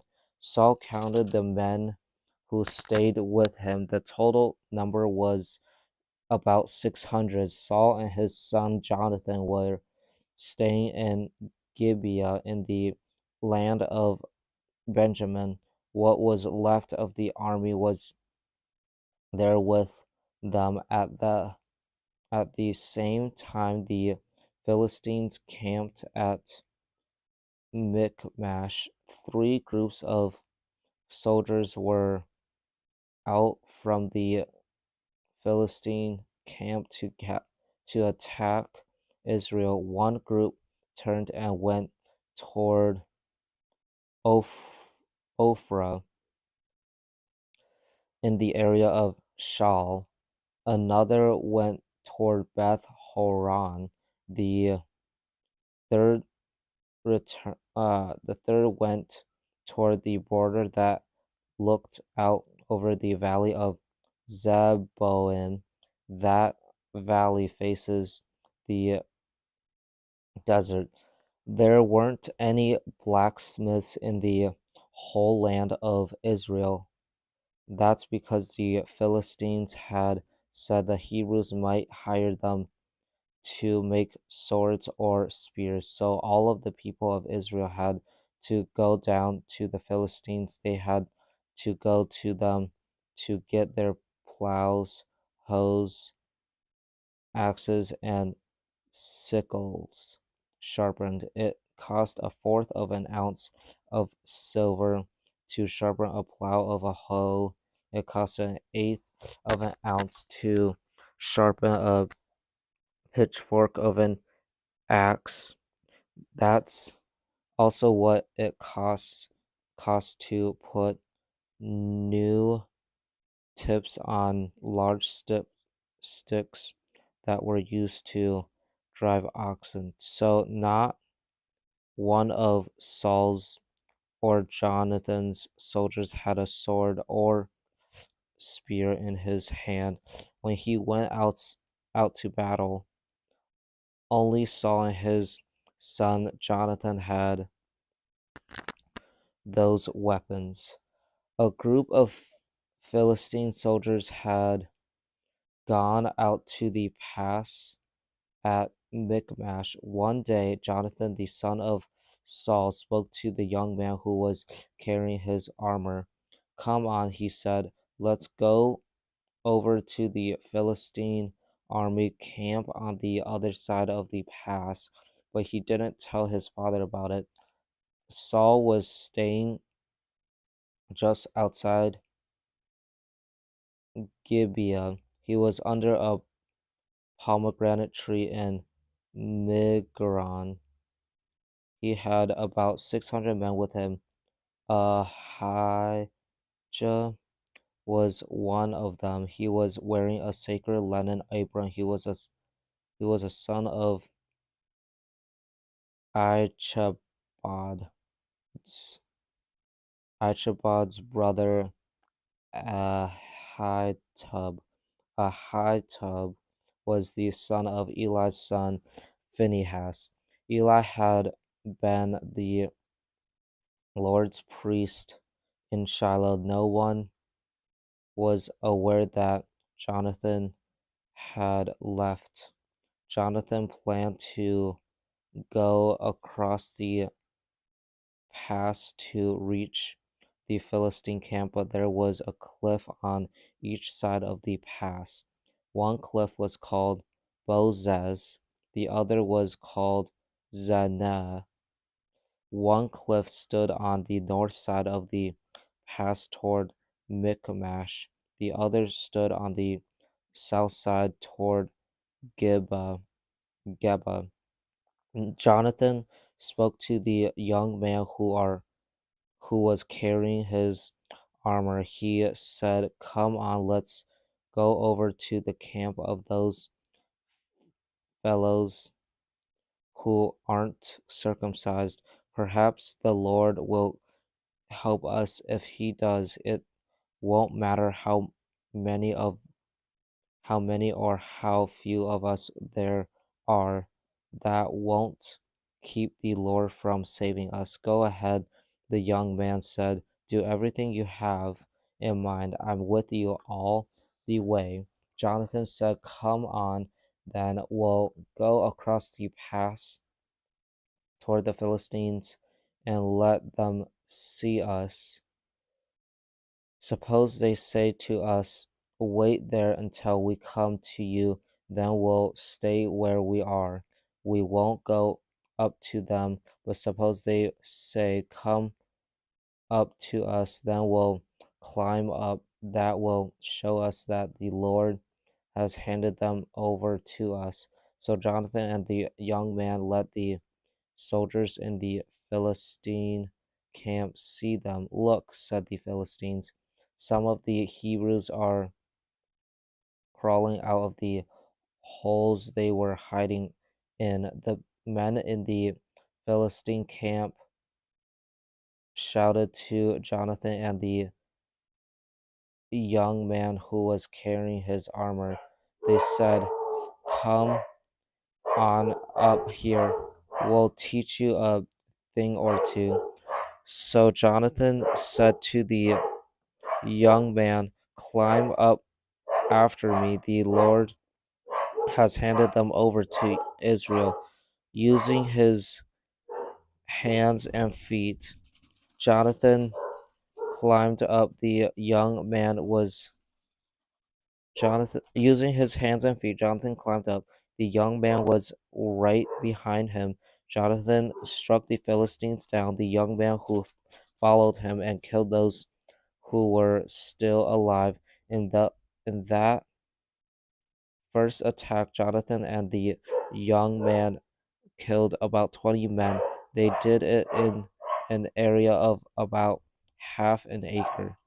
Then panic struck the whole Philistine army. It struck those who were in the camp and the field. It struck those who were at the edge of the camp. It also struck those who were in the groups that had been sent out to attack Israel. The ground shook. It was a panic that God had sent. Saul's lookouts at Gib- Gibeah in the land of Benjamin, saw what was happening. They saw the Philistine army melting away in all directions. Then Saul spoke to the men who were with him. He said, "Bring the troops together, so see who has left our camp." When they said, When they did, they discovered that Jonathan and the young man who were carrying his armor weren't there. Saul said to the priest Ahijah, "Bring the ark of God." At that time it was with the people of Israel. While Saul was talking to the priest, the noise in the Philistine camp increased more and more. So Saul said to him, "Stop what you are doing."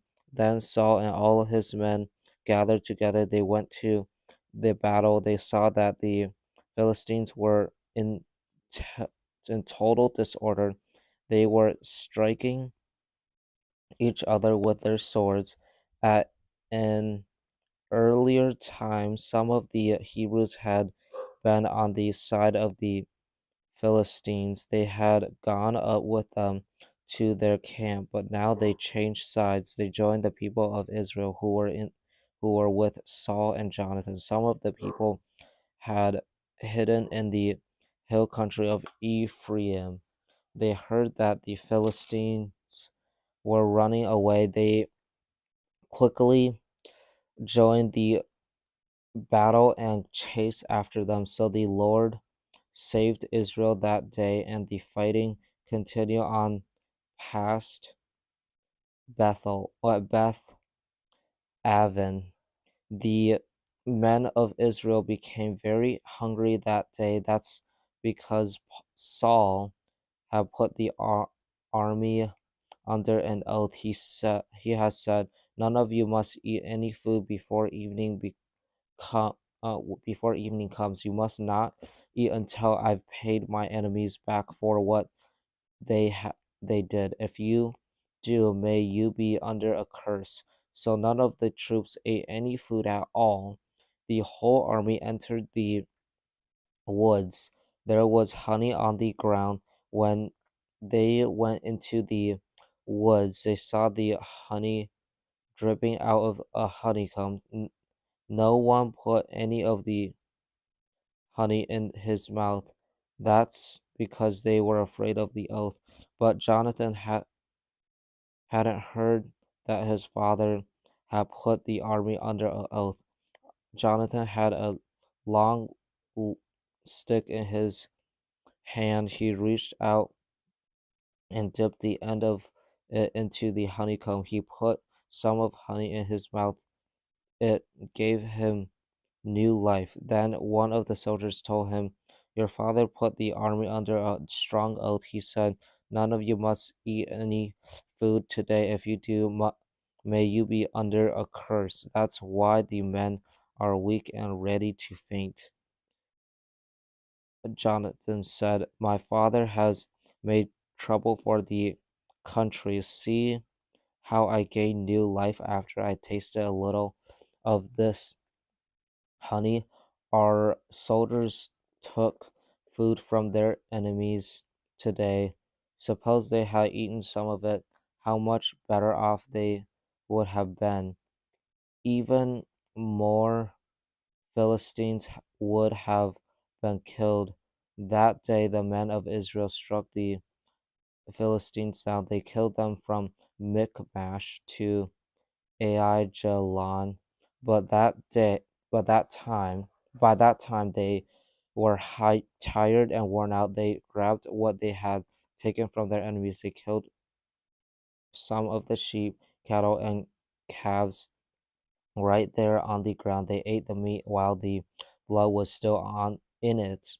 Then someone said to Paul, "Look, the men are sinning against the Lord. They're eating meat that still have that has blood in it." Saul said to them, "You have broken your promise. Roll a large stone over here at once." He continued, "Go out among the men. Tell them, each of you bring me your cattle and sheep. Kill them here and eat them. Don't sin against the Lord by eating meat that still has blood in it." So that night everyone brought the ox had taken and eaten he had taken and killed it there. Then Saul built an altar to honor the Lord. It was the first time he had done that. Saul said, "Let's go down after the Philistines tonight. Let's not leave even one of them alive. Let's take everything they have before it gets light." "Do what you think is best," they replied. But the priest said, "Let's ask God for advice first." So Saul asked God, "Should I go down after the Philistines? Will you hand them over to Israel?" But God didn't answer him that day. Saul said to the leaders of the army, "Come here, let's find out what sin has been committed today. You can be sure that the Lord who saves Israel lives, and you can be just as sure that the sinner must die. He must die even if he's my son Jonathan." But no one said anything. Then Saul spoke to all of Israel's men. He said, "You stand over there. I and my son Jonathan will stand over here. Do what you think is best," the men replied. Then Saul prayed to the Lord, the God of Israel. He said, "Give me an answer Jonathan and Saul were chosen by using lots. The other men were cleared of blame. Saul said, "Cast the lot to find out whether I or my son Jonathan is to blame." Jonathan then was chosen. Then Paul said to Jonathan, "Tell me what you have done." So Jonathan told him, "I only used the end of my stick to get a little honey and taste it, and now do I have to die?" Saul said, "Jonathan, I must certainly put you to death. If I don't, may God punish me greatly." But the men said to Saul, "Should Jonathan be put to death? Never. He has saved Israel in a wonderful way. He did it today with God's help. You can be sure that the Lord lives, and you can be just as sure that not even one hair on Jonathan's head will fall to the ground." So the men saved Jonathan. He wasn't put to death. Then Saul stopped chasing the Philistines. They went back to their own land. After Saul's kingdom was set firmly in place in Israel, he fought against their enemies who were all around them. He went to war against Moab, Ammon, and Edom. He fought against the kings of Zobah and the Philistines. No matter where he went, he punished his enemies. He fought bravely. He won the battle over the Amalekites. He saved Israel from the power of those who had carried off what belonged to Israel. Saul's sons were Jonathan, Ishvi, and Malchishah. His oldest daughter was named Merab. Merab. His younger daughter was named Mich- Michal. Saul's wife was named Ahinoam. She was the daughter of Ahimaaz. The commander of Saul's army was named Abner. He was the son of Ner. Ner was Saul's uncle. Saul's father Kish and Abner's father Ner were sons of Abiel. As long as Saul was king, he had to fight hard against the Philistines. So every time Saul saw a strong or brave man, he took him into his army. Saul said to Samuel said to Saul, "The Lord sent me to anoint you as king over his people Israel. So listen now to a message from him. The Lord who rules over all says, I will punish the Amalekites because of what they did to Israel. As the people of Israel came up from Egypt, the Amalekites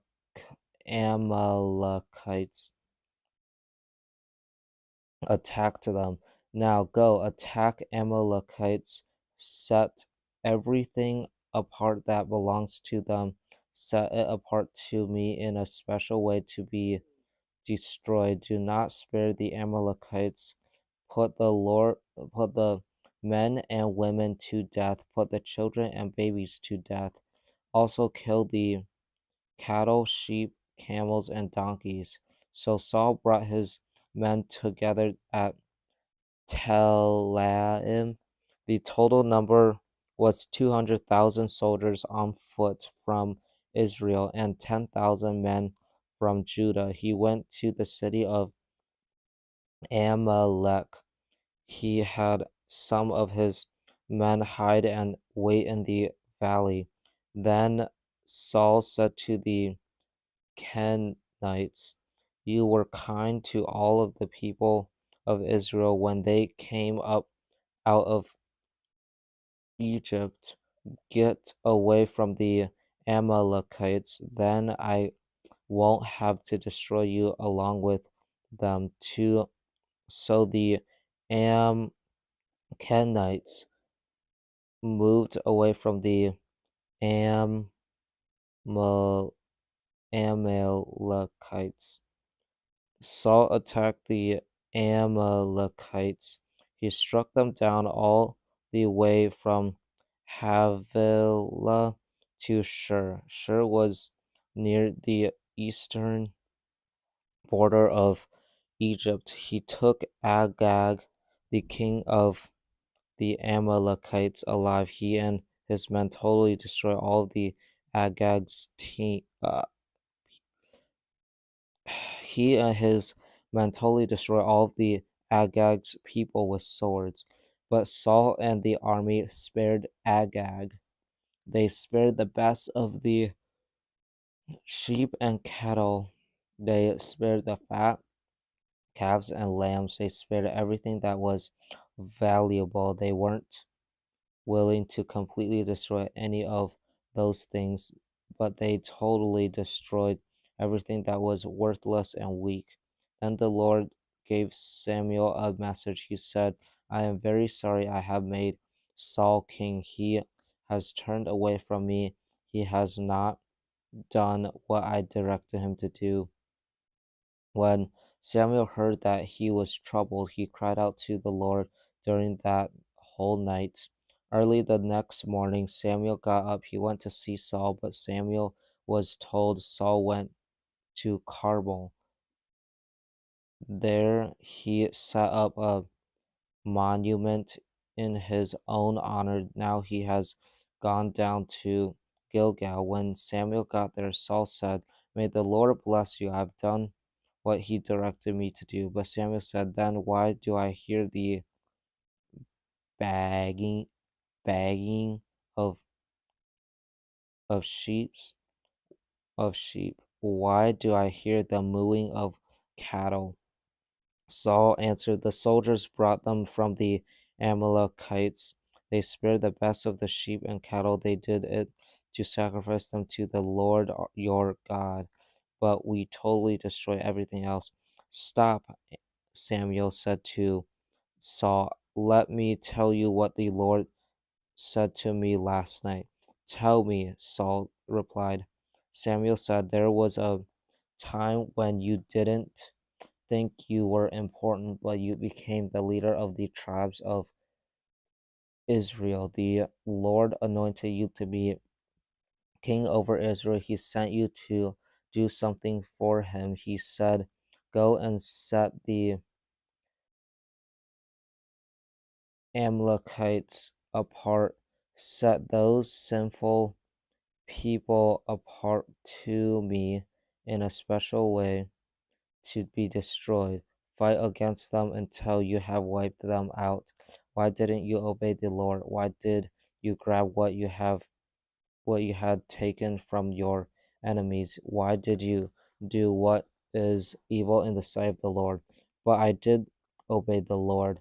Saul said, I went to do what he sent me to do.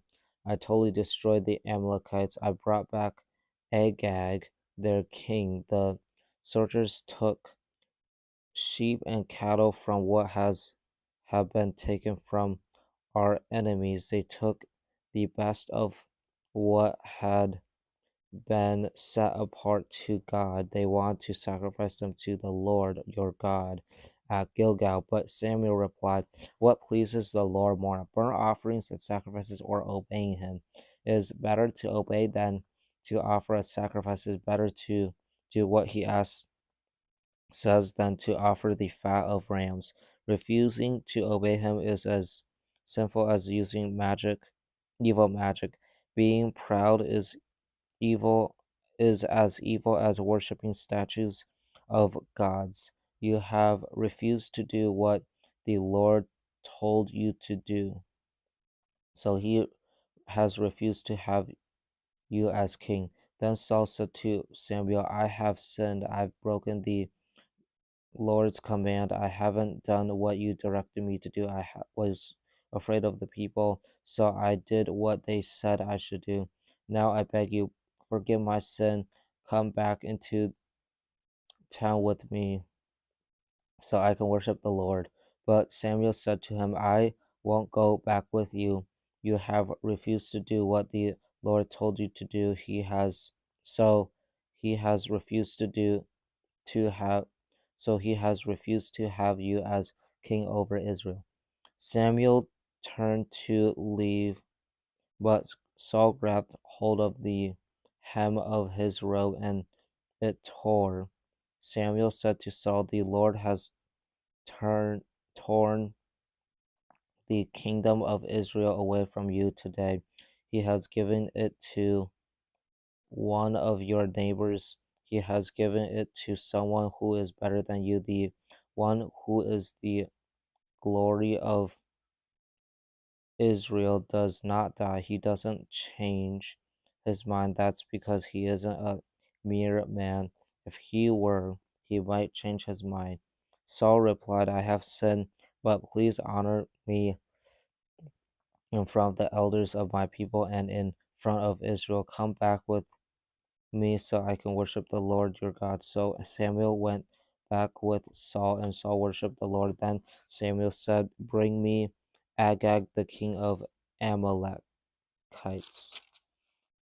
Agag wasn't afraid when he came to Samuel. He thought the time for me to be put to death must have passed by now.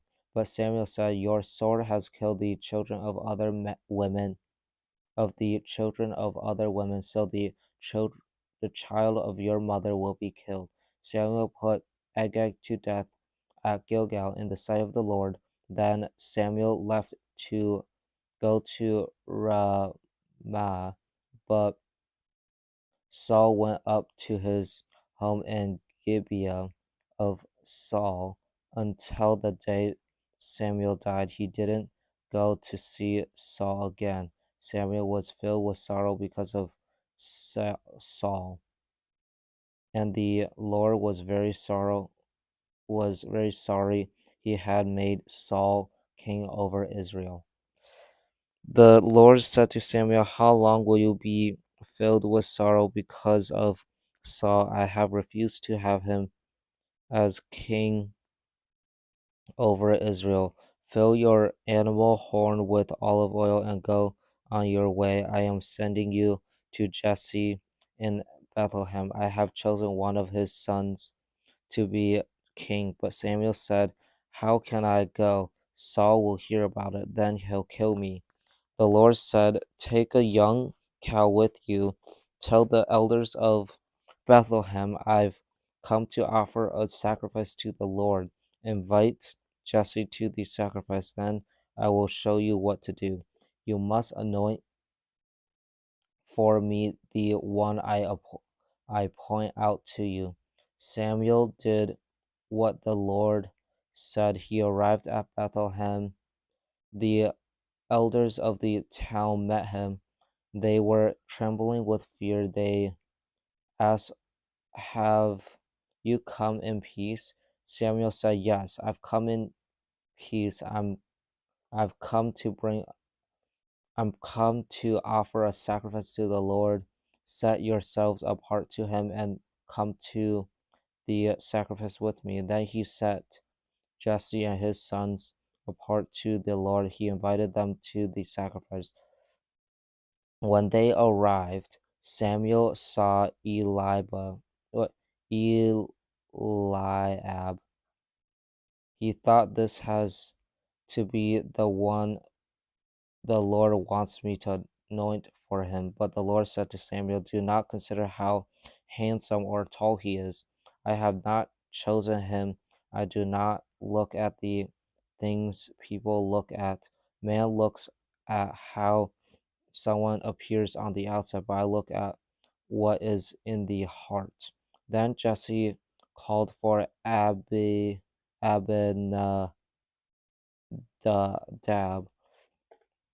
He had told him, walk in front of Samuel, but Samuel said, the Lord hasn't chosen him either. Then Jesse had Shammah walked by, but Samuel said, "The Lord hasn't chosen him either." Jesse has 7 of his sons walk in front of Samuel, but Samuel said to him, "The Lord hasn't chosen any of them." So he asked Jesse, "Are these the only sons you have?" "No," Jesse answered. "My youngest son is taking care of the sheep." Samuel said, "Send for him. We won't sit down to eat until he arrives." So Jesse sent for his son and had him brought in. His skin was tanned. He had a fine appearance and handsome uh, features. Then the Lord said, "Get up and anoint him. He is the one." So Samuel got the animal horn that was filled with olive oil. He appointed David in front of his brothers. From that day on, the Spirit of the Lord came on David with power. Samuel went back to Ramah. The Spirit of the Lord had left Saul, and an evil spirit that was sent by the Lord terrified him. Saul's attendants said to him, "An evil spirit that was sent by God is terrifying you. Give us an order to look for someone who can play the harp. He will play it with when the evil spirit that was sent by God comes on you. Then you will feel better." So Saul said to his attendants, "Find someone who plays the harp well. Bring him to me." One of the servants said, "I've seen someone who knows how to play the harp. He is the son of Jesse from Bethlehem. He's a brave man. He would make us good soldier. He's a good speaker. He's very handsome, and the Lord is with him." Then Saul sent messengers to Jesse. He said, "Send me your son David, the one who takes care of your sheep." So Jesse got some bread and a bottle of wine. The bottle was made out of animal skin. He also got a young goat. He loaded everything on the back of a donkey. He sent all of it to Saul with his son David. David went to Saul and began to serve him. Saul liked him very much. David became one of the men who carried Saul's armor. Saul sent a message to Jesse. It said, "Let David stay here. I want him to serve me. I'm pleased with him." Then the evil spirit that was sent by God would come on Saul. David would get his harp and play it. That would help Saul. He would feel better and the spirit will leave him. The Philistines gathered their army together for war. They came to Sogo in Judea. They set up camp at Ephes Dammim. It was between Soko and Ezekah. Saul and the army of Israel gathered together. They camped in the valley of Elah. They lined up their men to fight against the Philistines. The Philistine army was camped on one hill. Israel's army was on another. The valley was between them. A mighty hero named Goliath came out of the Philistine camp. He was from Gath. He was more than 9 feet tall. He had a bronze helmet on his head. He wore a coat of bronze armor. It weighed 125 pounds on his legs. He wore bronze guards. He carried a bronze ja- javelin javelin on his back. His spear was as big as a weaver's rod. Its iron point weighed 15 pounds. The man who carried his shield walked along in front of him. Goliath stood and shouted to the soldiers of Israel. He said, Why do you come out and line up for battle? I'm a Philistine. You are servants of Saul. Choose one of your men, have him come down and face me. If he's able to fight and kill me, will come will become your slaves. But if I win and kill him, you will become our slaves and serve us. Goliath continued this very day. I dare the soldiers of Israel to send a man down to fight against me. Saul and the whole army of Israel heard what the Philistines said. They were terrified. David was the son of an Ephrathite. His name was Jesse. He was from Bethlehem in Judea. Jesse had 8 sons. When Saul was king, Jesse was already very old. Jesse's 3 oldest sons had followed Saul into battle. The oldest son was Eliab. The second was Abinadab. The third was Shammah. David was the youngest. The 3 oldest sons followed Saul, but David went back and forth from Saul's camp to Bethlehem. He went to Bethlehem to take care of his father's sheep. Every morning and evening, Goliath came forward and stood there. He did it for 40 days. Jesse said to his son David, Get at least half a bushel of grain that has been cooked. Also, get 10 loaves of bread. Take all of it to your brothers. Hurry to their camp. Take along these 10 chunks of cheese to the commander of their company. Find out how your brothers are doing. Bring me back some word about them. They are with Saul and all the men of Israel. They are in the valley of Elah. They are fighting against the Philistines. Early in the next morning, David left his father's flock in the care of a shepherd. David loaded up the food and started out just as Jesse had directed. David reached the camp as the army was going out to its battle positions. The soldiers were shouting the war cry. Israel and the Philistines were lining up their armies for battle. The armies were facing each other. David left what he had brought with the man who took care of the supplies. He ran to the battle lines and greeted his brothers. As David was talking with them, Goliath stepped forward from his line. Goliath was a mighty Philistine hero from Gath. He again dared someone to fight him, and David heard it. When Israel army when Israel's army saw Goliath, all of them ran from him. That's because they were filled with fear. The men of Israel have been saying, Just look at how this man keeps stepping forward. Again and again, he dares Israel to fight him. The king will make the man who kills him very wealthy. He will also give him his daughter to be his wife.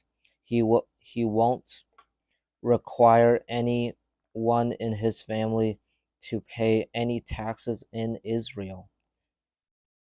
David spoke to the men who were standing near him. He asked them, What will be done for the man who kills this Philistine? Goliath is bringing shame on Israel. What will be done for the one who removes it? This Philistine isn't even circumcised. He dares the army of the living God to fight him. Who does he think Who does he think he is? The men told David what Israel's soldiers had been saying. The men told him what would be done for the man who killed Goliath. David's oldest brother Eliab heard him speaking with the men, so he burned with anger at him. He said, "Why have you come down here? Who did you leave those who did you leave those few sheep in the desert with? I know how proud you are. I know how evil your heart is. The only reason you came down here was to watch the battle. What have I done now?" said David. "Can't I even speak?" Then he turned away to speak to some other men.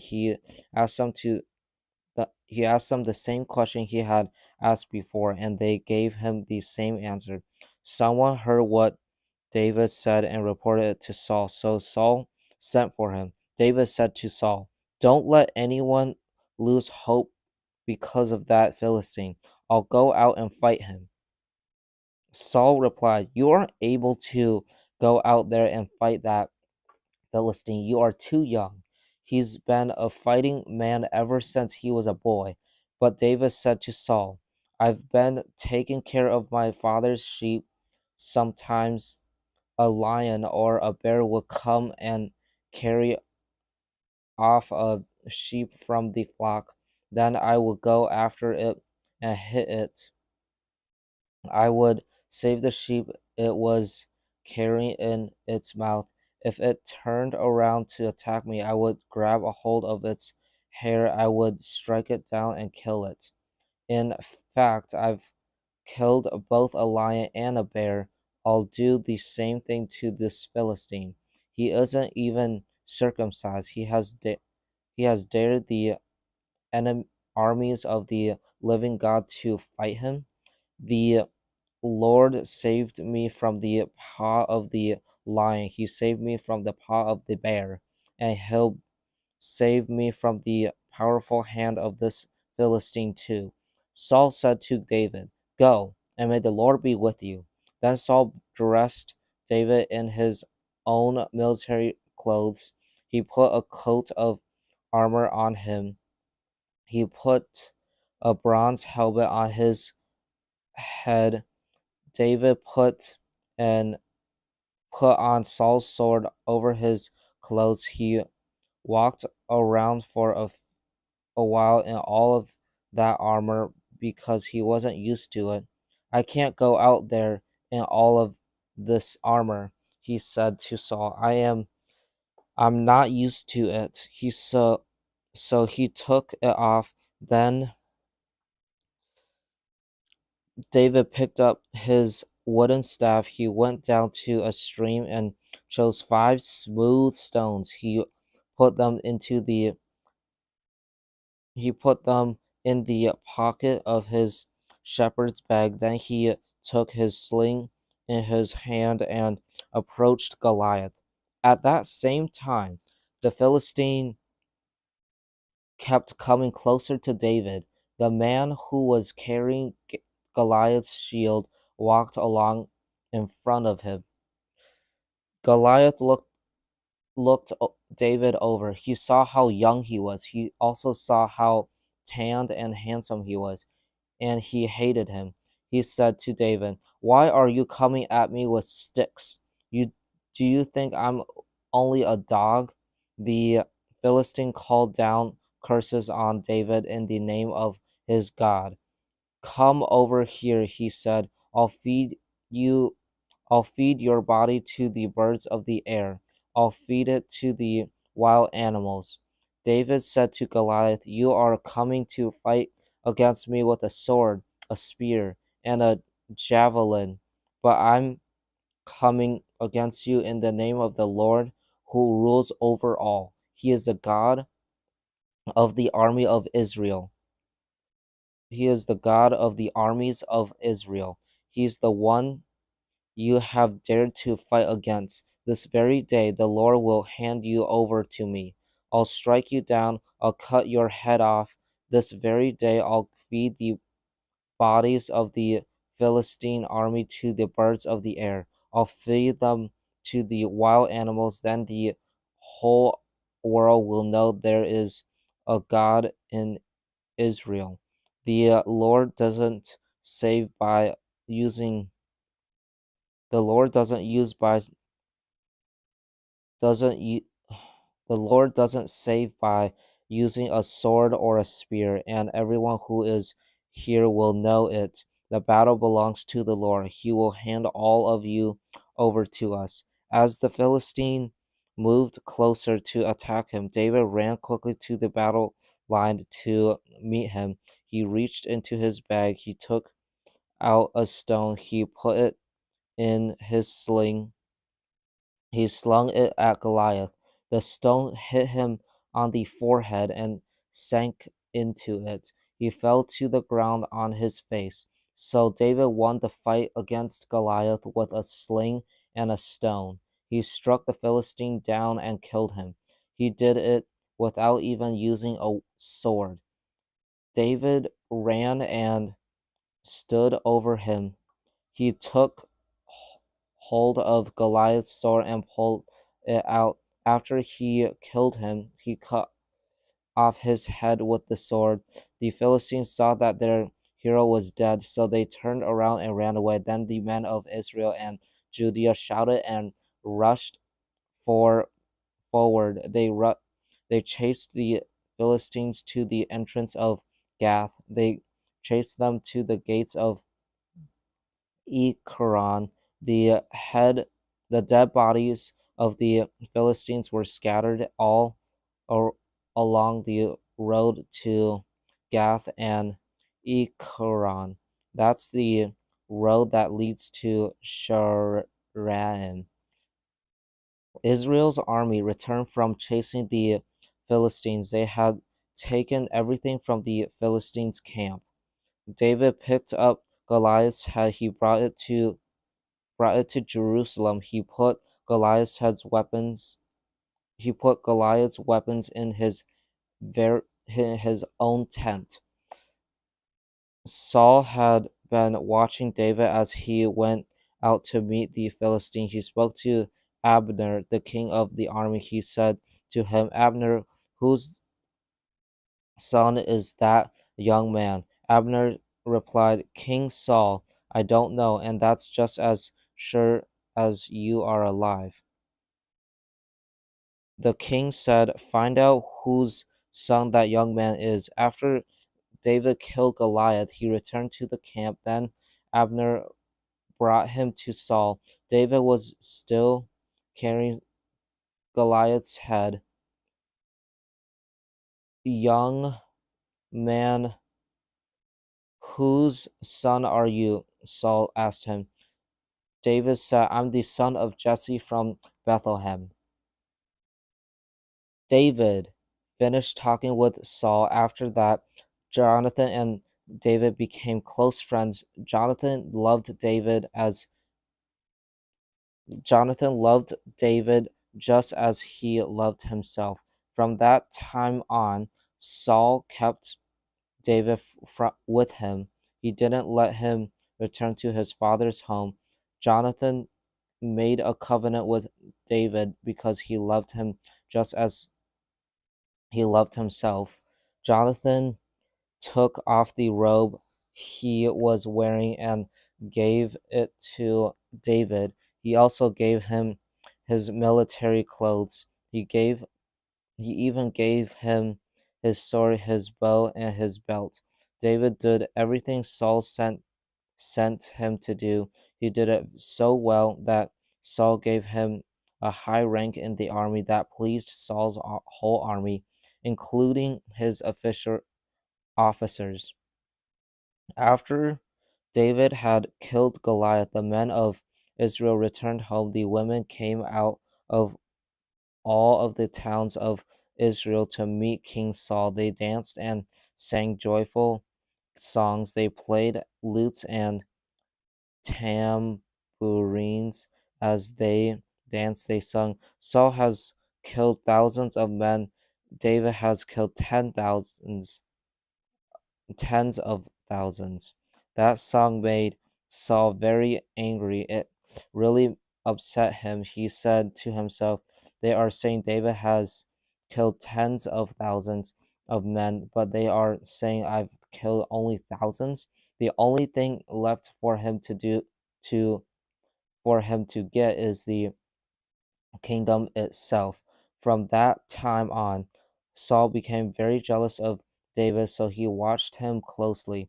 The next day, an evil spirit that was sent by God came on Saul with power. Saul began to prophesy in his house. At that same time, David began to play the harp just as he usually did. Saul was holding a spear. He threw it at David. As he did, he said to himself, "I'll pin David to the wall." But David got away from him twice. The Lord had left Saul and was with David. So Saul was afraid of David. He sent David away. He put him in command of 1,000 men. David led the troops in battle. In everything he did, he was very successful. That's because the Lord was with him. Then Saul saw how successful David was. He became afraid of him. But all of the troops of Israel and Judah loved David. That's because he led them in battle. Saul said to David, "Here is my older daughter Merab. I'll give her to you to be your wife. Just serve me bravely and fight the Lord's battles." Saul said to himself, "I won't have to lift my hand to strike him down. The Philistines will do that." But David said to Saul, "Who am I? Is anyone in my whole family that important in Israel? Am I worthy to become the king's son-in-law?" The time came for Saul to give his daughter Merab to David. Instead, Saul gave her to Adriel from Meholah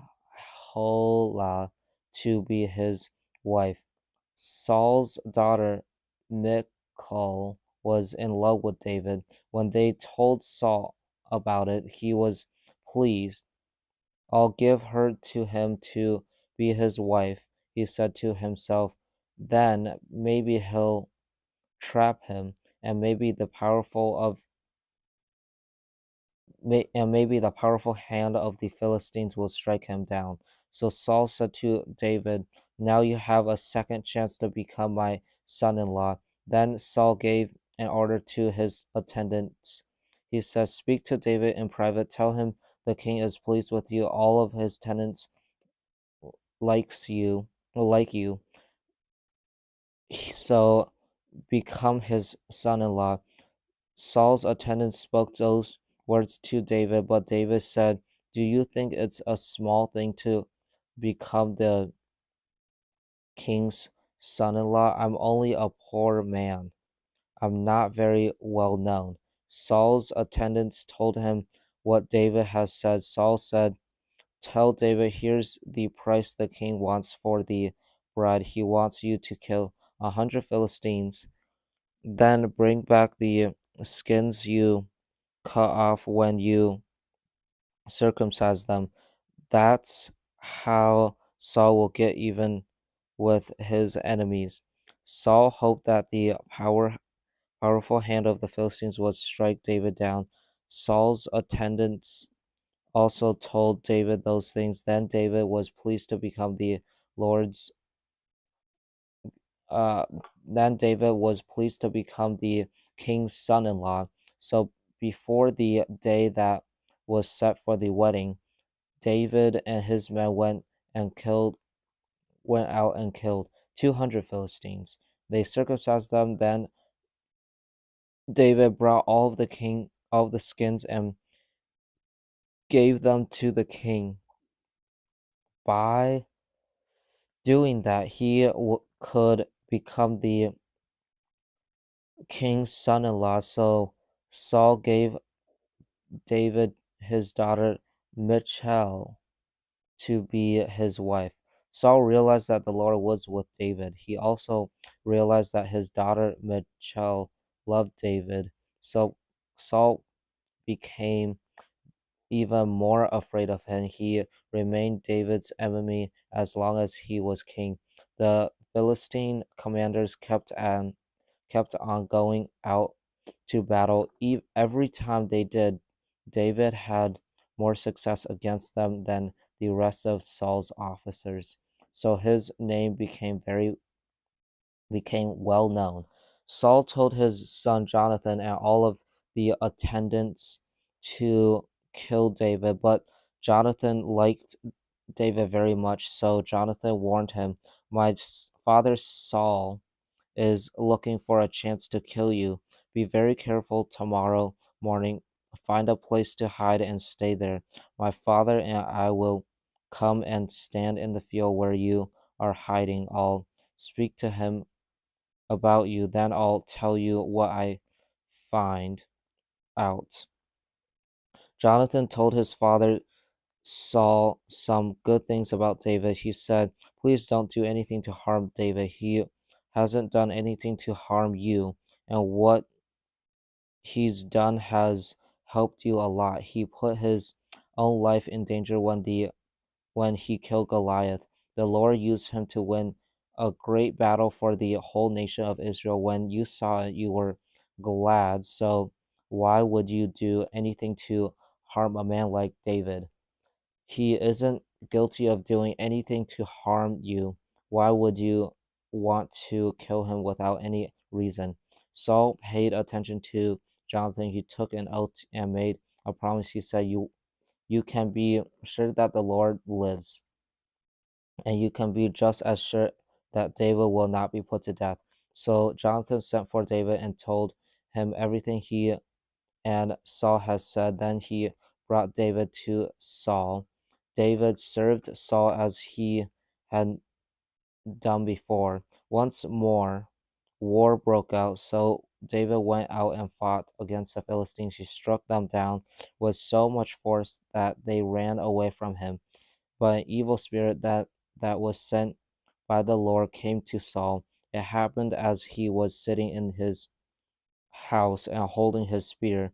While David was playing the harp, Saul tried to pin him to the wall with his spear, but David got away from him just as Saul drove the spear into the wall. Then that night, David escaped. Saul sent some men to watch David's house. He told them to kill David the next morning, but Saul's wife, Michal, warned him. She said, "You must run from your life tonight. If you don't, tomorrow you will be killed." So Michal helped David escape through a window. He ran and got away. Then Michal, McCall,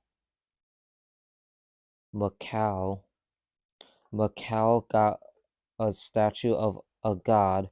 She laid it on David's bed. She covered it with clothes and she put some goat hair on the place where David's head would have been. Saul sent the men to capture David, but Michal told them he's sick. Then Saul sent the men back to see David. He told them, "Bring him up here to me in his bed, then I'll kill him." But when the men entered, they found nothing but the statue in the bed. Some goat hair was at the place where David's head would have been. Saul said to Michal, "Why did you trick me like this? Why did you help my enemy escape?"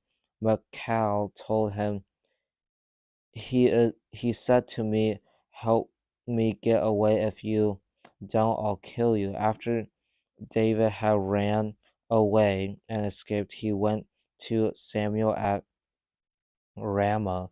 He told him everything Saul had done to him. Then David and Samuel went to Naioth and stayed there. Saul was told David is in Naioth and at Ramah. So Saul sent some men to capture him. When they got there, they saw a group of prophets who were prophesying. Samuel was standing there as their leader. Then the Spirit of God came on Saul's men, so they also began to prophesy. Saul was told about it, so he sent some more men. They began to prophesy too. Saul sent some men a third time, and they also began to prophesy too. Finally, Saul decided to go to Ramah himself. He went to the large well at Secu. He asked some people, "Where are Samuel and David?" "Over in Naioth at Ramah," they said. So Saul went to Naioth at Ramah, but the Spirit of God even came on him. He walked along and prophesied until he came to Naioth. There he took off his royal robes. Then he prophesied in front of Samuel. He lay there without his robes on all that day and night. That's why people say, "Is Saul also one of the prophets?" David was in Naioth at Ramah. He ran away from there to where Jonathan was. He asked him, "What have I done? What crime have I committed? I haven't done anything to harm your father. So why is he trying to kill me?" That will never happen, Jonathan replied. "You aren't going to die. My father doesn't do anything at all without telling me, so why would he hide that from me? He isn't going to kill you." But David took an oath. Then he said, "Your father knows very well that you are pleased with me." He has said to himself, "I don't want Jonathan to know I'm planning to kill David. If he finds out, he'll be very sad, but I'm very close to being killed, and that's just as sure as the Lord and you are alive." Jonathan said to David, "I'll do anything you want me to do for you." So David said, Tomorrow is the time for the new moon feast. I'm supposed to eat with the king, but let me go and hide in the fields. I'll stay there until the evening of the day after tomorrow. Your father might miss me. If he does, then tell him David begged me to let him hurry home to Bethlehem. A yearly sacrifice is being offered there for his whole family group. Your father might say that's all right. If he does, it will mean I'm safe, but he might become very angry. If he does, you can be sure he's made up his mind to harm me. Please be kind to me. You have made a covenant with me in the sight of the Lord. If I'm guilty, kill me myself. Don't hand me over to your father. I would never do that." Jonathan said, Suppose I had even the smallest clue that my father had made up his mind to harm you, then I would tell you." David asked, "Who will tell me if your father answers you in a mean way?" "Come on," Jonathan said. "Let's go out to the fields." So they went there together. Then Jonathan spoke to David. He said, "I promise you that I'll find out what my father is planning to do. I'll find out by this time. The day after tomorrow, the Lord, the God of Israel, is my witness. Suppose my father feels kind toward you, then I'll send you a message and let you know. But suppose he wants to harm you, I don't let you know about it. I don't help you get away safely. Then may the Lord punish me greatly. May he be with you just as he has been with my father. But always be kind to me, just as the Lord is. Be kind to me as long as I live, then I won't be killed. And never stop being kind to my family. Don't stop even when the Lord has cut off every one of your enemies from the face of the earth. So Jonathan made a covenant with David and his family. He said, May the Lord make David's enemies accountable for what they've done. Jonathan had David take an oath again because he loved him, because Jonathan loved David just as he loved himself. Then Jonathan said to David, Tomorrow is the time for the new moon feast. You will be missed because your seat at the table will be empty, but go to the place where you hid when all of this trouble began. Go there the day after tomorrow when evening is approaching. There's a stone out there called Ezel. Wait by it. I'll shoot 3 arrows to one side of the stone. I'll pretend I'm practicing my shooting. Then I'll send a boy out there. I'll tell him, Go and find the arrows. Suppose I say to him, The arrows are on this side of you. Bring them here. Then come. That will mean you are safe. You won't be in any danger, and that's just as sure as the Lord is alive. But suppose I tell the boy the arrows are far beyond you, then go. That will mean the Lord is sending you away. And remember what we talked about. Remember what the Lord Remember that the Lord is a witness between you and me forever. So David hid in the field when the time for the new moon feast came. The king sat down to eat. He sat in his usual place by the wall. Jonathan sat across from him. Abner sat next to Saul, but David's place was empty. Saul didn't say anything that day. He said to himself, Something must have happened to David to make him unclean. That must be why he isn't here. But the next day, David's place was empty again. It was the second day of the month. Finally, Saul spoke to his son Jonathan. He said, Why hasn't the son of Jesse come to the meal? He hasn't been here yesterday or today. Jonathan replied, David begged me to let him go to Bethlehem. He said, Let me go. Our family is offering a sacrifice in the town. My brother has ordered me to be there. Are you pleased with me? If you are, let me go and see my brothers. That's why he hasn't come to eat at your table. Saul burned with anger against Jonathan. He said to him, You are an evil son. You have refused to obey me. I know that you are on the side of Jesse's son. You should be ashamed of that, and your mother should be ashamed of having a son like you.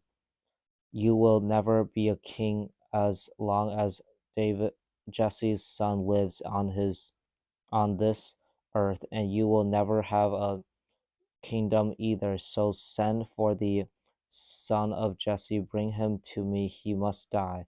Why do you want to put him to death? Jonathan asked his father. What has he done? But Saul threw his spear at Jonathan to kill him. Then Jonathan knew that his father wanted to kill David. So Jonathan got up from the table. He was burning with anger. On that second day of the month, he refused to eat. He was very sad that his father was treating David so badly. The next morning, Jonathan went out to the field to meet David. He took a young boy with him. He said to the boy, "Run and find the arrows I shoot." As the boy ran, Jonathan shot an arrow far beyond him. The boy came to the place where Jonathan's arrow had fallen. Then Jonathan shouted to him, "The arrow went far beyond you, didn't it?" He continued, "Hurry up, run fast, don't stop." The boy picked up the arrow and returned to his master. The boy didn't know what was going on. Only Jonathan and David knew. Jonathan gave his weapons to the boy. He told him, "Go back to town, take the weapons with you." After the boy had gone, David got up from the south side of the stone. He bowed down in front of Jonathan with his face to the ground. He did it 3 times. Then they kissed each other and cried, but David cried more than Jonathan did. Jonathan said to David, "Go in peace. In the name of the Lord, we have taken an oath. We've promised to be friends. We've said the Lord is a witness between you and me. He is a witness between your children and my children forever." Then David left and Jonathan went back to the town. David went to the priest Ahimelech at Nob. Ahimelech trembled with fear when he met him. He asked David, "Why are you alone? Why isn't anyone with you?" David answered the priest Ahimelech, "The king gave me a special job to do. He said to me, 'I don't want anyone to know what I'm sending you to do. So don't say anything about it. I've told my men to meet me at a certain place. Do you have anything for us to eat? Give me 5 loaves of bread or anything else you can find." But the priest answered David, "I don't have any bread that isn't holy. I only have some holy bread here, but it's for men who haven't made love to women recently." David replied, "Well, we haven't made love to women recently. The way it is very that's the way it is every time I lead my men out to battle. We keep ourselves holy even when we do jobs that aren't holy, and that's even more true today." So the priest gave him the holy bread. It was the only bread he had. It had been removed from the table that was in front of the Lord on the day on the same day. Hot bread had been put in its place. One of Saul's servants was there that day. He had been made to stay at the holy tent for a while. He was Doeg from Edom. He was Saul's chief shepherd. David asked Ahimelech, "Don't you have a don't you have a spear or sword here?" "I haven't brought my sword or any other weapon." That's because the king's business had to be done right away. The priest replied, "The sword of Goliath the Philistine is here. You killed him in the valley of Elah. His sword is wrapped in a cloth. It's behind the sacred linen apron. If you want it, take it. It's the only sword here." David said, "There isn't any sword like it. Give it to me." That day, David ran away from Saul. He went to Kish. the king of Gath. But the servants of Achish spoke to him. They said, "Isn't this David, the king of the land? Isn't he the one the Israelites sing about when they dance? They sing, 'Saul has killed thousands of men. David has killed tens of thousands.'" David paid close attention to what the servants were saying. He became very much afraid of what Achish, the king of Gath, might do. So he pretended to be out of his mind when he was with them. As long as he was in Gath, he acted like someone who was crazy. He made marks on the doors of the city gate. He let spit run down his beard. Achish said to his servants, "Just look at that man. He's out of his mind. Why aren't you bringing him to me? Don't I have enough crazy people around me already? So why do you have to bring this fellow here? Just look at how he's carrying on in front of me. Why do you have to bring this man into my house?" David left Gath and escaped to the cave of Adullam. His brothers and the other members of his family heard about it, so they went down to join him. Everyone who was in trouble or owed money or was unhappy gathered around him. He became their leader. After about 400 men were with him. From there, David went to Mizpah in Moab. He spoke to the king of Moab. He said, "Please let my father and mother come and stay with you. Let them stay until I learn what God will do for me." So David left his parents with the king of Moab. They stayed with him as long as David was in his usual spot, usual place of safety. But the prophet Gad spoke to David. He said, "Don't stay in your usual place for safety. Go into the land of Judah." So David left and went to the forest of Hereth. Saul heard that the place where David and his men were hiding had been discovered. Saul was sitting under a tamarisk tree on the hill at Gibeah. He was holding his spear. All of his officials were holding around him. Saul said to them, "Men of Benjamin, listen to me. Do you think Jesse's son will give all of you fields and vineyards? Do you think he'll make some of you commanders of thousands of men? Do you think he'll make the rest of you commanders of hundreds? Is that why all of you have joined together against me? No one tells me when my son makes a covenant with Jesse's son. No, none of you is concerned about me. No one tells me that my son has stirred up Jesse's son to hide and wait to attack me. But that's exactly what's happening. Doeg was standing with Saul's officials. He was from Edom. He said, "I saw Jesse's son David came to Ahimelech at Nob." Ahimelech is the son of Ahitub. Ahimelech asked the Lord a question for David. He also gave him food and the sword of Goliath the Philistine.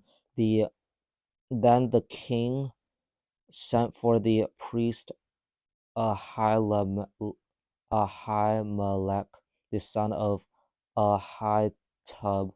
He sent for all of the men in his family. They were the priests at Nob. All of them came to the king. Saul said, "Son of Ahitub, listen to me." "Yes, master," he answered. Saul said to him, "Why have you and Jesse's son joined together against me? Why did you give him bread and a sword? Why did you asked God a question for him. Now he has turned against me. He is hiding and waiting to attack me right now. Abimelech, Ahimelech, answered the king. David is true to you. In fact, he's more true to you than anyone else who serves you. He's your own son-in-law. He's the captain of your own personal guards. He's highly respected by everyone in your palace. Who was that day the first time I asked God a question for him? Of course not. Please don't bring charges against me. Please don't bring charges against anyone in my family. I don't know anything at all about this whole matter. But the king said, Ahimelech, you will certainly be put to death. You and your whole family will be put to death. Then the king gave an order to the guards who were at his side. He said, go and kill the priests of the Lord. They are on David's side too. They knew he was running away from me and they didn't even tell me. But the king's officials wouldn't raise a hand to strike down the priests of the Lord. Then the king ordered Doeg, you go and strike the priests down. So Doeg the Edomite went and struck them down. That day he killed 85 men who wore linen aprons. He also killed the people of Nob with his sword. Nob was a town where priests lived. Doeg killed its men and women. He killed its children and babies. He also killed its cattle and donkeys and sheep. But Abiathar, a son of Ahimelech, escaped. Ahimelech was the son of Ahitub. Uh, Abiathar ran away and joined David. He told David that Saul had killed the priests of the Lord. Then David said to Abiathar, one day I was at Nob. I saw Doeg, the Edomite there. There, I knew he would be sure to tell Saul, your whole family has been killed and I'm accountable for it. So stay with me. Don't be afraid. The man who wants to kill you wants to kill me too. You will be safe with me. David was told the Philistines are fighting against the town of Ki, Ki, Keilah. They are stealing grain from the threshing floors. So he asked the Lord for advice. He said, should I go and attack those Philistines? The Lord answered them, go and attack them. Save Keilah.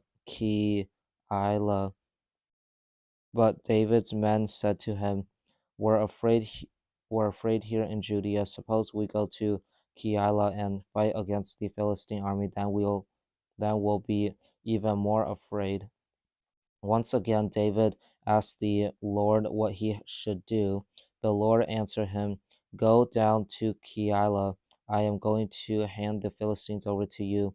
So David and his men went to Keilah. They fought against the Philistines and carried off their livestock. David wounded and killed large numbers of Philistines, and he saved the people of Keilah. Abiathar, the king of Ahimelech, had brought the linen apron down with him from Nob. He did it when he ran away to David at Keilah. Saul was told that David had gone to Keilah. He said, God has handed him over to me. David has trapped himself by entering a town that has gates and heavy metal bars. So Saul brought together all of his soldiers to go to battle. He ordered them to go down to Keilah. He told them to surround David and his men. He told them to get ready to attack them. David learned that Saul was planning to attack him. So he said to the priest Abiathar, "Bring the linen apron." Then David said, "Lord, you are the God of Israel. I know for sure that Saul plans to come to Keilah. He plans to destroy the town because of me. Will the citizens of Keilah hand me over to him? Will Saul come down here as I've heard he would? Lord, you are the God of Israel. Please answer me." The Lord said, He will come down." Again, asked, "Will the citizens of Keilah hand me and my men over to Saul?" And the Lord said, "They will." So David and his men left Keilah. The total number of them was about 600. They kept moving from place to place. Saul was told that David had escaped from Keilah, so he didn't go there. Sometimes David stayed in places of safety in the desert. At other times, he stayed in the hills of the desert of Ziph. Day after day, Saul looked for him, but God didn't hand David over to him. David was at Horesh in the desert of Ziph. There he learned that Saul had come out to kill him. Saul's son Jonathan went to David at Horesh. He told David that God would make him strong. "Don't be afraid." He said, "My father Saul won't lay a hand on you. You will be king You will be king over Israel, and I will be next in command. Even my father Saul knows this." The two of them made a covenant in the sight of the Lord. Then Jonathan went home, but David remained at Horesh. The people of Ziph went up to Saul at Gibeah. They said, "David is hiding among us. He is hiding in places of safety at Horesh." Horesh is south of Jeshimon on the hill of Ka on the hill of Hakilah. King Saul came down. "When it pleases you to come, it will be our duty to hand David over to you." Saul replied, "May the Lord bless you because you were concerned about me. Make sure you are right. Go and check things out again. Find out where David usually goes. Find out who has seen him there. People tell me he's very tricky. Find out about all of the hiding places he uses. Come back to me with all of the facts. I'll go with you. Suppose he's in the area, then I'll track him down among all of the family groups of Judea." So they started out. They went to Ziph ahead of Saul. David and his men were in the desert of Maon. Maon is south of Jeshimon in the Araba Valley. Saul and his men started out to look for David. David was told about it, so he went down to a rock in the desert of Maon to hide. Saul heard he was there, so he went into the desert of Maon to chase David. Saul was going along one side of the mountain. David and his men were on the other side. They were hurrying to get away from Saul. Saul and his army were closing in on David and his men. They were about to capture them. Just then a messenger came to Saul. He said, "Come quickly, the Philistines are attacking the land." So Saul stopped chasing David. He went to fight against the Philistines. That's why they call that place Selah Hamalakoth. David left that place. He went and lived in places of safety near En-gedi. 1 Samuel 24. Saul returned from chasing the Philistines. Then he was told David is in the desert of En-gedi. So Saul took 3,000 of the best soldiers from the whole nation of Israel. He started out to look for David and his men. He planned to look near the rocky cliffs of the wild goats. He came to some sheep pens along the way. A cave was there. Saul went in to go to the toilet. David and his men were far back in the cave. David's men said, "This is the day the Lord told you about. He said to you, I will hand your enemy over to you, then you can deal with him as you want to." So David came up close to Saul without being seen. He cut off a corner of Saul's robe. Later, David felt sorry that he had cut off a corner of Saul's robe. He said to his men, "May the Lord keep me from doing a thing like that to my master again. He is the Lord's anointed king, so I promise that I will never lift my hand to strike him down. The Lord has anointed him." David said that to warn his men. He didn't allow them to attack Saul. So Saul left the cave and went on his way. Then David went out of the cave. He called out to Saul, "King Saul, my master." When Saul looked behind him, David bowed down. Flat he laid down flat with his face toward the ground. He said to Saul, "Why do you listen when men say David is trying to harm you?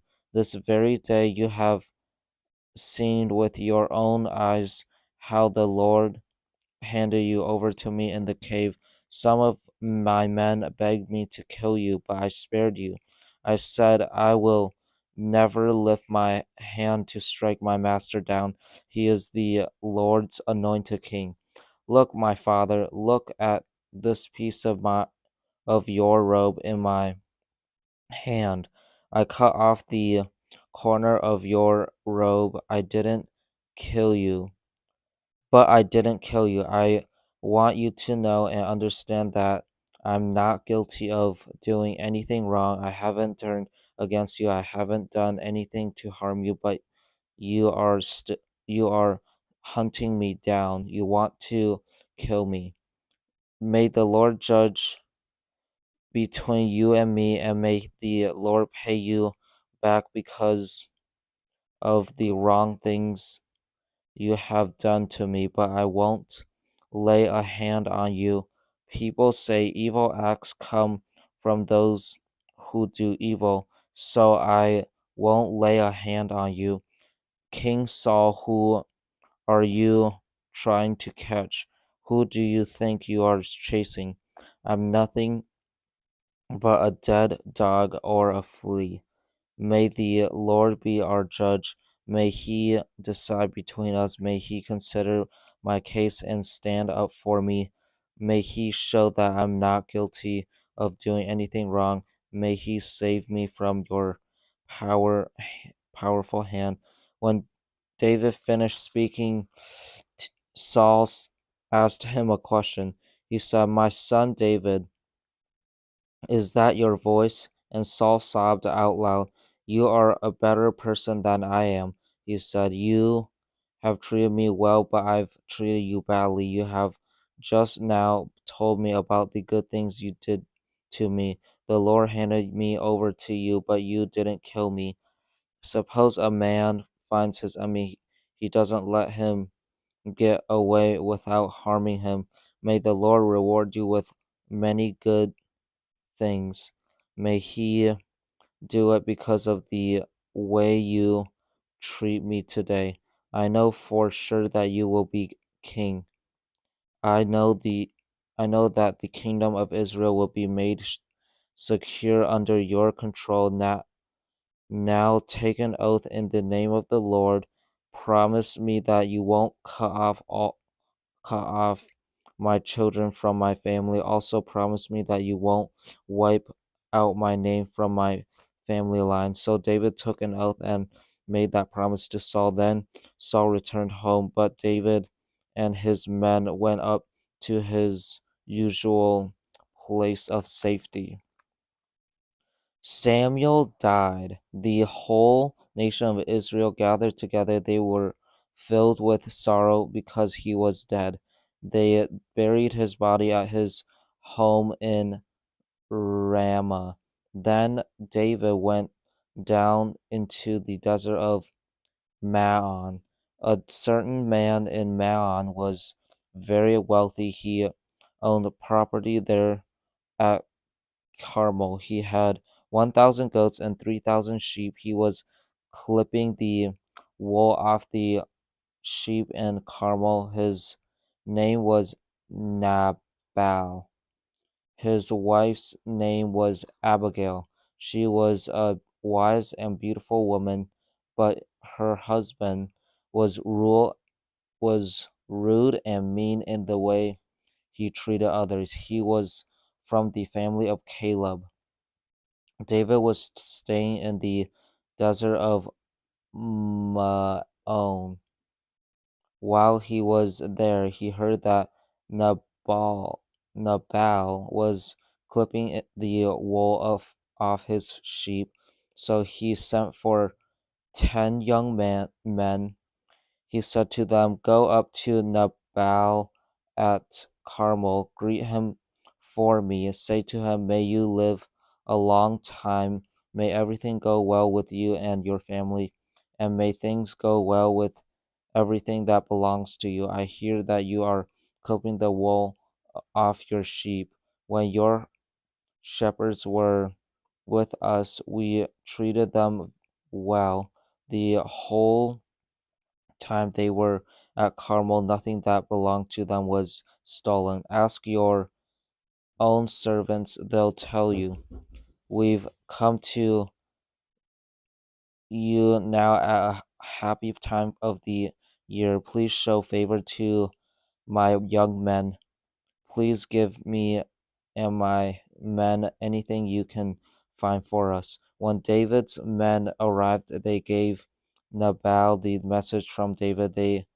Then they waited. Nabal answered David's servants, "Who is this David? Who is this son of Jesse?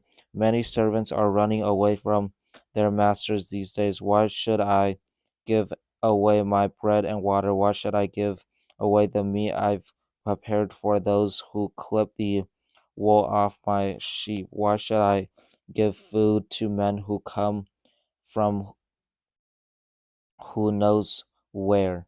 So David's men turned around and went back. When they arrived, they reported to David every word Nabal had spoken. David said to his men, "Put on your swords." So they put on their swords on. So they put their swords on. David put his on too. About 400 men went up with David. 200 men stayed behind with the supplies. One of the servants warned Nabal's wife Abigail. He said, "David sent some messengers from the desert to give his greeting to our master, but Nabal shut, shouted at shouted at them and made fun of them.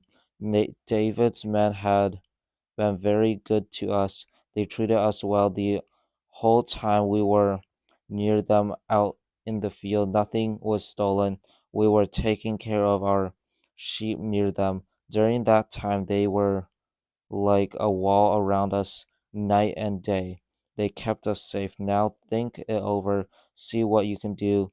Horrible, terrible will soon come to our master and his whole family. He's such an evil man that no one can even talk to him." Abigail didn't waste any time. She got 200 loaves of bread and 2 bottles of wine. The bottles were made out of animal skins. She got 5 sheep that were ready to be cooked. She got a bushel of grain that had been cooked. She got 100 raisin cakes, and she got 200 cakes of pressed figs. She loaded all of it on the backs of the donkeys. Then she told her servants, "Go on ahead, I'll follow you." But she didn't tell her husband Nabal about it. Abigail rode her donkey into a mountain village, mountain valley. There she saw David and his men. They were coming down toward her. David had just said, "Everything we've done hasn't been worth a thing. I watched over that fellow's property in the desert. I made sure none of it was stolen, but he has paid me back evil for good. I won't leave even one of his men alive until morning. If I do, may God punish me greatly." When Abigail saw David, she quickly got off her donkey. She bowed down and face in front of David with her face toward the ground. She fell at his feet. She said, "Please let me speak to you, sir. Listen to what I'm saying. Let me take the blame myself. Don't pay any attention to that evil man Nabal. His name means foolish person, and that's exactly what he is. He's always doing foolish things. I'm sorry I didn't get a chance to see the men you sent. Sir, the Lord has kept you from killing Nabal and his men. He has kept you from using your own hands to get even. May what's about to happen to Nabal happen to all of your enemies. May it also happen to everyone who wants to harm you, and may it happen just as surely as the Lord and you are alive. I've brought a gift for you. Give it to the men who follow you. Please forgive me for what I've done wrong. The Lord will certainly give you and your family line a kingdom that will last. That's because you fight the Lord's battles. Don't do anything wrong as long as you live. Someone may chase you and try to kill you, but the Lord your God will keep your life safe like a treasure that is hidden in a bag, and He'll destroy your enemies. Their lives will be thrown away, just as a stone is thrown from a sling.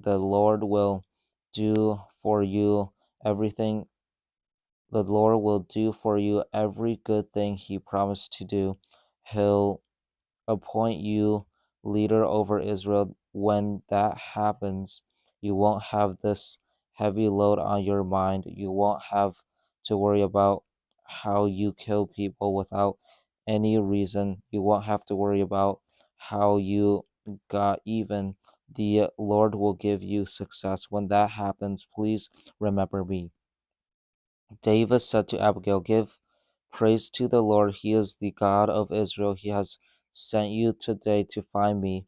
May the Lord bless you for what you have done. You have shown a lot of good sense. You have kept me from killing Nabal and his men this very day. You have kept me from using my own hands to get even. It's a good thing you came quickly to meet me. If you hadn't come, not one of Nabal's men would have been left alive by sunrise, and that's just as sure as the Lord, the God of Israel, is alive. He has kept me from harming you."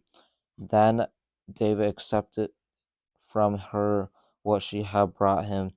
He said, "Go home in peace. I've heard your words. I'll do what you have asked." Abigail went back to Nabal. He was having a dinner party in the house. It was the kind of dinner a king would have. He had been drinking too much wine. He was very drunk, so she didn't tell him anything at all until sunrise. The next morning, Nabal wasn't drinking anymore. Then his wife told him everything. When she did, his heart grew weak. He became like a stone. About 10 days later, the Lord struck Nabal down and he died. David heard that Nabal was dead, so he said, "Give praise to the Lord. Nabal made fun of me, but the Lord stood up for me. He has kept me from doing something wrong. He has paid Nabal back for the wrong things he did." Then David sent a message to Abigail. He asked her to become his wife. His servants went to Carmel. They asked they said to Abigail, "David has sent us to you. He wants you to come back with us and become his wife." Abigail bowed down with her face toward the ground. She said, "Here I am. I'm ready to serve him. I'm ready to wash the feet of his servants."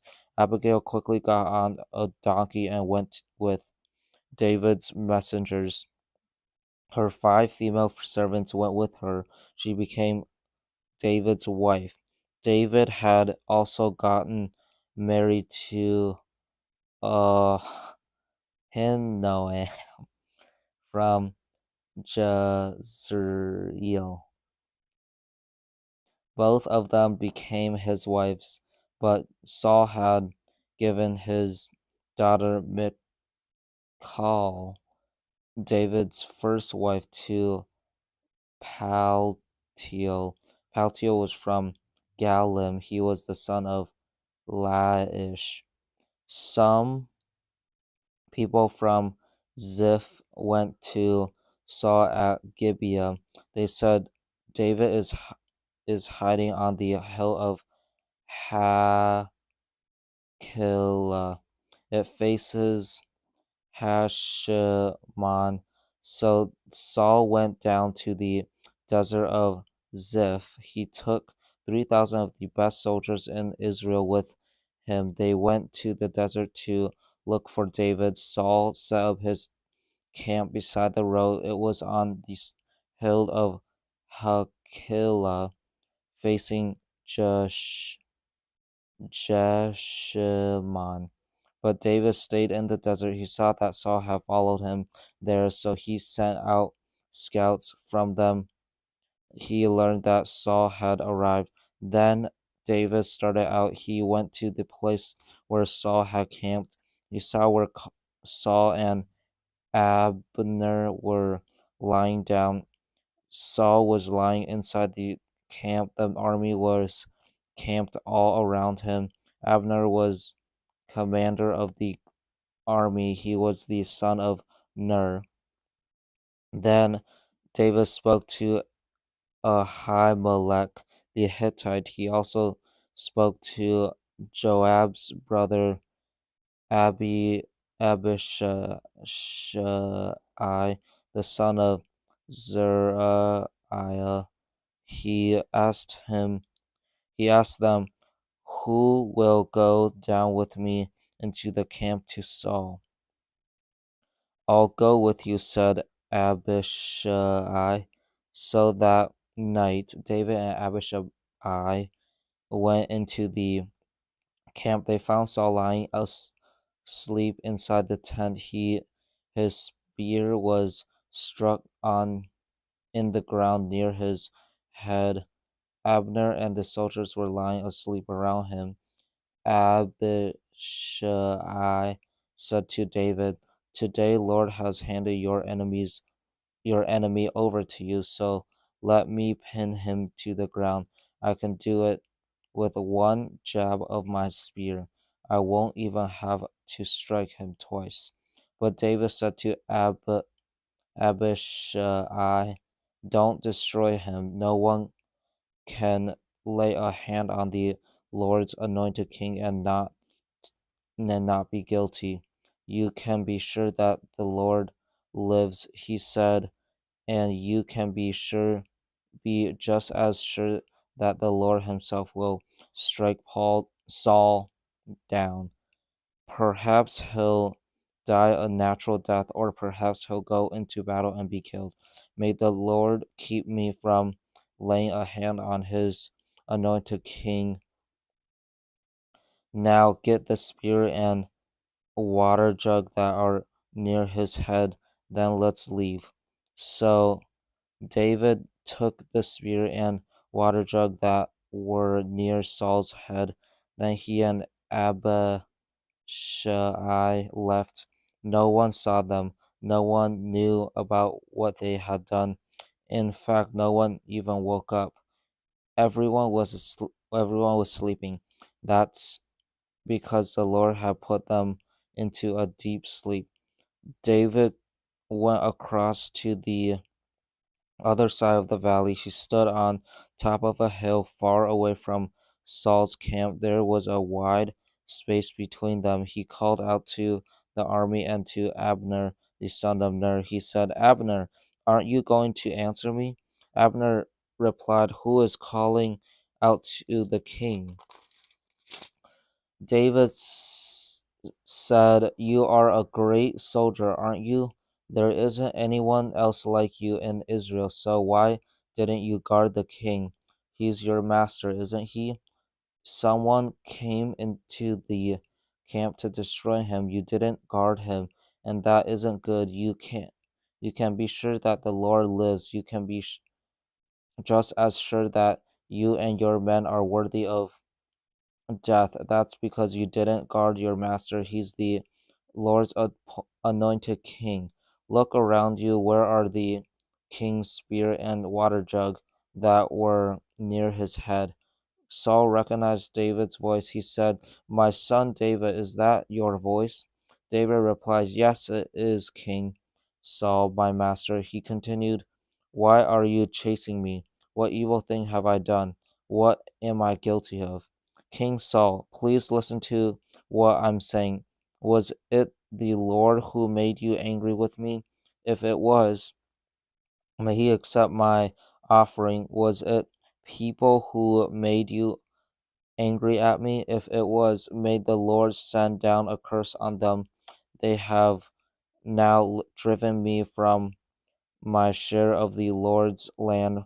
By doing that, they might as well have said, go and serve other gods. Don't spill my blood on the ground far away from where the Lord lives. King Saul, you have come out to look for nothing but a flea. It's as if you were hunting a part- partridge in the mountains. The Then Saul said, I have sinned, my son David, come back. Today you thought my life was very special, so I won't try to harm you again. I'll really act. I really acted like a foolish person. I've made a huge mistake. Here's your spear, David answered. Send one of your young men over to get it.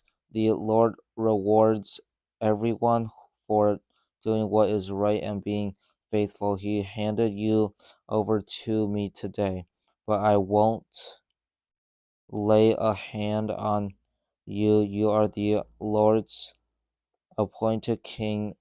Today, I thought your life had great value. In the same way, may the Lord think of my life as having great value.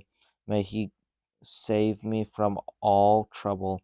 Then Saul said to David, my son David, may the Lord bless you. You will you will do great things. You will also have great success. So David went on his way and Saul returned home.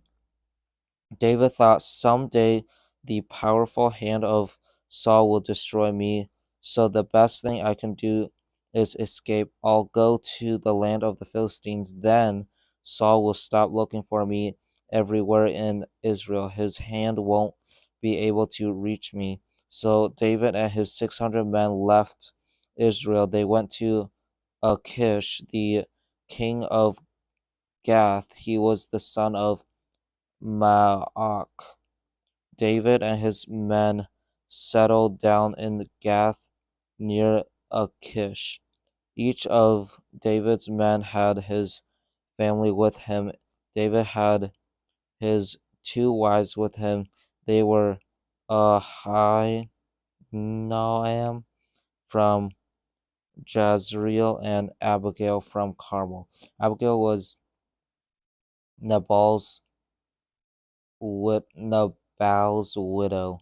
Saul was told that David had ran away to Gath, so he didn't look for David anymore. David said to Achish, "If you are pleased with me, piece in give me a place in one of your country towns. I can live there. I don't really need to live near you in the royal city." So on that day, Achish gave David the town of Ziklag. Ziklag. It has belonged to the kings of Judea ever since that time. David lived in Philistine territory for a year and 4 months. Sometimes David and his men would go up and attack the Geshurites. At other times, they would attack the Gir Girzites or the Amalekites. All of those people had lived in the land that reached all the way to Shur and Egypt. They had been there for a long time. Then David would attack an area. He wouldn't leave a man or a woman alive, but he would take their sheep, cattle, donkeys, camel, and clothes. Then he would return to Achish. Achish would ask, "Who did you attack today?" David would answer, "The people who live in the Negev desert of Judah." Or he would answer, "The people in the Negev desert of Jerahmel." Or he would answer, "The people in the Negev desert of the Canaanites." David wouldn't leave a man or a woman alive to be brought back to Gath. He thought they might tell on us. They might tell Achish who we really attack, who we really attacked. That's what David did as long as he lived in Philistine territory. Achish trusted David. He thought David has made himself smell very bad to his people, the Israelites, so he'll serve me forever. While David was living in Ziklag, the Philistines gathered their army together. They planned to fight against Israel. Achish said to David, "I want you to understand that you and your men must march out with me and my army." David said, "I understand. You will see for yourself what I can do." Achish replied, "All right, I'll make you my own personal guard for life." Samuel had died. The whole nation of Israel was filled with sorrow because he was dead. They had buried his body in his own town of Ramah. Saul had gotten rid of people who got messages from those who have died. He had also gotten rid of people who talked to the spirits of the dead. He had thrown all of them out of the land. The Philistines gathered together and set up camp at Shunem. At the time, at the same time, Saul gathered all of the fighting men of Israel together. They set up camp at Gilboa. When Saul saw the Philistine army, he was afraid. Terror filled in his heart. He asked the Lord for advice, but the Lord didn't answer him through dreams or prophets. He didn't answer him when Saul had the priests use the Urim. Saul spoke to his attendants. He said, "Find me a woman who gets messages from those who have died. Then I can go and ask her some questions." There's a woman like that in Endor, Endor, they said. Saul put on different clothes so people wouldn't know who he was. At night, he and two of his men went to see the woman.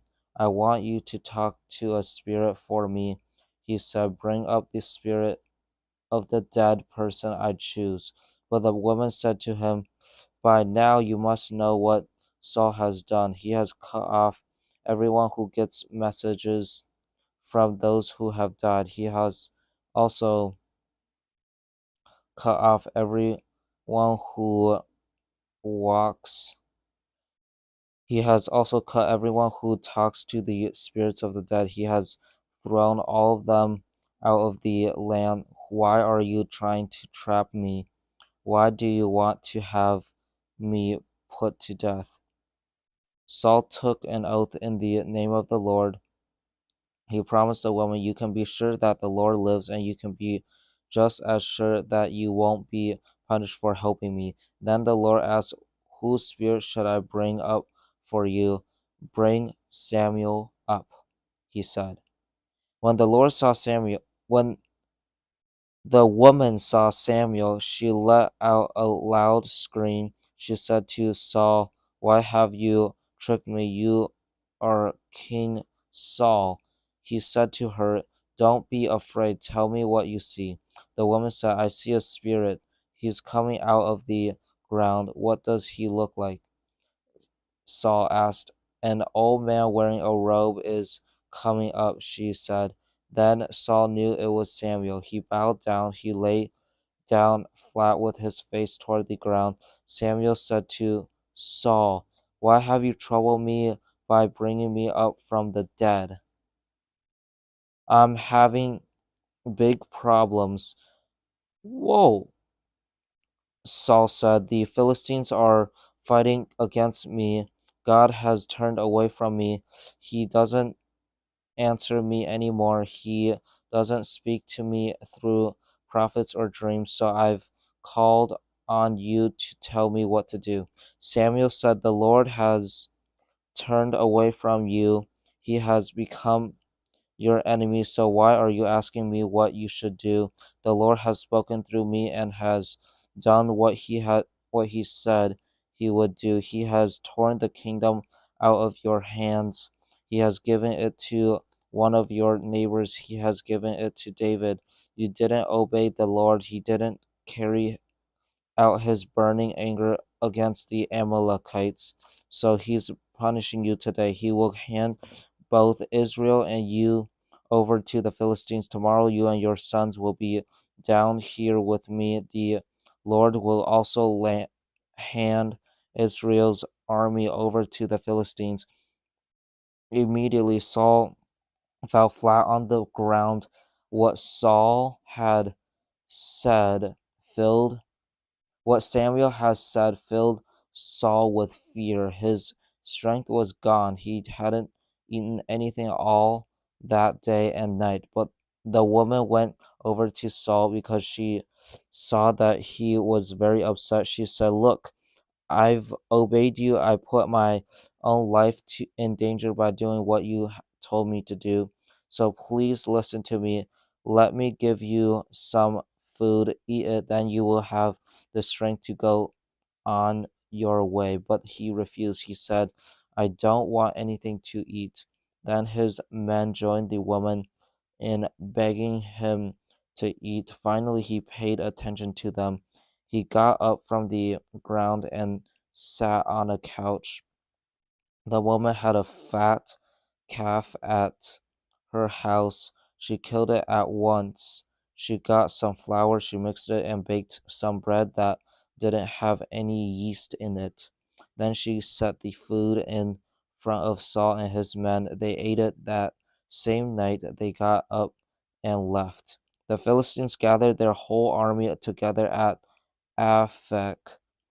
Israel's army camped by the spring of water at Jezreel. The Philistine rulers marched out in companies of hundreds and thousands. David and his men were marching with Achish behind the others. The commanders of the Philistines asked, "Why are these Hebrews here?" Achish replied, "That's David. Wasn't he an officer of Saul, the king of Israel? He has already been with me for more than a year. I haven't found any fault in him. That's been true for from the day he left Saul until now." But the Philistine commander were angry with Achish. They said, "Send David back. Let him return to the town you gave him.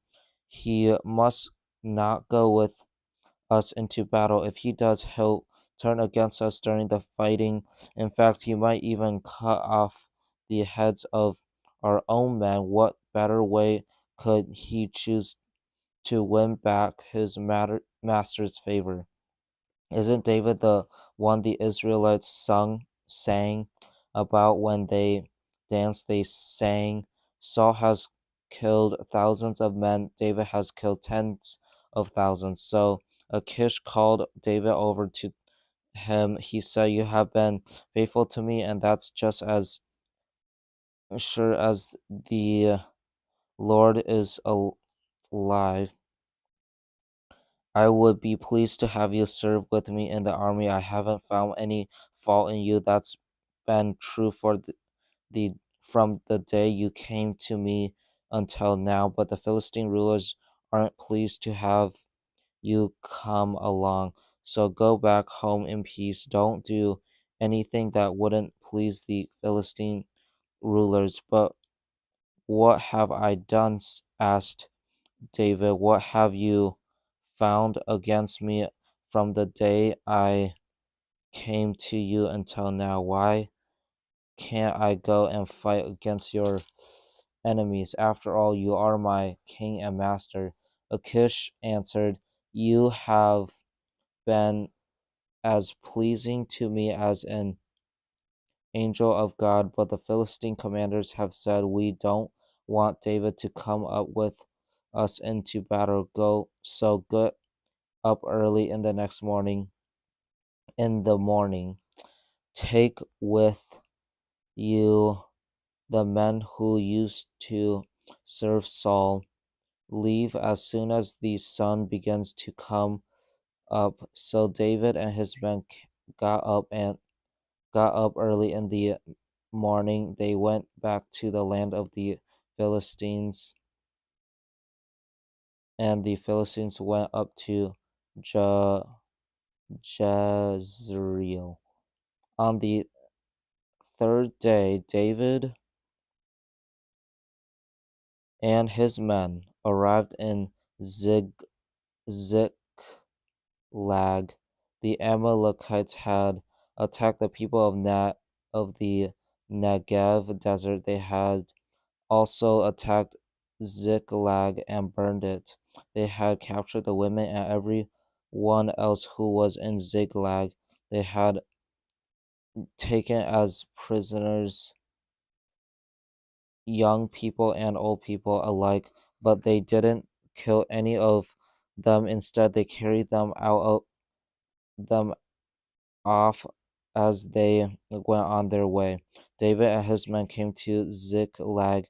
They saw that it had been destroyed by fire. They found out that their wives and sons and daughters had been captured. So David and his men began to sob out loud. They sobbed until they couldn't sob anymore. David's two wives had been captured. Their names were Ahinoam from Jezreel, and Abigail from Carmel. Abigail was Nabal's widow. David was greatly troubled. His men were even talking about killing him by throwing stones at him. All of them were very bitter because their sons and daughters had been taken away, but David was made strong by the Lord his God. Then David spoke to the priest Abiathar, the king, the son of Ahimelech. He said, "Bring me the linen apron." Abiathar brought it to him. David asked the Lord for advice. He said, "Should I chase after the men who attacked Ziklag, or if I do, will I catch up with them?" "Chase after them," the Lord answered. "You will certainly catch up with them. You will succeed in saving those who were captured." David and his 600 men came to the Besor Valley. Some of them stayed behind there. That's because 200 of them were too tired to go across the valley, but David and the other 400 continued the chase. David's men found an Egyptian in a field. They brought him to David. They gave him water to drink and food to eat. They gave him part of a cake of pressed figs. They also gave him two raisin cakes. After he ate them, he felt as good as new. That's because he hadn't eaten any food for 3 days and 3 nights. He hadn't drank any water during that time either. David asked him, "Why do you belong to me? Who do you belong to? Where do you come from?" The man said, "I'm from Egypt. I'm the slave of an Amalekite. My master deserted me when I became ill 3 days ago. We attacked the people in the Negev desert of the Kerethites. We attacked the territory that belongs to Judea. We attacked the people in the Negev desert of Caleb, and we burned Ziklag." David asked him, "Can you lead me down to the men who attacked Ziklag?" He answered, "Take an oath in the name of God. Promise me that you won't kill me. Promise that you won't hand me over to my master. Then I'll take you down to them." He led David down to where the men were. They were scattered all over the countryside. They were eating and drinking and dancing wildly. That's because they had taken a large amount of goods from those they had attacked. They had taken it from the land of the Philistines and from the people of Judea. David fought against them from sunset until the evening of the next day. None of them escaped except 400 young men. They rode off on camels and got away. David got everything back that the Amalekites had taken. That included his two wives. Nothing was missing, not one young person or old person or boy or girl was missing. None of the goods or anything else the Amalekites have had taken was missing. David brought everything back. Out he brought back all of the flocks and herds. His men drove them on ahead of the other livestock. They said, "Here's what David had captured." Then David came to the 200 men who had been tired to follow him. They had been left behind in the Besor valley. They came out to welcome David and the people who were with him. As David and his men approached, he greeted them, but some of the men who had gone out with David were evil. They wanted to stir up trouble. They said, "The 200 men didn't go out into battle with us, so we won't share with them the goods we brought back, but each man can take his wife and children, and go home. David replied, No, my friends, you must not hold back their share of what the Lord has given us. He has kept us safe. He has handed over to us the men who attacked Ziklag. So no one will pay attention to what you are saying. Each man who stayed with the supplies will receive the same share as each man who went down to the battle. Everyone's share will be the same. David made that a law and a rule for Israel. It has been followed from that day until now. David arrived in Ziklag. He sent some of the goods to the elders of Judah. They were his friends. He said, Here's a present for you. It's part of the things we took from the Lord's enemies. He sent some goods to the elders who were in Bethel, Ramoth, Negev, and Jatir. He sent some to those who were in R O ear, ear, Siphamoth,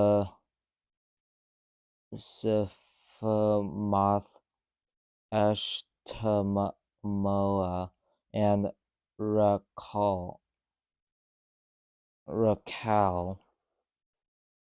He sent some to those who were in the towns of the Jerahmeelites and Kenites. He sent some to those who were in Hormah, Bor Ashan, Athak, and Hebron. He also sent some to those who were in all of the other places where he and his men had wandered around. The Philistines fought against Israel. The men of Israel ran away from them, but many Israelites were killed on Mount Gilboa. The Philistines kept chasing Saul and his sons. They killed his sons Jonathan, Abinadab, and Malchishua. The fighting was heavy around Saul. Men who were armed with bows and arrows caught up with him. They shot their arrows at him and wounded him badly. Paul spoke to the man who was carrying his armor. He said, Pull out your sword, stick it through me. If you don't, those fellows who weren't circumcised will come. They'll stick their swords through me and hurt me badly. But the man was terrified. He wouldn't do it. So Saul took his own sword and fell on it. The man saw that Saul was dead, so he fell on his own sword and died with him. Saul and his 3 sons died together that same day. The man who carried his armor also died with them that day. So did all of Saul's men. The Israelites who lived along the valley saw that their army had run away. So did those who lived across the Jordan River. So they saw that Saul and his sons were dead. So they left their towns and ran away. Then the Philistines came and settled down in them. The day after the Philistines had won the battle, they came to take what they wanted from the dead bodies. They found Saul and his 3 sons dead on Mount Gilboa. They cut off Saul's head. They took his armor from his body. Then they sent messengers through the whole land of the Philistines. They announced these news in the temple where they had set up statues of their gods. They also announced it among their people. They put Saul's armor in the temple where they had set up statues of goddesses that were named after Ashtoreth. They hung his body up on the wall of Beth Shan. The people of Jabesh Gilead heard about what the Philistines had done to Saul. So all of their brave men traveled through the night to Beth Shan.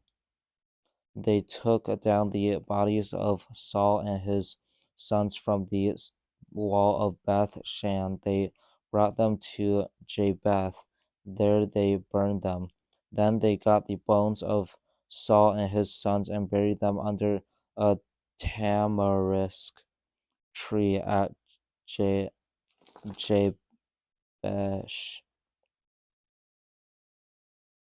They didn't eat anything for 7 days. 2 Samuel chapter 1. After Saul died, David returned to Ziklag. He had won the battle over the Amalekites. He stayed in Ziklag for 2 days. On the third day, a man arrived from Saul's camp. His clothes were torn. He had dust on his head. When he came to David, he fell to the ground to show him respect. Where have you come from? David asked him. He answered, I've escaped from Israel's camp. What happened? David asked. Tell me. He said, Israel's men ran away from the battle. Many of them were killed. Saul and his son Jonathan are dead. David spoke to the man who brought him the report. He asked him, How do you know that Saul and his son Jonathan are dead? I ha I just happened to be there on Mount Gilboa. The young man said, Saul was there too. He was leaning on his spear. The enemy chariots and chariot drivers had almost caught up with him. Then he turned around and saw me. He called out to me. I said, I, What do you want me to do? He asked me, Who are you? An Amalekite, I answered. Then he said to me, Stand over me and kill me. To I'm close to death, but I'm still alive. So I stood over him and killed him. I did it because I knew that after he had lost the battle, he could be killed anyway. So I took the crown that was on his head. I also took his armband. I've brought them here to you. You are my master. Then David took hold of his clothes and tore them. All of his men did the same thing. All of them were filled with sadness. They sobbed over the whole nation of Israel. They didn't eat anything until evening. That's because Saul and Jonathan and the Lord's army had been killed with swords. David spoke to the young man who had brought him the report. He said, Where are you from? I'm the son of an outsider, an Amalekite, he answered. David asked him, Why weren't you afraid to lift your hand to kill the Lord's anointed king? Then David called for one of his men. He said, Go strike him down. So he struck the man down, and the man died. That's because David has said to him, Nothing that happens to you will be your own fault. What your own mouth has spoken is a witness against you. You said, I killed the Lord's anointed king. David sang a song of sadness about Saul and his son Jonathan. He ordered that it be taught to the people of Judea. It is called the Song of the Bow. It is written down in the book of Ashar. David sung, Israel, your glorious leaders lie dead on your hills. Your mighty men have fallen. Don't announce it in Gath. Don't tell it in the streets of Ashkelon. If you do, the daughters of the Philistines will be glad. The daughters of men who haven't been circumcised will be joyful. Mountain of Gilboa, may not may no dew of rain fall on you. May your fields not produce any offers of grain. The shield of the mighty king lies polluted there. The shield of Saul lies there. It isn't rubbed with oil anymore. The bow of Jonathan didn't turn back. The sword of Saul didn't return without being satisfied. They spilled the blood of their enemies. They killed mighty men in life. Saul and Jonathan were loved and gracious. In death they were not parted. They were faster than eagles. They were stronger than lions. Daughters of Israel, sob over Saul. He dressed you in the finest clothes. He decorated your clothes with ornaments of gold. Your mighty men have fallen in battle. Jonathan died. Jonathan lies dead on your hills. My brother Jonathan, I'm filled with sadness because of you. You were very special to me. Your love for me was wonderful. It was more wonderful than the love of women. Israel's mighty men have fallen. Their weapons of war are broken. After Saul and Jonathan died, David asked the Lord for advice. Should I go up to one of the towns of Judea? He asked. The Lord said, Go up. David asked, Where should I go? To Hebron, the Lord answered. So David went up there with his two wives. Their names were Ahinoam from Jezreel and Abigail from Carmel. Abigail was Nabal's widow. David also took his men and their families with him. They settled down in Hebron and its towns. Then the men of Judea came to Hebron. There they anointed David to be king over the people of Judea. David was told that the men of Jabesh Gilead had buried Saul's body, so he sent messengers to them to speak for him.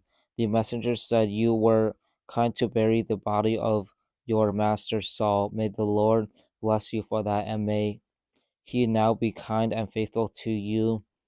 David will treat you well for being kind to Saul's body. Now then, be strong and brave. Your master Saul is dead, and the people of Judea have anointed David to be king over them. Abner, the son of Ner, was commander of Saul's army. He had brought Saul's son Ishbosheth to Mahanaim. There he made him king over Gilead, Ashuri, and Jezreel. He also made him king over Ephraim, Benjamin, and other areas of Israel. Ishbosheth was 40 years old when he became king over Israel. He ruled for 2 years, but the people of Judea followed David. David was king in Hebron over the people of Judea for 7.5 years. For 7.5 years. Abner, the son of Ner, left Mahanaim and went to Gibeon. The men of Ishbosheth, the son of Saul, went with him. Joab, the son of Zeruiah, and David's men also went out. All of then met at the pool in Gibeon. One group sat down on one side of the pool, the other group sat on the other side. Then Abner said to Joab, "Let's have some of the young men get up and fight. Let's tell them to fight hand to hand in front of us." "All right, let them do it," Joab said. So the young men stood up and were counted off. There were 12 on the side of Benjamin, and Saul's son Ishbosheth, and there were 12 on David's side. Each man grabbed one of his enemies by the head. Each one stuck his dagger into the other man's side, and all of them fell down together and died. So that place in Gibeon was named Helkath Hazarim. The fighting that day was very heavy. Abner and the men of Israel lost the battle to David's men. The three sons of Zeruiah